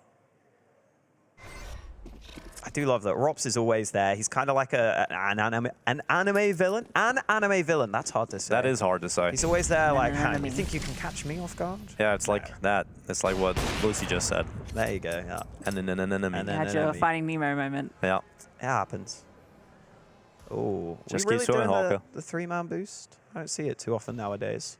You normally see it in like an eco. This is like their last chance and they go for it. So, you know, it might catch them off guard. It's going to work. It's so hard. It's going to work. You slide. That's but the Rops problem is if you look such a left. nerd, man. He knows I can just crouch and they can't see me. I'm completely protected down here in the corner. And he's not going to move until like the last 20 seconds. You just know it. There we go. Yeah, you slide. Stiko had the chance, and Rops has called that 3 players in the triple boost, and that's so much information. But again, Jacob making impact at the start of a round. Twist gets caught in connector. Rops, the door swings wide open. He handles it, but gets overrun. A good call here from Apeks. Yeah, but there's no one on the A side. This is the issue. You committed 3 men to that boost, plus you had the player in connector. Of course, everyone knows that A is open. Rain is now trying to close it. Stiko goes on down, and they're funneling out the connector. One has swung on by, though.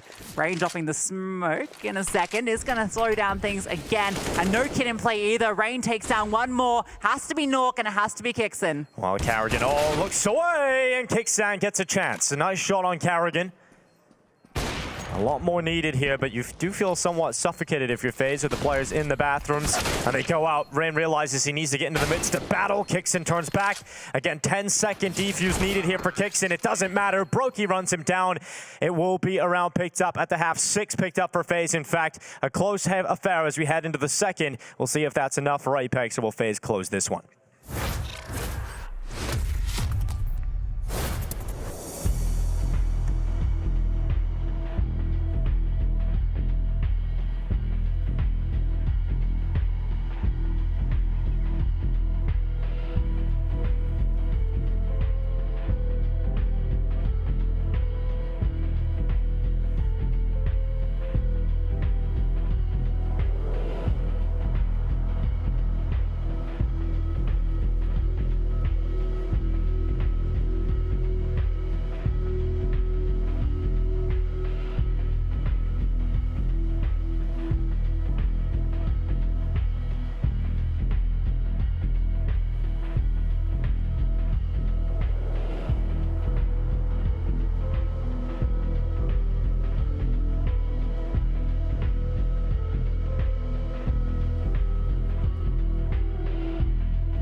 9-6 at the half. It is FaZe Clan that battle back after a strong first half showing from Apeks.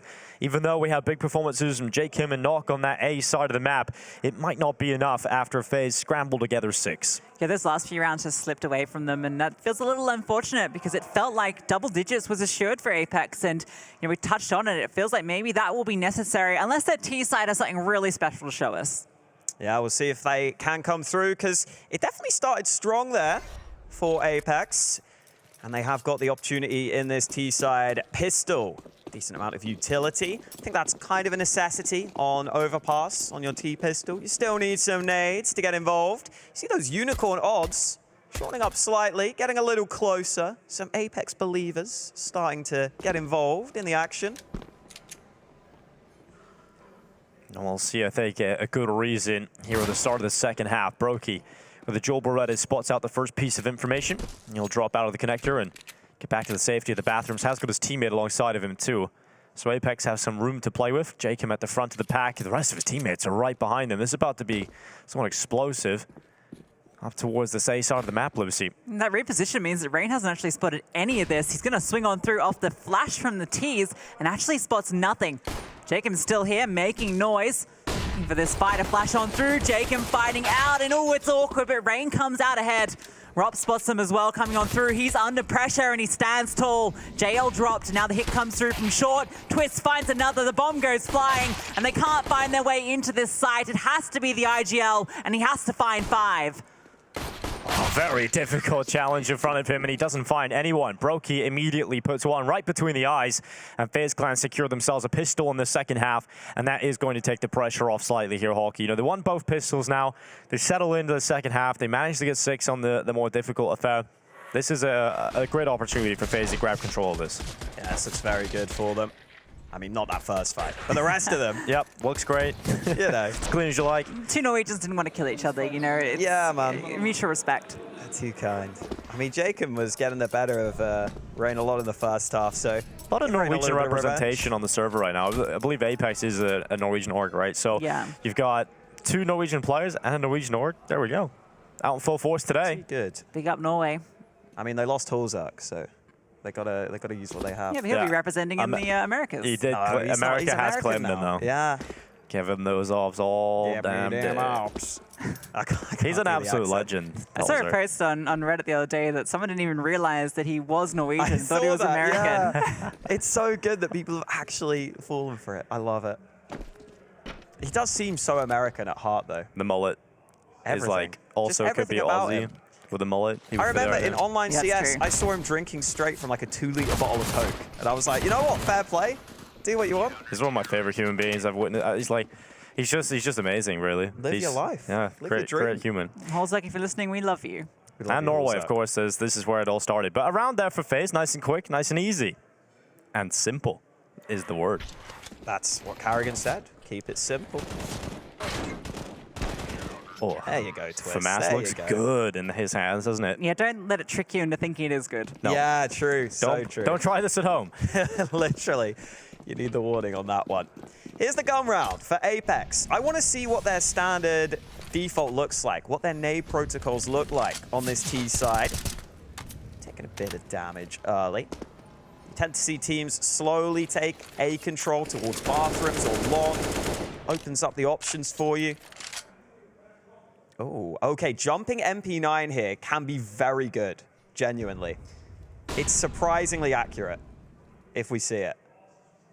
Sadly, I don't think we will. Yeah, I think that they're hoping for Twist to get the info, and if Twist spots them, then they'll probably go for it. But no one here right now. There's a bit of a timer on that sort of setup, right? Because you've got 4 players leaning B early, and if you're not spotting anything, at some point you have to disassemble and consider that A is now going to be under pressure. And it's a fast rotate. 2 more players come over here, and there hasn't really been any contact outside of smoke thrown. I mean, the lack of util from Apeks could be pretty tough coming into the late round. Only a couple of flashes to work with. And if Carrigan actually sees Monster is clear on the back of that smoke fading, that would be crazy info to gather. 38 seconds. Oh, it's just another smoke. That's going to allow them to lean so heavily towards this A site. 30 seconds.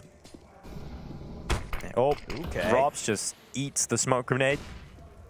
Gets his macros in. Oh, yeah. And now Rain, a man who knows all about macros, looking to destroy them towards the front of the bathrooms. Is Jacob, though, that's come through, of course he is, with the opening kill here for Apeks as they move forward into the site. Rain snaps back with the MP9, Twist once again, selling a false dream with the FAMAS, and Rain goes to the sidearms. 3 seconds. They want to kill him after the time if possible, and Knock just about, I think, in the last second stays up. So 9, I just read the Fnatic scoreline. I was about to say 9-0, but in fact, it's not that, and FaZe push forward. And honestly, it almost felt like a 9-0 for Apeks at one stage, right? Then this has been 6 now in a row to get FaZe back into this 9-9. That lead is so far in the rearview mirror. 9-9. Shout out Brooklyn 9-9 one time. Yep, great show. Yeah, man, Rain just dancing around the truck. I was scared for them still, because they had 3 MP9s on the A site. But then I remembered the MP9 is actually just really good and just fires really fast. And they had all the info they needed. Thank you, Halka, for that. Remember, the gun is good. Better than the FAMAS, I'm telling you. It shoots really fast. Really fast. Do you want me to look up the, what is it? The fire rate? I was going to say, yeah, I guess that's the one. I was thinking like RPM for how some fast reason. it go. Like it's a car, which it's not. Reps per minute. Why not? Well, Twist. He's got a lovely headshot. He's upgraded that rifle into a real one. Rain gets involved in AK on the CT side in the hands of Rain. Just seems a little unfair as FaZe start to go up into top gear here. It's fair to say FaZe are taking over now. Or have they taken over? I think right now they're in control. But the scoreline's still at a point where, you know, if Apeks find a little patch of form, it's still close enough that Apeks can once again find themselves in front. And they have got themselves a good buy here, Lucy. It's one of those situations where if you can break the CT economy, suddenly that 1 round turns into 3. Exactly, right? So it's certainly possible. Rain had a pretty good spawn here. Gonna go ahead and go straight up into party. It's literally the same position Jacob was playing. Pretty much the same spot, yeah. So you'd assume Apeks were ready for it, but you never know. It's not so much of, you know he's going to be there, it's just actually dealing with Rain is the problem. People have been trying to do it for years. Mate, I so want someone to jump peek there for info. Get on the slide, do it. Oh. Get on the slide. Although, if you want one player to try and counter all of the moves from that spot, it probably would be Jacob. Oh, Rain, okay! Gets away with 3! I thought for sure he was about to go down, but he just holds down, gets a double on the spray, transfers for the 3rd, resets himself. That is incredible. Rain just does it alone. Papa Rain putting the kids to bed. Oh, baby. How does he not get traded by the player on the other side? Jacob was like right there. It looked like he was about to kill him before Rain even got a kill. What a shame. Oh. Oh. Dude. Well, I know he's there now. Shoulder seen. Brokey goes for the 2nd shot, and FaZe go on fire. I mean, you can see the smiles creeping on it. Not for these guys. Yeah, it's somber. Somber. That's the perfect word. Yeah, look. Yeah, like, look at maybe the this. bench. I don't know. Gone away. But good spray control. Really nice. Really solid. Yeah, spoils the party for Apeks. Yep, quick reset too. That man deserves the AK back in his hands after that round. Yeah, that's if your why teammate gets like a 3K like that. I said in the previous round, it seems a little unfair that Rain gets to have an AK on the CT side, because, and then he does that in the next round. Point proven. You can see the future. What's in my future, Dinka? You can pay me, and I'll tell you. Oh, there we go. Okay. He's a I ain't gonna give it charlatan. away. I wouldn't trust him. For free. Fair play. I'll read Twitch chat. They'll tell me my future instead. Might I'm be sure a little it'll be mean. great. It might be a little Choice mean. comments. We prefer the Blast TV chat. Oh, true. Wholesome in there, I've heard. Yeah, it's good vibes for all. Good vibes all around. It's actually quite good because I got in early and so I've just got Lucy. Oh, that's cool. Yeah. That's good. I'm guessing you don't have Lucy on anything else. No, I mean, Just how on would that. you? Yeah. Impressive. You make your own social media platform. Yeah. Yeah. Why Or you not? buy it. You know? By Blast. You could buy a social media company Oh, yeah. and make their logo like a dog or something. That'd be really cool. That does that sound cool? No. No. It's kind of ironic, I guess. Sarcastic. Well, 11-9. FaZe already with double figures. And this is what we were saying. If they got a lot of rounds in that first half, 6 is more than enough. If they get a pistol start and get that CT side rolling, it's going to be really difficult here for Apeks. And they're going to try and get aggressive towards water, but Carrigan's already here, ready for them.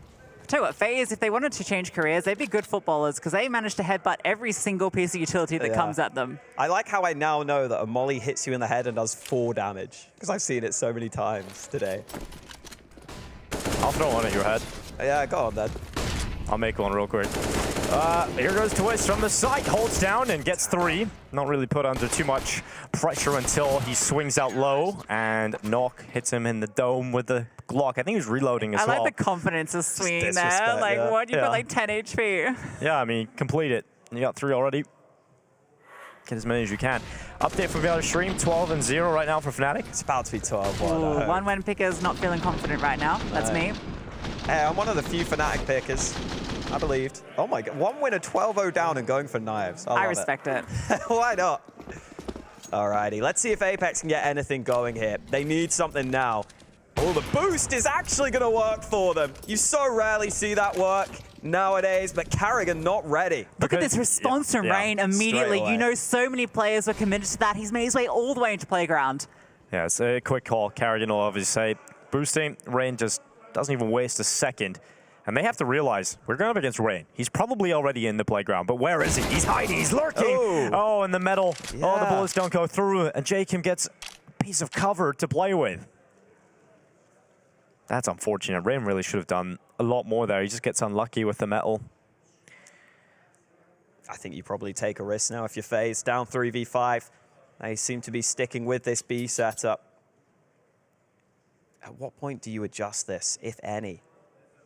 I mean, when it gets down low on the clock, you might not even have enough time to get back. Yeah, I don't think you do adjust it. You just in a 3v5, yeah, you just risk it. You see if they walk in. You've got 2 pretty pivotal positions covered in connector and out through outside monster, so you got a good chance of getting the call, but obviously the opening is A.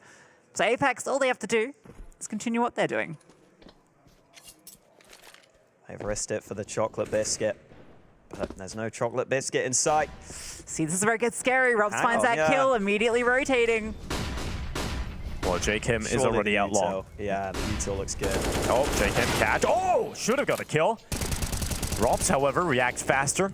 Luckily, the trade is instantaneous. So look at Brokey around the backside. A pick on JL. 15 seconds left. This could get chaotic. They run into deny. They've got them off the plant, but still time. And Brokey, they know where he's coming from. They know that he was last spotted towards connector. And they can safely plant that bomb, drop back, and play this post plant. He's got a lot of utility. Yeah, so much. He can block off all these angles, knows that that's where they had to have gone. It's got to be over towards CT. He can smoke off one of these angles, incendiary the other, but the plan out in the open is going to be tricky with the AWP. Exactly. It's the AWP here that makes it really difficult. He's got to pick up the kit as well. It's just too difficult. A lot to do here for Brokey. Honestly, though, getting rid of the weapons in the hands, especially the AWP out of Apex's hands, it makes a big difference because there is so much money here for FaZe. Can Apeks even survive? I mean, Kickstart probably can't. No, he definitely won't. I don't know if Nork, I think Nork might get away. He's okay. Yeah, he's fine. But yeah, that's massive. He saves the AWP at least, that's good. And a round picked up for Apeks, so maybe something in this second half to be said. It's a great opening from the boost. You don't often a really quick boost. See it work. This is a 3v5 that came down to only 1 player surviving. So. That's so frustrating to die into that. But honestly, really well done from FaZe just to continue inflicting damage here and finding so many kills, almost making it look like they could do it. Yeah, absolutely. It's always a world in which they can get back into these. But positive stance still is that Apeks have picked up a round here in the second half. Nice nade. Oh that one's not. Loves the molly. I wonder if that's because the nade hit him. Hard to know. Got Carrigan on the AUG as well.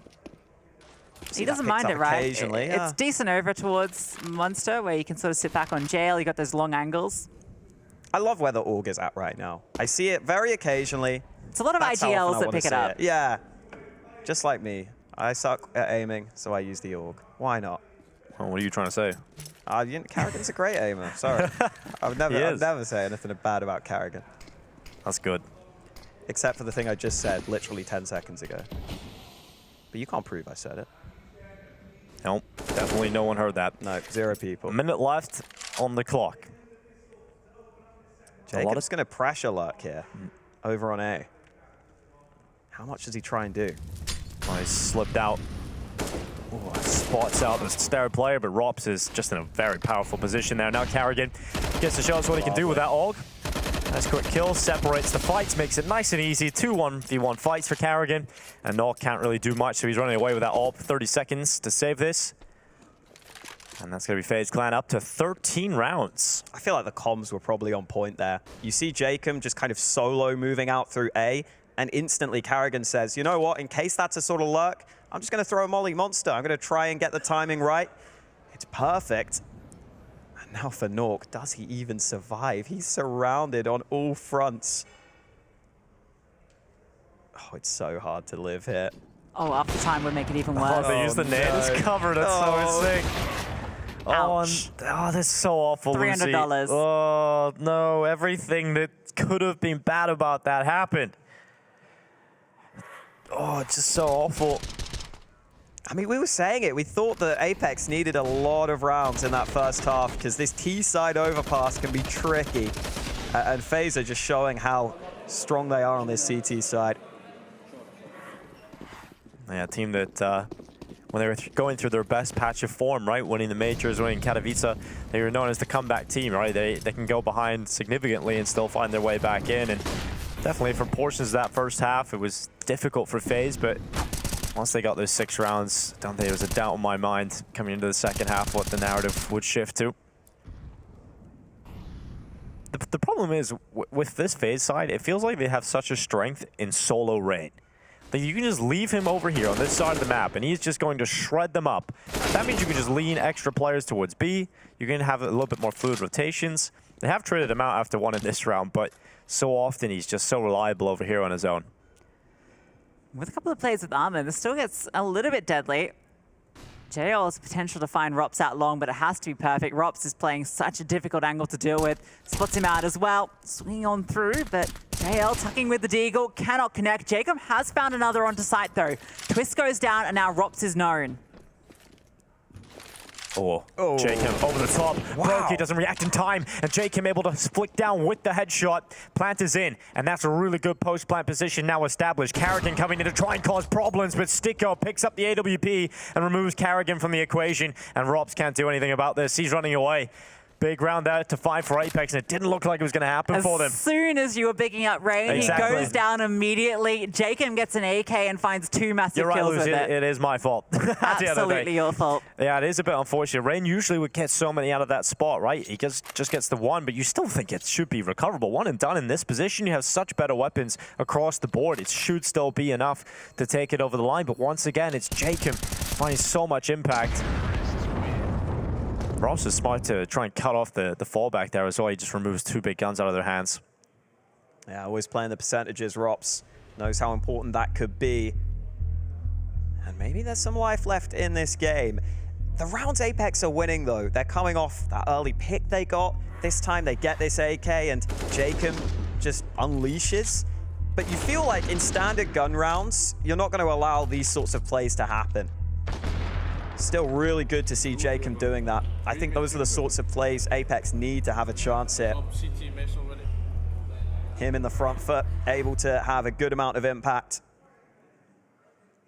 See if Apeks can find consistent ways to win rounds.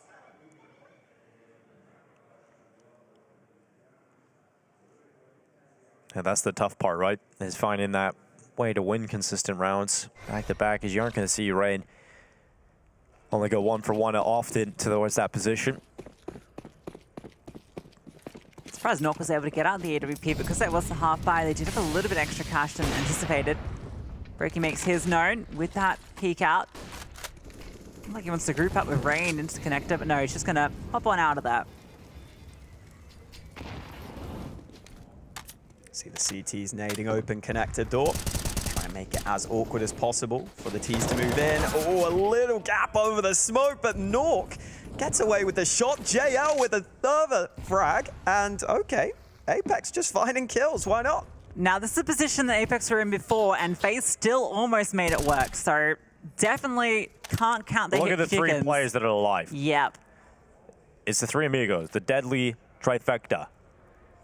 A minute left. And these are the 3 players that you do not want to face up against. They can find new and interesting ways to get back into rounds, but you still got to favor Apeks heavily here. You're going to be going back over towards B, and right now, FaZe are not there. Looks like a good read. Oh, I like Rop's trying to sell that there's some more util. The re-smoke is something. And Twist is coming back over here. You need like, you'd need like 2 kills before the cross even. Yeah, I like the Apeks of sticking to their guns and committing into B. They'll find the site is empty, no one's here. And now for FaZe, what do? The money is starting to fall away from them. So getting out of there is the only option. So they're going to call off this play. Their chances will come in a later round, and that will concede a 12th round. Apeks playing this one very close indeed. They're just 2 big entries, really. They put them in that position. And that's what they need. A couple more rounds like that. And again, it's on a nice edge on that first kill too, because Rain is using that one-way smoking connector. It's really common. Every pro knows it. You just have to be quicker to get in and out with that kill. But Nock, once he takes body damage rather than headshot, he knows exactly where he needs to shoot. Unfortunate kill to lose if you're Rain. But Apeks starting to get back into the game now. They do it in this fashion. If they do it with a majority T rounds, that's really impressive. And you see the muzzle flash too, flick on up. That'll do it. Made it even easier. And so this game still has some juice left in it. Not a lot of OT believers. Nope, and it's shrinking by the second. OT's pretty rare, man, even in this scenario. If you want to have your say, you can vote on Blast.tv. Get involved. Seems to be a lot of fun polls happening today in the community. Looks like a more passive round from FaZe. I like this. I feel like the passive setups have been fine for them. Oh, man, and that's even better. Well, at least FaZe get one back. You know, they had a bit of a tough time with the opening kill in the previous. They get one back through the smoke. Rops is immediately rotated to A. Yeah. You can see that was the gap that Apeks were looking to exploit. Rainson spotted on out. Jacob throws some nice utility over to flush him forward. HE gonna land. Flames make him... Actually, the Flames land him back in front of his face. So he slows this one down. Rain's using another smoke as a one-way. Yeah, it's not gonna last forever. It's gonna fade away real soon, so he has to drop off it now. He knows exactly where one of the victims is, but if he stays committed on that angle, Nock would easily take that kill, but he just burned out. He stays inside of it. Ouch. Not trying Norwegian barbecue. Jacob is sometimes the lurker, though, so I wonder if Rain is thinking, okay, I want to get inquisitive. I want to see if it is a lurk. It's not, though. It is a commitment. And, oh, they're not ready for the long play. Eventual trade comes in. JO has to be aware. Too many angles to deal with. FaZe keep things cool. Yeah, that's I'm confused. The J-Kim Molly situation, but overall, good opening there from Rops. Gets boosted up, takes the kill through the smoke, and Rain does a really good job at just not allowing them onto the side, makes it really hard to get forward. I feel it's one of those situations where it's like not spread onto you, and you're kind of in the corner, and you're like, okay, I'm good fine. here, I'm good here, and then just suddenly you're on fire. 14-12 FaZe, 2 rounds away from securing victory here, but Apeks, they still have a good investment. Europe's still out for Nock. Everybody has a rifle and plenty of utility, and it's heavy towards B. They go for the artillery strike towards the common boost position. Obviously, Rops used that in the previous. That would have been more useful in the last round. I would say Rops has been farming. 27 kills, only 14 deaths, quietly having an exceptional performance. You were saying earlier, Dinko, it looks like he might be the player standing out a little above the rest of the pack for FaZe now. Yeah, he really has come into some great level of form right now, and if that can keep building towards the Paris Major, that would be huge for FaZe to contest for their second championship. Have to get there first. Yeah, and if they do win this game, they're 1 best of 3 away from doing it. And getting pretty deep in the tournament right away, so I'd love to do this as quickly as possible. Got to get through Apeks.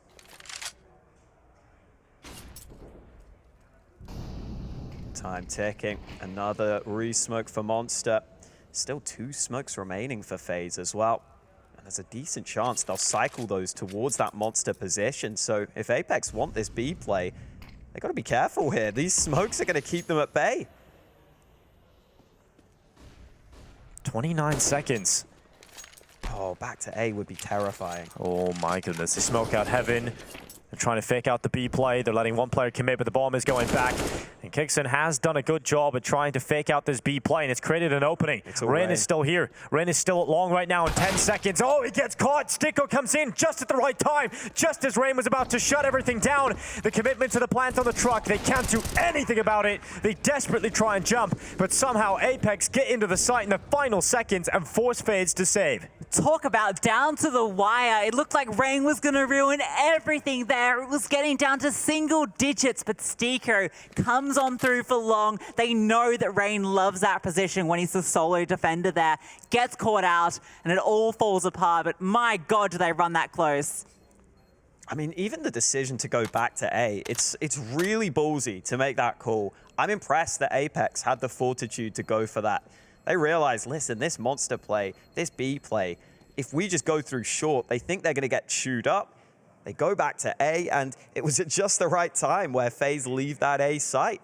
So huge credit to Apeks. Not easy to make those kinds of calls with such little time left. And I think this kill was everything. Kixan gets one kill towards B, and FaZe's setup only had Twists and Carrigan towards that B site. So as soon as one of those B players go down, it's instant panic. And so because of that kill from Kixan, that's why you get Rain alone on A. That's why they get that kill. And that's why we've still got a game on our hands.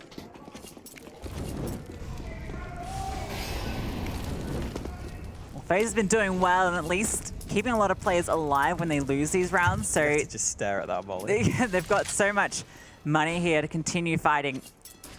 Never making these rounds easy for Apeks. I gotta say, I myself sometimes try and throw that B short molly and miss it, and your teammates just look at you like, what are you doing? Oh, Carrigan. that's no. frustrating. And Twist looks to make out for it, but he's calling for the rotation. He's staying alive. JL does get caught by Twist, so good recovery. I think you got to bail from this B site for now. Too tricky when you know the rotate is here. Nox got the bomb right now. Got to be careful if he tries to go for a pick. I like how Rops just takes up Carrigan's position. Yeah, it's gonna nice. show you how it's done. I thought you said you killed the guy that was there. It's a smart idea, actually. You're not going to be expecting a player to be up there again, right? Especially because Rops and Twist can now play together and make this almost impossible, and Jacob just did not expect that whatsoever. Great idea from Rops. Again, Twist is still around here too. 35 seconds. You don't want to go in there as the AWP through short either. It's a tough one. That's a good kill. And again, that's what it's designed to be like. His twists. Okay, Rops goes down, but Twist is the immediate answer, and he can pop between Monster and short. He does exactly that. What a round from Twist. A 4K coming in makes it look easy. Yeah, fantastic stuff. Rops' position also, just a nice little micro detail that set him up for that kill. Kicks in with that opener, but then the utility was great. Twist gets the trade, and JL is just brought down so low. He has about 10 HP, so he has to stick around here, and Twist just swings on out to find it. I wouldn't have minded almost if Sticko and Nook just actually go to save in that 2v4 at that stage. Yeah.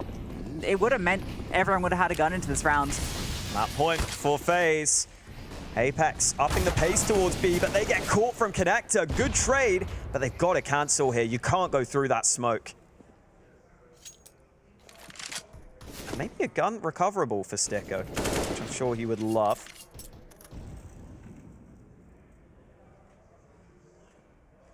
Oh, the boost. Oh, it's just worked out again. How many times? A free gun. How many times is Rops going to get an open or a kill from these boosts? It's ridiculous. He's just pops up, gets a kill, disappears. You've lost him. You don't know where he's gone. That's why you nade off Connector door. It's so annoying when you're on the T side to deal with. Yeah, Carrigan just missed the timing there slightly as well. He would have probably got a kill in towards Connector. They push Monster. Here he goes. Carrigan's very active.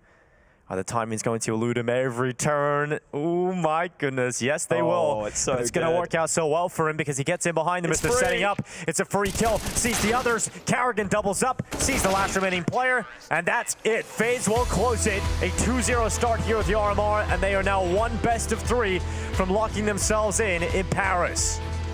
One of the favorites making it through, the potential to go 3-0, but it wasn't easy for them. A great showing from Apeks here to be taking on one of the best teams in the world and to almost steal away the victory.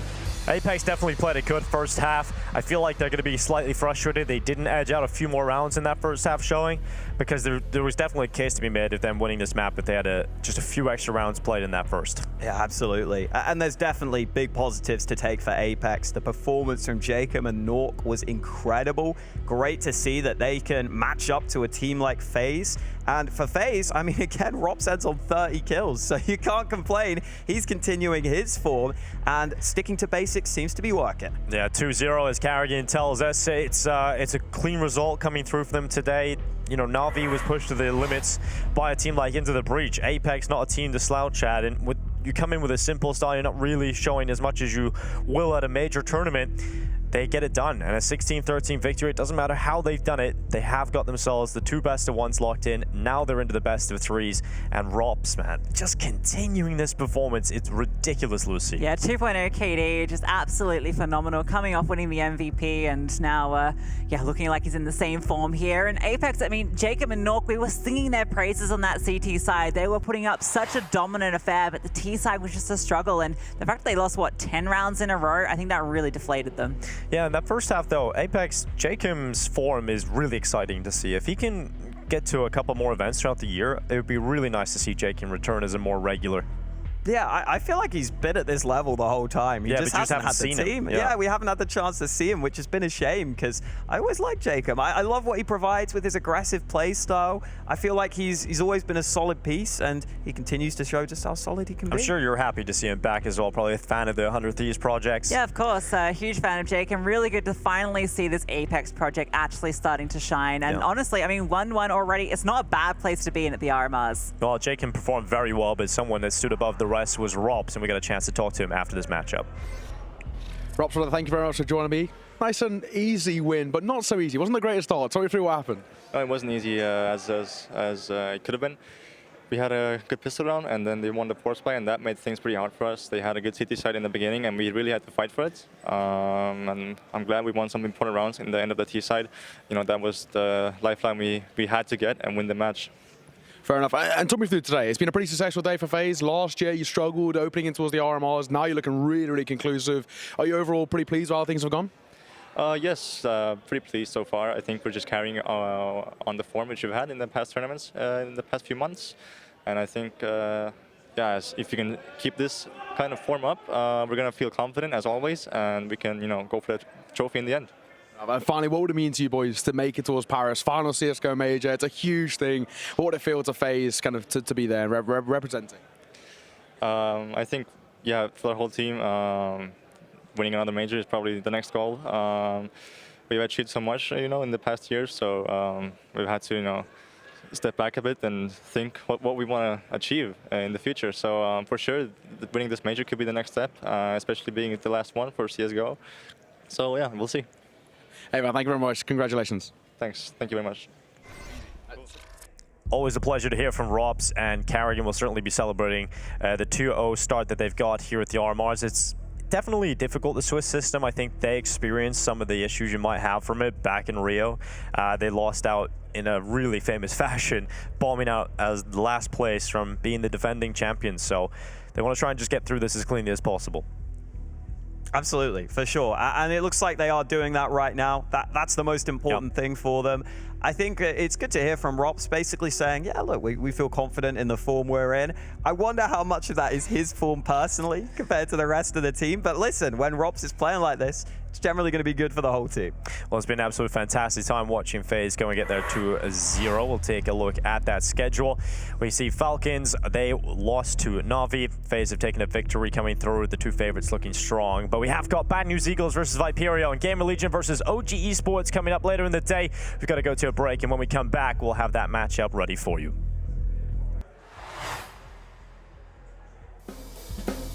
I remember more Monesi clutches. Right, yeah. You know, it's weird. It happened in Abu Dhabi. Obviously, last year, he starts with that, like, MIBR clutch. Yeah. But, you know, in Abu Dhabi, he had, like, a similar clutch from the same position and nearly the exact same kills versus outsiders. Right, Yeah, I thought that was so weird. Where I was like, I've seen this exact moment before, right? He had one good clutch against FaZe as well. For me, that one is the best because he played it out the best. Okay. I think it was last Lisbon groups. I'm also thinking of like the Inferno clutch as well when he stole bomb from outside of apartments. Yeah, it's against outsiders as well. Yeah, right. Okay, yeah, two clutches, same maps. He's just crazy in clutches. Like even practice what he pulls off, it's I don't know how, but he just somehow makes it work. You can't talk G2 clutch without bringing up Monosin.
Welcome back, ladies and gents. It's our penultimate game of the day as we get to see B&E take on Viperio. You've got two UK casters casting a UK team at an RMR. We're new to an RMR, Viperio are new to an RMR, and so is UK and Ireland. So it's a pretty good place to be right now for us. Ranasnaya Kaijin with the wonderful Cody Cast. As we're going to be bringing you through all of the coverage here on the B stream. It's spicy times, mate. How have we swindled a Prem game onto RMR? How have we managed to do this? I mean, I'm pretty confident, but I mean, how many times have we casted Viperio? And like back when they were UMX, back when they were Coalesce, I mean, so many iterations of this lineup that we've seen, and yeah, now we're in Copenhagen doing it instead. The two games that we are going to be chucking at your faces is going to be GamerLegion versus OG, and then of course that so good Bad News Eagles versus Viperio.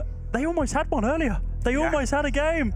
I think for Viperio, it's Heartbreak Hotel in a sense that OOT against Fnatic, another UK organization with Mezzi, the best UK player we have on offer, right? They've done so well to get to that position. However, I spoke to them, I had a conversation after the game, and even prior to the whole RMR starting, and all they wanted to do was make things competitive, make sure that they could come here and prove that UK and Irish CSGO is not a joke, it's not anything to mess with. These boys can take some of the best in the world the full distance, and now they've got to prove it. They're 0-1, they're coming in against a Bad News Eagles, a very formidable side. Now is their time to prove their worth. And I think for B&E, they're a completely different side in terms of fundamentally compared towards Fnatic. I mean, they are a formidable opponent. But let's not forget about the loss earlier on against OneWin. I mean, we were coming into that one really bigging them up, and it just, kind of fell to the wayside. Yeah, exactly that. Well, we got a chance to speak to artists, so we're going to go head on over to that interview and see what their thoughts are coming in towards this game. Artis, brother, thank you very much for joining us. First of all, how does it feel to have the Irish flag and an RMR? First time it's ever happened. I mean, that in itself is pretty phenomenal. Yeah, I mean, you know, people have called me the king. It's hard to stay humble.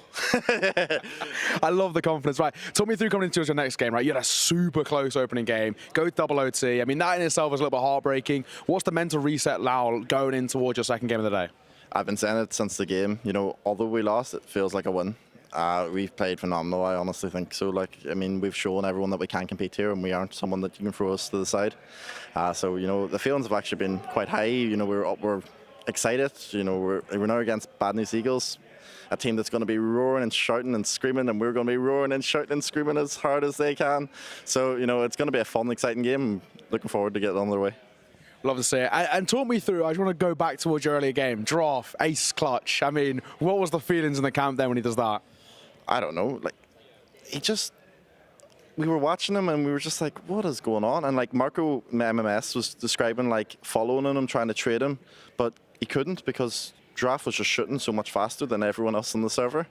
You know, and I think that round did a lot for us mentally as well. We were struggling to kind of get our foot in the ground, and kind of getting that first round. Maybe the pressure was on us. You know, as soon as Cam got the ace and Draft just knifed Crimson one round as well, you know, we were just screaming. We were getting way more into it. And I think, like, for us as underdogs, once, like, the hype's there, once we build a bit of momentum, it can take us a long way.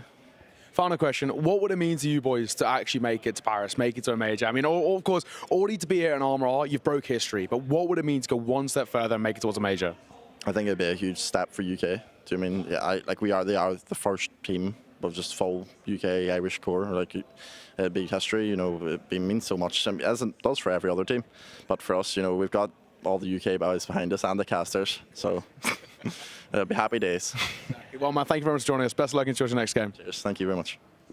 How does he know that we're behind him, huh? How does he know this secret information? The king of Irish CS with an interview with yourself there, and God, I mean, what an amazing first game that was. They didn't win it, but Giraffe, a 1.45 rating. He dropped 43 kills in a double OT. That's still, like, even though it's a double OT, that's insane numbers. And he got 43 kills against the 12th best team in the world. I mean, it's a ridiculous showing. And it really, once again, kind of reinstates this thing we're talking about. UK and Irish CSGO, I know it's been memed. I know you love to have a go, but ladies and gents, keep it zipped now. We're here to prove it. But I think this game against B&E is completely different. I think against Fnatic, they made a lot of mistakes, a lot of rookie errors coming through. Bad News Eagles are a different sort of side. They're very aggressive. They'll come into this and they'll show absolutely no respect to Viperio. They're going to play their game fundamentally pretty perfectly. And I think the onus, essentially, is on Viperio to try and make a difference. Do you think that was where some of the issues were with that first game against OneWin? The fact that they tried to play OneWin's game instead of playing their own game? Yeah, they fell into the pitfalls, right? I think Nickelback called a masterclass. He really had them on strings as the IGL over towards OneWin. And then once again, Boomage, not only the experience, but secondary calling too. He did a really, really good job. But they've had a good amount of time now to mentally reset. They've had a good conversation with Devil Walker, as we can see on the screens as well. You know, he's a genius of a man. We've had, you know, conversations with him in the last few days, and you can just tell how smart he is, his understanding of the game and how brilliant it is. I mean, take a look at those Unicorn odds. They are pretty damn favourable over towards B&E, but they don't know what we know. There's maybe slight UK bias there, but honestly, for Viperio, even to be there, exactly, it's absolutely huge. Yeah, this is going to be an insane game. I think that I'm really interested to see what the veto is, and I'm sure it's going to be coming our way really, really soon. But yeah, Bad News Eagles, the fact that they've got a lot to kind of step up to here, because it was a 16-9 loss against OneWin. It was not easy. Yeah, well, exactly that. Another thing we can do is check in with an interview over towards Bad News. You've got Rigon, who had a chance to speak to and see what their feelings are heading in towards this game. Thank you very much for joining us. Mate, talk me through the opening game. I mean, it was a tough one, right? Against OneWin, they're a tough side, they're very hard to read. What are your thoughts coming off the back of your first game? Actually, we prepared really good for them. We were ready for them. We were leading 7-1 or something, and we kind of threw.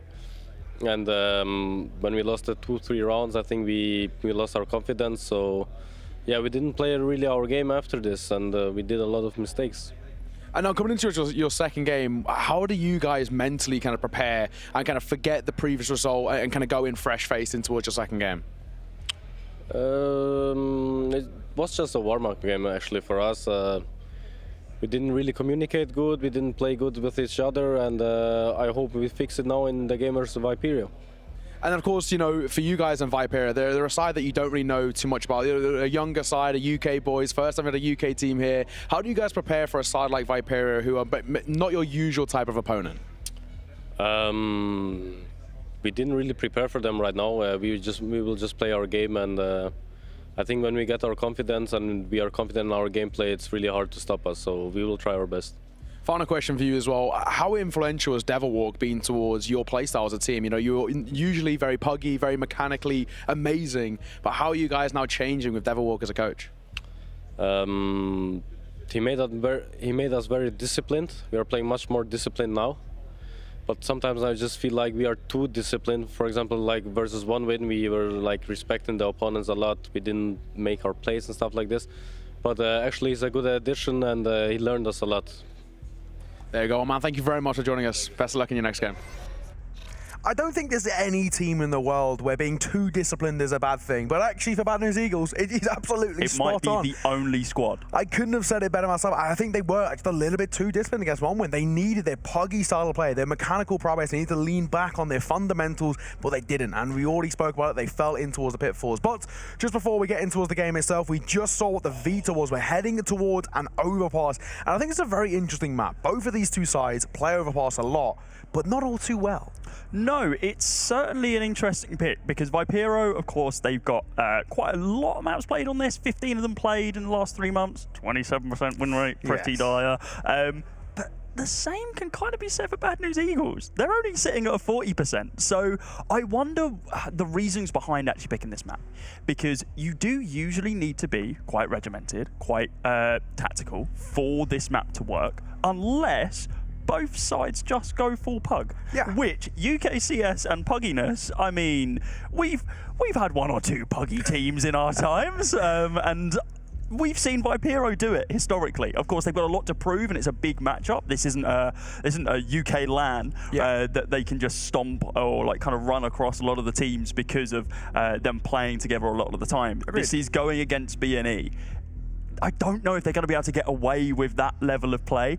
I would like to see them try it, like Gizmo and OMS just going nuts. Yes. And maybe then, in a weird, like, tip of the hat, that Bad News Eagles respects them for doing it. It's like, oh, we do this. You do this. Ah.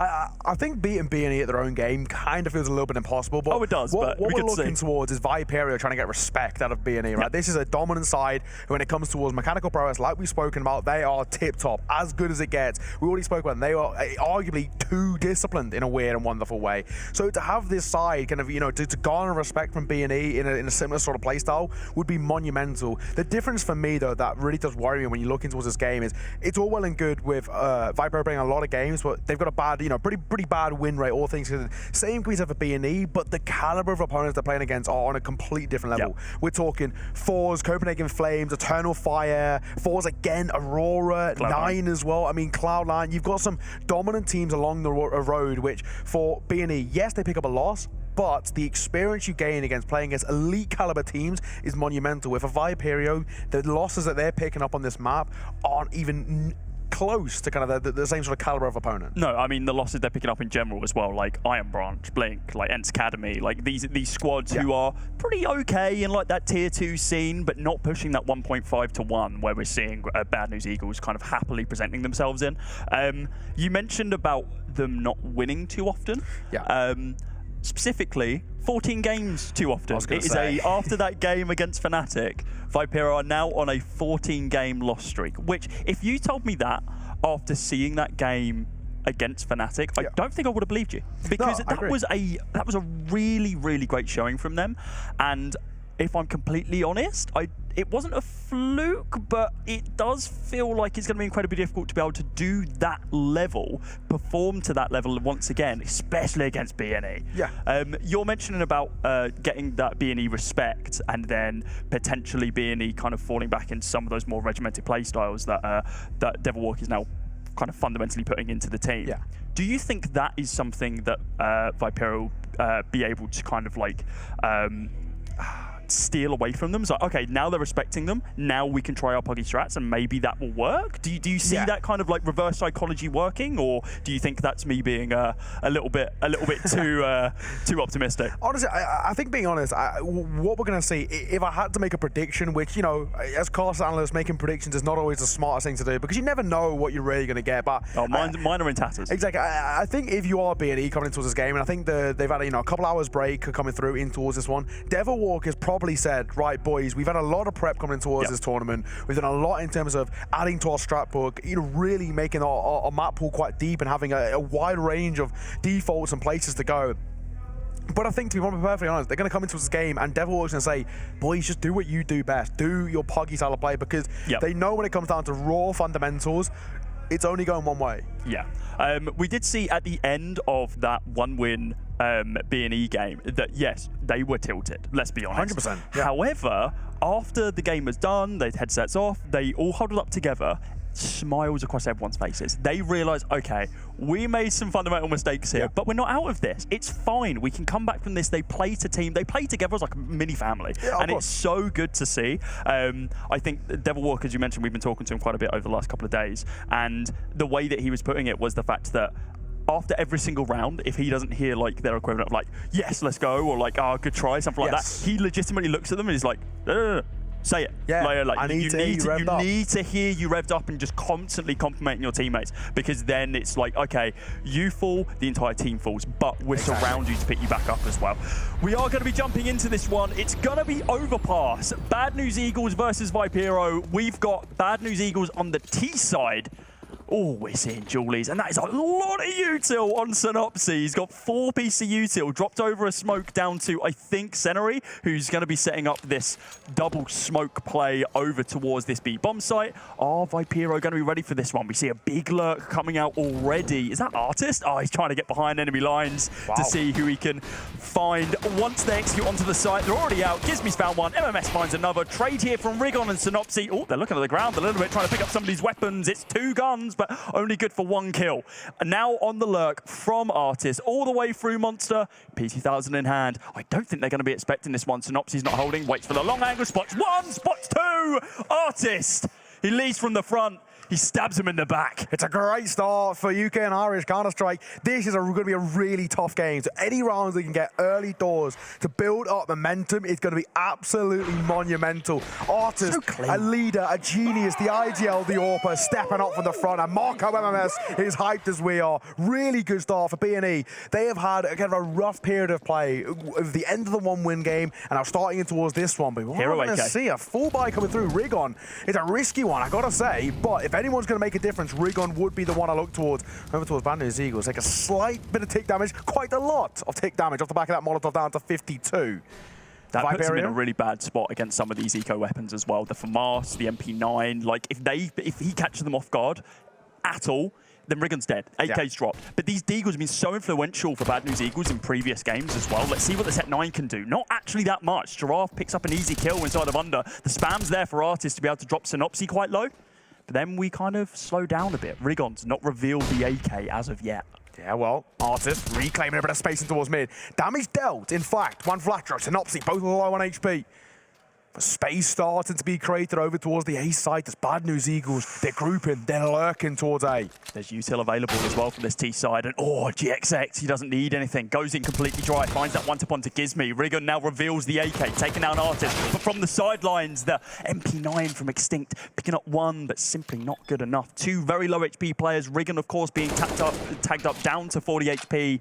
This MP9, this FAMAS. I mean, there is a world in which they still win this round. There's only 1 kit going to be available, that on Giraffe. Not too sure if anyone else was dropped. I don't think it was. So they need to execute onto this site pretty damn quickly. Smoke going to go down from the T side. MMS eats it. Smoke going to go down once again. Synopsy with a lovely little 1D to be able to take down Giraffe. There goes 1. 2 more to find. It needs to be a headshot onto Rigon and a single tap onto flat throw, but they aren't even going to swing him. Yeah, he taps it once, he goes for the kill, and he's not going to be able to find it. A fantastic round for them to be able to find, but still costly. considering they lose 3. Yeah, do you know, it's a really good round from B&E coming through. Rigon making a difference there. You know, he's investing towards a hero AK and instantly being a difference maker coming through. GXX, a lovely shot with the Deagle. It creates space to allow entries to come through, but it's Rigon on that AK. That's what makes the difference coming in towards this round. Hero AK buys in towards the second round are such a big risk, but in this case, like we've already spoken about, Bad News Eagles do not need to give Viperio any sort of respect coming into towards the game, and they don't. It's a really, really good round from them, and it's completely changed the tempo. The fact it was revealed so late as well, they were already on the site by the time that he had revealed that the AK's in place, and at that point, he's got 2 kills, so it literally doesn't matter. It's like, cool, I'm already on your site, I've got full control, and I've got the best weapon on the server right now. We do see this recommittal from B&E. We see AKs on 3, of course, the save one from Rigon. We see Senary picking up that MAC-10, and then GXX and the FAMAS save from the previous round. Viperio, they've gone for the upgraded pistols, including a CZ from Artis. Your favourite weapon, I think. Yeah, the IKEA builder gun. Not a fan, not a fan. But if Artis can make it work, I'll give him his respect. He's probably one of the ones we're looking towards here to make a difference. However, minute left on the clock. Bad News Eagles really haven't shown face all too much just yet, but Flatcho should get an easy kill here, but that's easier said than done. Shadow spotted, and Giraffe will punish him. So, opening kill, and an AK scooped up. Yeah, that's really nice. Giraffe's probably going to want to trade that over to somebody else, though. I mean, he is the person you want it on, but 29 HP is not what you want in one of these fights, especially when it's the only rifle that's on your side. We are seeing a weird kind of setup here from Viperio. They're doing this relurk, lovely little one dig there from Gizmi. Extinct on the black line is going to be able to find GXX in the process, but it is going to be the MAC-10 who trades it back. Synopsy now pushing up, gets 2. Looking for that 3rd as well, which is, of course, going to be that AK recovered by Giraffe earlier. And Artis once again going for the backstab, but we see Senary kind of setting up for this. Chucking that glance over towards Monster just in case someone is there. Artis does get taken down, and Synopsy, easy little kill there onto MMS inside of Heaven. Yeah, a little bit expensive, but I think all things considered, it was a pretty clean and comfortable round. It's a big investment coming through from Viperio in terms of the upgraded pistols, and the fact that they get 3 kills, they can take a silver lining, but it is only that. It's only going to be a silver lining. It's not going to make all too much of a difference. B&E, it's a strong start. It's an expected start as well from them.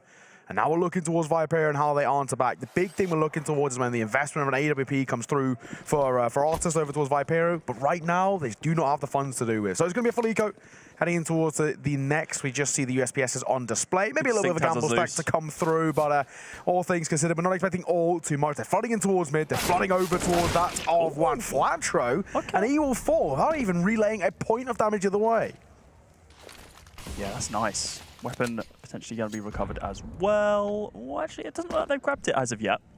Still just on the ground, but of course, during the rest of the round, they are just executing on B. They're just actually, you know, playing the game of Counter-Strike. Get it planted, nice and simple. Oh no, we lost Flatro. Like, they really don't care. Bad News Eagles right now. They're going to be able to score themselves another round. I was hoping to see Extinct, so we can see it with his hands. The Zeus just holding inside of the corner, but they aren't going to go hunting that deep. We do see Senary on the rotate now and trying to ensure that AK isn't recovered. Of course, as we know, Gizmi now has that in tow and is now just going to be falling back. These USPS has done a lot, actually. The crossfires they're setting up, round after round, is really nice. This FAMAS now and the AK going to recover. What is going on? How have they managed to get 3 kills here? I mean, if it was a little bit sooner, there's a world they could have won the round. Of course, not the case, but this is not, in a weird way, this is not Viperio doing a good thing. This is B&E playing a very weird exit strategy here. I mean, they left themselves so vulnerable on the way out that actually Viperio, with no investment at all, have made that kind of expensive. They scooped up a couple of rifles, which is going to make the investment towards the next round much easier.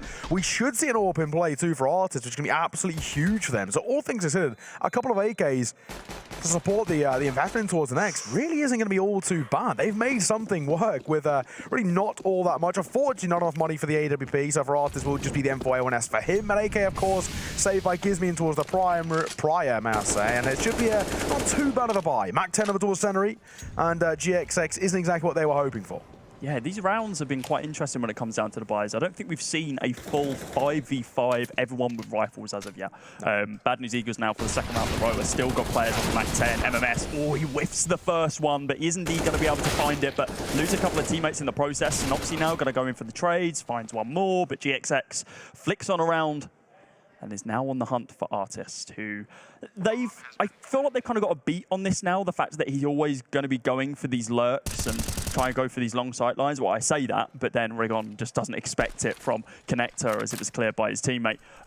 There is enough time in the round. There's no kit, though. That is something taking consideration, long angle being held, but yeah, left shoulder peak. Yeah, you're not going to be winning that one, unfortunately. B&E up to 4. Yeah, we're already starting to see as well, B&E really kind of changed the mentality coming towards this game in comparison to what we saw against OneWin. This is a completely different B&E. They're not showing respect like they did against OneWin. I think, you know, when they were coming against OneWin, they were too kind of set in their ways of we're going to play a very strat-heavy style of Counter-Strike, which is not really kind of fundamentally the kind of B&E that we know and love. And now we're starting to see this team really make a difference, really start to kind of, I guess, bring it to Viperio. Don't allow them to have any sort of success, any sort of kind of familiarity with this game. Exactly what we want to see.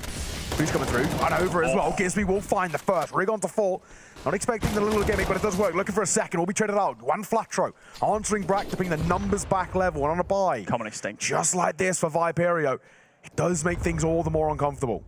This is unfortunate. Yeah, the Zeus trained and ready, but it is going to be a trade. GXX going to be able to pick up Extincts, but on the other side of things, Artist flips on round, flying to one Flatro, and we're back down to a 3 versus 3. Artist holding on this corner, waiting for someone to swing into him, which isn't going to be the case. I don't think he had the information that the bomb was dropped there. Of course, he heard the steps. But other than that information next to useless at this current moment in time. MMS once again in this corner. Let's see if they clear it. They don't. And, that was a little bit messy, but bomb is now down, 50 seconds on the clock. Senery, easiest swing tap he's ever done in his entire life. Artist up close and personal with the high rate of fire MP9. Needs to be cautious about the backlines, though, as GXX does that re-wrap. Now Giraffe versus GXX. Giraffe, definitely the player you want in one of these 1vX situations. We saw it against Fnatic, that 1v5 ace. Yeah, and side swiped there. A little bit of team damage helped him out, but in the overall scheme of things, it's another round. They don't care how they get it. Yeah, it's actually really well played. I mean, once again, they're coming in towards that sort of round with a pretty minimal investment, all things considered, and they've actually made it not even just expensive anymore, but actually a pretty decent little showing coming through. It started quite well. Little gimmick allows for the solo rifle they had to work with in their favor. And then they close it down. You can start to see them getting ever so slightly tilted. I mean, and that's where Viperio are going to start to use, I guess, B&E's emotions against them. It's a blessing and a curse. They are such an emotive team. They're so charismatic, which is awesome to see as a viewer. But as a player, it can actually come back to bite them, as we saw against OneWin. If they get trapped in their own mental game, it does make things all the more uncomfortable. Speaking about blessings, Artist has been blessed with an AWP. Yeah. Finally has the big green in hand. Available for that A site hold, and well, they posted him up and him up alone towards the A bomb site. These spams here from Giraffe, they aren't going to be doing too much damage. Only 40 down to Synopsy. Close and personal. Extinct. Yeah, you got to realize there's not a wall there, my friend. He's up against 2, and he is indeed going to be able to swing around. Find Synopsy, find Senery. I would say upgrade, but downgrades himself to a Galil and flashes himself. Okay, Extinct, go back down, pick up your M4, reload it, and forget any of that happened. It's going on. It really does. Well, all down to what is now a 5 versus 2 as Artist and AWP starting to ring off. If you can see him here, a couple of shots, things get messy. Ring on, nice shot. On towards MMS. That'll alleviate a little bit of the pressure, but it still is a 2 versus 4 as the score is 2-4. And right now, Viperio finding a 3rd round on the board would be monumental, and things are looking good as well. One Flatro drop low, but he will still find the kill. He's lightning fast. Yeah, nice crosshair placement from him there. He was caught off guard, but was able to turn it around. Most important thing. B-bomb site still being held, but not in that much of an aggressive angle. You have Artist all the way back in bank, just holding, waiting for someone to cross. Does he spot ahead? Doesn't spot anything yet. Oh yeah, such a deep angle. You don't see anything until you're exactly on the bomb site, but you rely on your teammates for those instead. As Giraffe swings on out from Graffiti, finds one flat drove, only 5 seconds remaining on the clock. Yeah, he's going to play the timeout. Nice, clean, regimented. They might even try and hunt down for the final kill. He's only got 11 HP to his name. Does he go up there? No. Recognizes that the AWPer could indeed just be holding inside of heaven, which he was, of course. Yeah, I mean, a good way to answer back once again, but I am liking what I'm seeing from Viperio. It was good kind of, I guess in their minds, what they're trying to do is early doors, just get a bit of information, even if it's at the cost of a life, just having that information to work with about how B&E is setting up is really going to make a monumental difference to them.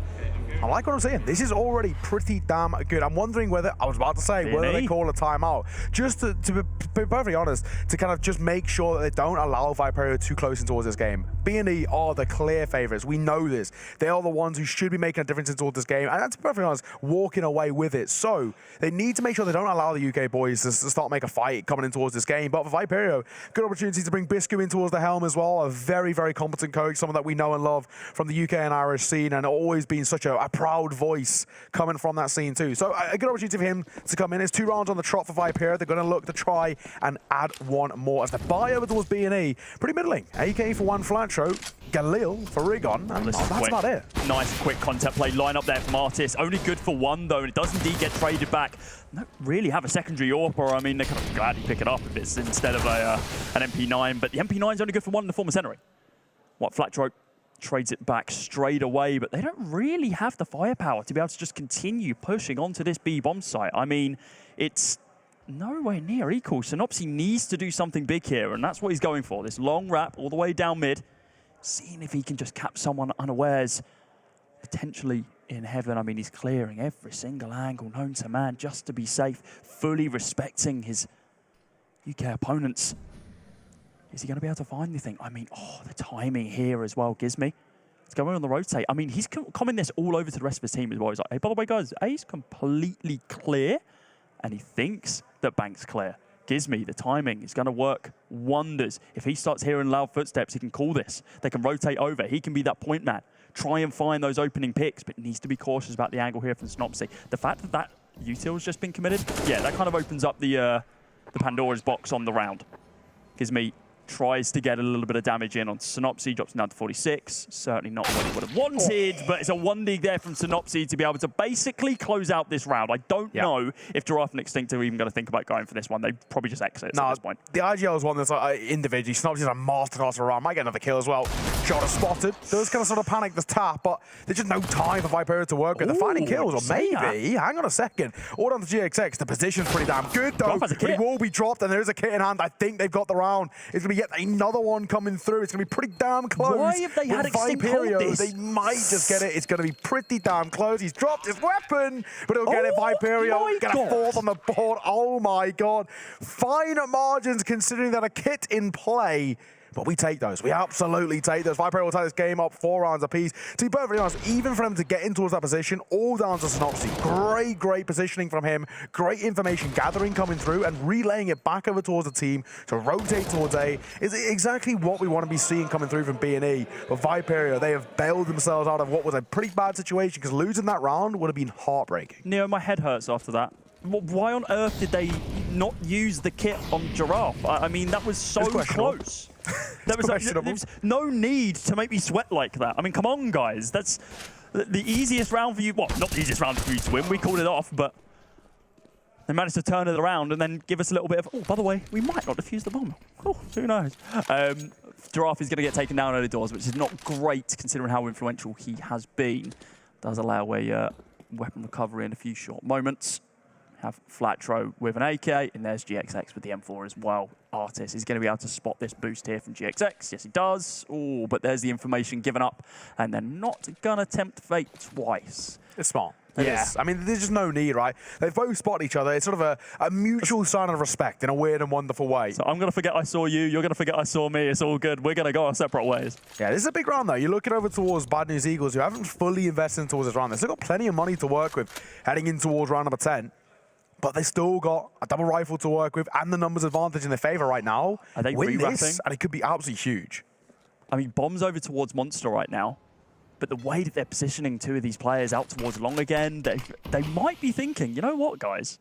We don't have much time on the clock. Well, let's see if we can sell a fake over towards this A-bomb site. Open up some fights here, chuck a little bit of util over. Here comes a double flash, and is anyone actually going to rotate over? No, it doesn't look like they are. They're fully committing here from Viperio over on this B-bomb site. And here comes a push from GXX. Finds an open kill onto Instinct. MMS holding next to pillar. Not good for either of the kills, but damage is all he's going to be able to do.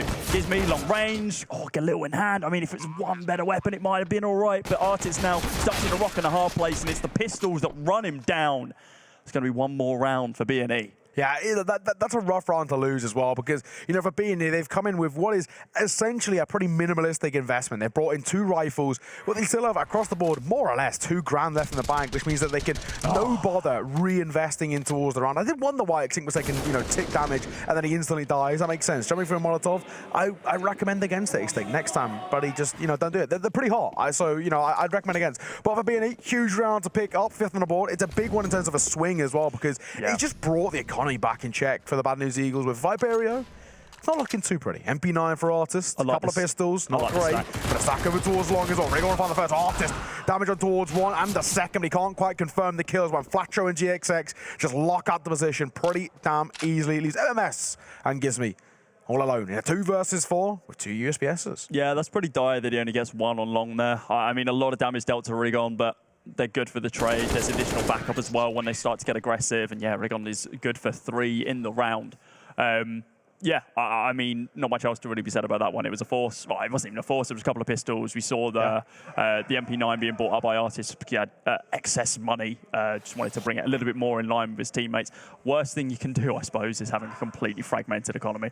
One guy with like 4.5K, everyone else on 0. So well, what's the point in this? Let's just buy something and see what we can do. They have been able to buy up into a full buy here. It's not the best one for Extinct. He's going to be down the MP9, but if he plays a close angle, it can still work out pretty well. But how Bad News Eagles are positioning themselves right now, they're just rushing out onto this B bomb site. And it's close range angles for the close range weaponry, and it's going to be good for 2 kills until Rigon trades them straight back. Extinct and RMS get taken down. Nade is pretty healthy. A lot of damage onto Gizmy, a lot of damage onto Artist as well, but he's still going to be up close and personal. Flicks onto Rigon, looks for a little bit more now as well. Orc v Orc battle just about to happen on the edge of that smoke. He can't spot him out. I wonder if GXX has an inkling. Yeah, he does. Spots Artist through the smoke, takes him down. Gizmy now got to go swinging on this corner. Oh, but it's close for Senori.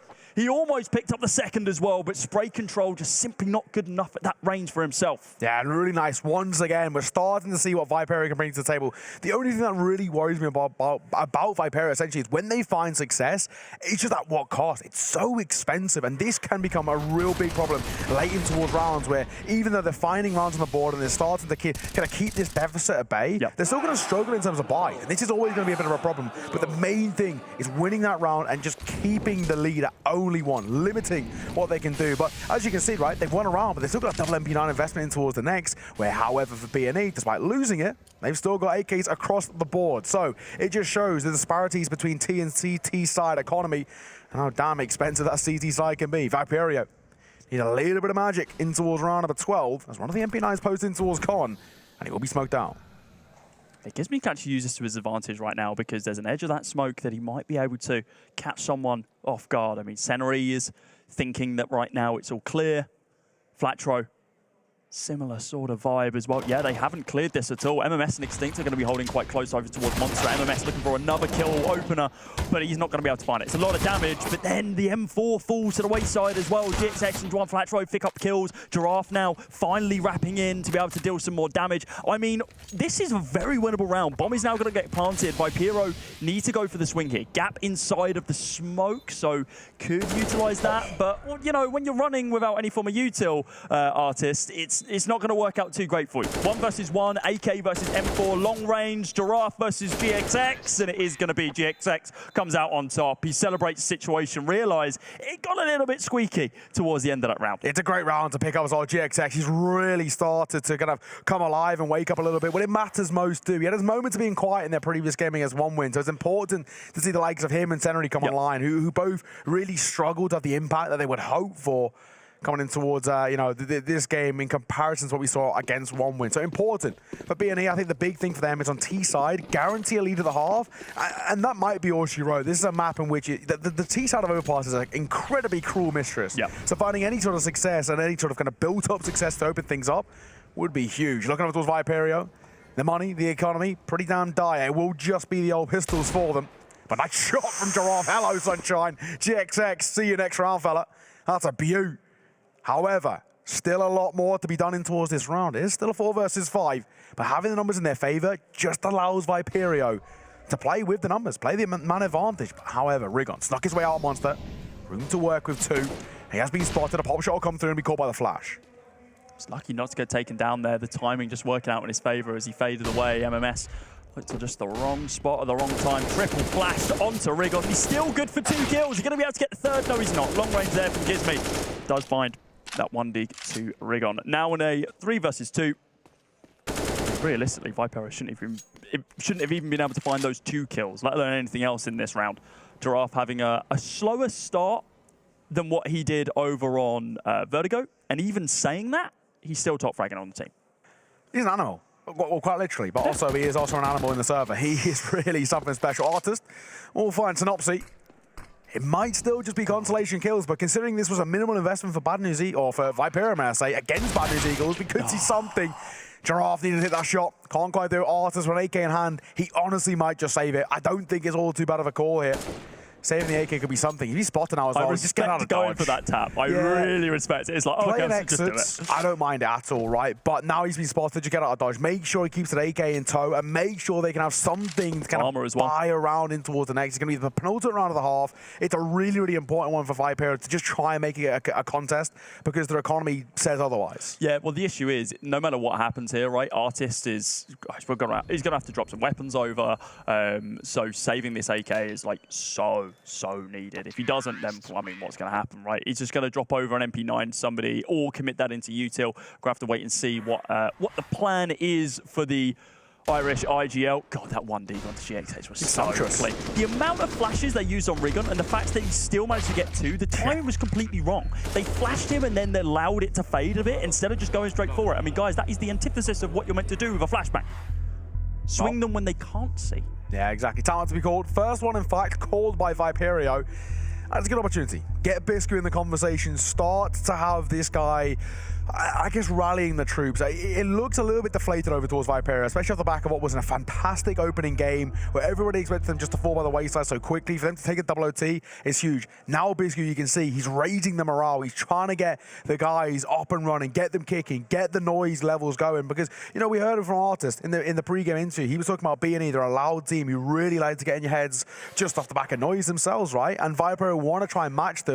Well, we now need to start seeing. We need to start seeing them getting loud. But it is going to be B&E with 2 rounds in a row, guaranteeing themselves a lead at the half. At the very least, 8 rounds is a minimum. It's a case of now can they make it up towards double digits. Viperio are no stranger to very loud LANs. I mean, the UK CS LAN screaming at each other without any form of noise cancelling across a warehouse is all too familiar for them. So be nice to see them be able to do some more of that later in this game. I mean, it's not going to happen now, is it? Let's be honest, because Artist is, well, now with Giraffe as well with 2 AKs, I mean, there could be some big screams if we see an insane clutch here. Nice little stack up, but they're not holding the angle together. Oh, they line up, but not taken down. The nade might finish the job. It doesn't, actually. Gizme's still alive and kicking, and he's looking to do some damage. Up close and personal with the Mac-10. Gets one from range. It's damage dealt as well, but Artist nowhere to be seen. Yeah. Oh, I mean, it's going to be difficult for him to be able to have any form of impact here. And it's so, yeah, I mean, it's so predictable, right? Where he's coming from. It's like, okay, he hasn't swung us from Graffiti, so he's going to be coming over from the A-bomb site. That must mean he's going heaven. And they find the kill. It's a 9th round for them. Quick, clean. Actually, no, it wasn't clean. Yeah, it wasn't all that They only clean. had 2 people left, and that was a hero AK round with a Mac-10 like recovered midway through. Yeah, I mean, it wasn't all that clean. I mean, realistically, this should have been a kill, and it should have then gone down to a numbers game where essentially they played the trades. I think, to be honest, I think B&E gets slightly unlucky that they don't make it as clean as it should be, but thankfully One Fletcher was there to sort of clean things up. You can really see over towards B&E, they're so cool, calm and collected right now. They're not really being tested or put through the ringer at all. This is pretty fundamental Counter-Strike being played. A nice flash coming through. GXX trying to punish. Miss shot though. Looking for a second, and once again he will fall. Extinct finally the opening kill. That's important. Viperio heading into the final round of the half. They just need a little bit of luck. And there already is the first. GXX 2 missed shots will leave B&E at a numbers disadvantage, and now they have to reclaim a lot of that space. Historically, I would say uncharacteristic, but we saw this from him in the one-win game as well. It was just some of those shots just weren't connecting the way that we have historically seen them pan out. That is a lovely boost. I love doing that into con, just to be able to gain that information. Artist going to be able to take down Senary there as well and increase that man deficit to 2. 5 versus 3 situation. Right now, we see One Flatro going to be taking this mid-control, which usually Synopsy going prodding and poking over to this towards this A-bomb site, but instead, he's going to be taking the reins.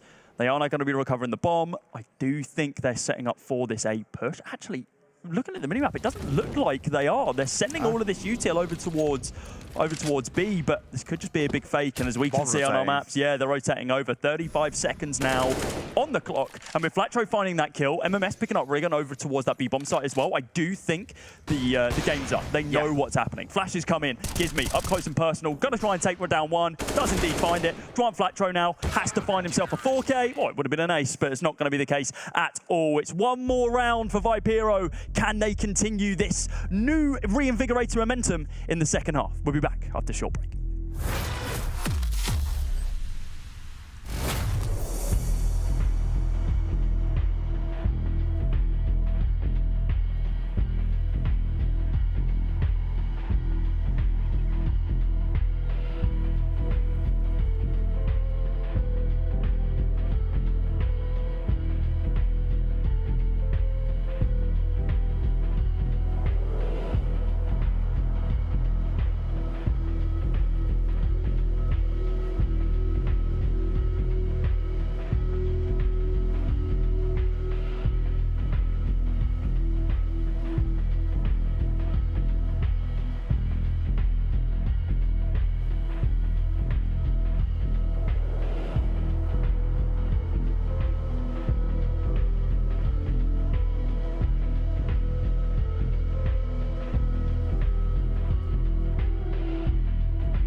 Welcome back, ladies and gents. We're about to get on the way in towards our second half here. Both sides, I think, would be, pretty pleased. It's a 9-6, but I think especially Bad News Eagles, who hold a lead as of right now. The questions are, can Viperio bounce back?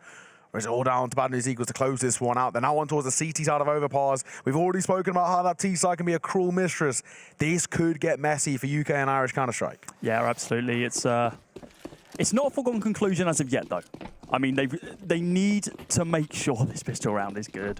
I mean, grabbing that 6th round was nice, and they really need to make sure they're not losing anyone to silly angles inside of mid. GXX does fall back to defend this A-bomb site, and I mean, he honestly hasn't had too much information as of yet, but well, now here comes the util, and now it's like, okay guys, please get here, please, I need help. There's like 5 dudes running at me, but MMS doesn't even clear the angle, gets tapped down. There goes the bomb, dropped on the ground. We are going to see it planted on top of Optimus. Giraffe's going to be able to find that kill onto Synopsy.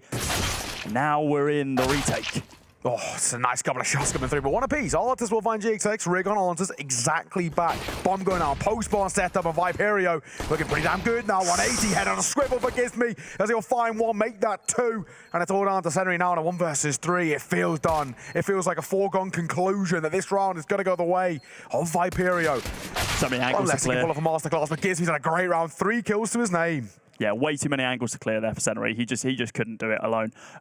We saw some nice swings there. Gizmi holding that bin angle. Yeah, that was really nice. Nice and different. Yeah, was it much more aggro? Oh, I mean, I suppose now they're on the T side, it makes more sense. But yeah, he's spinning back and forth. He's like, there's one there. Okay, I found the other one, but.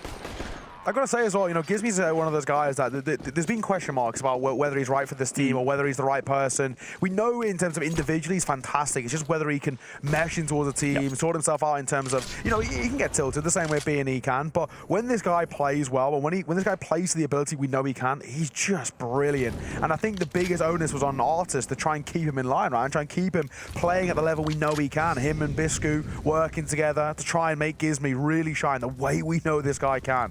Because he is seriously talented. And that's kind of already starting to show just little snippets of what he can bring towards the server. So, heading in towards the second round of this second half, the buy over towards B&E, we see a scout, an anti-GXX, just a few pistols to support.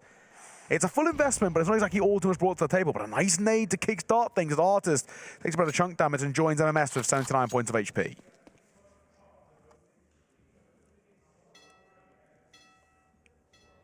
Not looking to go too aggressive right now, are Viperio. Happy to run the time down. Don't want to give up too much information. Respecting their opponents here, and I mean, they're very smart to do so. With Artist on the sidelines. They need to ensure that the rest of the squad don't fall the same fate. 35 seconds on the clock now. And they haven't actually found an opening on either of these bomb sites. MMS needs to find this opening kill in towards toilets, but Synopsy, we know how crisp, we know how clean he's been with this Deagle. Is anyone going to even chance him here? I mean, they do. They swing from multiple angles, and it does just catch him off guard. Gizmi, good for that opening kill. GXX now up close and personal with the scout. I mean, it's not the weapon you'd usually choose at this range, but it's working out wonders. Giraffe now needs to find 4, can only find 1. In both halves now, we have seen once again what B&E can do in terms of answering back on a force buy. This is really an issue for Viperio. They're so good at those pistols. Both pistols taken in favor of the UK and Irish team. However, when it comes towards force buys, they can't be losing those sort of rounds. It's really going to make a humongous difference towards them. Oh. Nah, they're a brilliant warband. GXX lined that one up perfectly. And a fantastic round with the scout as well. Really made a difference. And B&E starting to get loud, starting to get leery. This is where things get scary, because if B&E start to feel the fire, things get pretty damn hot in the server, and Viperio needs to be careful. So, the buy over towards the T side, a scout, a Galil, and a couple of pistols is not exactly the dream investment, but they're hoping to find some sort of success with it. They went for the quad stack, and they weren't able to find anything into heaven. I'm actually surprised that it worked. We've seen plenty of UK teams attempt that and just slip off halfway through. One of the players be like, oh, sorry, I pressed the wrong key, and then it's just like, okay, well, you've squandered this entire opportunity. But it looked like it went pretty well, and they just weren't able to find anything off the back of it. This setup out long, though, once again, respecting their opponents, trying to find these long sight lines to really put these weapons in the best spot. Artist doesn't take the first shot that presents itself. Instead, he just holds his trigger, waits for them. But that is information given up, and it allows Synopsy about to get in this off angle. Yeah, well, now you can see them grouping. The only thing that worries me is the lack of rotations coming through from B&E. In comes the Huge with the flooding out towards the A side as well. One back over the first. He's isolating the fight with Synopsy. It's Huge. What a mow down over towards that A side. Not even for a second feeling the pressure of Viperio. That is wonderfully executed. Not once did B&E even feel under pressure. No sweat off their brow at all. They have isolated those fights perfectly. They expected some sort of aggression to come through. Trying to overwhelm them on the side, but one Flacho, he's just too confident. They're looking so good. They're looking collected. They know what's up. They're feeling themselves again. I mean, oh, okay. With the exception of chucking that smoke, they look good. Yeah, no, Flatro. Nice from him. Synopsy looking to do some work here as well. Nade goes in, but A little bit more slow paced here from Viperio instead of just rushing it down connector. They do manage to dink up Rigon and take him down in the process, but Synopsy's ready and waiting for the swing, and that's just respat. He's literally starts shooting before he has any idea, then swing. Just want to make sure he gets bullets down range before they even have a chance. Drive Flatro. Yeah, crisp clean, nice and easy. 12th round, secured. It's now starting to look extremely comfortable, and this is the big thing. We talk about things being too little too late, and this is a prime example here now. We're starting to see what B&E can do. That 9-6 on T-side, it's huge. This is a CT-sided map now. It's very difficult to find consistent consecutive rounds on that T-side, and you can really see why the likes of a Viperio are feeling under the cuffs, feeling the pressure. This is not a good position to be in. A second timeout called. Biscu has to have a conversation now with the boys and think, how are we going to claw this one back in our favor? We're 5 rounds down, and B&E are only 4 rounds away from winning their first game of this competition, and Viperio dropping down into the 0-2 bracket. Not a position you want to be in. The pressure of being 0-2 is just insurmountable, and very few teams are able to turn things around, FaZe being one of the few. In the close quals, they went 1-2, which is, of course, like you have that extra game buffer, which is good, but I mean, moving then straight to the BO3s, it's not a good move for Viperio. Obviously, it's not their choice. I mean, if they lose, it is what it is. But like, going down to BO3s and then I believe playing them out, tomorrow? Yes. Yeah, I mean, it's just pressure upon pressure upon pressure. Because then your BO3s through the rest of it, aren't you? You've got to win 3 at that point if you go 0-2. 100%. It's definitely a very worrying and concerning place to be in. So I think it's safe to say, I don't know, Viperio, they need to try and find a second win there. There's a good opportunity to do so. Flash on towards that B side. They get a bit of space to work with. Damage dealt, Gizmy left down low, but still 1 point of HP could be the difference. Maker swinging in Rigon, he drops the bomb. Yeah, now the timer is ticking away because Artist! Oh, he's let only 2 of them pass, and it wasn't clean on the first shot, and they fold away. The opportunity was there for Artist to pick up all 3 kills, but he panicked. The trigger discipline was so good on the first 2, and then the third came in, and he was like, I don't know when to pull the trigger and when not to pull the trigger. It fell away. A window of opportunity opened itself up, and Flatro was just there to ensure that it was just a flash in the pan. Honestly, now, I mean, B&E, they're just running through the motions. This is such cool, calm, collected Counter-Strike, but it's working wonderfully. It just is very, very simplistic, may I say, very fundamental Counter-Strike, but it's working so well. Double flash coming through in towards mid, but it will give a bit of space over towards B&E, and they're going to punish. MMS will fall. While Flatro's loving it, he wants to take these fights, and he will always find success in doing so. The pistols, consolation kills, a couple of them. That's all it will be. It's a silver lining in a very dark sky over towards Viperio. Things are most definitely not looking good over towards them. This is so much better from B&E. This was a completely different B&E to what we saw against OneWin. Yeah. I mean, into OneWin, they were allowing OneWin to be able to run the show, and they were having to react. Now what we're seeing is them being like, okay, we're taking the fight to you. We're confident in our own abilities. We know that we can just out-aim you, and then we can go for this, which is realistically one of the amazing things about this team that they can do across, well, any skill level, it seems, but they need to just believe in themselves to be able to do that sort of stuff, and it seems like, at least in that opener against OneWin, they weren't 100% on the same page about what they needed to be doing. Extinct showing no respect there. I like the start. GXX will fall. Caught off guard. Extinct still tucked over towards sandbags. This could get a little bit messy. Has some space to work with, but the big thing is no support. This is where things are a little bit dicey. If they try and reclaim short position, Extinct could catch them off guard, but he's being really overlooked right now. A boost coming through over towards that composition, and you sort of see how things are posturing in their favor. MMS will find Synopsy, and that might beckon a rotation over, and Extinct is going to stick around and try and make it expensive, and he's doing a pretty good damn job of it. Rigon will fall, and it's down to a 2 versus 4, but the numbers stay favorably. As he'll collect the bomb, and he'll hightail it back over towards the A side. As long as he's not caught in transition, that's all that matters. Good job, Extinct. This is the team comms right now. Great job in finding those 2 kills. get your ass away site. Give us the bomb. We need to get this planted as soon as possible. We've been given a lifeline here. I mean, it's still going to be an uphill battle because we're looking at the economy right now for Bad News Eagles.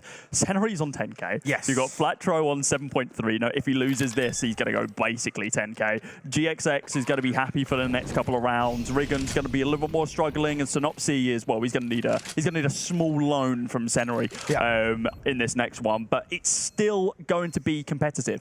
Viperio, I mean, they've got 4 people alive, and, well, Extinct is going to be able to drop basically over to Giraffe. So they still have that full buy, but they can't skip a beat anymore. They need to make sure that they're hitting maybe 2 or 3 rounds in a row now just to be able to harper and kind of break down that CT side economy, which is hard to build up in the first place. And once it's there, even harder to break. Yeah, you know, for Viperio as well, we're in a position now where for them, any sort of alleviation of the pressure on their shoulders is huge. I think these guys, you can definitely see that the rookie errors are creeping in just because of, well, I guess the position they're in, right? They're in an RMR, they're in an 0-1 game against a incredibly formidable side of B&E, and you can see them not really running through the motions the way we know they can. Their defaults were looking a little bit sloppy, a couple of scrappy mistakes being, you know, coming to the forefront of our minds. And the big thing is you cannot allow games to be chaotic, because chaos is where B&E thrive. They're just so good in very puggy styles of play where everything is all over the place. That was right into their pockets. So they need to be careful. Viperio need to be playing this sort of a little bit more conclusive, rigid style of play, which you know artists can do, and that's when they look good. Either way, flashed off the AWP, GXX needs to be careful. Yeah, he doesn't know right now, and he is indeed going to get punished. Extinct has found his angle, and 2 rounds in a row it's worked out. Found GXX in the previous, finds GXX in this one as well. 1 more round, and they probably need to change up GXX's angle, if I'm completely honest, because Extinct seems to have his number. But he's going to push through this smoke. Oh, at least he was thinking about it. No, he is doing it. Go on, push through the smoke. Be confident in your own abilities, my boy. You got this one. Push on through. Isn't going to be able to find the opening kill. Look for Senary, but yeah, too close. The angle just wasn't ready for it. Artist now going to be swinging on through, taking down Rigon. Hasn't Gizmi's only cleared one of the angles. MMS are going to be able to get one over towards Synopsy. Is now just one flat throw. I mean, this is winnable for him, especially if he finds that kill. Now Artist, oh my God, what a round from Flatro. Being able to come out on top, hiding inside of that cubby, doesn't get cleared by Gizmi and gets punished so hard for it. That's monstrous. That really is absolutely monstrous. And just look how deflated Viperio look off the back of that one. They have been absolutely dumpstered. But the god himself, Juan Flacho, he is such a confident king, and he shows it. That is monstrous. The isolation of fighting a 1 versus 3 is ridiculous, and Rigon is loving it. That is brilliant. That's what you want to see. Get these boys hyped, get the noise going in the server, and that's where they're going to love life. Timeout called by Viperio, and you can see why. No. They are full tilt. And honestly, I would be too. You cannot be losing those sort of rounds. It's a tough game already. They're coming in as the underdogs, and that's brutal. And you know, a couple of mistakes creeped in there too. When they're swinging out towards the side, I think Extinct does a really good job in terms of opening kill, and then he goes through Monster as well. He's got all that control towards the side, but there's so many options, and he becomes like a bit of a deer in headlights. There's nowhere to look, and there's too many options. You get overwhelmed. It's a bit of an overload of information, and with him falling, it really kind of flips the script where B&E are able to reclaim that space. 15-8. And this could be the final round. Gizmi felt so bad about that one. I mean, Biscu almost had to take that time out just to be able to say, dude, don't worry about it. It wasn't on you. Like, you had your other angles that you needed to clear. Giraffe's going to be able to open up the round, though, with a nice kill onto one flat throw, just to be able to kind of pin it back and say, okay, that's the last round. Gizmi going to be able to find a nice opener there over towards GXX on long as well. That's, well, gives them an opportunity, but we're now back down to this 3v3 situation, and Viperio now can't set a foot wrong. But unfortunately for them, these last few rounds, they've been doing that kind of left, right, and center. They found some nice kills, but it's not converted into those round victories. Yeah, exactly. Exactly that. Well, for now, this could be the final round. We need to make sure, if you're Viperio, that it's not. And that's a good way to do so. Artist, nice shot. Rigon will be dropped. Numbers go in favor. And now things start to get a little bit spicy. They're looking over towards the late side with the numbers in their favor. The question is, what can it do? Senary and Synopsy to try and keep them at bay. And Synopsy's had a couple of key moments. We're calling on the IGL to be able to take this one down with 40 seconds to work with. What's the call? Get kills, find kills. That's the call. Like that is our artist call right now is, please, for the love of God, just keep us in this game. And Gizmi's going to do exactly that. Swings out from long, finds Synopsy. Just was not prepared for the fight. Single bullet is all that's going to be needed, and I do not think Senori, even though he's confident in his own abilities, and I'm sure the rest of his team are confident in his own abilities, he's even going to think about going for this one. Yeah, I mean, they need to be careful of their economy. Look over towards that CT side. It's not exactly a dreamboat over there. Despite them kind of 2-3 rounds ago having kind of 10K to work with in a couple of hands, money's looking a little bit thin. The wallet's looking a little bit empty, a little bit light over towards B&E. They need to be careful. Just having anything to work with is really going to help. So having an M4 in play, going to make a massive difference. They just need to have, make sure they keep this in tow. I think even playing aggro exits, not really needed all too much. Senori's having a little look over in a way, but he's not really going for this. He's not trying to do anything. He's trying to see if he can maybe scoop up an AK on the way out, which potentially he might. He's looking around for something. Needs to be careful. Oh my God, they were in bathrooms. He's a lucky man that don't head his way. Does it make a difference overall? No. It is just one round on the board, but of course it will be Viperio finding their 9th. And slowly but surely started to chip away at that deficit. But it was a really good round for Viperio. Very, very solid stuff coming through. And it came down to, once again, like we like to speak about, fundamental Counter-Strike. Just playing their default. Yeah.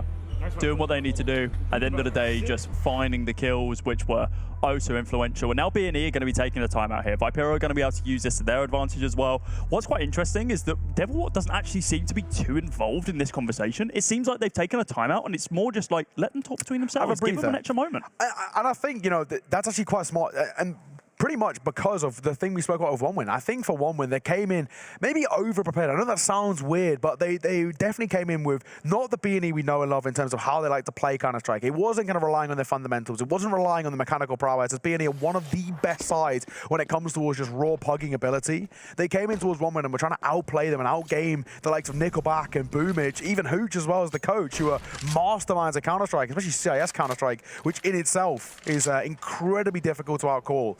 And now coming towards this one, they're relying on the fundamentals. So for Devilwalker, he doesn't really need to be all too proactive. He kind of can just allow Synopsy to be like, boys, let's just do what we do best. We've still got a massive gap to work with too. They're not feeling the pressure. They're just making sure that Viperio don't get, too happy and comfortable. This buy is really interesting from B&E as well. I mean, they've just kind of gambled on 3 players here, allowed Synopsy to play almost full support at this point. He's got a 5/7 full armor and, well, every single piece of utility you could ever need, along with Rigon in a very similar spot as well. Whereas if we see on the flip side, Senori, GXX, Flatro has 1 flash, but other than that, there's nothing between those 3. Their role in this round is find the kills. Synopsy and Rigon, who have got the pistols, purely there to be able to pick up the pieces and help and facilitate those kills to be found. What we have seen, though, is this double nade setup, dropping Senori down to 1 HP, and now that that M4, being traded straight over to Rigon. This close angle being held from Senori. I mean, if they swing through, there's a high chance he's going to be able to find a kill, but the nade, once again, he takes no other damage other than HE damage, and it works out well. Gizmy going to be able to find that one into Rigon after he finds one of his own, and now we're in a 3 versus 3 situation again. It is going to be AWP versus AWP. But dear Lord, Synopsy is not allowed to do that much. Are you kidding me? He gets 3 kills with the 5/7. It closes out with the M4. They had no real right in winning that round. They did not have the full bite, and Viperio just got caught napping. B&E, they go 1-1. Yeah, really well played from B&E. I think from the get-go, they just controlled that game. Credit to Viperio. They gave it a good effort, but they just could never really scratch the surface about what B&E brought to the table. That is cracking Counter-Strike coming through. And for Viperio as well, we can't discredit them. They really made a good effort of this, but they just never got into towards that game. They never really got towards a point where we were starting to have conversations about this side making a difference here, or having the ability to take things. Even 9-6 at the half off the back of a T side, that alone is already pretty damning. And then with things starting pretty badly, yes, they won the pistol, but they lost the force buy. All things considered, it does make things pretty damn tough. Fist bumps all around, and respect being shown as well, which already in itself is monumental for these guys, right? I mean, for Viperio, they are, if I'm right in saying, the lowest ranked team in the entire RMR. Not even just Group A and B. And the fact that they're now getting respect off the likes of Fnatic and B&E, that in itself is absolutely huge. Take a look at the scoreboard after all as well. 69 is where we end, but a few pretty good performances, all things considered. And it's safe to say, well, for Viperio, across the board, they just couldn't show up. A couple of individuals, Artis, great game, gave him 21 kills, but, we really saw a couple of people just really unable to have that ability. Fragging IGLs. It's been a consistency that we've seen across the entire day today. We've got Artist putting up the most numbers for Viperio. Synopsy's no slouch in his situation as well. I mean, yeah, I mean, B&E, they were, let's be honest, head and shoulders above the competition here. But Viperio, they found some nice rounds here and there. They needed more on that CT side, needed to be more regimented, and unfortunately for them, wasn't the case. Yeah, in a weird and wonderful way, 6 rounds on CT side, it already sort of starts to feel too little too late. You kind of start to get in the back of your head, you're like, oh, this is not exactly a dreamboat. The T side of Overpass is such a cruel mistress, and the fact that B&E were able to get a lot of early control, they were dictating the tempo, dictating the pace of the game, and garnered all the momentum, that's where you want to be. I think all things considered, credit to B&E, especially bouncing back off the back of what was a pretty tough loss to 1-win, especially considering they were 7-1 up at one point. For them to then fall flat to 1-win mentally and in terms of their morale, that can really take a huge toll and maybe even have longer term implications. But credit to Everwalk, he really got them back in line, he mentally reset them, they came in towards this game and they controlled it. Yeah, we saw it at the tail end of that 1-win game, and now we're seeing it throughout all of this as well. This is the B&E that we're used to seeing. That's it, not what we saw on 1-win. Even at the closing moments in the 1-win game, they kind of got back into it, but now they're in full force, and well, Viperio 0-2, day one. It's, I mean, a lot of people expected it. Once again, my damn predictions are in shambles. But it's all good. We go for the heavy copium picks, and one day I'll be right. Yeah, exactly that. We'll take a look at the schedule before we head on over to a break. Not too many games left, of course, on the B stream. Only the one. It's GamerLegion taking on OG to conclude day number 1 of the RMRs here.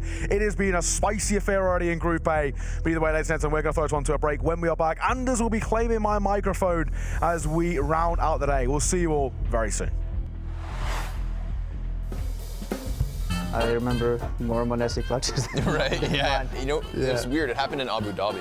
Obviously, last year, he starts with that, like, MIBR clutch. Yeah. But, you know, in Abu Dhabi, he had, like, a similar clutch from the same position and nearly the exact same kills versus outsiders. Right, yeah. Yeah, I thought that was so weird. Where I was like, I've seen this exact moment before, right? He had one good clutch against FaZe as well. For me, that one is the best because he played it out the best. Okay. I think it was last Lisbon groups. I'm also thinking of like the Inferno clutch as well when he stole bomb from outside of apartments. Yeah, it was against outsiders as well. Yeah, right. Okay, he had two clutches, same maps. He's just crazy in clutches. Yeah. Like even practice what he pulls off, it's, I don't know how, but he just somehow makes it work. You can't talk G2 clutch without bringing up Monosin.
Alright, welcome back everybody. We are ready with another game here on the B stream. I'm excited. I've got Cody with me and we've got OG playing GamerLegion.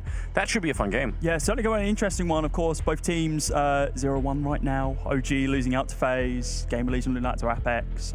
One of those games a little bit closer than the other, but probably the same conclusion can be drawn from both. They're 0-1.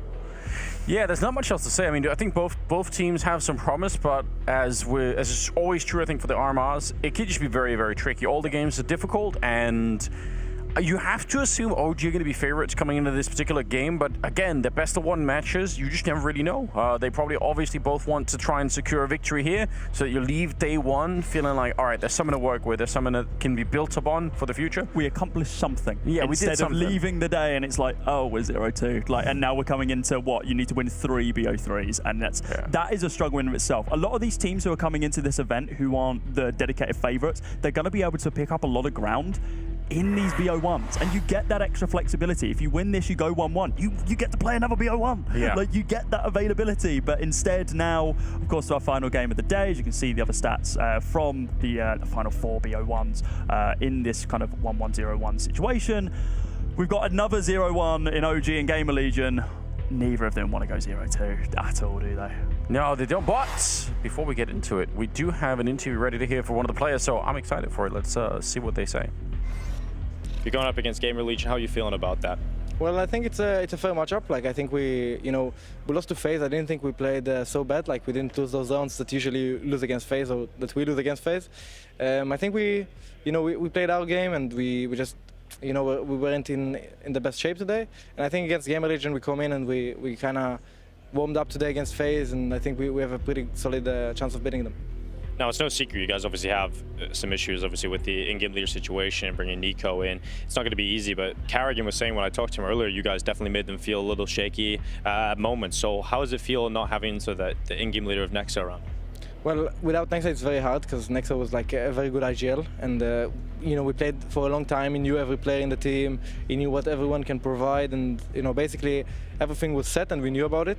And now with Nico coming in as the IGL, it feels it maybe felt a little sloppy at the start, but I think that the coaches have done an amazing job with Nico. They talk and they explain to him how we like to play and what's our style kind of, and how we prepare for matches, and it all clicked very quick, because Nico is obviously like an amazing player. So I think at some point we just realized that like, it's gonna be hard, but we just need to give our best, and we help Nico, and if we help Nico, I think we maintain around the same level.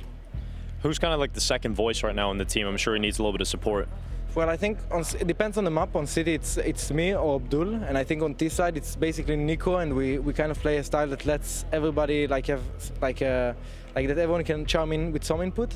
But I think it's mainly Nico, and on this side, I can chime in and say, look, I think they give this space, and Abdul can say, look, they give this space, or they make these and these mistakes, and Fico and Adam, like basically everyone in the team can be responsible to call. Perfect. Thank you so much, man. Good luck in your match. All right. This is the lineup for OG. No real surprises here. Yeah, except maybe for Nico doing the in-game leading. But I think he's not wrong. Like, Nico is a good player. Maybe the stats don't quite show it here, but I actually think Nico may be a little bit underestimated in this particular context. So yeah, they're a powerful team. We saw them in the Flames is super sick, and obviously Dexter is there as well. But in the game that we saw earlier, it was actually Neofrag that was top fragging. Yeah, it was Neofrag. I mean, it's in his name, right? So it's, he has to put the numbers up. If he doesn't, then I mean, he's got to change it just to Neo. He's got to go back, and well, we know that that name's already taken. Yeah. He's not allowed to drive that one. But no, it was. We saw some really nice, just overall game sense from him as well, which was really clean. Yeah. Just general good shots, and the spray control was one of the main things that we kind of took away from that. As like, okay, this guy knows what's up. Like, if he's holding down on these like B-site anchors, and well, we saw on Ancient earlier, and now we're going to be seeing on Ancient again. So quite an interesting pick here. We know that OG, this is home turf for them. Before they played up against FaZe, I think it was, what was it, a 6-game win streak? Something like that, yeah. A 5-game win streak on Ancient. They had a 70% win rate. Of course, that's now dropped down to around about 67%, but overall it's nothing crazy. Ancient is still a good map for them, but it's also a good map for GamerLegion. And I believe that we got to talk to Im a little bit earlier as well.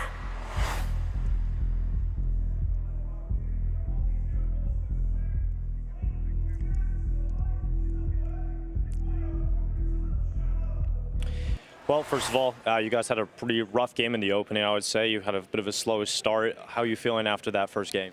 Yes, we had a pretty rough start. We didn't expect it. We had a good plan to play.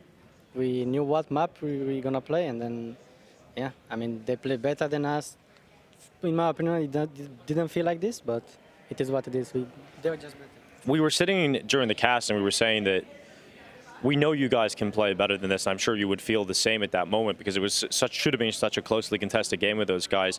It is the opening game. Everybody can be a bit shaky. You feeling good that you can recover this coming into your next game? Of course, we feel. I mean, even though we lost the first game, we feel good. I mean, even the last RMR, we started with 0-1 and then we qualified. We can do it again. I'm pretty sure. And then, yeah. In your opinion, what is something you guys will be able to fix quickly after that first game? Probably the comps and then the mid-round calls, because that's what we are missing, I think, especially on T side. And then, yeah, if we fix this, it's gonna be way easier than before. What do you think of OG? Because right now, obviously, they've got the IGL issue. Obviously, bringing Nico in instead of Nexa. We just heard Flame say how that's a bit of an issue for him. For you guys, does that make you feel a little bit more confident? Definitely, but we don't need to take it this way because, yeah, they haven't stand in, the IGL stand in, but if they shoot heads, and I mean, everything can happen. Like, you can have an IGL, you cannot have it, but in the end of the day, it's just if you shoot heads. Awesome. Good luck in your game. Thank you. In the end of the day, just shoot heads. It doesn't matter who's on your team. If you click heads, you win. That's a good mindset to have. Yeah, back to basics. The odds over at Unicorn are going to tell us that OG are favorites right now. So I think that makes sense. But again, best of ones, they are just notoriously very hard to predict. I'm happy that that I just get to sort of watch and enjoy the game. There's so much riding on this. I don't know. I mean, he's not wrong. Last RMR, they went 0-0, then they came back and qualified anyway. GamerLegion, maybe they could do it again. I think this would be a huge boost of confidence for them if they could actually beat OG. Obviously, one of the more established names that is in this part of the RMR. So I bet they'd feel real good tonight if they managed to do it. But it's not going to be easy. I love the fact that we're on Ancient. It means everyone's going to be feeling comfortable at home. Yep. No one is going to, I mean, both teams have no real excuses here. No, it's home turf for both of them at this point. And yeah, I mean, I can see what I was talking about as well in that interview. I mean, you have a look at the stats from that previous game against Apeks, and as Dinko was saying, like, we thought it'd be a lot closer, but we did see JL kind of have a masterclass, 29 kills to his name, and then we didn't really see, well, we saw one person go positive, that being I, and he went +1. It was 19-18. So, yeah, everyone just kind of fell asleep a little bit at the wheel, at least in that game, and hopefully they've been able to kind of reinvigorate themselves coming into their second game. I mean, they've got their chicken mascot, which if they're not squeezing that to tilt their opponents, then I'm going to be upset. I'm going to be completely honest with you. I want to see that thing going crazy down the mic. But yeah, GamerLegion needs to bounce back pretty damn hard here. We expect a little bit more from them, and especially going into that Apeks game, I think a few of us even said that they were going to win that one, which of course wasn't the case, hence them being here. What are your thoughts on this one, Anders? Are you thinking OG are going to be able to take this one? I mean, if we're looking purely statistics, it makes sense, right? I haven't really taken too many risks with my predictions so far in the day, so I picked OG for this one as well. It's very, I don't quite want to say 50-50, but it's not far off. I think these games are so hard to predict, which is what makes them so good to watch. And we're heading into it now. We're on Ancient to begin with. GamerLegion going to be on the CT side, OG on the T side. And we know they're going to be feeling comfortable. They're setting up, flashes going into the B-bomb site, and Fiku leading the charge, looking for a victim with that Glock. He hasn't found one yet. Sui instead, and Chaos coming back into it. This is looking very good for the defense. Bomb is on the ground, and they are getting slaughtered on that T side. Just Dexter in a 1 versus 5. They were on the side, Cody, with flashes and everything, and they got no kills. I mean, it just fell to the wayside, right? How much do you believe in Dexter supremacy, chat? That is the real question. Do you think that he's going to be able to clutch this out and do us a 1v5? That is the real one here. Glock in hand, no utility, no armor.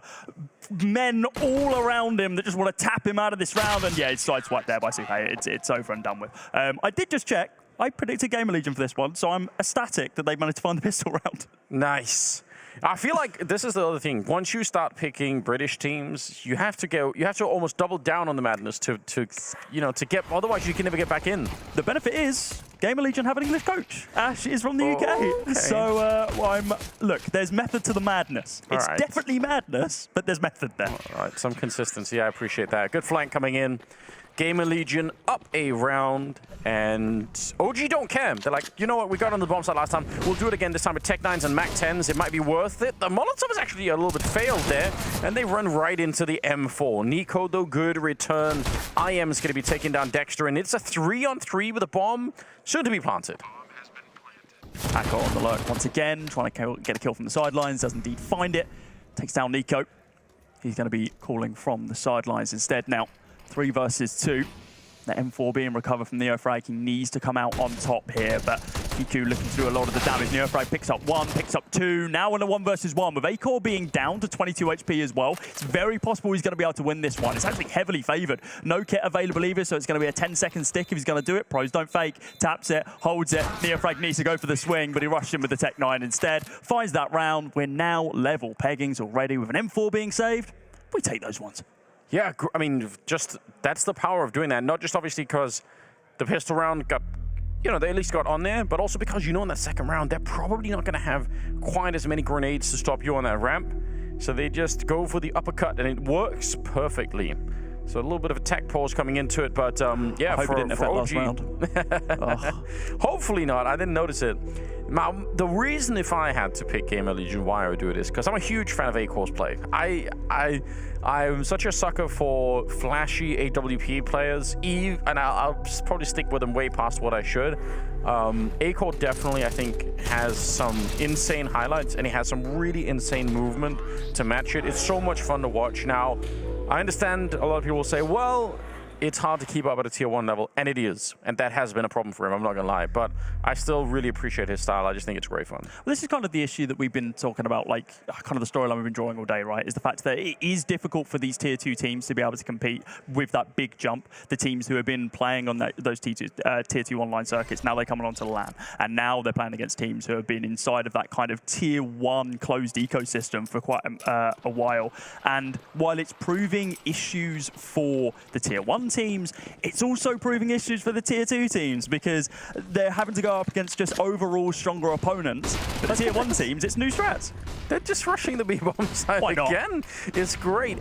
We talked about this earlier. When you can condition the defense to be nervous about a bomb site in particular, that can work for you for the rest of the half. They have to worry about this B-rush all the time. What it means is they're going to be overstacking it. They're going to be using more grenades at the start of the round, and a whole meta part of the game, if you're new to it and you don't know what we're talking about here, if you can make the defensive team use grenades early on, then they won't have them later. They won't have them to retake the bomb site, and just generally they're going to be lacking them in important situations. So it doesn't seem like it's a lot. It seems pretty one-dimensional, like just rush B, just rush B. It's the meme strategy, rush B again. But it actually is accomplishing a lot down the road, and it'll be interesting to see if GamerLegion fall victim to that a little bit later. We will certainly point it out if they end up going A and suddenly there's nobody there. Oh, they try and do it again. Read this. Yeah, well, that doesn't matter. There's USPs. Deep flash here. Oh, they will get the first one. This is not bad. Acor will pick up a kill. They are all going to get slaughtered in that corner, unfortunately, but they've done some significant damage. You know what? Fair play to GamerLegion. 3 kills. It's not bad. This is quite funny because you were talking about the conditioning, and it's like, you know what? We have pistols. We need to gamble sight. Well, they're just going to push B again. So let's just go B anyway, and then just get the round over and done with. And they do pretty well there, finding them, 3 kills in that round, being able to just hurt that T-side economy even more is, crisp, clean. We like those. I hope they rush B again now, just for the memes. You know, you've done it 4 rounds in a row. Just keep going at this point. It'll be even funnier, you know, the 5th time. Oh, come on. Strats going mid. What is this? Try hard. We did not sign up for this. Commit to B like a real man. Molly going to go in, and we're going to be seeing this 2-man setup just inside of Cave.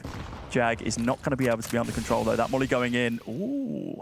Suhei wants to go for a fight here, but is still a little bit apprehensive about going too deep. We do have that AWP set up there from Acor.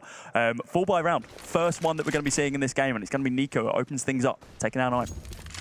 Yeah, what a fight to win in the middle after the fact. Acor, though, taking down Flames. Almost looked like he wanted to push through. Sui back here is going to be getting a kill on Neofrag, where Fiku is back double headshot with the AK, and NiKo and Acor. You can smell him. Both Danes on opposite side of the smoke here. Yes. He misses the chance. I don't know if that was a quick or a no scope, but either way, NiKo is quick to spin around, and it leaves Isaac 1 versus 3 here to try and do something I don't even know. You've already lost a couple of rounds here. Maybe it's worth it to give it a shot, but Dexter's going to be ready at the back of the bomb site to take him down. Very efficient, and it's another round. Even if it's not a rush, it ends at the B bomb site, just continuing that pressure and forcing GamerLegion eventually to try and make some changes. Slightly less cringe then. They tried to go for some actual strats, but they did end up in B, so it's okay. We'll allow it. We'll allow it. We won't dock anything against them. They still ended in B. They won the round. OG, do it again. Oh, no, this is actually a set play now. We're going to be seeing a split over towards this A bomb site. They're going to be dropping it down, getting this early mid control once again, but this time actually posting themselves up more towards this A bomb site. And we're going to be seeing a rush, which makes sense, right? It's pistols. Like, you just got to go for a gamble here. Isaac hasn't been cleared. They don't know he's here, and he might be able to backstab at least one of these opponents. Well, there goes Fiku, but not good for the second onto Dexter. It's possible this is another step in the conditioning, though, because if they send one person to the B bomb site to throw a Molotov and flashbangs over the wall, the question will be how will GamerLegion react in that round later on. And it's fine to leave a couple of rounds of silence like this where you're really showing your hand. You're saying, when we don't come B, it's really silent. Yeah. It's super quiet. Don't worry about it. There's nothing going on. So when you finally fake it, eventually, if they do, it could feel really like, oh, the urgency is there for the B defense, and they might sort of overreact a little bit. Most people watch the game used to this kind of thinking, I think, but yeah. I feel like for the majors, there's always a really good shot that there's a bunch of new people watching that haven't really seen before. Yeah. So it's especially considering this is the last CSGO one. I mean, this is the new influx of players that we've been seeing. We've hit the highest player peaks that we've had in CSGO's lifetime. We're hitting like what 1.5 million players now concurrently, which is absolutely insane. There's a high likelihood that some of those players are brand new and they're tuning in. They've been like, oh, Counter-Strike? Pro scene? Let's have a look, see what's going on. Check it out. Exactly. But yeah, to give you guys who maybe knew a little bit of context, welcome to the qualifiers. This is the RMR, the first of 2 EU RMRs. If you get through here by winning 3 games, then you go through to the major in Paris. If you lose 3 games, you're sent home. Unless you lose 3 games later on, then you get one more second chance, but that's it. Yeah, the major is always such a special time of the year. It just, the kind of Counter-Strike that gets played here, it just has a different weight to it. It's a different feeling overall. It's so enjoyable. Timeout's been called by GamerLegion. They are sick of losing, which I can understand why. They're playing on the CT side. We've already twice today seen what a devastating effect it could have if you have a bad start on the CT side of this particular map, because it is generally kind of a CT-sided map.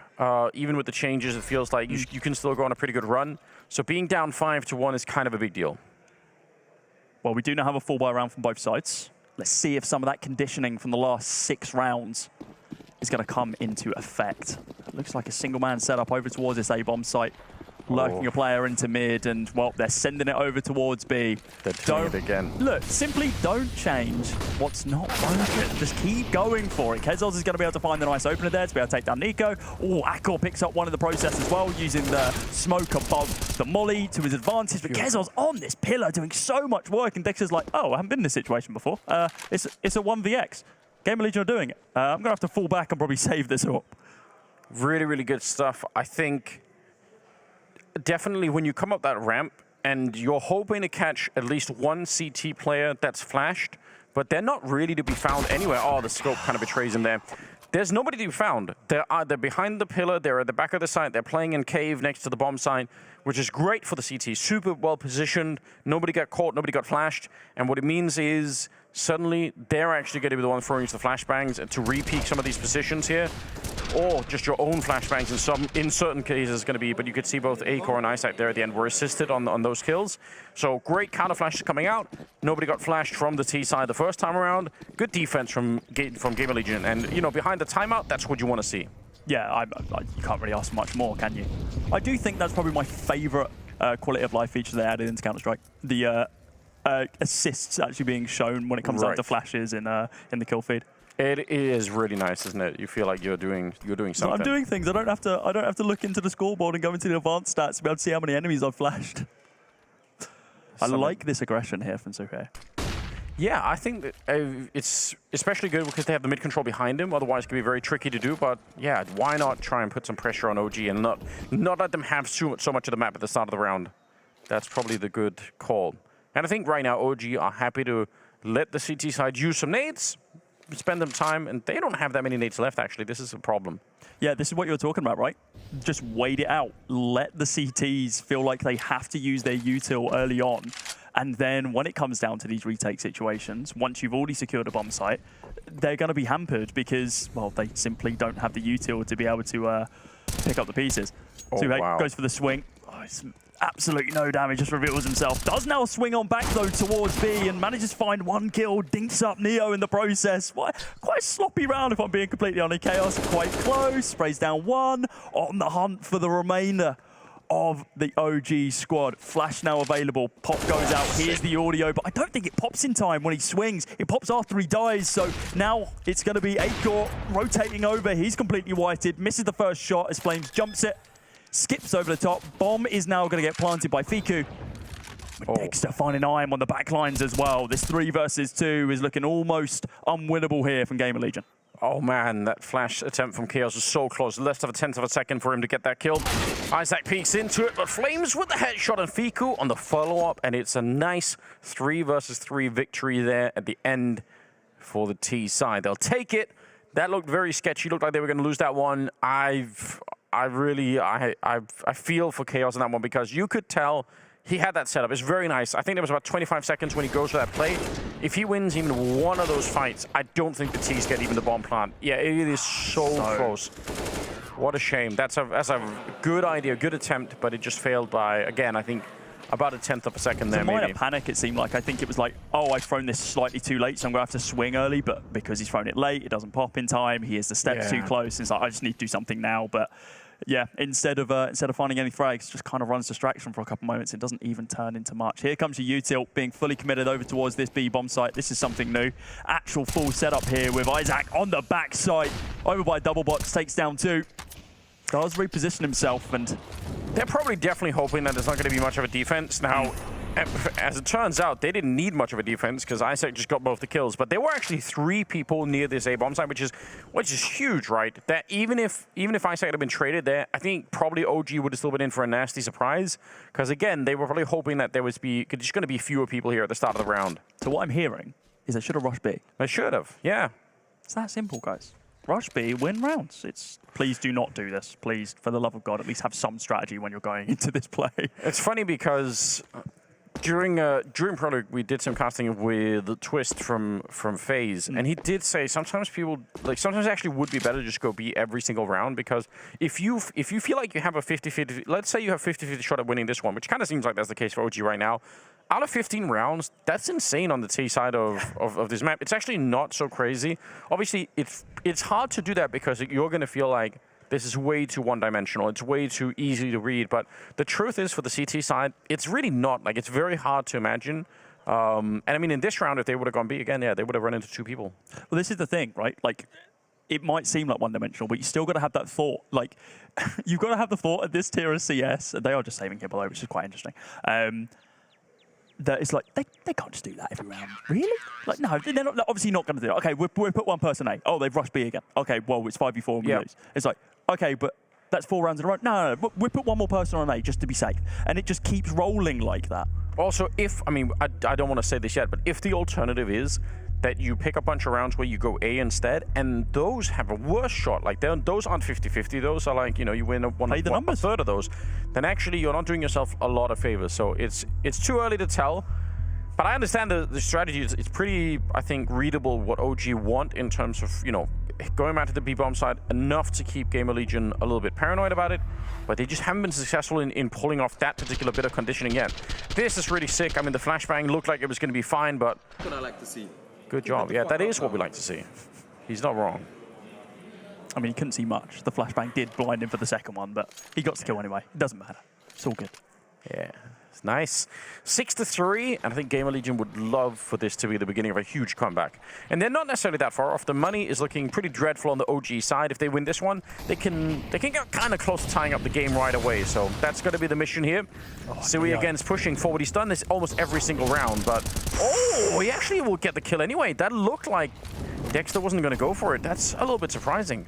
Yeah, it seemed like Dexter just caught a little bit napping there. He was holding on the angle, but of course with the molly down, like the smoke that was there, just certainly not helping the situation. Yeah, it was one bullet. Chaos does so much damage with the HEs anyway, so dropping Neo frag in just a single round of the M4. Acor on the back line is going to be able to find Nico, but this wrap here from Flames is really nice in Red Room. He's now going to be on the hunt for a little bit more, of course. He has an inkling there's someone over towards Donut, but doesn't have the positional advantage to be able to take him down. Fiku, bomb on his back.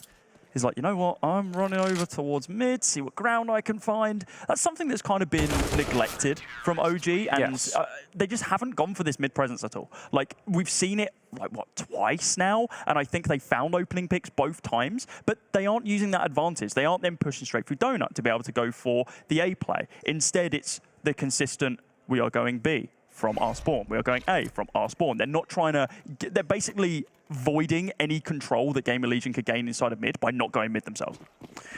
Very curious that they repeat Acor at that ramp after the initial fight, because if there's one thing you've got to know about Acor as an AWPer is that he loves those consecutive fights. Like, if you put a lot of pressure on him, that's generally where he's going to be playing, I think, pretty well.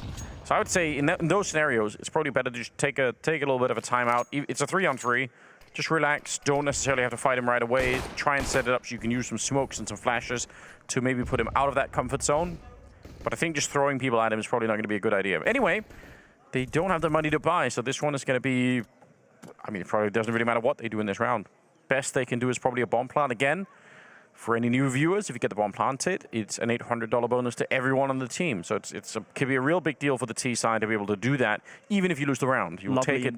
Injection of money. Yeah, it doesn't seem like a lot. I mean, in the grand scheme of things, in an individual round might not make all the difference in the world, but down the stretch of things, it can make a pretty big difference. Add that onto loss bonus, add that onto win bonus, and it starts adding up. You get there eventually. It starts to look a little bit better.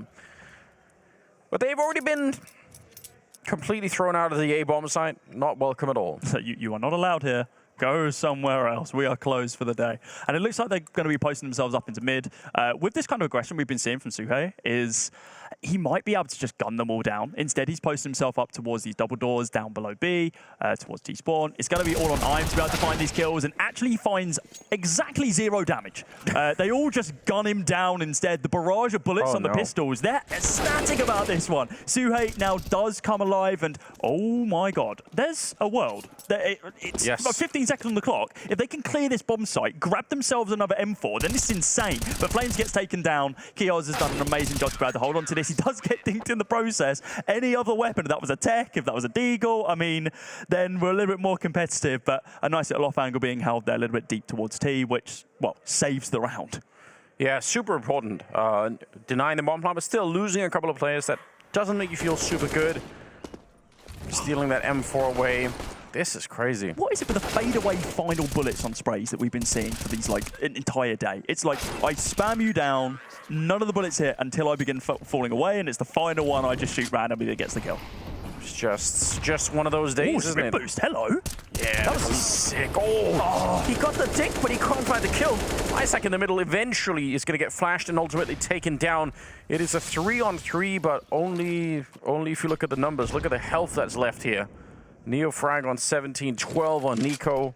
This is a pretty tough round for OG to try and win, which for GamerLegion's point of view is amazing. They want to get back in this game and try and see if they can have a real say at it. They can still get to 9 rounds. If they get that, that would be a sick comeback. What's dangerous is that the first point of contact they're going to be seeing if they go over towards this A-bomb site is Acor. And if he misses the shot, then it doesn't matter how much HP they're on. True. They're going to be able to almost certainly find that kill if his movement isn't crisp and clean enough. Look at this. They're re-aggressing into the middle in spite of the fact that it's a 3-on-3. I don't necessarily hate this. Especially because they got Acor so far back that they're probably just going to be trying to retake whatever bomb site it is. Actually, they keep moving. Wow, this is so crazy. Nico's going to be calling it out, saying, hold on. Somebody's escaped the middle. Neofrag's on this side and going to be peeking right into it. He does see Echo, but he can't let the bullet off in time. They might be able to just run for the bomb plant right here and at least get that, but winning the after plant would just be very, very tricky. Yeah, but Nico on 1 HP as well. He took 11 from that fight earlier on. And when, well, you're on 12, you do the maths. It's not going to work out too well for you. Boosted up now is Viku. He's going to be holding this, this off angle, waiting for the swing, but with all of them getting posted up inside of Temple, if they swing on through, Nico does just miss the shot, sprays down one, looks for the second here. There's it's pretty close, pretty close. He needed to hit that second kill, and then there was a chance in that 1 versus 1, but not to be the case. They get them on planted, they get that consolation at least, but it's going to be another round for the CT of GamerLegion. Yeah, good stuff. I do like the proactive plays in the middle. Instead of waiting around, they actually go look for the information. Because obviously, if you put one in A, one in B, and one in middle in a 3-on-3 like that, you're asking basically to play a 3 versus 1 on one side of the map before the teammates could really show up. So mathematically, it makes sense to group up and try and look for something. That's what they did, and now they've tied up the game. It's 6-6, moving into round number 13 and running right for the middle with the Tech 9. This is actually scary if your IM on the other side. You've got to be really careful. Those Tech 9s up close are just so dangerous. Amount of damage they do, the rate of fire, just the spread, it is 3 kills. Well, nice. Only if you can see your opponent.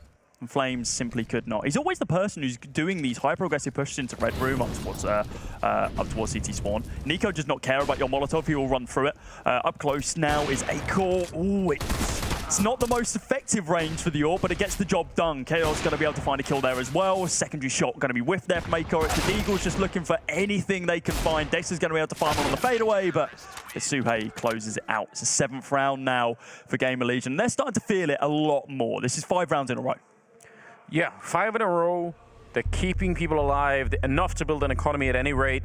Slowly but surely, things are moving in the right direction. So pretty well played. Hard to make a comeback again when you have this kind of a dreadful start. Now it's OG that are taking a second timeout to try and talk things through and kind of figure out what is it that we need right now.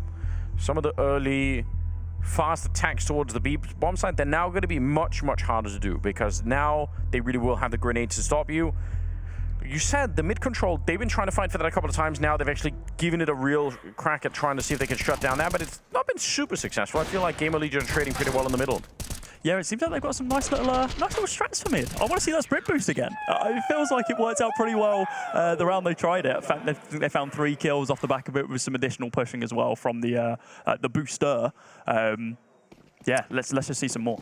Those were some good woo sounds, but when, like you mentioned earlier, when you bring the chicken, why not squeeze the chicken? Yeah. It makes a noise. Everyone knows what that chicken sounds like.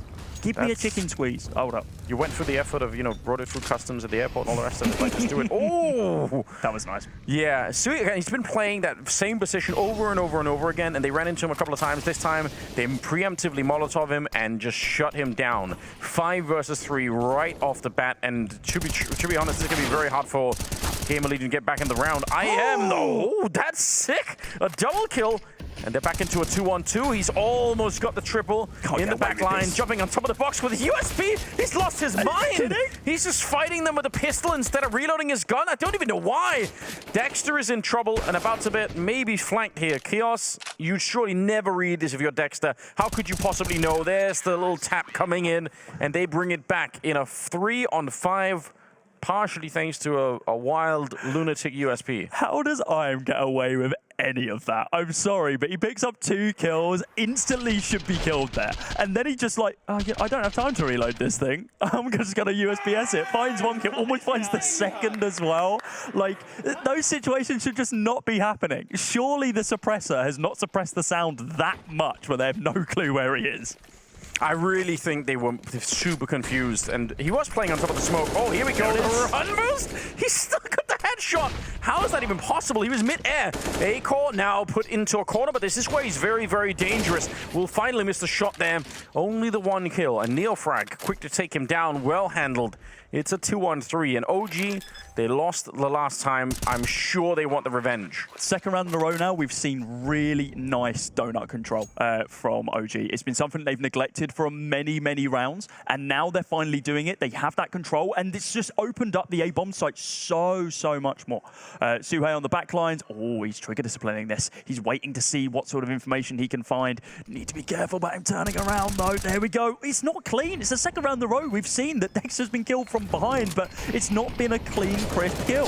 That molly going down now, I think, kind of secures the round. Oh, Vicky, excuse me. Pop flash goes in, and Neofrag's looking to shotgun it as well. Not going to be able to find anything. 2 seconds remaining. Needs to get him. Hits the no-scope. Hits the second as well to be able to close it out. It's an 8-7 half. GamerLegion still in the lead.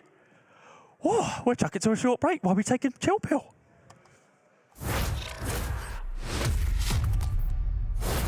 Okay, so I have 5 rounds, and if I nail someone in the first shot, I'm gonna walk out the door. Flusher is the first guy I'm gonna get.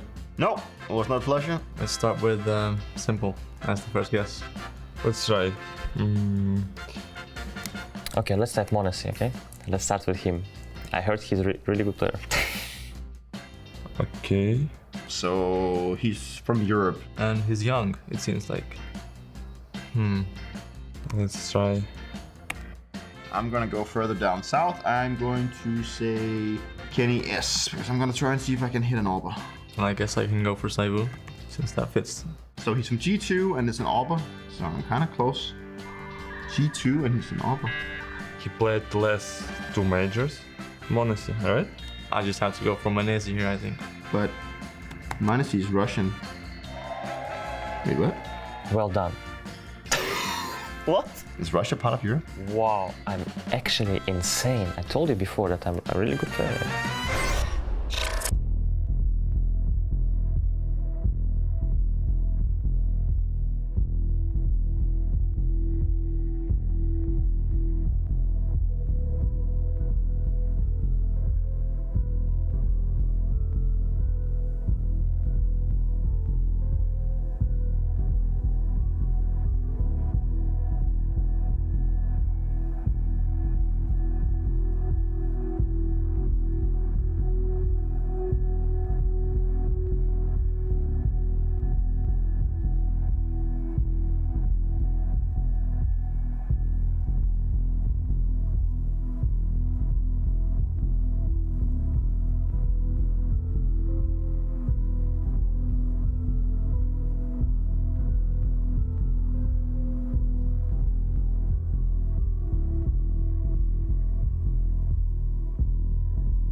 Here we go. It's OG versus GamerLegion. Second half is coming up. We're an Ancient, and it's actually been surprisingly close. It looked like OG were going to run away with the whole thing at the start, but this round is one to look back on. Neofrag getting 3, then 4, then 5 at the end. He actually started with the triple. We just all forgot about it, but he double no-scoped them to get that last round on the board. It's been some really spicy Counter-Strike that we're seeing, and I'm pretty sure that OG were convinced that they had actually put out the Molotov on the other side? Yeah, we were having a discussion, right? It's like, actually, what happened there? Because it was such a hectic round. But yeah, they managed to recover it in the end. Yeah, didn't realize that was an ace. Apologies, Neofrag, but it was a crazy one either way. Yeah, what a way to end that round. Double no-scope's nice. Double no-scope. I don't think they push through the smoke unless they think that the Molotov has been extinguished already. I just think they're waiting on the other side. But there were a lot of grenades flying back and forth. They must have someone's probably just made the call and said they put it out, like it's already been out extinguished. And then you think they might be defusing. Here we go. Pistol round is coming up. Dexter with the dualies, but he never really got them firing properly. He did get a headshot, but Chaos and Acor are coming straight back into it with the Glocks, and they're going to be able to steal those dualies eventually. And it's a 3 versus 4. He needs to warm them up next time before he starts using them. That's true. He They starts take a little bit up. It's a little bit of a spool. It's like the Nega. If you start spamming after a while, it's like, okay, yeah, cool. That is not how they work. It feels like it, though. At the beginning of CSGO, so now quite a long time ago, if you bound your fire to the scroll wheel, they had unlimited firing rate. So the Tech 9. There was there's no real upper limit. You can just keep going really hard at it, which is good fun and a little bit overpowered. Here we go. Flames flashed in. It's a really nice idea, but he misses the headshot that he was looking for, and now Fiku is pretty much dead behind it. It's a great pistol round for Chaos. So far, he's got the triple, and they're up against Nico in a 1 versus 3, and they have no real incentive to go and fight him. He has to try and find 3 kills and defuse the bomb. Why would you make it easier by making it 2 kills? Chaos does want that 4K, though. Yeah. That's the incentive. It's, hey, I get a 4K in the pistol round. It's always nice to have, right? Pad those HLTV stats. Nico, just trying to tap away, seeing what he can find, but it's going to be absolutely nothing. With no kit, there's not a chance in hell he wins this round. Does take down Im. He's going to be able to find Acor as well on the swing. I think everyone is dead to the bomb here, so there's a world in which Nico just runs away to be able to potentially save, but no. They've actually timed it pretty well, so I don't think the bomb goes off, and they actually managed to save their armor for the next round, which is always nice to see. Yeah, not bad. I mean, about the best that he could have done. I don't think anything would have made a difference there. That's so unfortunate for Dexter. There were so many people there as each gun was like just missing. He gets one. He's so... Yeah, he wasn't behind any cover either. I mean, No. if he would have kept running or hadn't run quite as far, then he would have been probably in a better position. But that's easy to say with the hindsight. 9-7 the scoreline. GamerLegion with a victory in the pistol round of the second half. That is amazing news to them as they are looking for a little bit of an upset. We did say at the start, and I think the stats also kind of bearing it out, that OG are the favorite team here. But this is definitely doable for GamerLegion. Not necessarily easy, but they have a little bit of a head start now.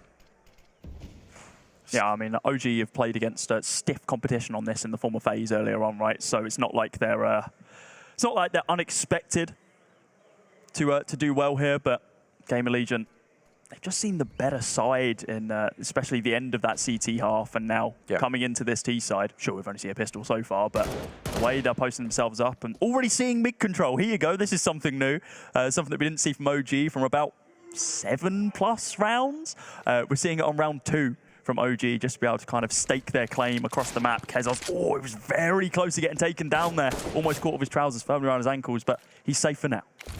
Yes, a real scary moment. They do have a scout and 4 deagles on the CT side, so... We do like that buy. It's a good buy.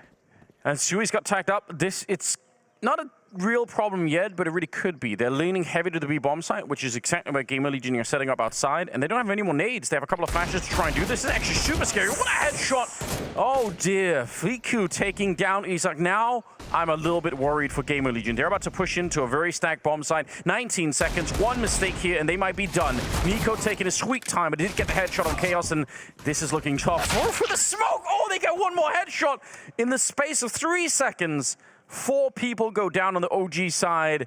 GamerLegion, they should be thinking they're lucky stars they get through that round. We were talking about warming up and the Julies being the thing that needed warm up. Instead, it's Im who needed that warm up. He had a little bit of a slow first half of the first half. Towards the tail end, he started to do a lot more, then bumped himself up to 7 kills. Now we're seeing it again here as well. These random sprays through the smoke. Oh, we think there's someone there. Oh, I'll pick up 2 kills. Yeah, why not? Jump myself up to 9 frags. Let's keep doing that. We are seeing some similarities here, though, from what GamerLegion were doing between what OG were doing. They're liking this B-bomb site. And OG, they're looking to contest this in only the way that OG can. Stacking 5 people inside of Jag and hoping and praying that they can find 1 or 2 kills. I don't know why they have a flashbang on Flames, unless they know like a really sick pop flash. That flashbang's not going to help them there. I feel like you have to bounce it off of something, and then any pro player is going to be able to turn around and just kind of avoid it. So a little bit confusing. I don't mind the stack necessarily. I just feel like the flashbang they bought kind of makes it irrelevant. No idea why Kios is deciding to fight that with a Glock. Doesn't seem like it's at all important, but it doesn't matter. They're going to win the round. They did have 2 casualties though on the T side. May they rest in peace. That's economic damage dealt, and that's what they're going to see that as. It's okay, round's over and done.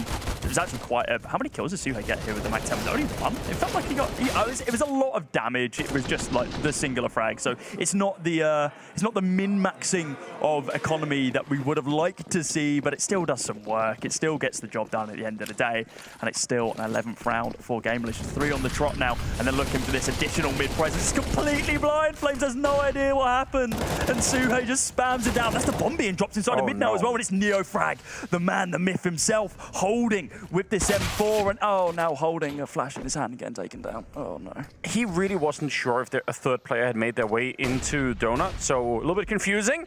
Still a 3-on-3 Nico. It's such a lineup. He's going to get both of them, even if Isak was watching, and well played by him to actually keep his eye on that, but it was just too much. The bomb is lost in the middle, and it's a bit of a disaster for GamerLegion. From a great start, the Mac 10 just so mobile in the middle, and getting that first spray on the Flames was absolutely sick, but there should be no way that ACOR can make it back into this round. They have the bomb, they're going to smoke it off, and if they have another smoke even on Fiku, if they really wanted to bring him in, they could. I mean, he's rotating round, right? He's like, yeah, you know what? I'm just going to bounce this one off, and is it actually landing in the right spot? No, it's actually smoking off Nico a little bit here on the back lines over towards Red Room, so it's just in case someone lurks around. They have no clue where Acor is here, which could work in his favor. There is actually plenty of time for him to be able to make a play. It's almost certainly not going to convert into a round, but at least it could be a bomb plant. The low HP player in the form of Nico going to get taken down by Acor. He's in a position to be able to grab the bomb, grabs it, but grabs a bullet in between the shoulder blades in process as well. No bomb plant for you, no round for you. OG, they're on the board in the second half.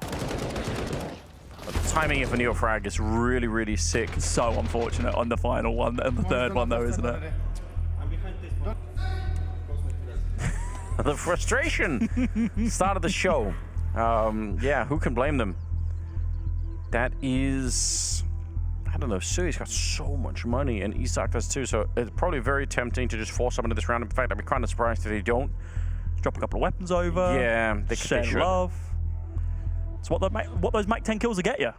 Yeah. Will definitely help out when it comes down to those rounds, which realistically you shouldn't have a buy, but I've found some pocket change to be able to farm over. Yeah, in case you forgot, by the way, there is another stream going on where Into the Breach are playing Sprout, I believe. And actually in the lead. Yeah, I was surprised. That's an interesting one. I mean, Sprout have had their ups and downs recently, right, with a few changes. So Into the Breach, they've been pretty consistent when it comes down to roster for a while. So at least they have that going for them as well. Along with the UK buff as well, of course, which is definitely a real thing and not something I've just made up on the spot. AK, he did shoulder peek that. Does he see it? Now he certainly does. That was labored. Good opening, although he does take a fair bit of damage. Dexter missing a shot that should have been very straightforward. And OG now with a very tough choice. They don't have a lot of money unless they get a kill through the smoke here. Saving these 3 rifles is probably statistically the better play. Even if it really sucks, you don't really get to play for the round at all. Yeah, it definitely feels bad. It's quite interesting that they play Flames on that long angle instead of Dexter, and Dexter playing up close and personal with the AWP. Like, swapping positions there surely opens up some more opportunities for Dexter. Maybe it came down to the utility and wanted to have more utility over towards mid just in case. But I don't know, it feels like those roles certainly should have been switched, and Dexter then had the opportunity. Of course, Flames goes down, but he had the opportunity to be able to potentially save if all things do go south on the A-bomb site for those first 2 contacts. Yeah, I think it's got to be sort of a pre-prepared situation where he does have a kit, but surely they're not going to be silly enough to walk away. But we've seen it happen so many times. He'd need to get at least a double here. Acor sticking around. Now they're starting to run away a little bit. He's thinking about it, Nico. If he goes through He's sneaking up close, and Acor is thinking about it too. There's the tap on the bomb. They're going to stop him. It's fine. Well played from Acor. Otherwise, nice attempt from Nico. You love it. It's so rare that we get to see that in Tier 1 Counter-Strike, but, you know, about once a year, somebody will be successfully doing that. I think this is specifically an attempt for the AWP to be able to try and help out Neofrag in that little adventure. But man, it did not work out. I kind of almost wish, like I think the AWP is there for anyone wide swinging, but obviously when Neofrag dies, the AWP is now just kind of weirdly on its own. And there was no wide swing coming out, just IM opening up, I think it was, or it was Isaac, and really, really good job. Nobody on the OG side, a 12-8 scoreline favoring GamerLegion. This is really impressive. They are not that far away from taking this map. No, not at all. And if we're looking at the scoreboard, we're looking at everything set up at this current moment. This is basically a 13. There's no competition over on this B-bomb site. They're going to be able to get it planted, and when they do eventually come over with the little to no commitment that we've seen from OG, it's going to be pistols. We've got a P250, we've got a Deagle, we've got a 5.7 and 2 USPSs. All we're missing is some Jollies, and we have one of each, but no pros use revolvers anymore, thank God. What's your view on that absolute monstrosity? It seems to be one of those guns where it's either just a complete meme, but if you buff it even a little bit, there's a good chance it's going to be way overpowered, right? Like when it first released, it was like one-tapping people. You don't, yeah, it's like a handheld scout that you can just use. Like, it's just better than a scout almost at that point in time. So yeah, I don't know. I like the idea of it. The concept of it's good.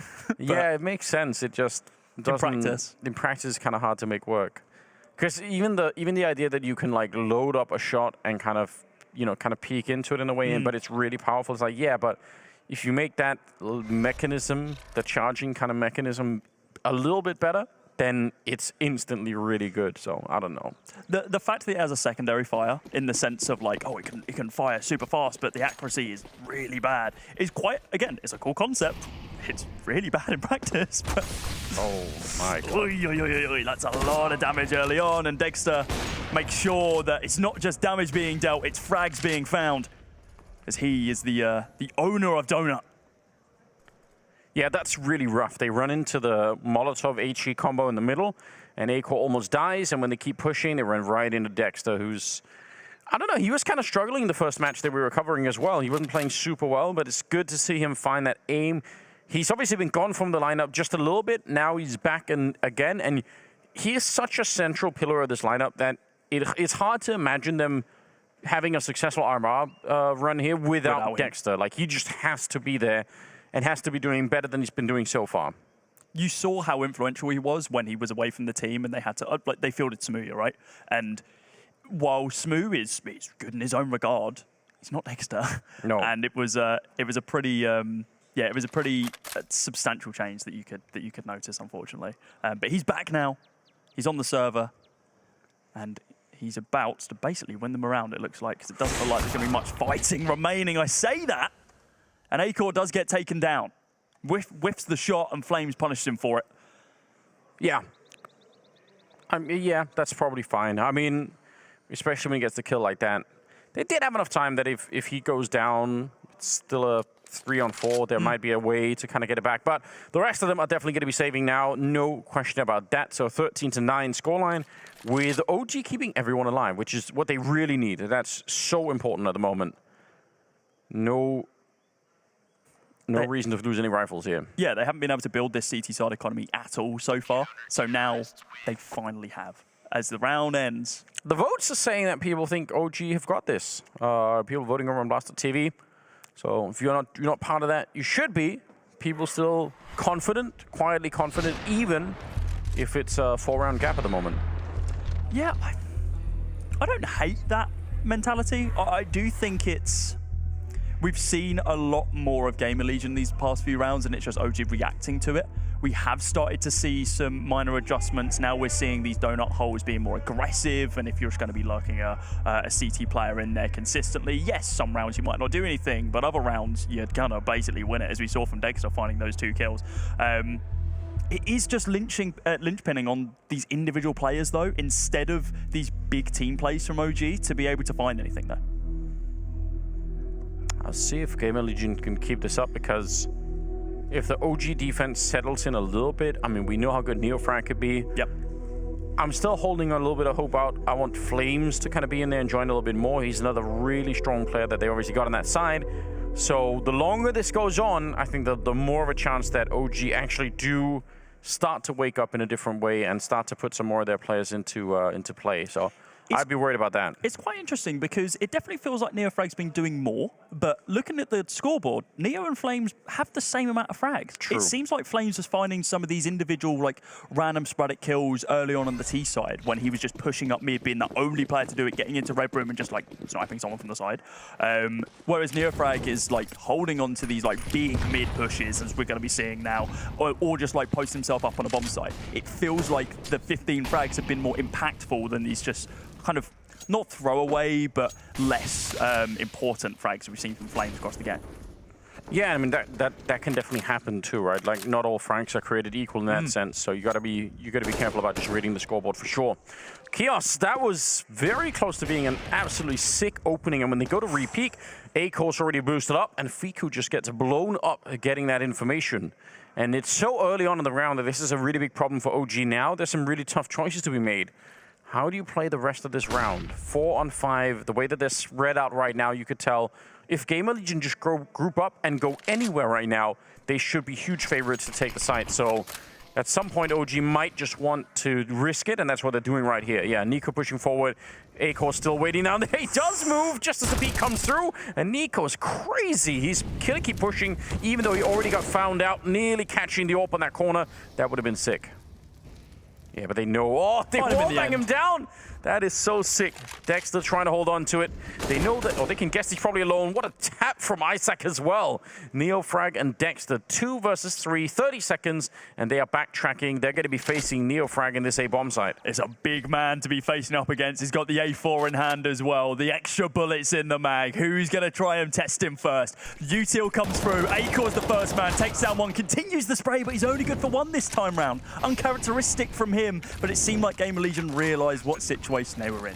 Dexter was going to be the first person there. If they see it's an M4 instead, okay, we know it's Neo. We know he's just going to continue holding the spray control. So we send the first person in, and then we delay the rest of the push. I swear, so the idea for him to keep spraying was really sick, but it felt like they paused for like a microsecond, and he actually stopped spraying, which you have to feel like if he had committed to it, might have actually worked out. But yeah, that's hard to say in the middle of that battle. I thought NeoFrag was going to be able to get every single one there. That looked really, really sick, but unfortunately, not going to be the case for him.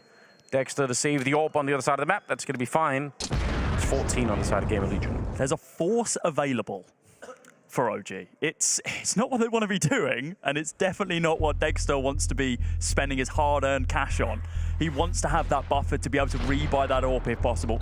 This is what you were talking about earlier on as well, by the way. The fact that A-Core, like, he will play this aggro angle, and it's like, if he can do it again and again, he will keep re-swinging you, and if you give him an inch, he will take a mile. Yeah. You swung him once, you didn't get the kill. He then holds that angle and says, peek me again, I dare you. You peek him again, and he wins it.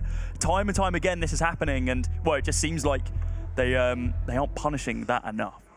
It's difficult if you're tricky on the CT side, right? There are T players on the ramp, and you want to peek even just to get the information, but there's an AWP boosted up on the other side. So if you go for that little re-peek there, you just get blown up. It's a nice little trick that they set up there on the GamerLegion side. It's really paying off for them at the moment. 14-9 the scoreline. 24th round is in play. And you said there was a force available. They're going to go for it. They're going to try and see if they can stop GamerLegion right now. Dexter's hard-earned cash. It has to be used for the betterment of the team. He will not be getting an AWP after this one if it all blows up in their face. But he's hoping and praying that with his investment comes another round. This double, excuse me, triple boost. They boost on top of the box and they boost once again. The spams through the wall. They are just trying to find some information. The re-smoke's there, but the smoke does nothing against A-Core. It doesn't gain anything right now, as we can see on the minimap, but... Yeah, there's nobody nearby at the moment. No reason I think Fiku's inside of the bomb site. Doesn't really have to come and fight this at the moment. Nico doesn't either. No, but this is an interesting 1-2 setup. Nico's going to be the first point of contact. Oh, a shutdown, and they're ready for it. Great read there for the GamerLegion side. They knew that that was a possibility, And it would have been different for sure if NiKo would have got the opening kill. Everything changes behind that. 100%. And now this boost, long There waiting. it is. A-Core rewarded for his patience as Neofrag gets shut down. And for OG, this is a force-up and a disaster as well. If they lose this round, they might very well lose this map. Dexter is thinking he's never going to financially recover from this. His investment is squandered as everyone falls to the wayside apart from him. The King of Donut is just sitting here. What a flash. Yeah, I mean, amazing flash. It was great. It connected big time, but yeah, I mean, this is not great for Dexter. He's a little bit upset about it all, but he's got the AWP. He's going to see what sort of economic damage he can do, but there's no way he goes for this. This is exit. Yeah, I mean, he probably is just trying to aggressively defend the AWP, hoping that not everyone exits this way, but just, you know, maybe one or two like it is. Going to be one, but now they know where he is, and they're definitely going to come for him. If they lose everything here, it's fine. Just get that AWP away from him. Picked up an AK to try and defend himself even further. It's a good couple of kills, but it is absolutely worth it for GamerLegion. They get the kill, they take away all the rifles, and now OG, with their backs against the wall, they need to win this one. It's super important. This is the issue that we were talking about around committing someone inside of Donut, especially someone as influential as Dexter.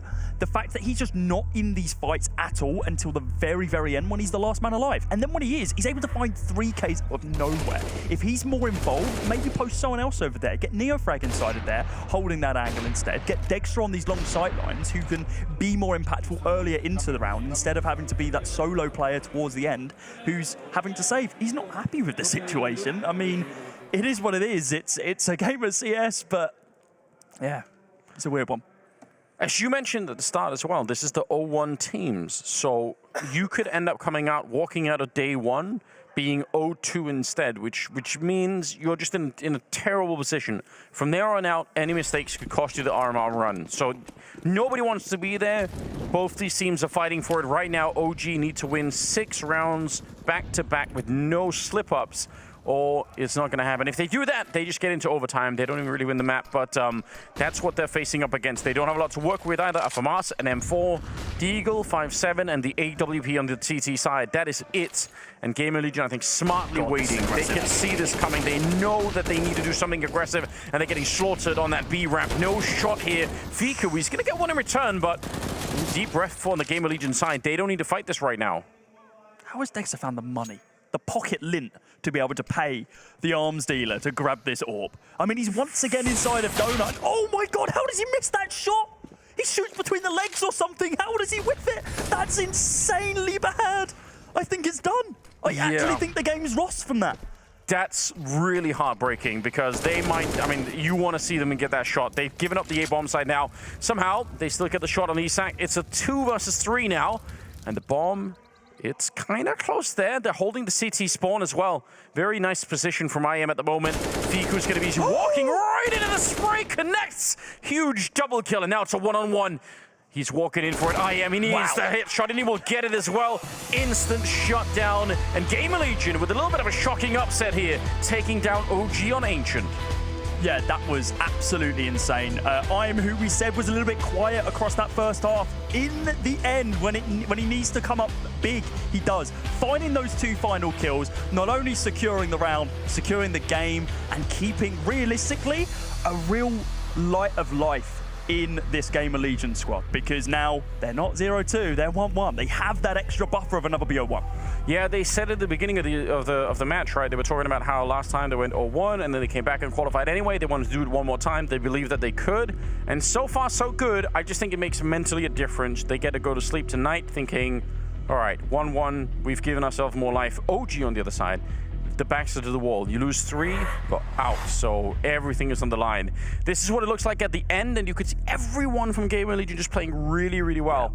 And for the OG side, it was a little bit more subdued, and I think especially some of the key players, even if Dexter has a good amount of kills, he could have had way more. And a lot of those kills, like you mentioned, they were at the end of rounds. They were exit kills trying to defend a rifle somewhere. It's not quite the same. Yeah, it kind of comes back to this question of the save meta that we've kind of entered into, right? It's just, cool, I've got this AWP.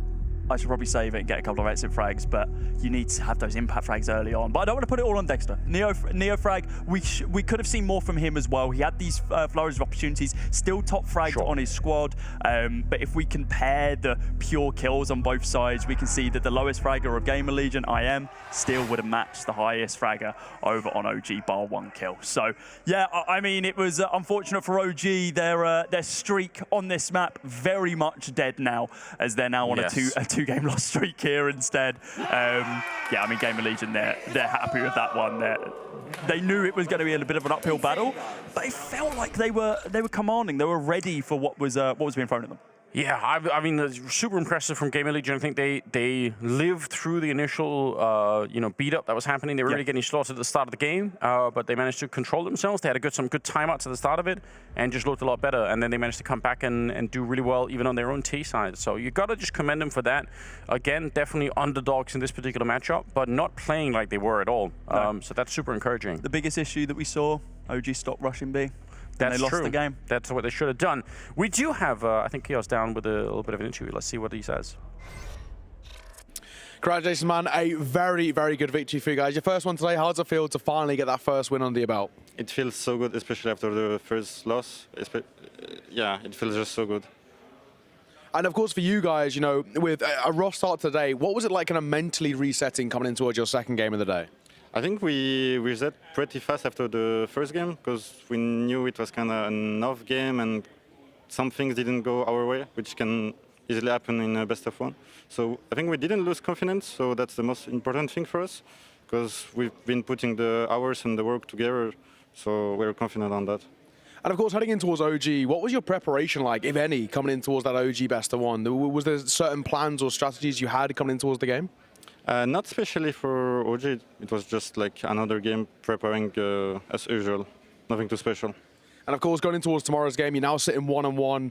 What's the thoughts and processes? Is it about kind of working on this now? You've now got a win under your belt. You've got the nerves out the way, so you're feeling all good. What's it like going in towards tomorrow? Going into tomorrow, even more confident. Like even individually, me and the team also, I think.